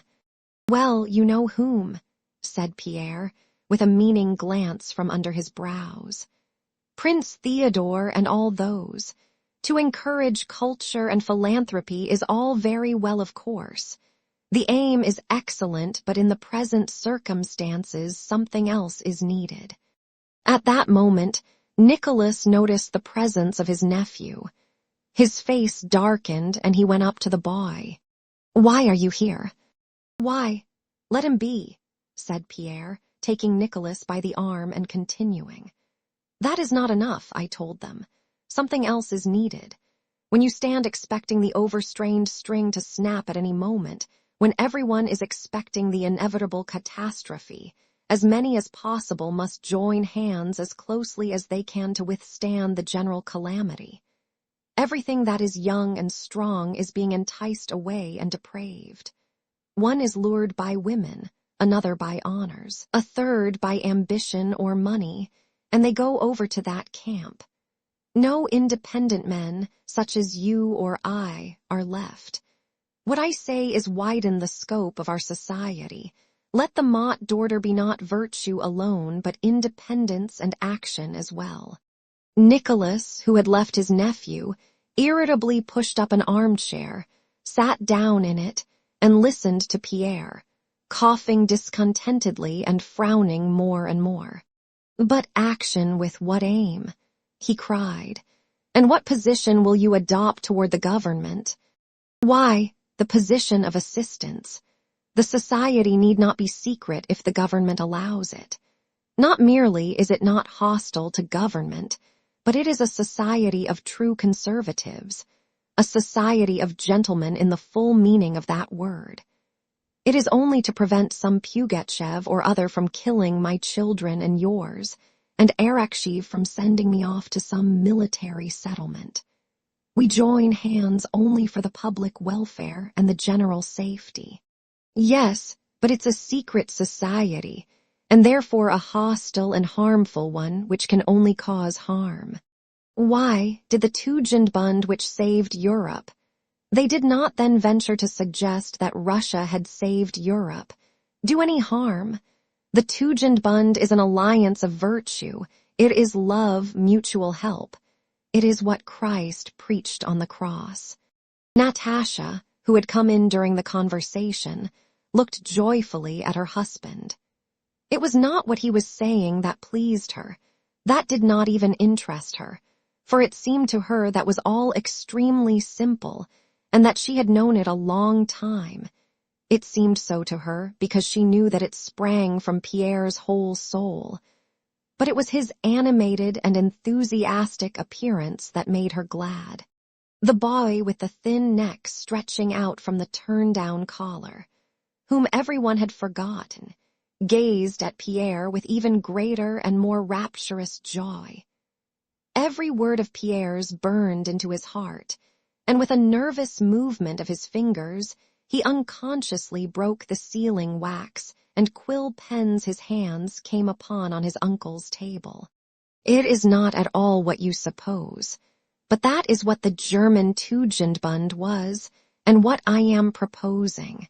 No, my F-Wiend.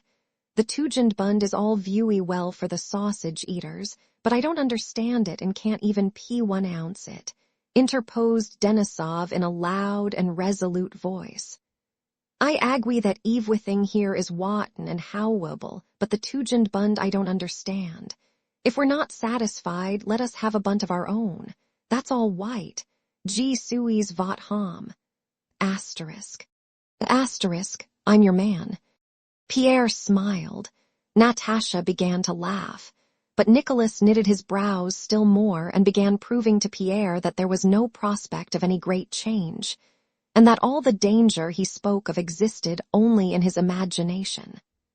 Pierre maintained the contrary, and as his mental faculties were greater and more resourceful, Nicholas felt himself cornered. This made him still angrier, for he was fully convinced, not by reasoning but by something within him stronger than reason, of the justice of his opinion. I will tell you this, he said, rising and trying with nervously twitching fingers to prop up his pipe in a corner, but finally abandoning the attempt. I can't prove it to you. You say that everything here is rotten and that an overthrow is coming. I don't see it. But you also say that our oath of allegiance is a conditional matter, and to that I reply, you are my best friend, as you know, but if you formed a secret society and began working against the government, be it what it may, I know it is my duty to obey the government.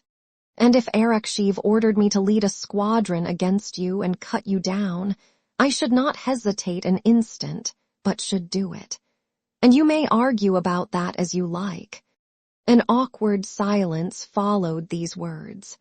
Natasha was the first to speak, defending her husband and attacking her brother. Her defense was weak and inept, but she attained her object. The conversation was resumed, and no longer in the unpleasantly hostile tone of Nicholas' last remark.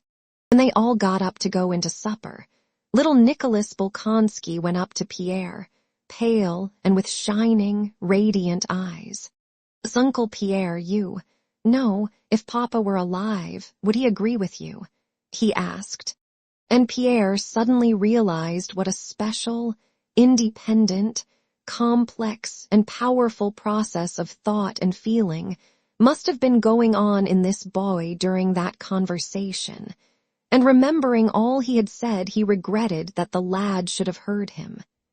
He had, however, to give him an answer. Yes, I think so, he said reluctantly and left the study. The lad looked down and seemed now for the first time to notice what he had done to the things on the table. He flushed and went up to Nicholas. Uncle, forgive me, I did that. Unintentionally, he said, pointing to the broken sealing wax and pens. Nicholas started angrily. All right, he said, throwing the bits under the table, and evidently suppressing his vexation with difficulty. He turned away from the boy. "You ought not to have been here at all," he said. Chapter 15. The conversation at supper was not about politics or societies, but turned on the subject Nicholas liked best, recollections of 1812. Denisov started these, and Pierre was particularly agreeable and amusing about them. The family separated on the most friendly terms. After supper, Nicholas, having undressed in his study and given instructions to the steward who had been waiting for him, went to the bedroom in his dressing gown, where he found his wife still at her table, writing. "What are you writing, Mary?" Nicholas asked. Countess Mary blushed. She was afraid that what she was writing would not be understood or approved by her husband. She had wanted to conceal what she was writing from him, but at the same time was glad he had surprised her at it, and that she would now have to tell him. "A diary, Nicholas," she replied, handing him a blue exercise book filled with her firm, bold writing. "A diary," Nicholas repeated with a shade of irony, and he took up the book. It was in French. December 4. Today, when Andrusha, her eldest boy, woke up, he did not wish to dress, and Mademoiselle Louise sent for me. He was naughty and obstinate. I tried threats, but he only grew angrier. Then I took the matter in hand. I left him alone and began with nurse's help to get the other children up, telling him that I did not love him. For a long time he was silent, as if astonished. Then he jumped out of bed, ran to me in his shirt, and sobbed so that I could not calm him for a long time. It was plain that what troubled him most was that he had grieved me. Afterwards, in the evening, when I gave him his ticket, he again began crying piteously and kissing me. One can do anything with him by tenderness. "What is a ticket?" Nicholas inquired. "I have begun giving the elder ones marks every evening, showing how they have behaved." Nicholas looked into the radiant eyes that were gazing at him, and continued to turn over the pages and read. In the diary was set down everything in the children's lives that seemed noteworthy to their mother, as showing their characters, or suggesting general reflections on educational methods. They were for the most part quite insignificant trifles, but did not seem so to the mother or to the father either, now that he read this diary about his children for the first time. Under the date, 5 was entered. Mirya was naughty at table. Papa said he was to have no pudding. He had none, but looked so unhappily and greedily at the others while they were eating. I think that punishment by depriving children of sweets only develops their greediness. Must tell Nicholas this. Nicholas put down the book and looked at his wife. The radiant eyes gazed at him questioningly. Would he approve or disapprove of her diary? There could be no doubt not only of his approval, but also of his admiration for his wife. Perhaps it need not be done so pedantically, thought Nicholas, or even done at all, but this untiring, continual spiritual effort of which the sole aim was the children's moral welfare delighted him. Had Nicholas been able to analyze his feelings, he would have found that his steady, tender, and proud love of his wife rested on his feeling of wonder at her spirituality, and at the lofty moral world, almost beyond his reach, in which she had her being. He was proud of her intelligence and goodness, recognized his own insignificance beside her in the spiritual world, and rejoiced all the more that she with such a soul not only belonged to him, but was part of himself. "I quite approve, my dearest," said he with a significant look, and after a short pause he added, "And I behaved badly today. You weren't in the study. We began disputing, Pierre and I lost my temper. But he is impossible, such a child. I don't know what would become of him if Natasha didn't keep him in hand. Have you any idea why he went to Petersburg? They have formed. Yes, I know, said Countess Mary. Natasha told me. Well then, you know, Nicholas went on, growing hot at the mere recollection of their discussion. He wanted to convince me that it is every honest man's duty to go against the government and that the oath of allegiance and duty. I am sorry you weren't there. They all fell on me, Denisov and Natasha. Natasha is absurd. How she rules over him. And yet there need only be a discussion and she has no words of her own but only repeats his sayings. Added Nicholas, yielding to that irresistible inclination which tempts us to judge those nearest and dearest to us. He forgot that what he was saying about Natasha could have been applied word for word to himself in relation to his wife. Yes, I have noticed that, said Countess Mary. When I told him that duty and the oath were above everything, he started proving goodness knows what. A pity you were not there. What would you have said? As I see it, you were quite right, and I told Natasha so. Pierre says everybody is suffering, tortured, and being corrupted, and that it is our duty to help our neighbor. Of course he is right there, said Countess Mary, but he forgets that we have other duties nearer to us, duties indicated to us by God himself, and that though we might expose ourselves to risks, we must not risk our children. Yes, that's it. That's just what I said to him, put in Nicholas, who fancied he really had said it. But they insisted on their own view, love of one's neighbor and Christianity, and all this in the presence of young Nicholas, who had gone into my study and broke all my things. Ah, Nicholas, do you know I am often troubled about little Nicholas, said Countess Mary. He is such an exceptional boy. I am afraid I neglect him in favor of my own. We all have children and relations while he has no one. He is constantly alone with his thoughts. Well, I don't think you need reproach yourself on his account.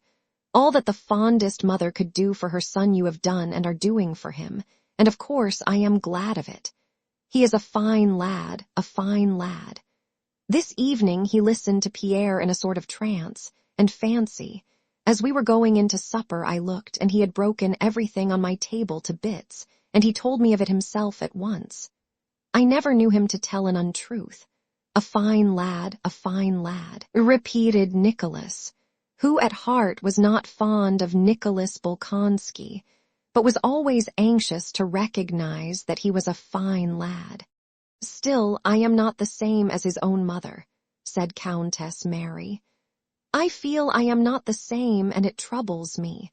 A wonderful boy, but I am dreadfully afraid for him. It would be good for him to have companions. Well, it won't be for long. Next summer I'll take him to Petersburg, said Nicholas.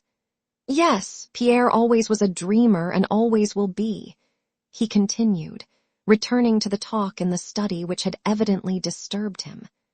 Well, what business is it of mine what goes on there, whether Arakchev is bad and all that?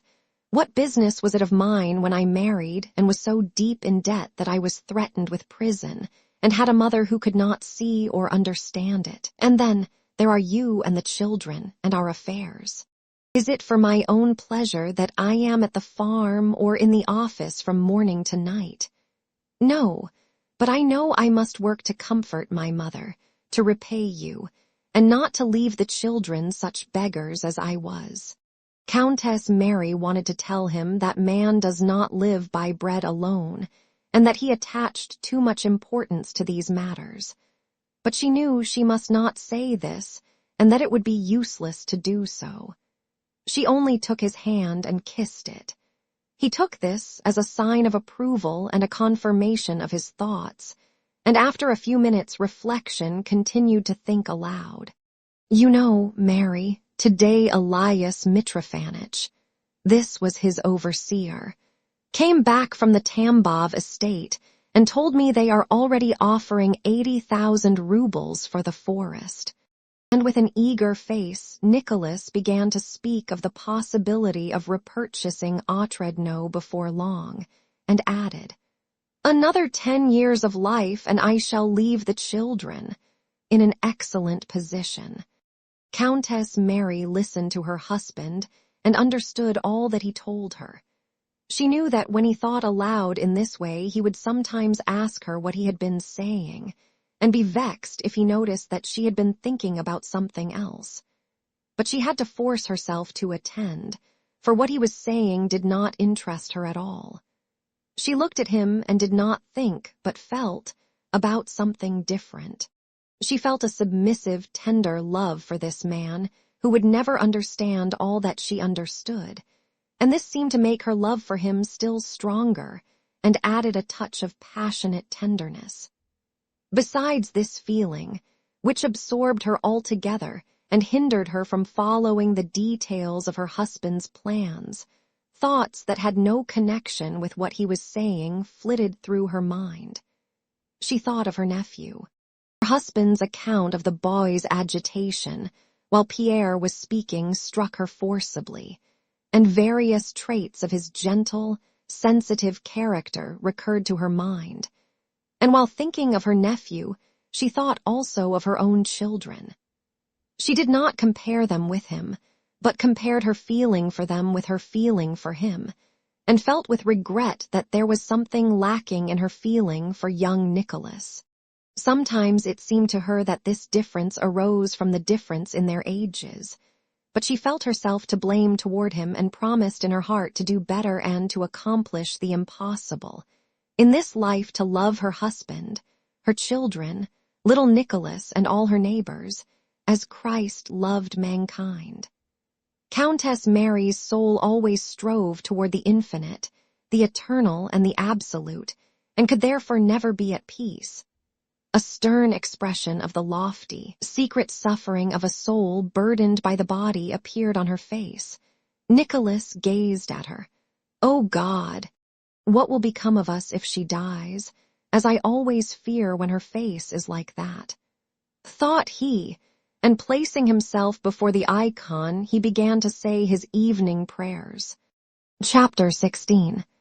Natasha and Pierre, left alone, also began to talk as only a husband and wife can talk.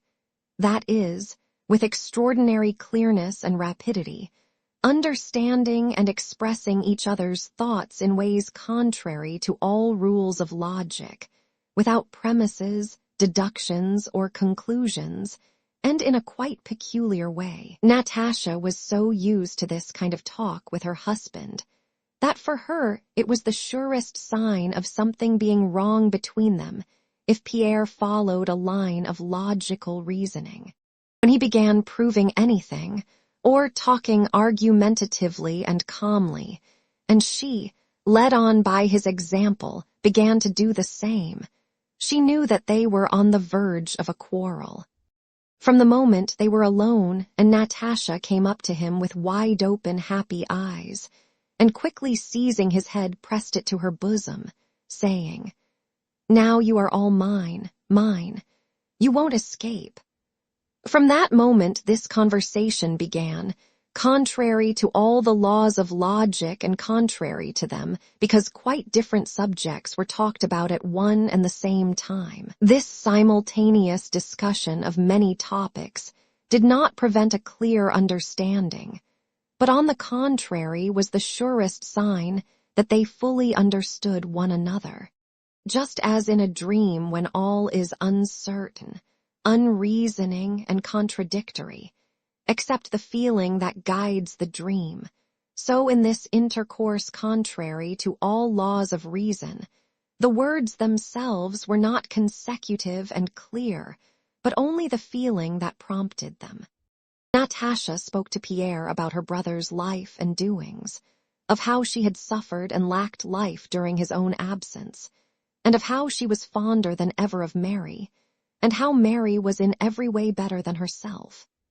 In saying this, Natasha was sincere in acknowledging Mary's superiority, but at the same time, by saying it, she made a demand on Pierre that he should, all the same, prefer her to Mary and to all other women, and that now, especially after having seen many women in Petersburg, he should tell her so afresh. Pierre, answering Natasha's words, told her how intolerable it had been for him to meet ladies at dinners and balls in Petersburg. "I have quite lost the knack of talking to ladies," he said. "It was simply dull. Besides, I was very busy." Natasha looked intently at him and went on. "Mary is so splendid," she said. "How she understands children. It is as if she saw straight into their souls. Yesterday, for instance, Mirya was naughty." "How like his father he is," Pierre interjected. Natasha knew why he mentioned Mirya's likeness to Nicholas. The recollection of his dispute with his brother-in-law was unpleasant, and he wanted to know what Natasha thought of it. "Nicholas has the weakness of never agreeing with anything not generally accepted. But I understand that you value what opens up a fresh line," said she, repeating words Pierre had once uttered.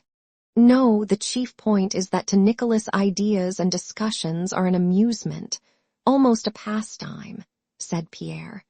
"For instance, he is collecting a library and has made it a rule not to buy a new book till he has read what he had already bought, Sismondi and Rousseau and Montesquieu," he added with a smile. "You know how much He began to soften down what he had said, but Natasha interrupted him to show that this was unnecessary. "So you say ideas are an amusement to him?" "Yes, and for me nothing else is serious. All the time in Petersburg I saw everyone as in a dream. When I am taken up by a thought, all else is mere amusement." "Ah, I'm so sorry I wasn't there when you met the children," said Natasha. "Which was most delighted? Lisa, I'm sure." "Yes," Pierre replied and went on with what was in his mind. "Nicholas says we ought not to think, but I can't help it. Besides, when I was in Petersburg I can say this to you, that the whole affair would go to pieces without me. Everyone was pulling his own way. But I succeeded in uniting them all, and then my idea is so clear and simple. You see, I don't say that we ought to oppose this and that. We may be mistaken. What I say is, join hands, you who love the right, and let there be but one banner, that of active virtue. Prince Sergei is a fine fellow and clever." Natasha would have had no doubt as to the greatness of Pierre's idea, but one thing disconcerted her. "Can a man so important and necessary to society be also my husband? How did this happen?" She wished to express this doubt to him. Now who could decide whether he is really cleverer than all the others? She asked herself, and passed in review all those whom Pierre most respected. Judging by what he had said, there was no one he had respected so highly as Platon Karatev.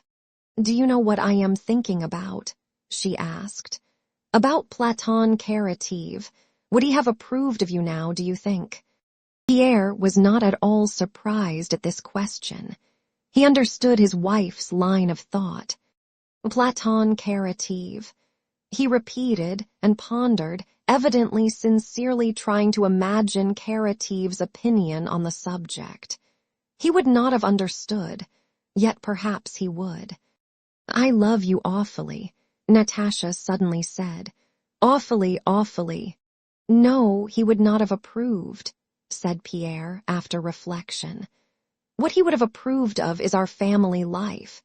He was always so anxious to find seemliness, happiness, and peace in everything, and I should have been proud to let him see us. There now, you talk of my absence, but you wouldn't believe what a special feeling I have for you after a separation." "Yes, I should think," Natasha began. "No, it's not that. I never leave off loving you, and one couldn't love more, but this is something special. Yes, of course." He did not finish because their eyes meeting said the rest. "What nonsense it is," Natasha suddenly exclaimed, "about honeymoons and that the greatest happiness is at first. On the contrary, now is the best of all, if only you did not go away. Do you remember how we quarreled? And it was always my fault, always mine. And what we quarreled about, I don't even remember. Always about the same thing, said Pierre with a smile. Gilo, don't say it, I can't bear it, Natasha cried, and her eyes glittered coldly and vindictively. Did you see her? She added after a pause. No, and if I had, I shouldn't have recognized her. They were silent for a while. Oh, do you know, while you were talking in the study, I was looking at you, Natasha began, evidently anxious to disperse the cloud that had come over them. You are as like him as two peas like the boy. She meant her little son. Oh, it's time to go to him. The milk's come. But I'm sorry to leave you. They were silent for a few seconds. Then suddenly turning to one another at the same time, they both began to speak. Pierre began with self-satisfaction and enthusiasm, Natasha with a quiet, happy smile.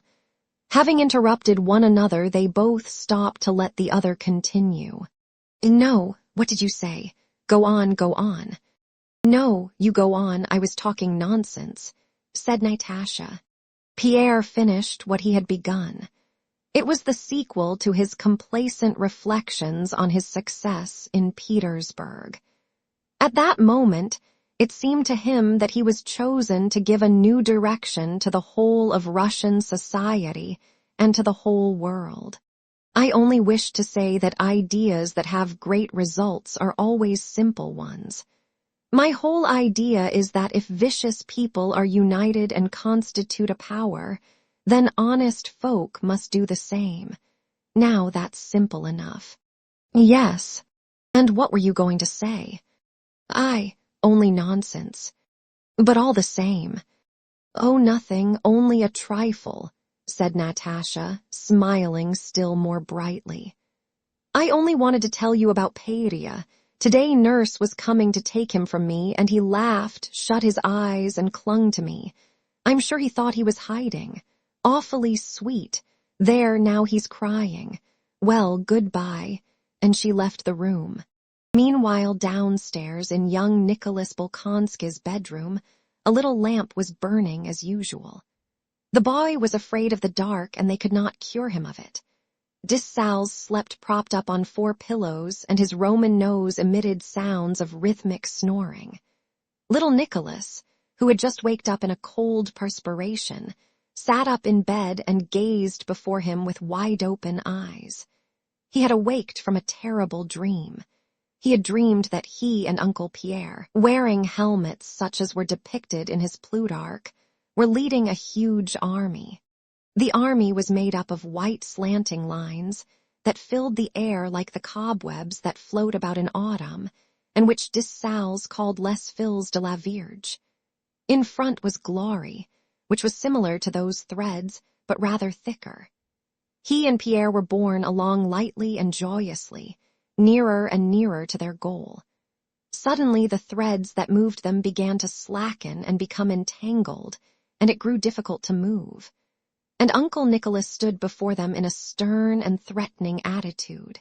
"Have you done this?" he said, pointing to some broken sealing wax and pens. "I loved you, but I have orders from Arakshiv and will kill the first of you who moves forward." Little Nicholas turned to look at Pierre, but Pierre was no longer there. In his place was his father, Prince Andrew, and his father had neither shape nor form, but he existed. And when little Nicholas perceived him, he grew faint with love. He felt himself powerless, limp, and formless. His father caressed and pitied him, but Uncle Nicholas came nearer and nearer to them. Terror seized young Nicholas, and he awoke. My father, he thought. Though there were 2 good portraits of Prince Andrew in the house, Nicholas never imagined him in human form. My father has been with me and caressed me. He approved of me and of Uncle Pierre. Whatever he may tell me, I will do it. Mucius Scaevola burned his hand. Why should not the same sort of thing happen to me? I know they want me to learn, and I will learn. but someday I shall have finished learning, and then I will do something. I only pray God that something may happen to me such as happened to Plutarch's men, and I will act as they did. I will do better. Everyone shall know me, love me, and be delighted with me." And suddenly his bosom heaved with sobs, and he began to cry. "Are you ill?" he heard Dissau's voice asking. "No," answered Nicholas, and lay back on his pillow. "He is good and kind, and I am fond of him." He thought of Dissau's. "But Uncle Pierre, oh, what a wonderful man he is! And my father, oh, father, father, yes, I will do something with which even he would be satisfied." Second Epilogue. Chapter 1. History is the life of nations and of humanity.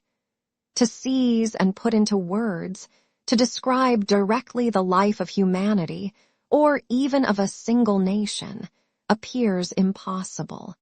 The ancient historians all employed one and the same method to describe and seize the apparently elusive, the life of a people.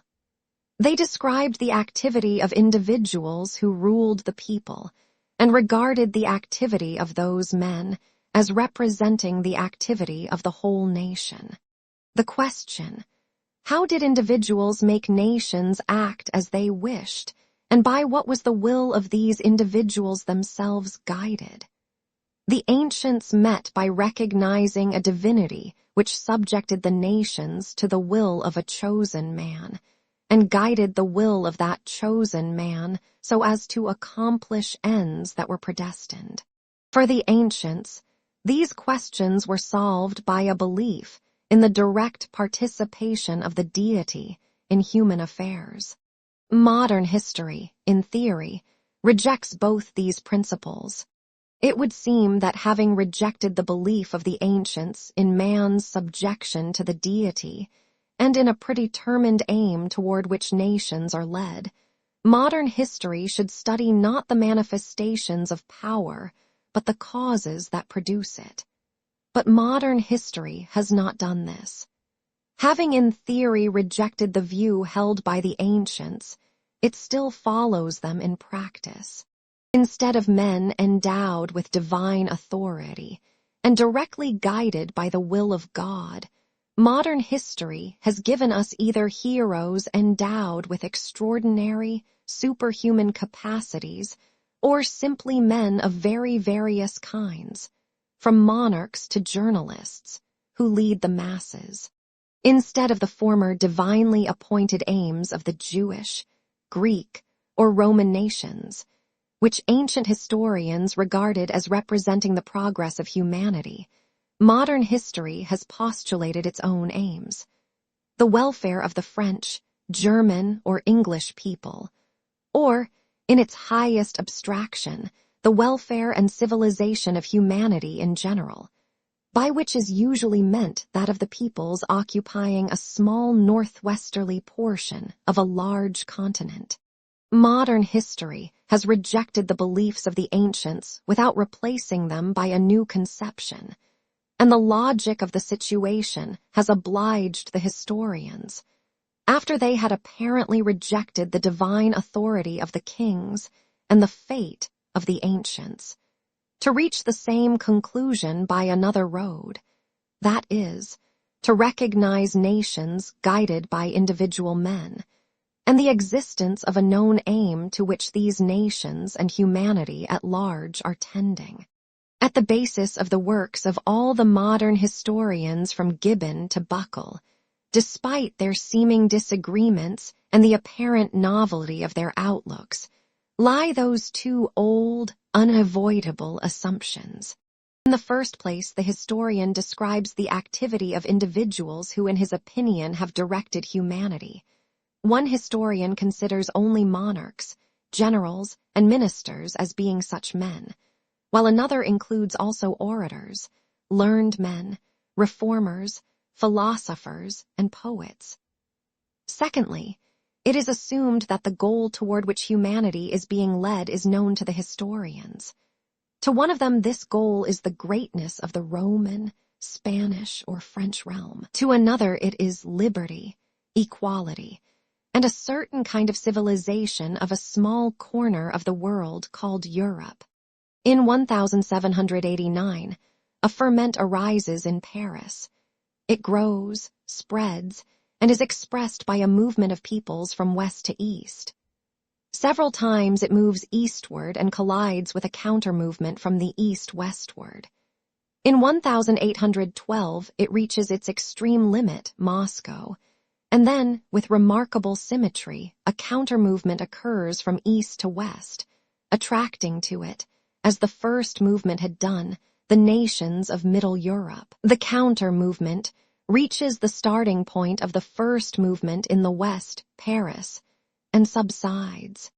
During that 20-year period, an immense number of fields were left untilled. Houses were burned. Trade changed its direction. Millions of men migrated, were impoverished, or were enriched, and millions of Christian men professing the law of love of their fellows slew one another. What does all this mean? Why did it happen? What made those people burn houses and slay their fellow men? What were the causes of these events? What force made men act so? These are the instinctive, plain, and most legitimate questions humanity asks itself when it encounters the monuments and tradition of that period. For a reply to these questions, the common sense of mankind turns to the science of history, whose aim is to enable nations and humanity to know themselves. If history had retained the conception of the ancients, it would have said that God, to reward or punish his people, gave Napoleon power and directed his will to the fulfillment of the divine ends, and that reply would have been clear and complete. One might believe or disbelieve in the divine significance of Napoleon, but for anyone believing in it, there would have been nothing unintelligible in the history of that period, nor would there have been any contradictions. But modern history cannot give that reply. Science does not admit the conception of the ancients as to the direct participation of the deity in human affairs, and therefore history ought to give other answers. Modern history replying to these questions says, you want to know what this movement means, what caused it, and what force produced these events? Then listen. Louis Roman XIV was a very proud and self-confident man. He had such and such mistresses and such ministers, and he ruled France badly. His descendants were weak men, and they too ruled France badly. And they had such and such favorites and such mistresses. Moreover, certain men wrote some books at that time. At the end of the 18th century, there were a couple of dozen men in Paris who began to talk about all men being free and equal. This caused people all over France to begin to slash at and drown one another. They killed the king and many other people. At that time there was in France a man of genius, Napoleon. He conquered everybody everywhere. That is, he killed many people because he was a great genius. And for some reason he went to kill Africans and killed them so well and was so cunning and wise that when he returned to France, he ordered everybody to obey him, and they all obeyed him. Having become an emperor, he again went out to kill people in Italy, Austria, and Prussia. And there too he killed a great many. In Russia, there was an emperor, Alexander, who decided to restore order in Europe and therefore fought against Napoleon. In 1807, he suddenly made friends with him, but in 1811, they again quarreled and again began killing many people. Napoleon led 600,000 men into Russia and captured Moscow. Then he suddenly ran away from Moscow, and the Emperor Alexander, helped by the advice of Stein and others, united Europe to arm against the disturber of its peace. All Napoleon's allies suddenly became his enemies, and their forces advanced against the fresh forces he raised. The Allies defeated Napoleon, entered Paris, forced Napoleon to abdicate, and sent him to the island of Elba, not depriving him of the title of emperor and showing him every respect, though 5 years before and 1 year later they all regarded him as an outlaw and a brigand. Then Louis Roman XVIII, who till then had been the laughingstock both of the French and the Allies, began to reign. And Napoleon, shedding tears before his old guards, renounced the throne and went into exile. Then the skillful statesmen and diplomatists, especially Talleyrand, who managed to sit down in a particular chair before anyone else, and thereby extended the frontiers of France, talked in Vienna, and by these conversations made the nations happy or unhappy. Suddenly the diplomatists and monarchs nearly quarreled, and were on the point of again ordering their armies to kill one another. But just then Napoleon arrived in France with a battalion, and the French, who had been hating him, immediately all submitted to him. But the Allied monarchs were angry at this, and went to fight the French once more. And they defeated the genius Napoleon, and, suddenly recognizing him as a brigand, sent him to the island of St. Helena. And the exile, separated from the beloved France so dear to his heart, died a lingering death on that rock and bequeathed his great deeds to posterity. But in Europe a reaction occurred, and the sovereigns once again all began to oppress their subjects. It would be a mistake to think that this is ironic, a caricature of the historical accounts. On the contrary, it is a very mild expression of the contradictory replies, not meeting the questions, which all the historians give, from the compilers of memoirs and the histories of separate states, to the writers of general histories and the new histories of the culture of that period. The strangeness and absurdity of these replies arise from the fact that modern history, like a deaf man, answers questions no one has asked. If the purpose of history be to give a description of the movement of humanity and of the peoples, the first question, in the absence of a reply to which all the rest will be incomprehensible, is, what is the power that moves peoples? To this, modern history laboriously replies either that Napoleon was a great genius, or that Louis Roman XIV was very proud, or that certain writers wrote certain books. All that may be so, and mankind is ready to agree with it, but it is not what was asked. All that would be interesting if we recognized a divine power based on itself, and always consistently directing its nations through Napoleons, Louis and writers. But we do not acknowledge such a power, and therefore before speaking about Napoleons, Louis and authors, we ought to be shown the connection existing between these men and the movement of the nations. If instead of a divine power some other force has appeared, it should be explained in what this new force consists, for the whole interest of history lies precisely in that force. History seems to assume that this force is self-evident and known to everyone. But in spite of every desire to regard it as known, anyone reading many historical works cannot help doubting whether this new force, so variously understood by the historians themselves, is really quite well known to everybody. Chapter 2. What force moves the nations?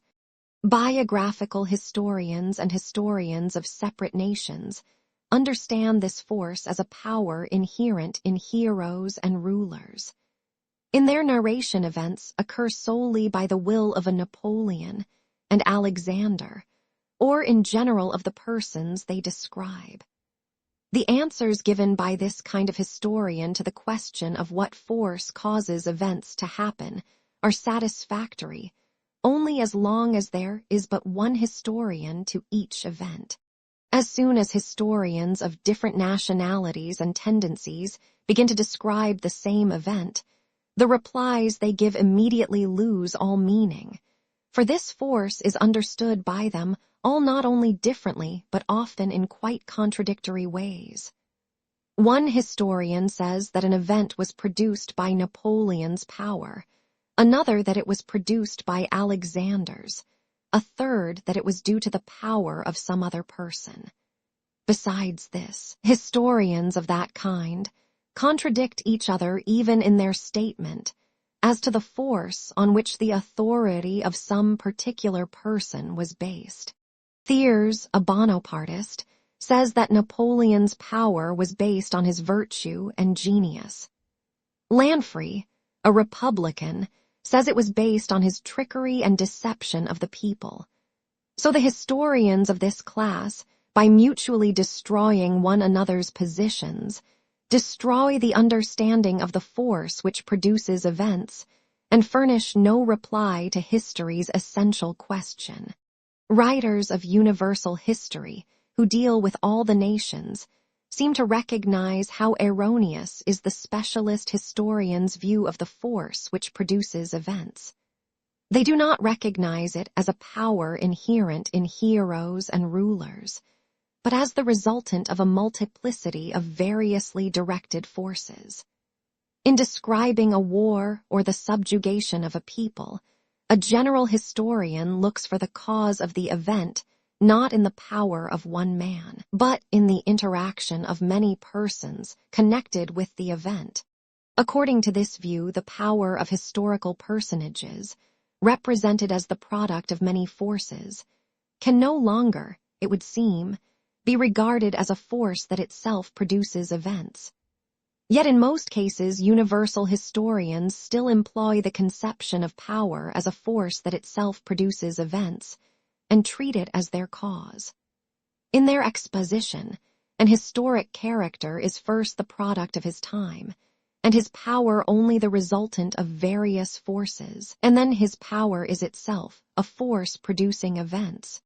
Gervinus, Schlosser, and others, for instance, at one time prove Napoleon to be a product of the Revolution, of the ideas of 1789 and so forth, and at another plainly say that the campaign of 1812 and other things they do not like were simply the product of Napoleon's misdirected will, and that the very ideas of 1789 were arrested in their development by Napoleon's caprice. The ideas of the Revolution and the general temper of the age produced Napoleon's power. But Napoleon's power suppressed the ideas of the Revolution and the general temper of the age. This curious contradiction is not accidental. Not only does it occur at every step, but the universal historian's accounts are all made up of a chain of such contradictions. This contradiction occurs because after entering the field of analysis, the universal historians stop halfway. To find component forces equal to the composite or resultant force, the sum of the components must equal the resultant. This condition is never observed by the universal historians, and so to explain the resultant forces they are obliged to admit, in addition to the insufficient components, another unexplained force affecting the resultant action. Specialist historians describing the campaign of 1813 or the restoration of the Bourbons plainly assert that these events were produced by the will of Alexander. But the universal historian Gervinus, refuting this opinion of the specialist historian, tries to prove that the campaign of 1813 and the restoration of the Bourbons were due to other things beside Alexander's will, such as the activity of Stein, Metternich, Madame de Stael, Talleyrand, Fichte, Chateaubriand, and others. The historian evidently decomposes Alexander's power into the components, Talleyrand, Chateaubriand, and the rest.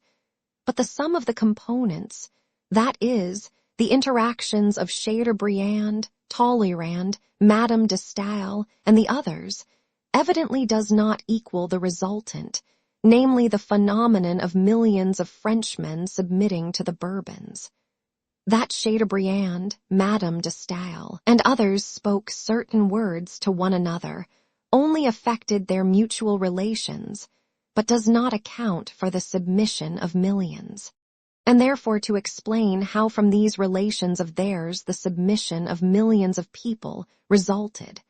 That is, how component forces equal to one gave a resultant equal to 1,000 times A. The historian is again obliged to fall back on power, the force he had denied, and to recognize it as the resultant of the forces. That is, he has to admit an unexplained force acting on the resultant. And that is just what the universal historians do, and consequently, they not only contradict the specialist historians, but contradict themselves.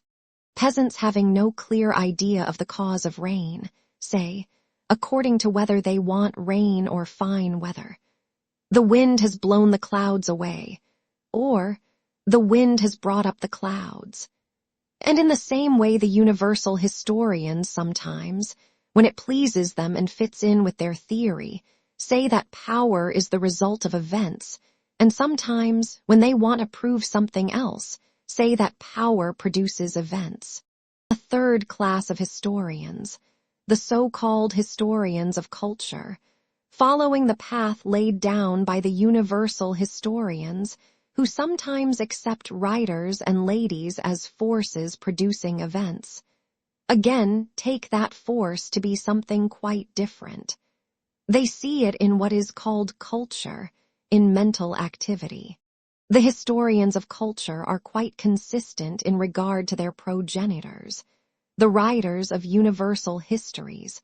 For if historical events may be explained by the fact that certain persons treated one another in such and such ways, why not explain them by the fact that such and such people wrote such and such books?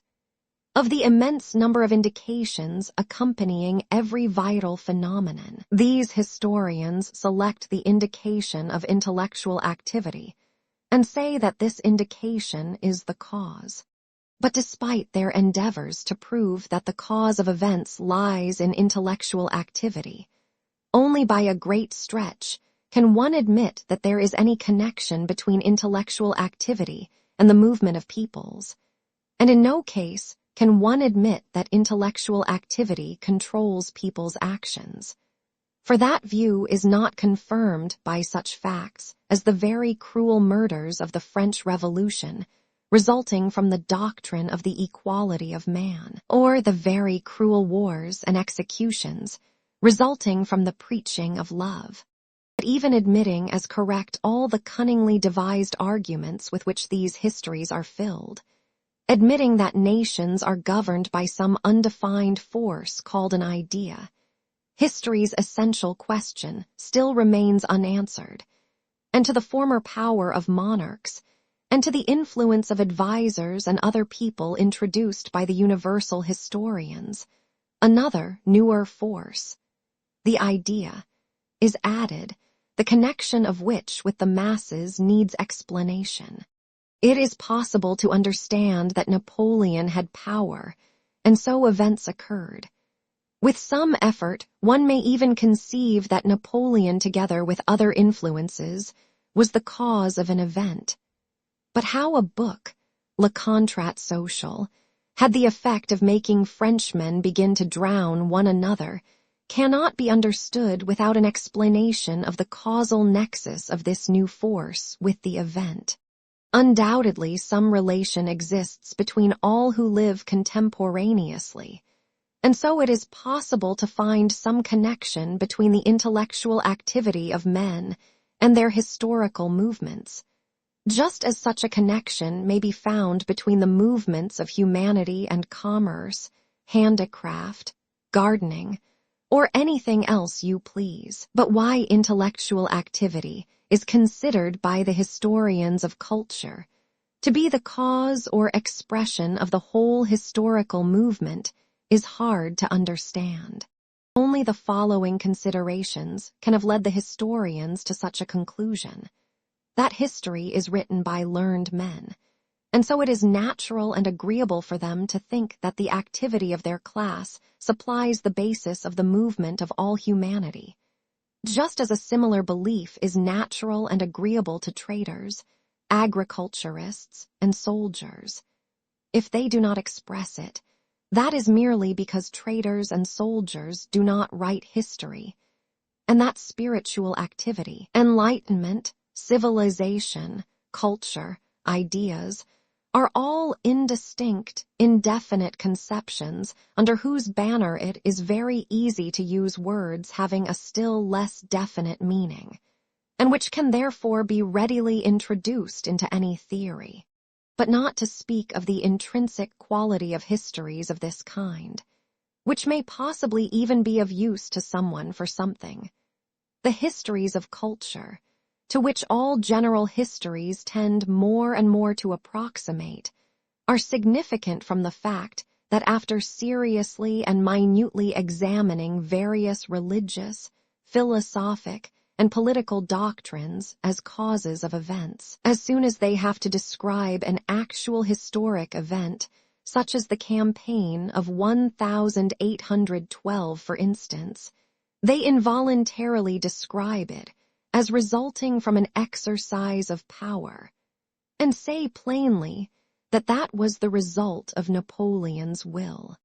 Speaking so, the historians of culture involuntarily contradict themselves, and show that the new force they have devised does not account for what happens in history, and that history can only be explained by introducing a power which they apparently do not recognize. Chapter 3. A locomotive is moving. Someone asks, "What moves it?" A peasant says the devil moves it. Another man says the locomotive moves because its wheels go round. A third asserts that the cause of its movement lies in the smoke which the wind carries away. The peasant is irrefutable. He has devised a complete explanation. To refute him, someone would have to prove to him that there is no devil, or another peasant would have to explain to him that it is not the devil but a German who moves the locomotive. Only then, as a result of the contradiction, will they see that they are both wrong. But the man who says that the movement of the wheels is the cause refutes himself. For having once begun to analyze, he ought to go on and explain further why the wheels go round. Until he has reached the ultimate cause of the movement of the locomotive in the pressure of steam in the boiler, he has no right to stop in his search for the cause. The man who explains the movement of the locomotive by the smoke that is carried back has noticed that the wheels do not supply an explanation, and has taken the first sign that occurs to him, and in his turn has offered that as an explanation. The only conception that can explain the movement of the locomotive is that of a force commensurate with the movement observed. The only conception that can explain the movement of the peoples is that of some force commensurate with the whole movement of the peoples. Yet to supply this conception, various historians take forces of different kinds, all of which are incommensurate with the movement observed. Some see it as a force directly inherent in heroes, as the peasant sees the devil in the locomotive. Others as a force resulting from several other forces, like the movement of the wheels. Others again as an intellectual influence, like the smoke that is blown away. So long as histories are written of separate individuals, whether Caesars, Alexanders, Luthers, or Voltaires, and not the histories of all, absolutely all those who take part in an event, it is quite impossible to describe the movement of humanity without the conception of a force compelling men to direct their activity toward a certain end. And the only such conception known to historians is that of power. This conception is the one handle by means of which the material of history, as at present expounded, can be dealt with, and anyone who breaks that handle off, as Buckle did, without finding some other method of treating historical material, merely deprives himself of the one possible way of dealing with it. The necessity of the conception of power as an explanation of historical events is best demonstrated by the universal historians and historians of culture themselves, for they professedly reject that conception, but inevitably have recourse to it at every step. In dealing with humanity's inquiry, the science of history up to now is like money in circulation, paper money and coin. The biographies and special national histories are like paper money. They can be used and can circulate and fulfill their purpose without harm to anyone and even advantageously, as long as no one asks what is the security behind them. You need only forget to ask how the will of heroes produces events, and such histories as theirs will be interesting and instructive, and may perhaps even possess a tinge of poetry. But just as doubts of the real value of paper money arise either because, being easy to make, too much of it gets made, or because people try to exchange it for gold, so also doubts concerning the real value of such histories arise either because too many of them are written, or because in his simplicity of heart someone inquires, by what force did Napoleon do this? That is, wants to exchange the current paper money for the real gold of actual comprehension. The writers of universal histories and of the history of culture are like people who, recognizing the defects of paper money, decide to substitute for it money made of metal that has not the specific gravity of gold. It may indeed make jingling coin, but will do no more than that. Paper money may deceive the ignorant, but nobody is deceived by tokens of base metal that have no value but merely jingle. As gold is gold only if it is serviceable not merely for exchange, but also for use, so universal historians will be valuable only when they can reply to history's essential question. What is power? The universal historians give contradictory replies to that question, while the historians of culture evade it and answer something quite different. And as counters of imitation gold, can be used only among a group of people who agree to accept them as gold, or among those who do not know the nature of gold. So universal historians and historians of culture, not answering humanity's essential question, serve as currency for some purposes of their own, only in universities, and among the mass of readers who have a taste for what they call serious reading. Chapter 4. Having abandoned the conception of the ancients as to the divine subjection of the will of a nation to some chosen man, and the subjection of that man's will to the deity, history cannot, without contradictions, take a single step till it has chosen one of two things. Either a return to the former belief in the direct intervention of the deity in human affairs, or a definite explanation of the meaning of the force producing historical events and termed power. A return to the first is impossible. The belief has been destroyed, and so it is essential to explain what is meant by power. Napoleon ordered an army to be raised and go to war. We are so accustomed to that idea and have become so used to it that the question, why did 600,000 men go to fight when Napoleon uttered certain words, seems to us senseless. He had the power, and so what he ordered was done. This reply is quite satisfactory if we believe that the power was given him by God. But as soon as we do not admit that, it becomes essential to determine what is this power of one man over others. It cannot be the direct physical power of a strong man over a weak one, a domination based on the application or threat of physical force, like the power of Hercules. Nor can it be based on the effect of moral force, as in their simplicity some historians think who say that the leading figures in history are heroes. That is, men gifted with a special strength of soul and mind called genius. This power cannot be based on the predominance of moral strength. For, not to mention heroes such as Napoleon, about whose moral qualities opinions differ widely, history shows us that neither a Louis Roman XI nor a Metternich, who ruled over millions of people, had any particular moral qualities, but on the contrary were generally morally weaker than any of the millions they ruled over. If the source of power lies neither in the physical nor in the moral qualities of him who possesses it, it must evidently be looked for elsewhere, in the relation to the people of the man who wields the power. And that is how power is understood by the science of jurisprudence, that exchange bank of history, which offers to exchange history's understanding of power for true gold.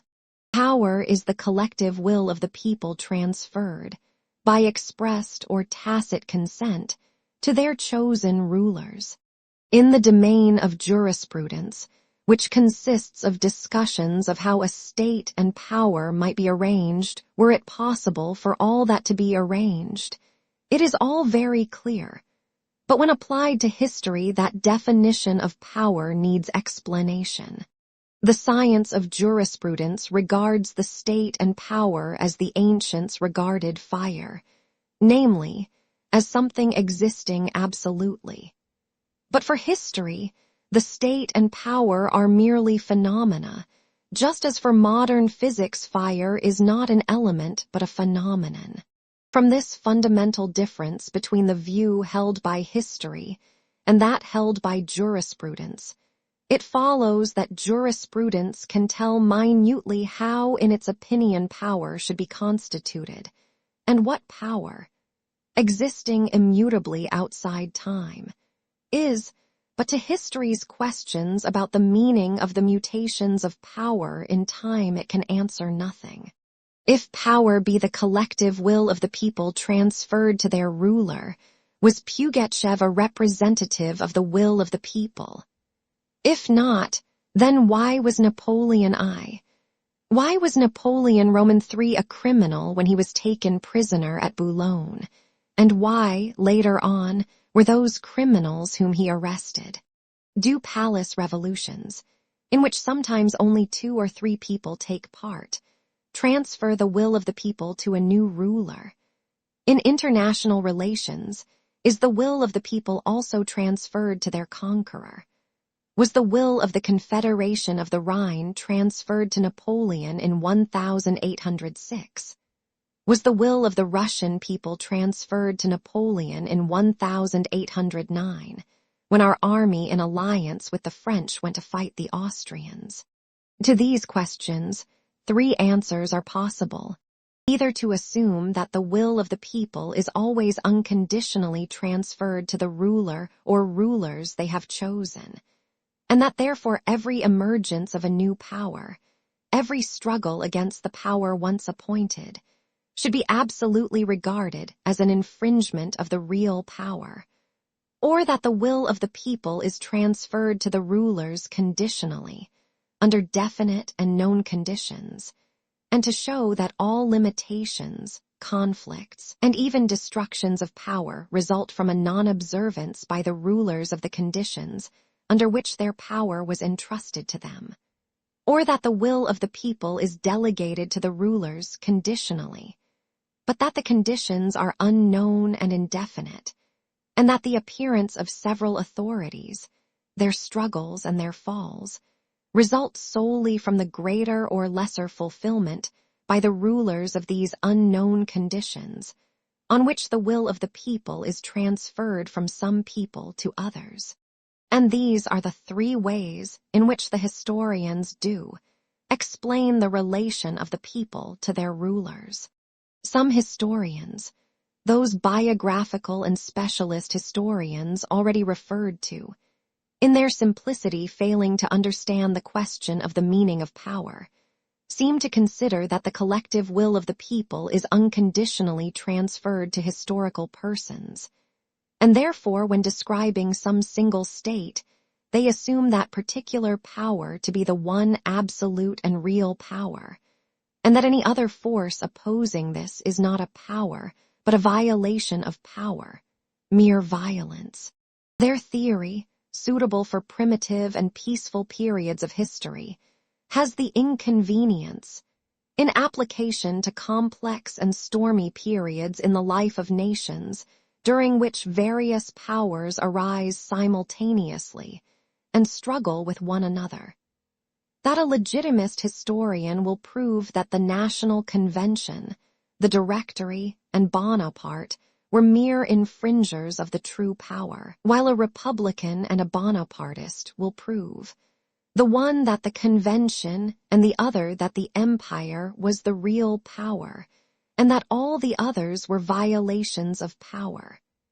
Evidently, the explanations furnished by these historians being mutually contradictory can only satisfy young children.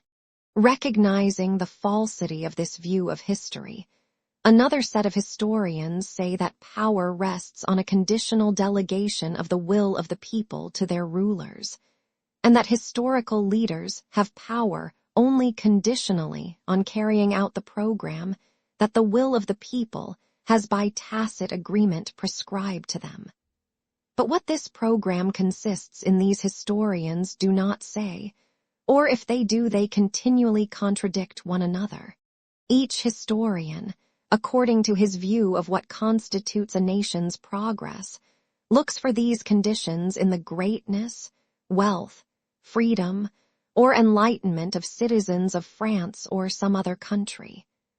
But not to mention the historian's contradictions as to the nature of this program, or even admitting that some one general program of these conditions exists.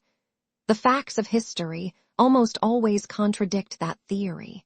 If the conditions under which power is entrusted consist in the wealth, freedom, and enlightenment of the people, how is it that Louis Roman XIV and Yvonne the Terrible end their reigns tranquilly, while Louis Roman XVI and Charles I are executed by their people?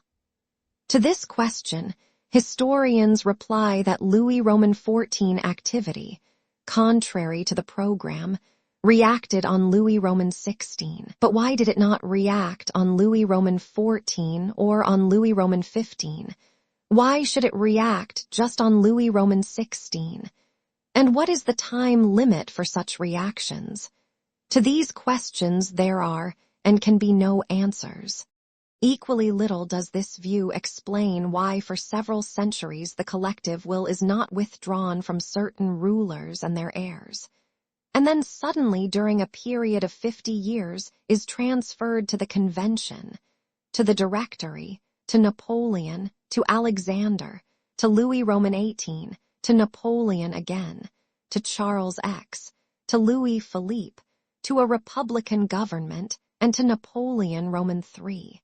When explaining these rapid transfers of the people's will from one individual to another, especially in view of international relations, conquests, and alliances, the historians are obliged to admit that some of these transfers are not normal delegations of the people's will, but are accidents dependent on cunning, on mistakes, on craft, or on the weakness of a diplomatist, a ruler, or a party leader.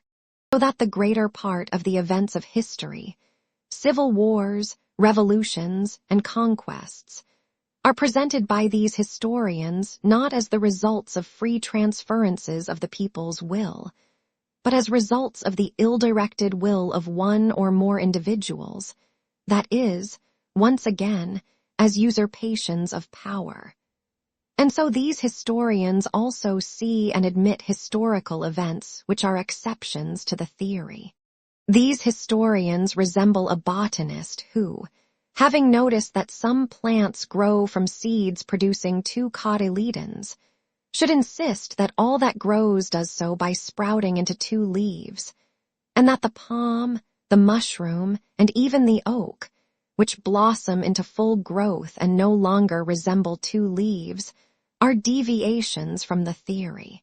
Historians of the third class assume that the will of the people is transferred to historic personages conditionally, but that the conditions are unknown to us.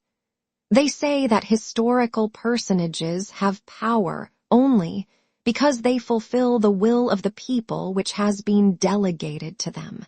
But in that case, if the force that moves nations lies not in the historic leaders, but in the nations themselves, what significance have those leaders? The leaders, these historians tell us, express the will of the people. The activity of the leaders represents the activity of the people. But in that case, the question arises whether all the activity of the leaders serves as an expression of the people's will, or only some part of it. If the whole activity of the leaders serves as the expression of the people's will, as some historians suppose, then all the details of the court scandals contained in the biographies of a Napoleon or a Catherine serve to express the life of the nation, which is evident nonsense. But if it is only some particular side of the activity of an historical leader which serves to express the people's life, as other so-called philosophical historians believe, then to determine which side of the activity of a leader expresses the nation's life, we have first of all to know in what the nation's life consists. Met by this difficulty, historians of that class devise some most obscure, impalpable, and general abstraction which can cover all conceivable occurrences, and declare this abstraction to be the aim of humanity's movement. The most usual generalizations adopted by almost all the historians are freedom, equality, enlightenment, progress, civilization, and culture. Postulating some generalization as the goal of the movement of humanity, the historians study the men of whom the greatest number of monuments have remained. Kings, ministers, generals, authors, reformers, popes, and journalists, to the extent to which in their opinion these persons have promoted or hindered that abstraction. But as it is in no way proved that the aim of humanity does consist in freedom, equality, enlightenment, or civilization, and as the connection of the people with the rulers and enlighteners of humanity is only based on the arbitrary assumption that the collective will of the people is always transferred to the men whom we have noticed, it happens that the activity of the millions who migrate, burn houses, abandon agriculture, and destroy one another never is expressed in the account of the activity of some dozen people who did not burn houses, practice agriculture, or slay their fellow creatures. History proves this at every turn. Is the ferment of the peoples of the West at the end of the 18th century and their drive eastward explained by the activity of Louis Roman XIV, Roman XV, and Roman XVI, their mistresses and ministers, and by the lives of Napoleon, Rousseau, Diderot, Beaumarchais, and others? Is the movement of the Russian people eastward to Kazan and Siberia expressed by details of the morbid character of Ivan the Terrible and by his correspondence with Kurbsky? Is the movement of the peoples at the time of the Crusades explained by the life and activity of the Godfreys and the Louises and their ladies? For us that movement of the peoples from west to east, without leaders, with a crowd of vagrants, and with Peter the Hermit, remains incomprehensible. And yet more incomprehensible is the cessation of that movement when a rational and sacred aim for the crusade, the deliverance of Jerusalem, had been clearly defined by historic leaders. Popes, kings, and knights incited the peoples to free the Holy Land, but the people did not go, for the unknown cause which had previously impelled them to go no longer existed. The history of the Godfreys and the Minnesingers can evidently not cover the life of the peoples. And the history of the Godfreys and the Minnesingers has remained the history of Godfreys and Minnesingers, but the history of the life of the peoples and their impulses has remained unknown. Still less does the history of authors and reformers explain to us the life of the peoples. The history of culture explains to us the impulses and conditions of life and thought of a writer or a reformer. We learn that Luther had a hot temper and said such and such things. We learn that Rousseau was suspicious and wrote such and such books. But we do not learn why after the Reformation the peoples massacred one another, nor why during the French Revolution they guillotined one another. If we unite both these kinds of history, as is done by the newest historians, we shall have the history of monarchs and writers, but not the history of the life of the peoples. Chapter 5.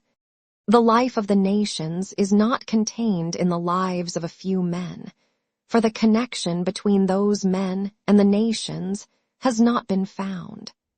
The theory that this connection is based on the transference of the collective will of a people to certain historical personages is an hypothesis unconfirmed by the experience of history. The theory of the transference of the collective will of the people to historic persons may perhaps explain much in the domain of jurisprudence and be essential for its purposes, but in its application to history, as soon as revolutions, conquests, or civil wars occur, that is, as soon as history begins, that theory explains nothing. The theory seems irrefutable just because the act of transference of the peoples cannot be verified, for it never occurred. Whatever happens and whoever may stand at the head of affairs, the theory can always say that such and such a person took the lead because the collective will was transferred to him. The replies this theory gives to historical questions are like the replies of a man who, watching the movements of a herd of cattle and paying no attention to the varying quality of the pasturage in different parts of the field, or to the driving of the herdsman, should attribute the direction the herd takes to what animal happens to be at its head. The herd goes in that direction because the animal in front leads it, and the collective will of all the other animals is vested in that leader. This is what historians of the first class say, those who assume the unconditional transference of the people's will. If the animals leading the herd change, this happens because the collective will of all the animals is transferred from one leader to another, according to whether the animal is or is not leading them in the direction selected by the whole herd. Such is the reply historians who assume that the collective will of the people is delegated to rulers under conditions which they regard as known. With this method of observation, it often happens that the observer, influenced by the direction he himself prefers, regards those as leaders who, owing to the people's change of direction, are no longer in front, but on one side or even in the rear. If the animals in front are continually changing, and the direction of the whole herd is constantly altered, this is because in order to follow a given direction the animals transfer their will to the animals that have attracted our attention. And to study the movements of the herd, we must watch the movements of all the prominent animals moving on all sides of the herd. So say the third class of historians who regard all historical persons, from monarchs to journalists, as the expression of their age. The theory of the transference of the will of the people to historic persons is merely a paraphrase, a restatement of the question in other words. What causes historical events? Power. What is power? Power is the collective will of the people transferred to one person. Under what condition is the will of the people delegated to one person? on condition that that person expresses the will of the whole people. That is, power is power. In other words, power is a word the meaning of which we do not understand. If the realm of human knowledge were confined to abstract reasoning, then having subjected to criticism the explanation of power that juridical science gives us, humanity would conclude that power is merely a word and has no real existence. But to understand phenomena, man has, besides abstract reasoning, experience by which he verifies his reflections. And experience tells us that power is not merely a word, but an actually existing phenomenon. Not to speak of the fact that no description of the collective activity of men can do without the conception of power. The existence of power is proved both by history and by observing contemporary events. Whenever an event occurs, a man appears or men appear. By whose will the event seems to have taken place? Napoleon Roman III issues a decree, and the French go to Mexico. The King of Prussia and Bismarck issue decrees, and an army enters Bohemia. Napoleon I issues a decree, and an army enters Russia. Alexander I gives a command, and the French submit to the Bourbons. Experience shows us that whatever event occurs, it is always related to the will of one, or of several men who have decreed it. The historians, in accord with the old habit of acknowledging divine intervention in human affairs, want to see the cause of events in the expression of the will of someone endowed with power. But that supposition is not confirmed either by reason or by experience. On the one side, reflection shows that the expression of a man's will, his words, are only part of the general activity expressed in an event, as for instance in a war or a revolution, and so without assuming an incomprehensible supernatural force, a miracle, one cannot admit that words can be the immediate cause of the movements of millions of men. On the other hand, even if we admitted that words could be the cause of events, history shows that the expression of the will of historical personages does not in most cases produce any effect. That is to say, their commands are often not executed, and sometimes the very opposite of what they order occurs. Without admitting divine intervention in the affairs of humanity, we cannot regard power as the cause of events. Power, from the standpoint of experience, is merely the relation that exists between the expression of someone's will and the execution of that will by others. To explain the conditions of that relationship, we must first establish a conception of the expression of will, referring it to man and not to the deity. If the deity issues a command, expresses his will, as ancient history tells us, the expression of that will is independent of time and is not caused by anything, for the divinity is not controlled by an event.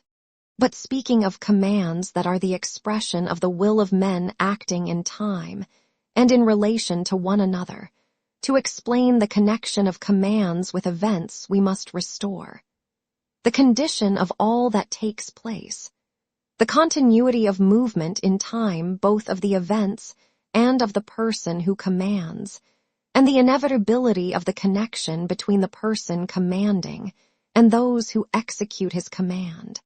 Chapter 6.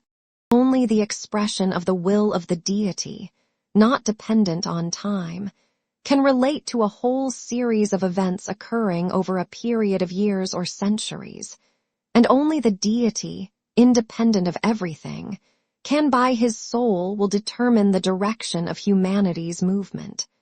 But man acts in time and himself takes part in what occurs.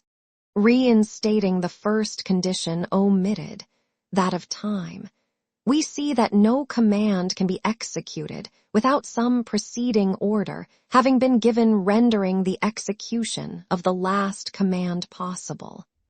No command ever appears spontaneously, or itself covers a whole series of occurrences, but each command follows from another, and never refers to a whole series of events, but always to one moment only of an event. When, for instance, we say that Napoleon ordered armies to go to war, we combine in one simultaneous expression a whole series of consecutive commands dependent one on another. Napoleon could not have commanded an invasion of Russia and never did so. Today he ordered such and such papers to be written to Vienna, to Berlin, and to Petersburg.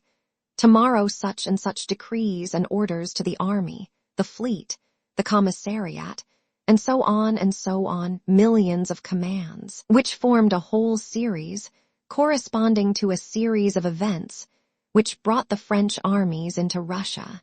If throughout his reign Napoleon gave commands concerning an invasion of England, and expended on no other undertaking so much time and effort, and yet during his whole reign never once attempted to execute that design, but undertook an expedition into Russia, with which country he considered it desirable to be in alliance, a conviction he repeatedly expressed.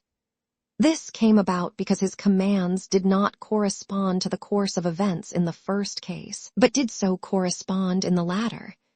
For in order to be certainly executed, it is necessary that a man should order what can be executed. But to know what can and what cannot be executed is impossible, not only in the case of Napoleon's invasion of Russia, in which millions participated, but even in the simplest event.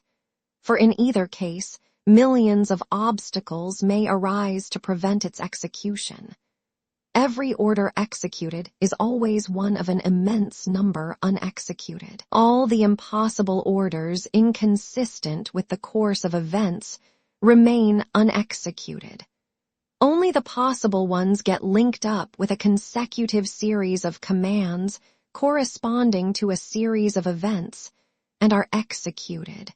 Our false conception that an event is caused by a command which precedes it is due to the fact that when the event has taken place, and out of thousands of others those few commands which were consistent with that event have been executed, we forget about the others that were not executed because they could not be.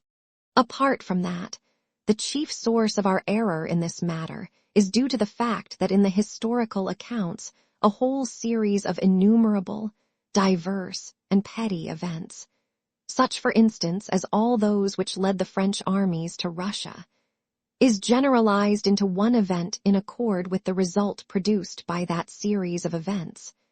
And corresponding with this generalization, the whole series of commands is also generalized into a single expression of will. We say that Napoleon wished to invade Russia and invaded it. In reality, in all Napoleon's activity, we never find anything resembling an expression of that wish, but find a series of orders or expressions of his will, very variously and indefinitely directed. Amid a long series of unexecuted orders of Napoleon's one series, for the campaign of 1812, was carried out, not because those orders differed in any way from the other unexecuted orders, but because they coincided with the course of events that led the French army into Russia. Just as in stencil work, this or that figure comes out not because the color was laid on from this side, or in that way, but because it was laid on from all sides over the figure cut in the stencil. So that examining the relation in time of the commands to the events, we find that a command can never be the cause of the event, but that a certain definite dependence exists between the two.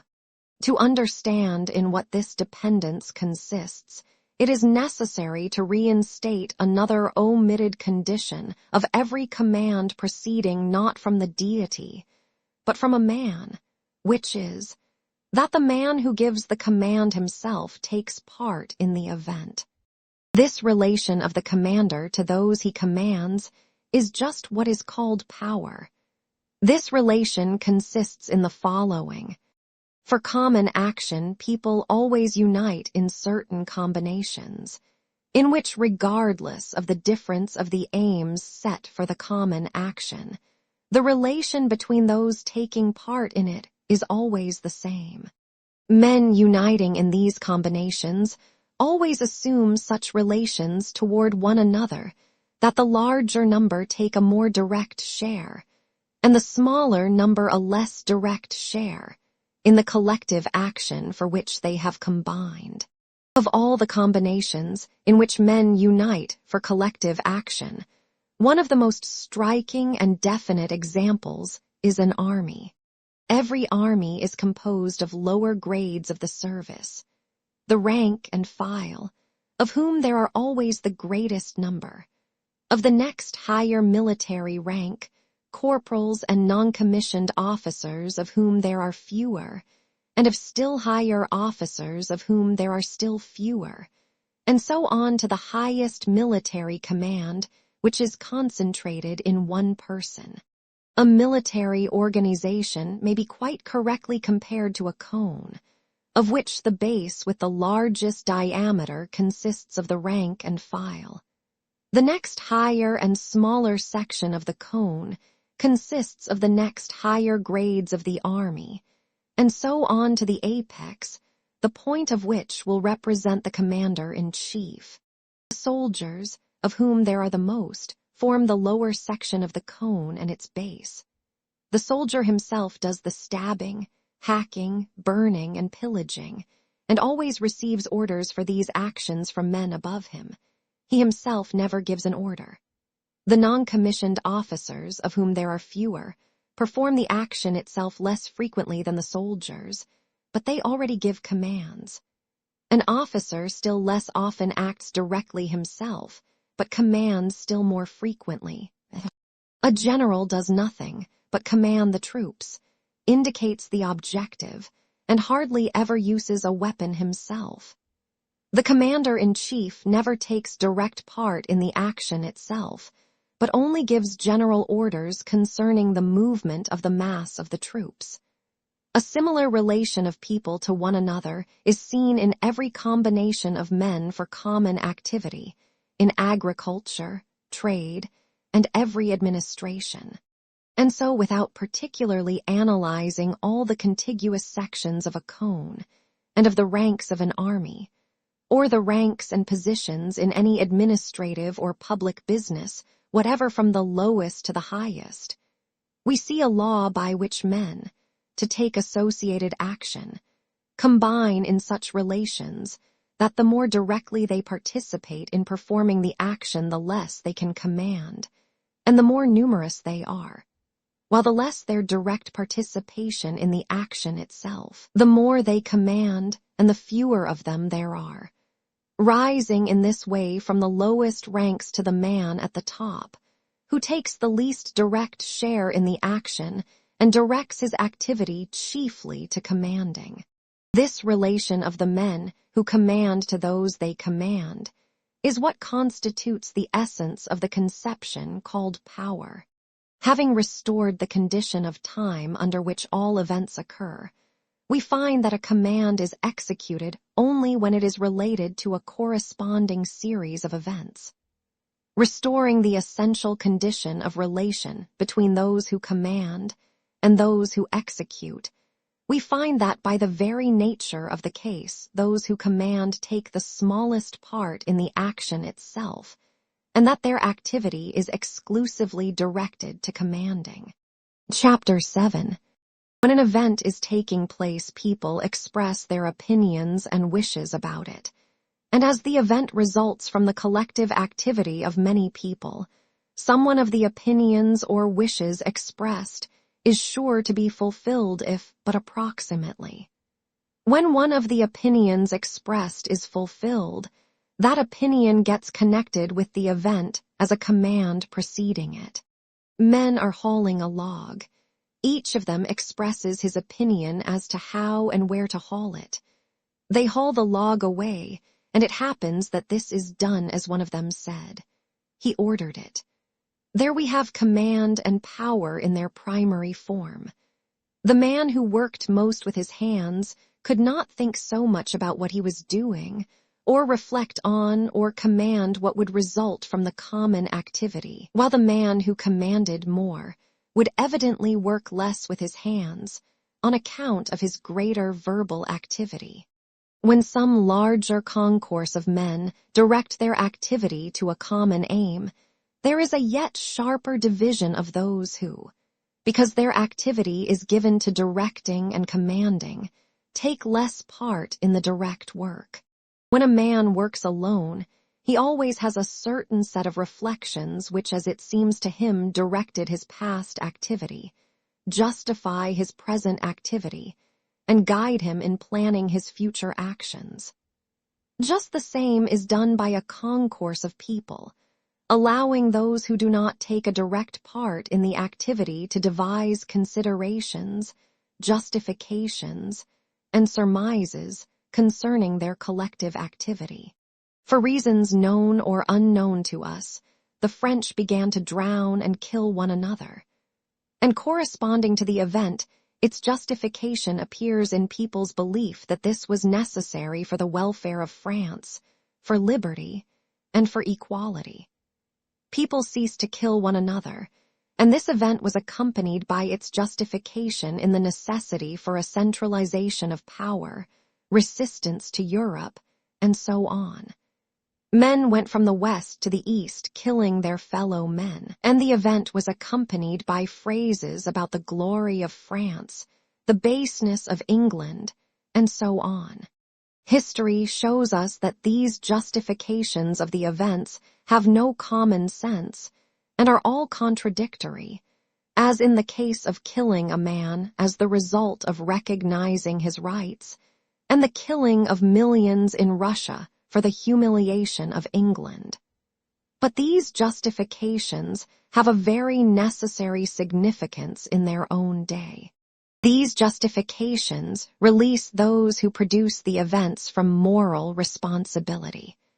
These temporary aims are like the broom fixed in front of a locomotive to clear the snow from the rails in front. They clear men's moral responsibilities from their path.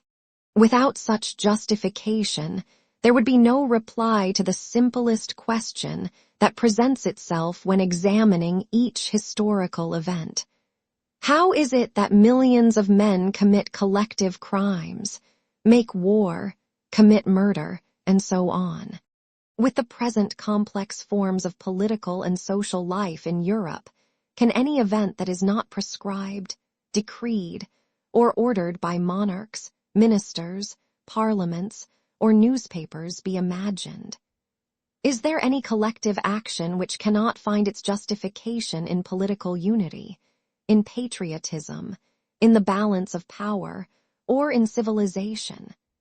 So that every event that occurs inevitably coincides with some expressed wish, and receiving a justification, presents itself as the result of the will of one man, or of several men. In whatever direction a ship moves, the flow of the waves it cuts will always be noticeable ahead of it. To those on board the ship, the movement of those waves will be the only perceptible motion. Only by watching closely moment by moment the movement of that flow, and comparing it with the movement of the ship, do we convince ourselves that every bit of it is occasioned by the forward movement of the ship, and that we were led into error by the fact that we ourselves were imperceptibly moving. We see the same if we watch moment by moment the movement of historical characters. That is, re-establish the inevitable condition of all that occurs, the continuity of movement in time, and do not lose sight of the essential connection of historical persons with the masses. When the ship moves in one direction, there is one and the same wave ahead of it, When it turns frequently, the wave ahead of it also turns frequently. But wherever it may turn, there always will be the wave anticipating its movement. Whatever happens, it always appears that just that event was foreseen and decreed. Wherever the ship may go, the rush of water which neither directs nor increases its movement foams ahead of it, and at a distance seems to us not merely to move of itself, but to govern the ship's movement also.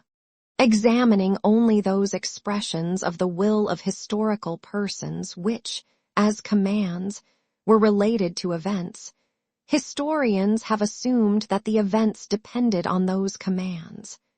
But examining the events themselves, and the connection in which the historical persons stood to the people, we have found that they and their orders were dependent on events. The incontestable proof of this deduction is that, however many commands were issued, the event does not take place unless there are other causes for it, but as soon as an event occurs, be it what it may, then out of all the continually expressed wishes of different people, some will always be found which by their meaning and their time of utterance are related as commands to the events. Arriving at this conclusion, we can reply directly and positively to these two essential questions of history. What is power? What force produces the movement of the nations?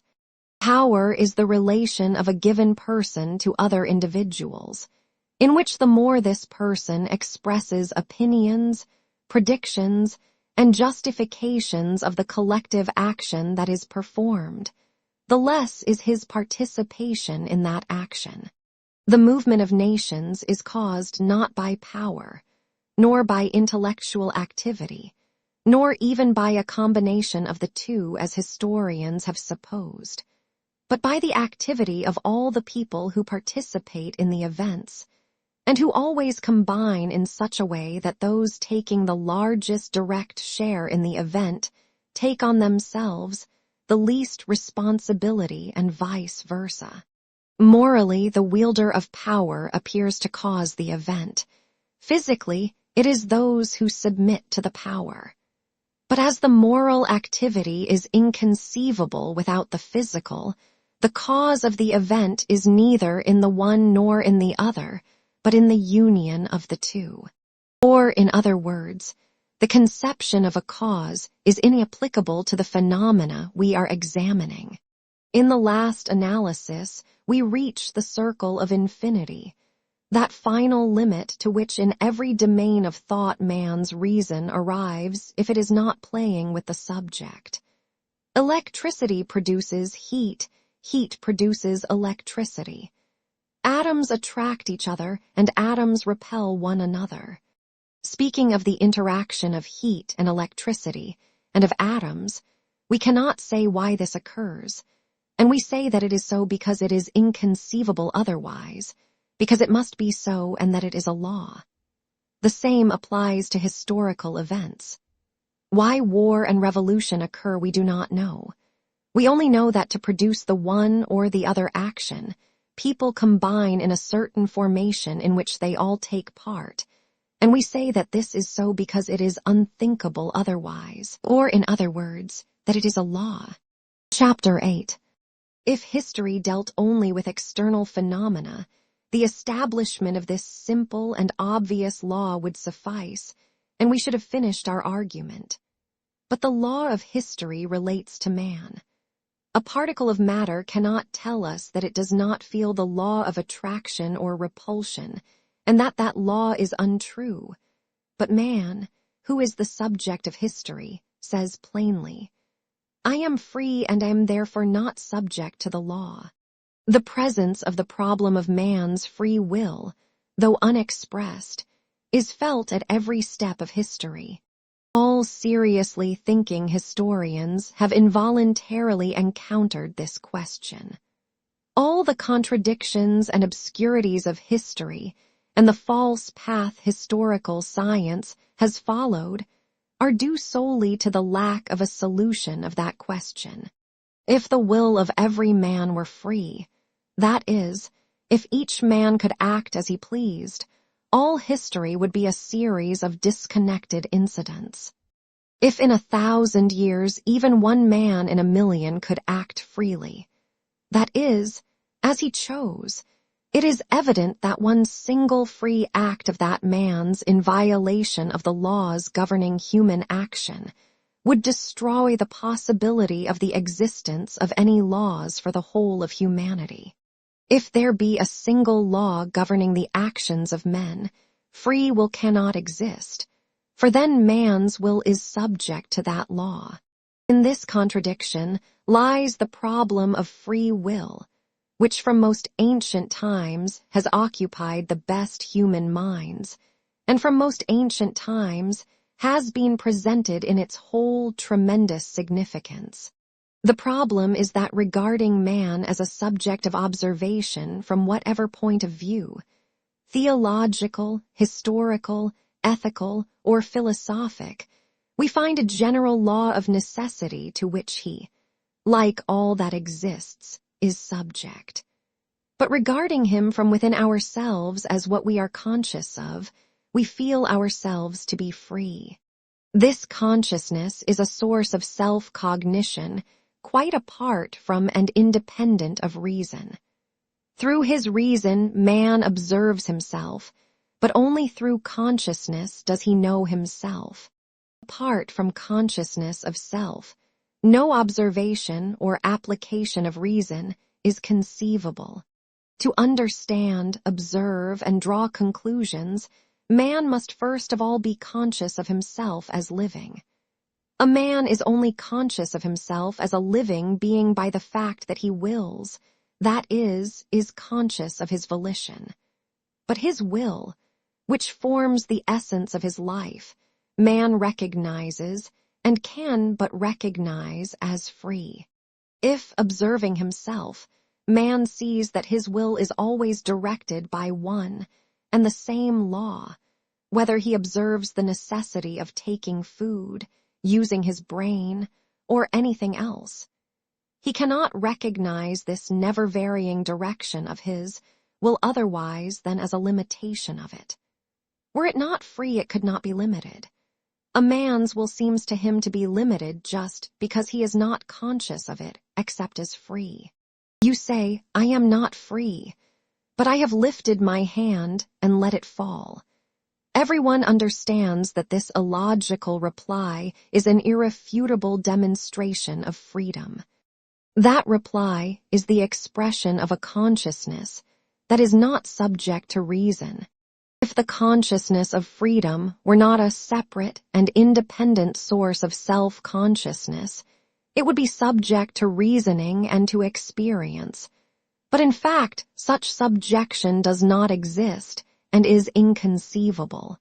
A series of experiments and arguments proves to every man that he, as an object of observation, is subject to certain laws, and man submits to them and never resists the laws of gravity or impermeability once he has become acquainted with them.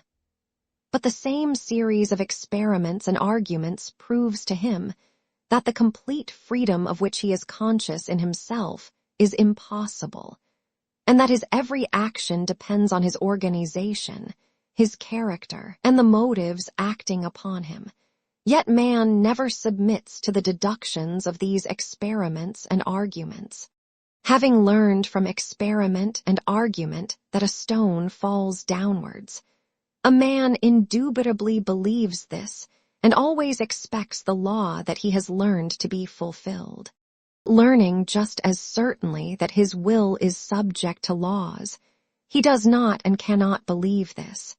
However often experiment and reasoning may show a man that under the same conditions and with the same character he will do the same thing as before, yet when under the same conditions and with the same character he approaches for the 1,000th time the action that always ends in the same way, he feels as certainly convinced as before the experiment that he can act as he pleases. Every man, savage or sage, however incontestably reason and experiment may prove to him that it is impossible to imagine two different courses of action in precisely the same conditions, feels that without this irrational conception, which constitutes the essence of freedom, he cannot imagine life. He feels that however impossible it may be, it is so, for without this conception of freedom, not only would he be unable to understand life, but he would be unable to live for a single moment. He could not live because all man's efforts, all his impulses to life, are only efforts to increase freedom. Wealth and poverty, fame and obscurity, power and subordination, strength and weakness, health and disease, culture and ignorance, work and leisure, repletion and hunger, virtue and vice, are only greater or lesser degrees of freedom. A man having no freedom cannot be conceived of except as deprived of life. If the conception of freedom appears to reason to be a senseless contradiction like the possibility of performing two actions at one and the same instant of time, or of an effect without a cause, that only proves that consciousness is not subject to reason. This unshakable, irrefutable consciousness of freedom, uncontrolled by experiment or argument, recognized by all thinkers, and felt by everyone without exception, this consciousness without which no conception of man is possible, constitutes the other side of the question. Man is the creation of an all-powerful, all-good, and all-seeing God. What is sin, the conception of which arises from the consciousness of man's freedom? That is a question for theology. The actions of men are subject to general immutable laws expressed in statistics. What is man's responsibility to society, the conception of which results from the conception of freedom? That is a question for jurisprudence. Man's actions proceed from his innate character and the motives acting upon him. What is conscience and the perception of right and wrong in actions that follows from the consciousness of freedom? That is a question for ethics. Man in connection with the general life of humanity appears subject to laws which determine that life. But the same man apart from that connection appears to be free. How should the past life of nations and of humanity be regarded? As the result of the free, or as the result of the constrained activity of man? That is a question for history. Only in our self-confident day of the popularization of knowledge, thanks to that most powerful engine of ignorance, the diffusion of printed matter, has the question of the freedom of will been put on a level on which the question itself cannot exist. In our time, the majority of so-called advanced people, that is, the crowd of ignoramuses, have taken the work of the naturalists who deal with one side of the question for a solution of the whole problem. They say and write and print that the soul and freedom do not exist, for the life of man is expressed by muscular movements, and muscular movements are conditioned by the activity of the nerves. The soul and free will do not exist because at an unknown period of time we sprang from the apes. They say this, not at all suspecting that thousands of years ago that same law of necessity, which with such ardor they are now trying to prove by physiology and comparative zoology, was not merely acknowledged by all the religions and all the thinkers, but has never been denied. They do not see that the role of the natural sciences in this matter is merely to serve as an instrument for the illumination of one side of it, for the fact that, from the point of view of observation, reason and the will are merely secretions of the brain, and that man following the general law may have developed from lower animals at some unknown period of time, only explains from a fresh side the truth admitted thousands of years ago by all the religious and philosophic theories. That from the point of view of reason man is subject to the law of necessity, but it does not advance by a hair's breadth the solution of the question, which has another, opposite side based on the consciousness of freedom. If men descended from the apes at an unknown period of time, that is as comprehensible as that they were made from a handful of earth at a certain period of time. In the first case, the unknown quantity is the time. In the second case, it is the origin. And the question of how man's consciousness of freedom is to be reconciled with the law of necessity to which he is subject cannot be solved by comparative physiology and zoology. For in a frog, a rabbit, or an ape, we can observe only the muscular nervous activity. But in man, we observe consciousness as well as the muscular and nervous activity.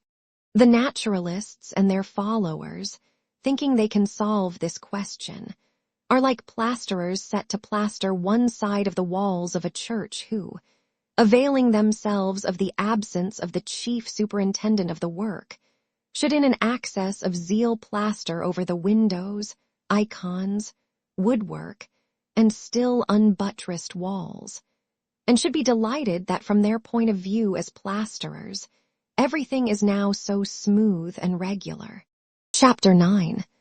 For the solution of the question of free will or inevitability, history has this advantage over other branches of knowledge in which the question is dealt with, that for history this question does not refer to the essence of man's free will, but its manifestation in the past and under certain conditions. In regard to this question, history stands to the other sciences as experimental science stands to abstract science. The subject for history is not man's will itself, but our presentation of it. And so for history, the insoluble mystery presented by the incompatibility of free will and inevitability does not exist as it does for theology, ethics, and philosophy. History surveys a presentation of man's life in which the union of these two contradictions has already taken place. In actual life, each historic event, each human action, is very clearly and definitely understood without any sense of contradiction, although each event presents itself as partly free and partly compulsory. To solve the question of how freedom and necessity are combined, and what constitutes the essence of these two conceptions, the philosophy of history can and should follow a path contrary to that taken by other sciences. Instead of first defining the conceptions of freedom and inevitability in themselves, and then ranging the phenomena of life under those definitions, history should deduce a definition of the conception of freedom and inevitability themselves from the immense quantity of phenomena of which it is cognizant, and that always appear dependent on these two elements. Whatever presentation of the activity of many men or of an individual we may consider, we always regard it as the result partly of man's free will and partly of the law of inevitability. Whether we speak of the migration of the peoples and the incursions of the barbarians, or of the decrees of Napoleon Roman III, or of someone's action an hour ago in choosing one direction out of several for his walk, we are unconscious of any contradiction. The degree of freedom and inevitability governing the actions of these people is clearly defined for us. Our conception of the degree of freedom often varies according to differences in the point of view from which we regard the event, but every human action appears to us as a certain combination of freedom and inevitability. In every action we examine, we see a certain measure of freedom and a certain measure of inevitability. And always the more freedom we see in any action, the less inevitability do we perceive, and the more inevitability, the less freedom. The proportion of freedom to inevitability decreases and increases according to the point of view from which the action is regarded. But their relation is always one of inverse proportion. A sinking man who clutches at another and drowns him, or a hungry mother exhausted by feeding her baby who steals some food, or a man trained to discipline who on duty at the word of command kills a defenseless man, seem less guilty, that is, less free and more subject to the law of necessity, to one who knows the circumstances in which these people were placed, and more free to one who does not know that the man was himself drowning, that the mother was hungry, that the soldier was in the ranks, and so on. Similarly, a man who committed a murder 20 years ago and has since lived peaceably and harmlessly in society seems less guilty and his action more due to the law of inevitability, to someone who considers his action after 20 years have elapsed than to one who examined it the day after it was committed. And in the same way, every action of an insane, intoxicated, or highly excited man appears less free and more inevitable to one who knows the mental condition of him who committed the action, and seems more free and less inevitable to one who does not know it. In all these cases, the conception of freedom is increased or diminished, and the conception of compulsion is correspondingly decreased or increased, according to the point of view from which the action is regarded. So that the greater the conception of necessity, the smaller the conception of freedom, and vice versa. Religion, the common sense of mankind, the science of jurisprudence, and history itself understand alike this relation between necessity and freedom. All cases without exception in which our conception of freedom and necessity is increased and diminished depend on three considerations: the relation to the external world of the man who commits the deeds, his relation to time, his relation to the causes leading to the action. The first consideration is the clearness of our perception of the man's relation to the external world, and the greater or lesser clearness of our understanding of the definite position occupied by the man in relation to everything coexisting with him. This is what makes it evident that a drowning man is less free and more subject to necessity than one standing on dry ground, and that makes the actions of a man closely connected with others in a thickly populated district, or of one bound by family, official, or business duties, seems certainly less free and more subject to necessity than those of a man living in solitude and seclusion. If we consider a man alone, apart from his relation to everything around him, each action of his seems to us free. But if we see his relation to anything around him, if we see his connection with anything whatever, with a man who speaks to him, a book he reads, the work on which he is engaged, even with the air he breathes, or the light that falls on the things about him, we see that each of these circumstances has an influence on him and controls at least some side of his activity. And the more we perceive of these influences, the more our conception of his freedom diminishes, and the more our conception of the necessity that weighs on him increases. The second consideration is the more or less evident time relation of the man to the world, and the clearness of our perception of the place the man's action occupies in time. That is the ground which makes the fall of the first man, resulting in the production of the human race, appear evidently less free than a man's entry into marriage today. It is the reason why the life and activity of people who lived centuries ago and are connected with me in time cannot seem to me as free as the life of a contemporary, the consequences of which are still unknown to me. The degree of our conception of freedom or inevitability depends in this respect on the greater or lesser lapse of time between the performance of the action and our judgment of it. If I examine an act one performed a moment ago in approximately the same circumstances as those I am in now, my action appears to me undoubtedly free.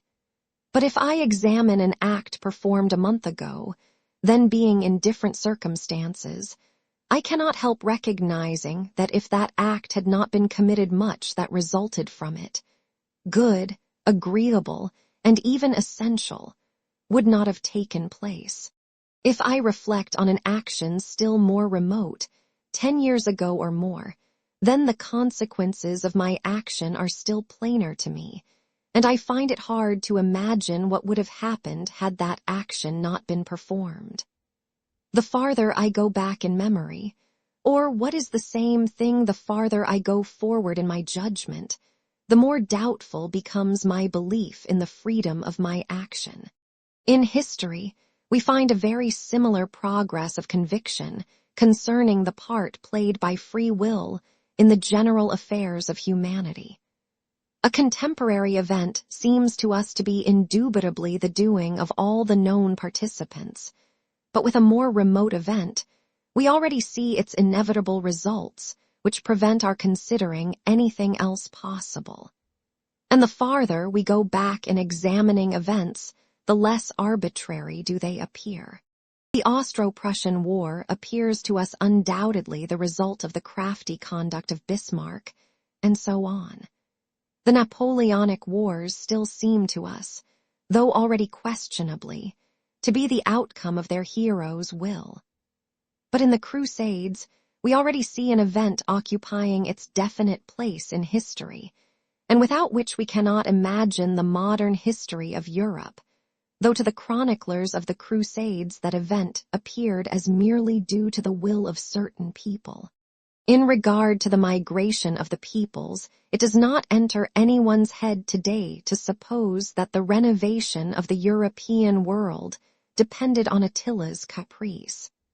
The farther back in history the object of our observation lies, the more doubtful does the free will of those concerned in the event become, and the more manifest the law of inevitability. The third consideration is the degree to which we apprehend that endless chain of causation inevitably demanded by reason, in which each phenomenon comprehended, and therefore man's every action must have its definite place as a result of what has gone before and as a cause of what will follow. The better we are acquainted with the physiological, psychological, and historical laws deduced by observation, and by which man is controlled, and the more correctly we perceive the physiological, psychological, and historical causes of the action, and the simpler the action we are observing, and the less complex the character and mind of the man in question, the more subject to inevitability, and the less free do our actions and those of others appear. When we do not at all understand the cause of an action, whether a crime, a good action, or even one that is simply non-moral, we ascribe a greater amount of freedom to it. In the case of a crime, we most urgently demand the punishment for such an act. In the case of a virtuous act, we rate its merit most highly. In an indifferent case, we recognize in it more individuality, originality, and independence. But if even one of the innumerable causes of the act is known to us, we recognize a certain element of necessity, and are less insistent on punishment for the crime, or the acknowledgement of the merit of the virtuous act, or the freedom of the apparently original action. That a criminal was reared among malefactors mitigates his fault in our eyes. The self-sacrifice of a father or mother, or self-sacrifice with the possibility of a reward, is more comprehensible than gratuitous self-sacrifice, and therefore seems less deserving of sympathy and less the result of free will. The founder of a sect or party, or an inventor, impresses us less when we know how or by what the way was prepared for his activity. If we have a large range of examples, if our observation is constantly directed to seeking the correlation of cause and effect in people's actions, their actions appear to us more under compulsion, and less free the more correctly we connect the effects with the causes. If we examined simple actions and had a vast number of such actions under observation, our conception of their inevitability would be still greater. The dishonest conduct of the son of a dishonest father, the misconduct of a woman who had fallen into bad company, a drunkard's relapse into drunkenness, and so on are actions that seem to us less free the better we understand their cause. If the man whose actions we are considering is on a very low stage of mental development, like a child, a madman, or a simpleton, then, knowing the causes of the act and the simplicity of the character and intelligence in question, we see so large an element of necessity and so little free will that as soon as we know the cause prompting the action, we can foretell the result. On these three considerations alone is based the conception of irresponsibility for crimes and the extenuating circumstances admitted by all legislative codes. The responsibility appears greater or less according to our greater or lesser knowledge of the circumstances in which the man was placed whose action is being judged, and according to the greater or lesser interval of time between the commission of the action and its investigation, and according to the greater or lesser understanding of the causes that led to the action. Chapter 10.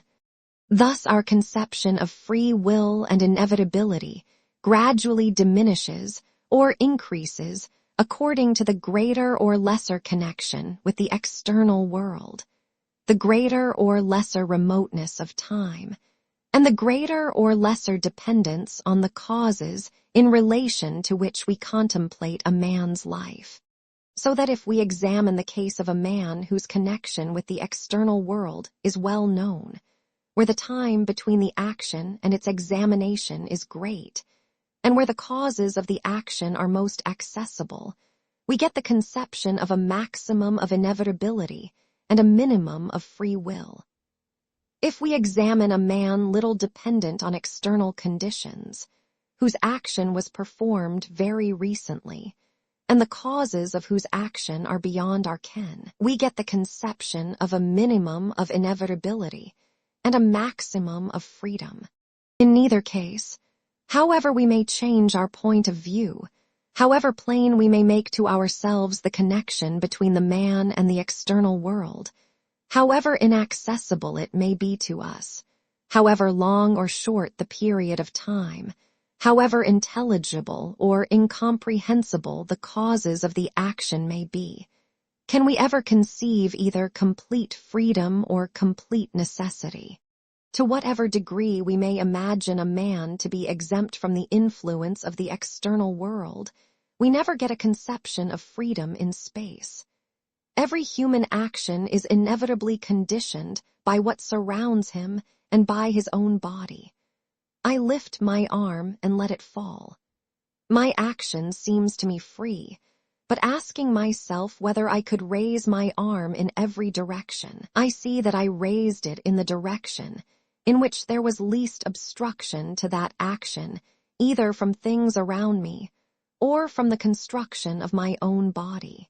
I chose one out of all the possible directions because in it there were fewest obstacles.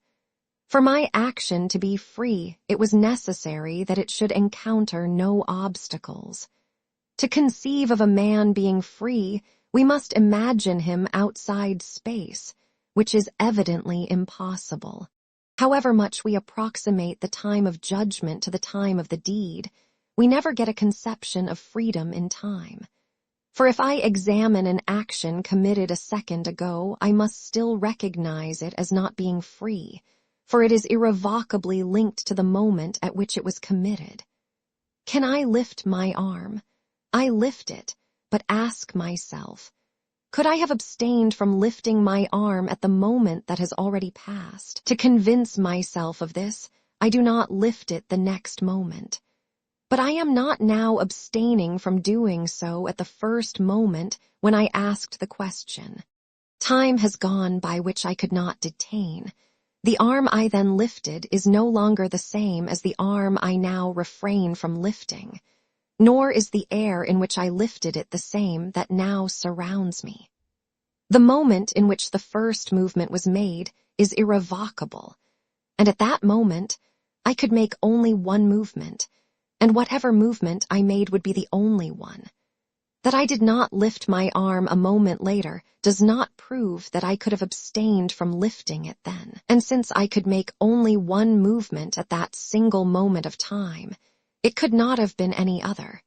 To imagine it as free, it is necessary to imagine it in the present, on the boundary between the past and the future. That is, outside time, which is impossible.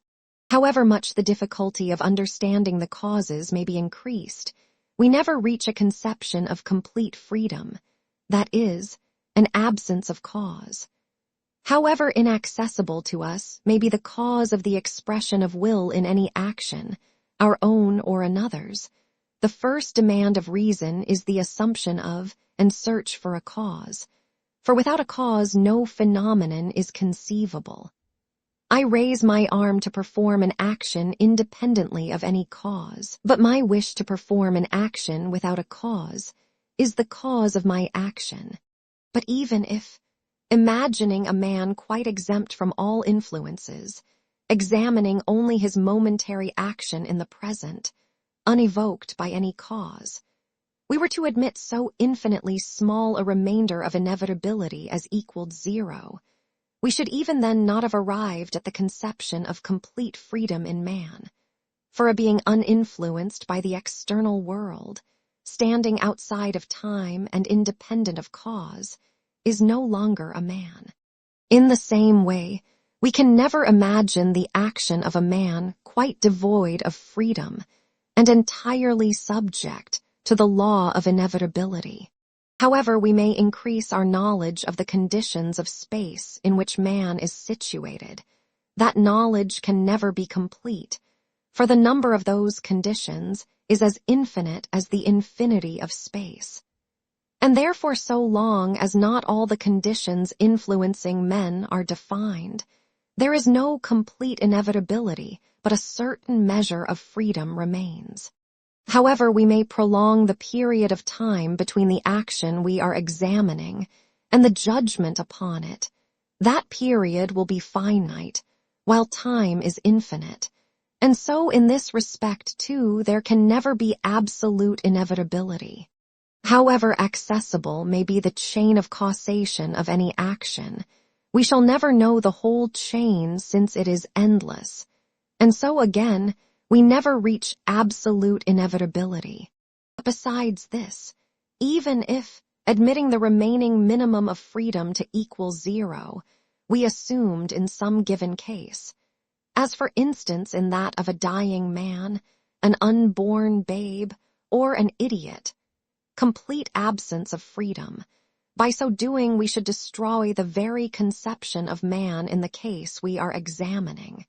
For as soon as there is no freedom, there is also no man. And so the conception of the action of a man subject solely to the law of inevitability, without any element of freedom, is just as impossible as the conception of a man's completely free action. And so to imagine the action of a man entirely subject to the law of inevitability without any freedom, we must assume the knowledge of an infinite number of space relations, an infinitely long period of time, and an infinite series of causes.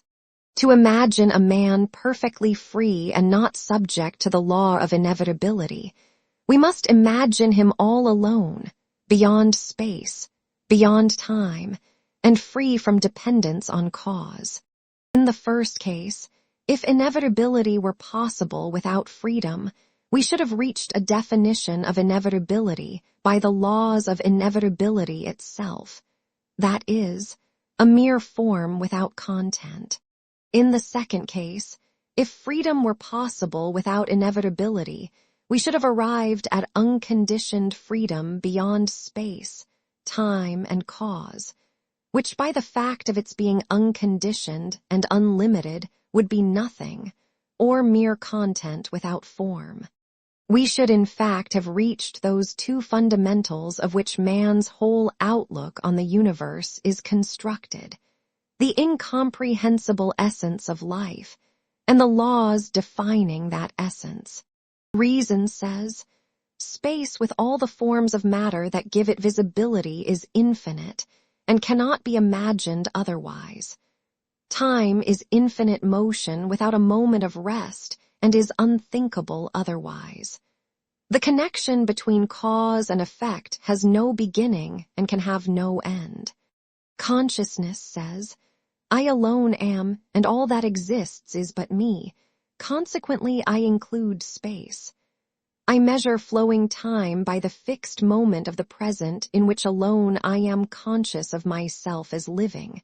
Consequently, I am outside time. I am beyond cause, for I feel myself to be the cause of every manifestation of my life. Reason gives expression to the laws of inevitability. Consciousness gives expression to the essence of freedom. Freedom not limited by anything is the essence of life, in man's consciousness. Inevitability without content is man's reason in its three forms. Freedom is the thing examined.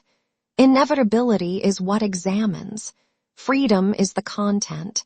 Inevitability is the form. Only by separating the two sources of cognition, related to one another as form to content, do we get the mutually exclusive and separately incomprehensible conceptions of freedom and inevitability. Only by uniting them do we get a clear conception of man's life. Apart from these two concepts, which in their union mutually define one another as form and content, no conception of life is possible. All that we know of the life of man is merely a certain relation of free will to inevitability, that is, of consciousness to the laws of reason.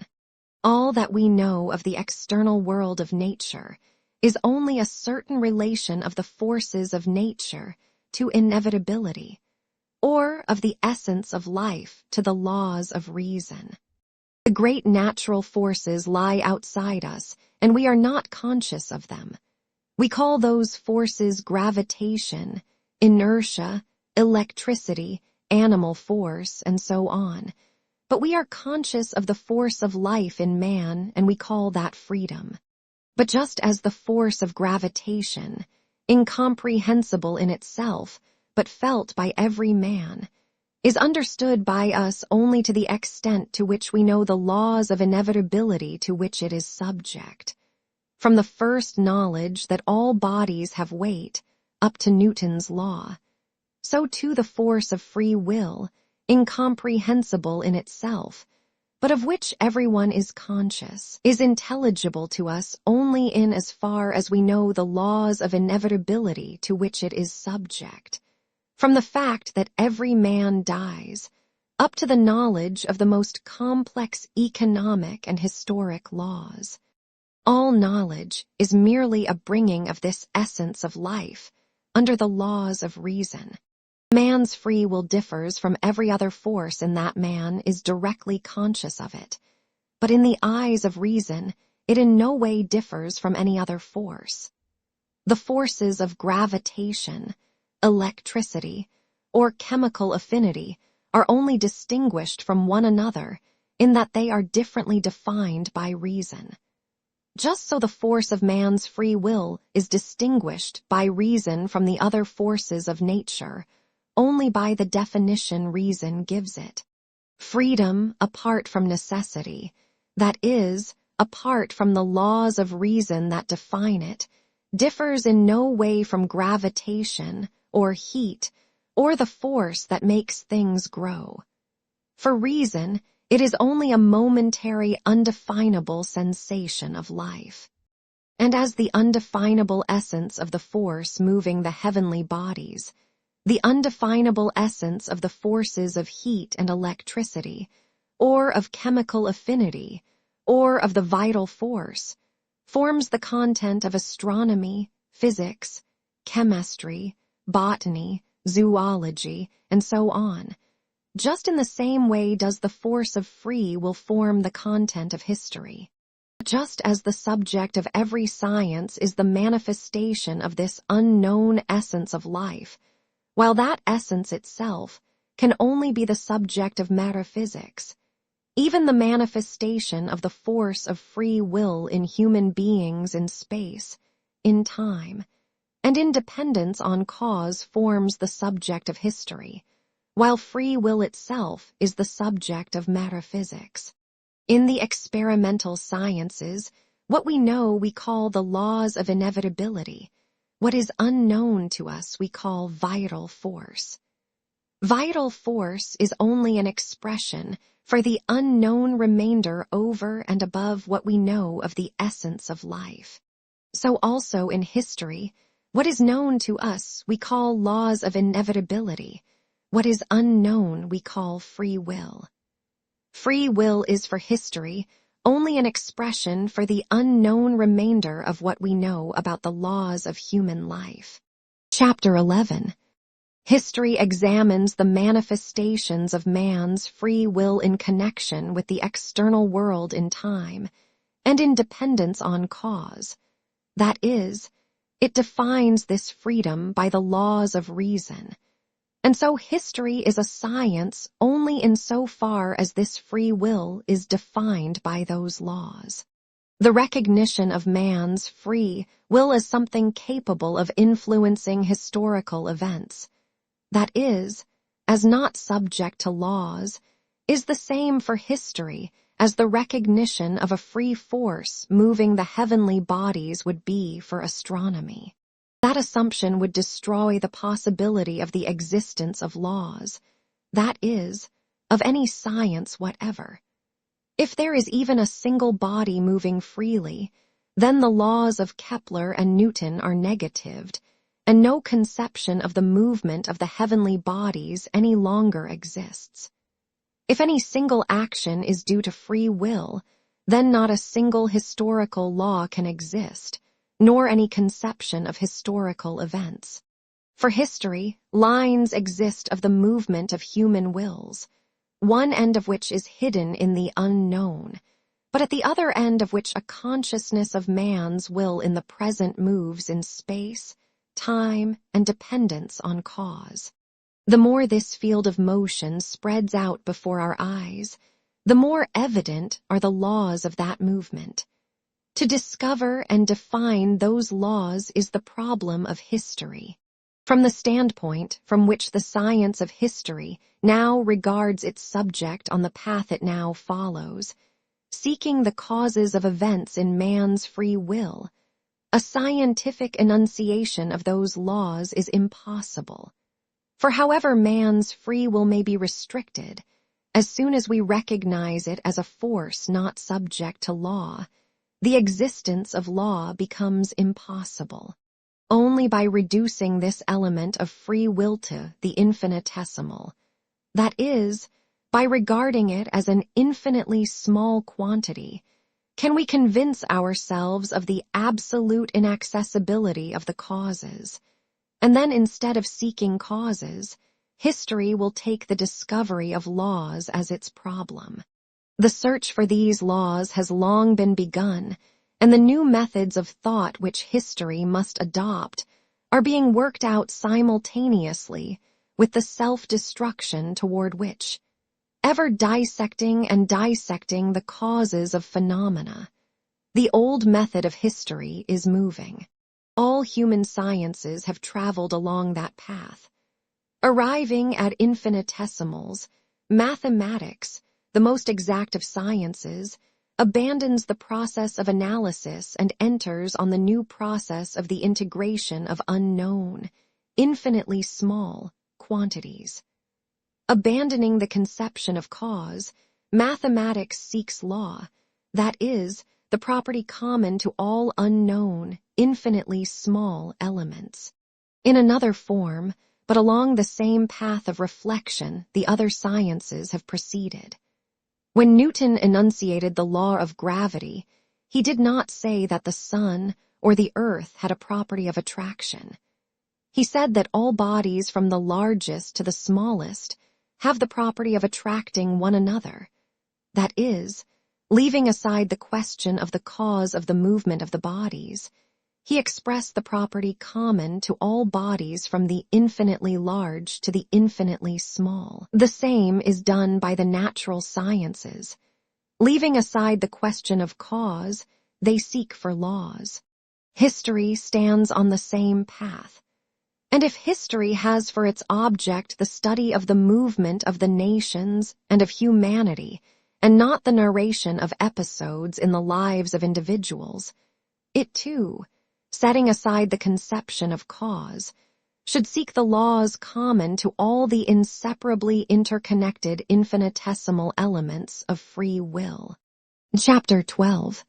From the time the law of Copernicus was discovered and proved, the mere recognition of the fact that it was not the sun, but the earth that moves sufficed to destroy the whole cosmography of the ancients. By disproving that law, it might have been possible to retain the old conception of the movements of the bodies, but without disproving it, it would seem impossible to continue studying the Ptolemaic worlds. But even after the discovery of the law of Copernicus, the Ptolemaic worlds were still studied for a long time.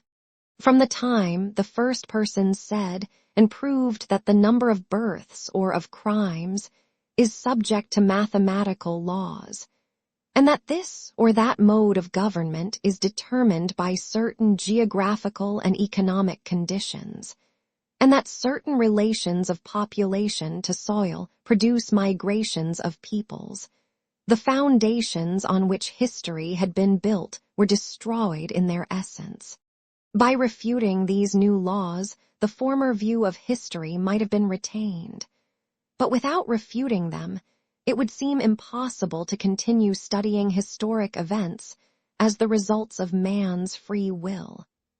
For if a certain mode of government was established, or certain migrations of peoples took place in consequence of such and such geographic, ethnographic, or economic conditions, then the free will of those individuals who appear to us to have established that mode of government, or occasioned the migrations, can no longer be regarded as the cause. And yet the former history continues to be studied side by side with the laws of statistics, geography, political economy, comparative philology, and geology, which directly contradict its assumptions. The struggle between the old views and the new was long and stubbornly fought out in physical philosophy. Theology stood on guard for the old views and accused the new of violating revelation.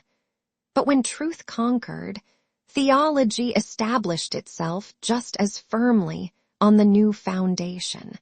Just as prolonged and stubborn is the struggle now proceeding between the old and the new conception of history. And theology in the same way stands on guard for the old view and accuses the new view of subverting revelation. In the one case as in the other, on both sides the struggle provokes passion and stifles truth. On the one hand there is fear and regret for the loss of the whole edifice constructed through the ages. On the other is the passion for destruction. To the men who fought against the rising truths of physical philosophy, it seemed that if they admitted that truth it would destroy faith in God, in the creation of the firmament, and in the miracle of Joshua the son of Nun.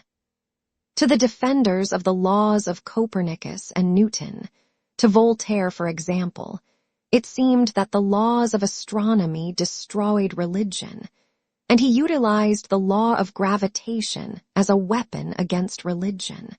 Just so it now seems as if we have only to admit the law of inevitability, to destroy the conception of the soul, of good and evil, and all the institutions of state and church that have been built up on those conceptions. So too, like Voltaire in his time, uninvited defenders of the law of inevitability today use that law as a weapon against religion. Though the law of inevitability in history, like the law of Copernicus in astronomy, far from destroying, even strengthens the foundation on which the institutions of state and church are erected. As in the question of astronomy then, so in the question of history now, the whole difference of opinion is based on the recognition or non-recognition of something absolute, serving as the measure of visible phenomena. In astronomy, it was the immovability of the earth. In history, it is the independence of personality, free will. As with astronomy, the difficulty of recognizing the motion of the earth lay in abandoning the immediate sensation of the earth's fixity and of the motion of the planets. So in history, the difficulty of recognizing the subjection of personality to the laws of space, time, and cause lies in renouncing the direct feeling of the independence of one's own personality. But as in astronomy, the new view said, it is true that we do not feel the movement of the earth, but by admitting its immobility, we arrive at absurdity, while by admitting its motion, which we do not feel, we arrive at laws. So also in history, the new view says, it is true that we are not conscious of our dependence, but by admitting our free will we arrive at absurdity, while by admitting our dependence on the external world, on time, and on cause, we arrive at laws. In the first case, it was necessary to renounce the consciousness of an unreal immobility in space, and to recognize a motion we did not feel. In the present case, it is similarly necessary to renounce a freedom that does not exist, and to recognize a dependence of which we are not conscious.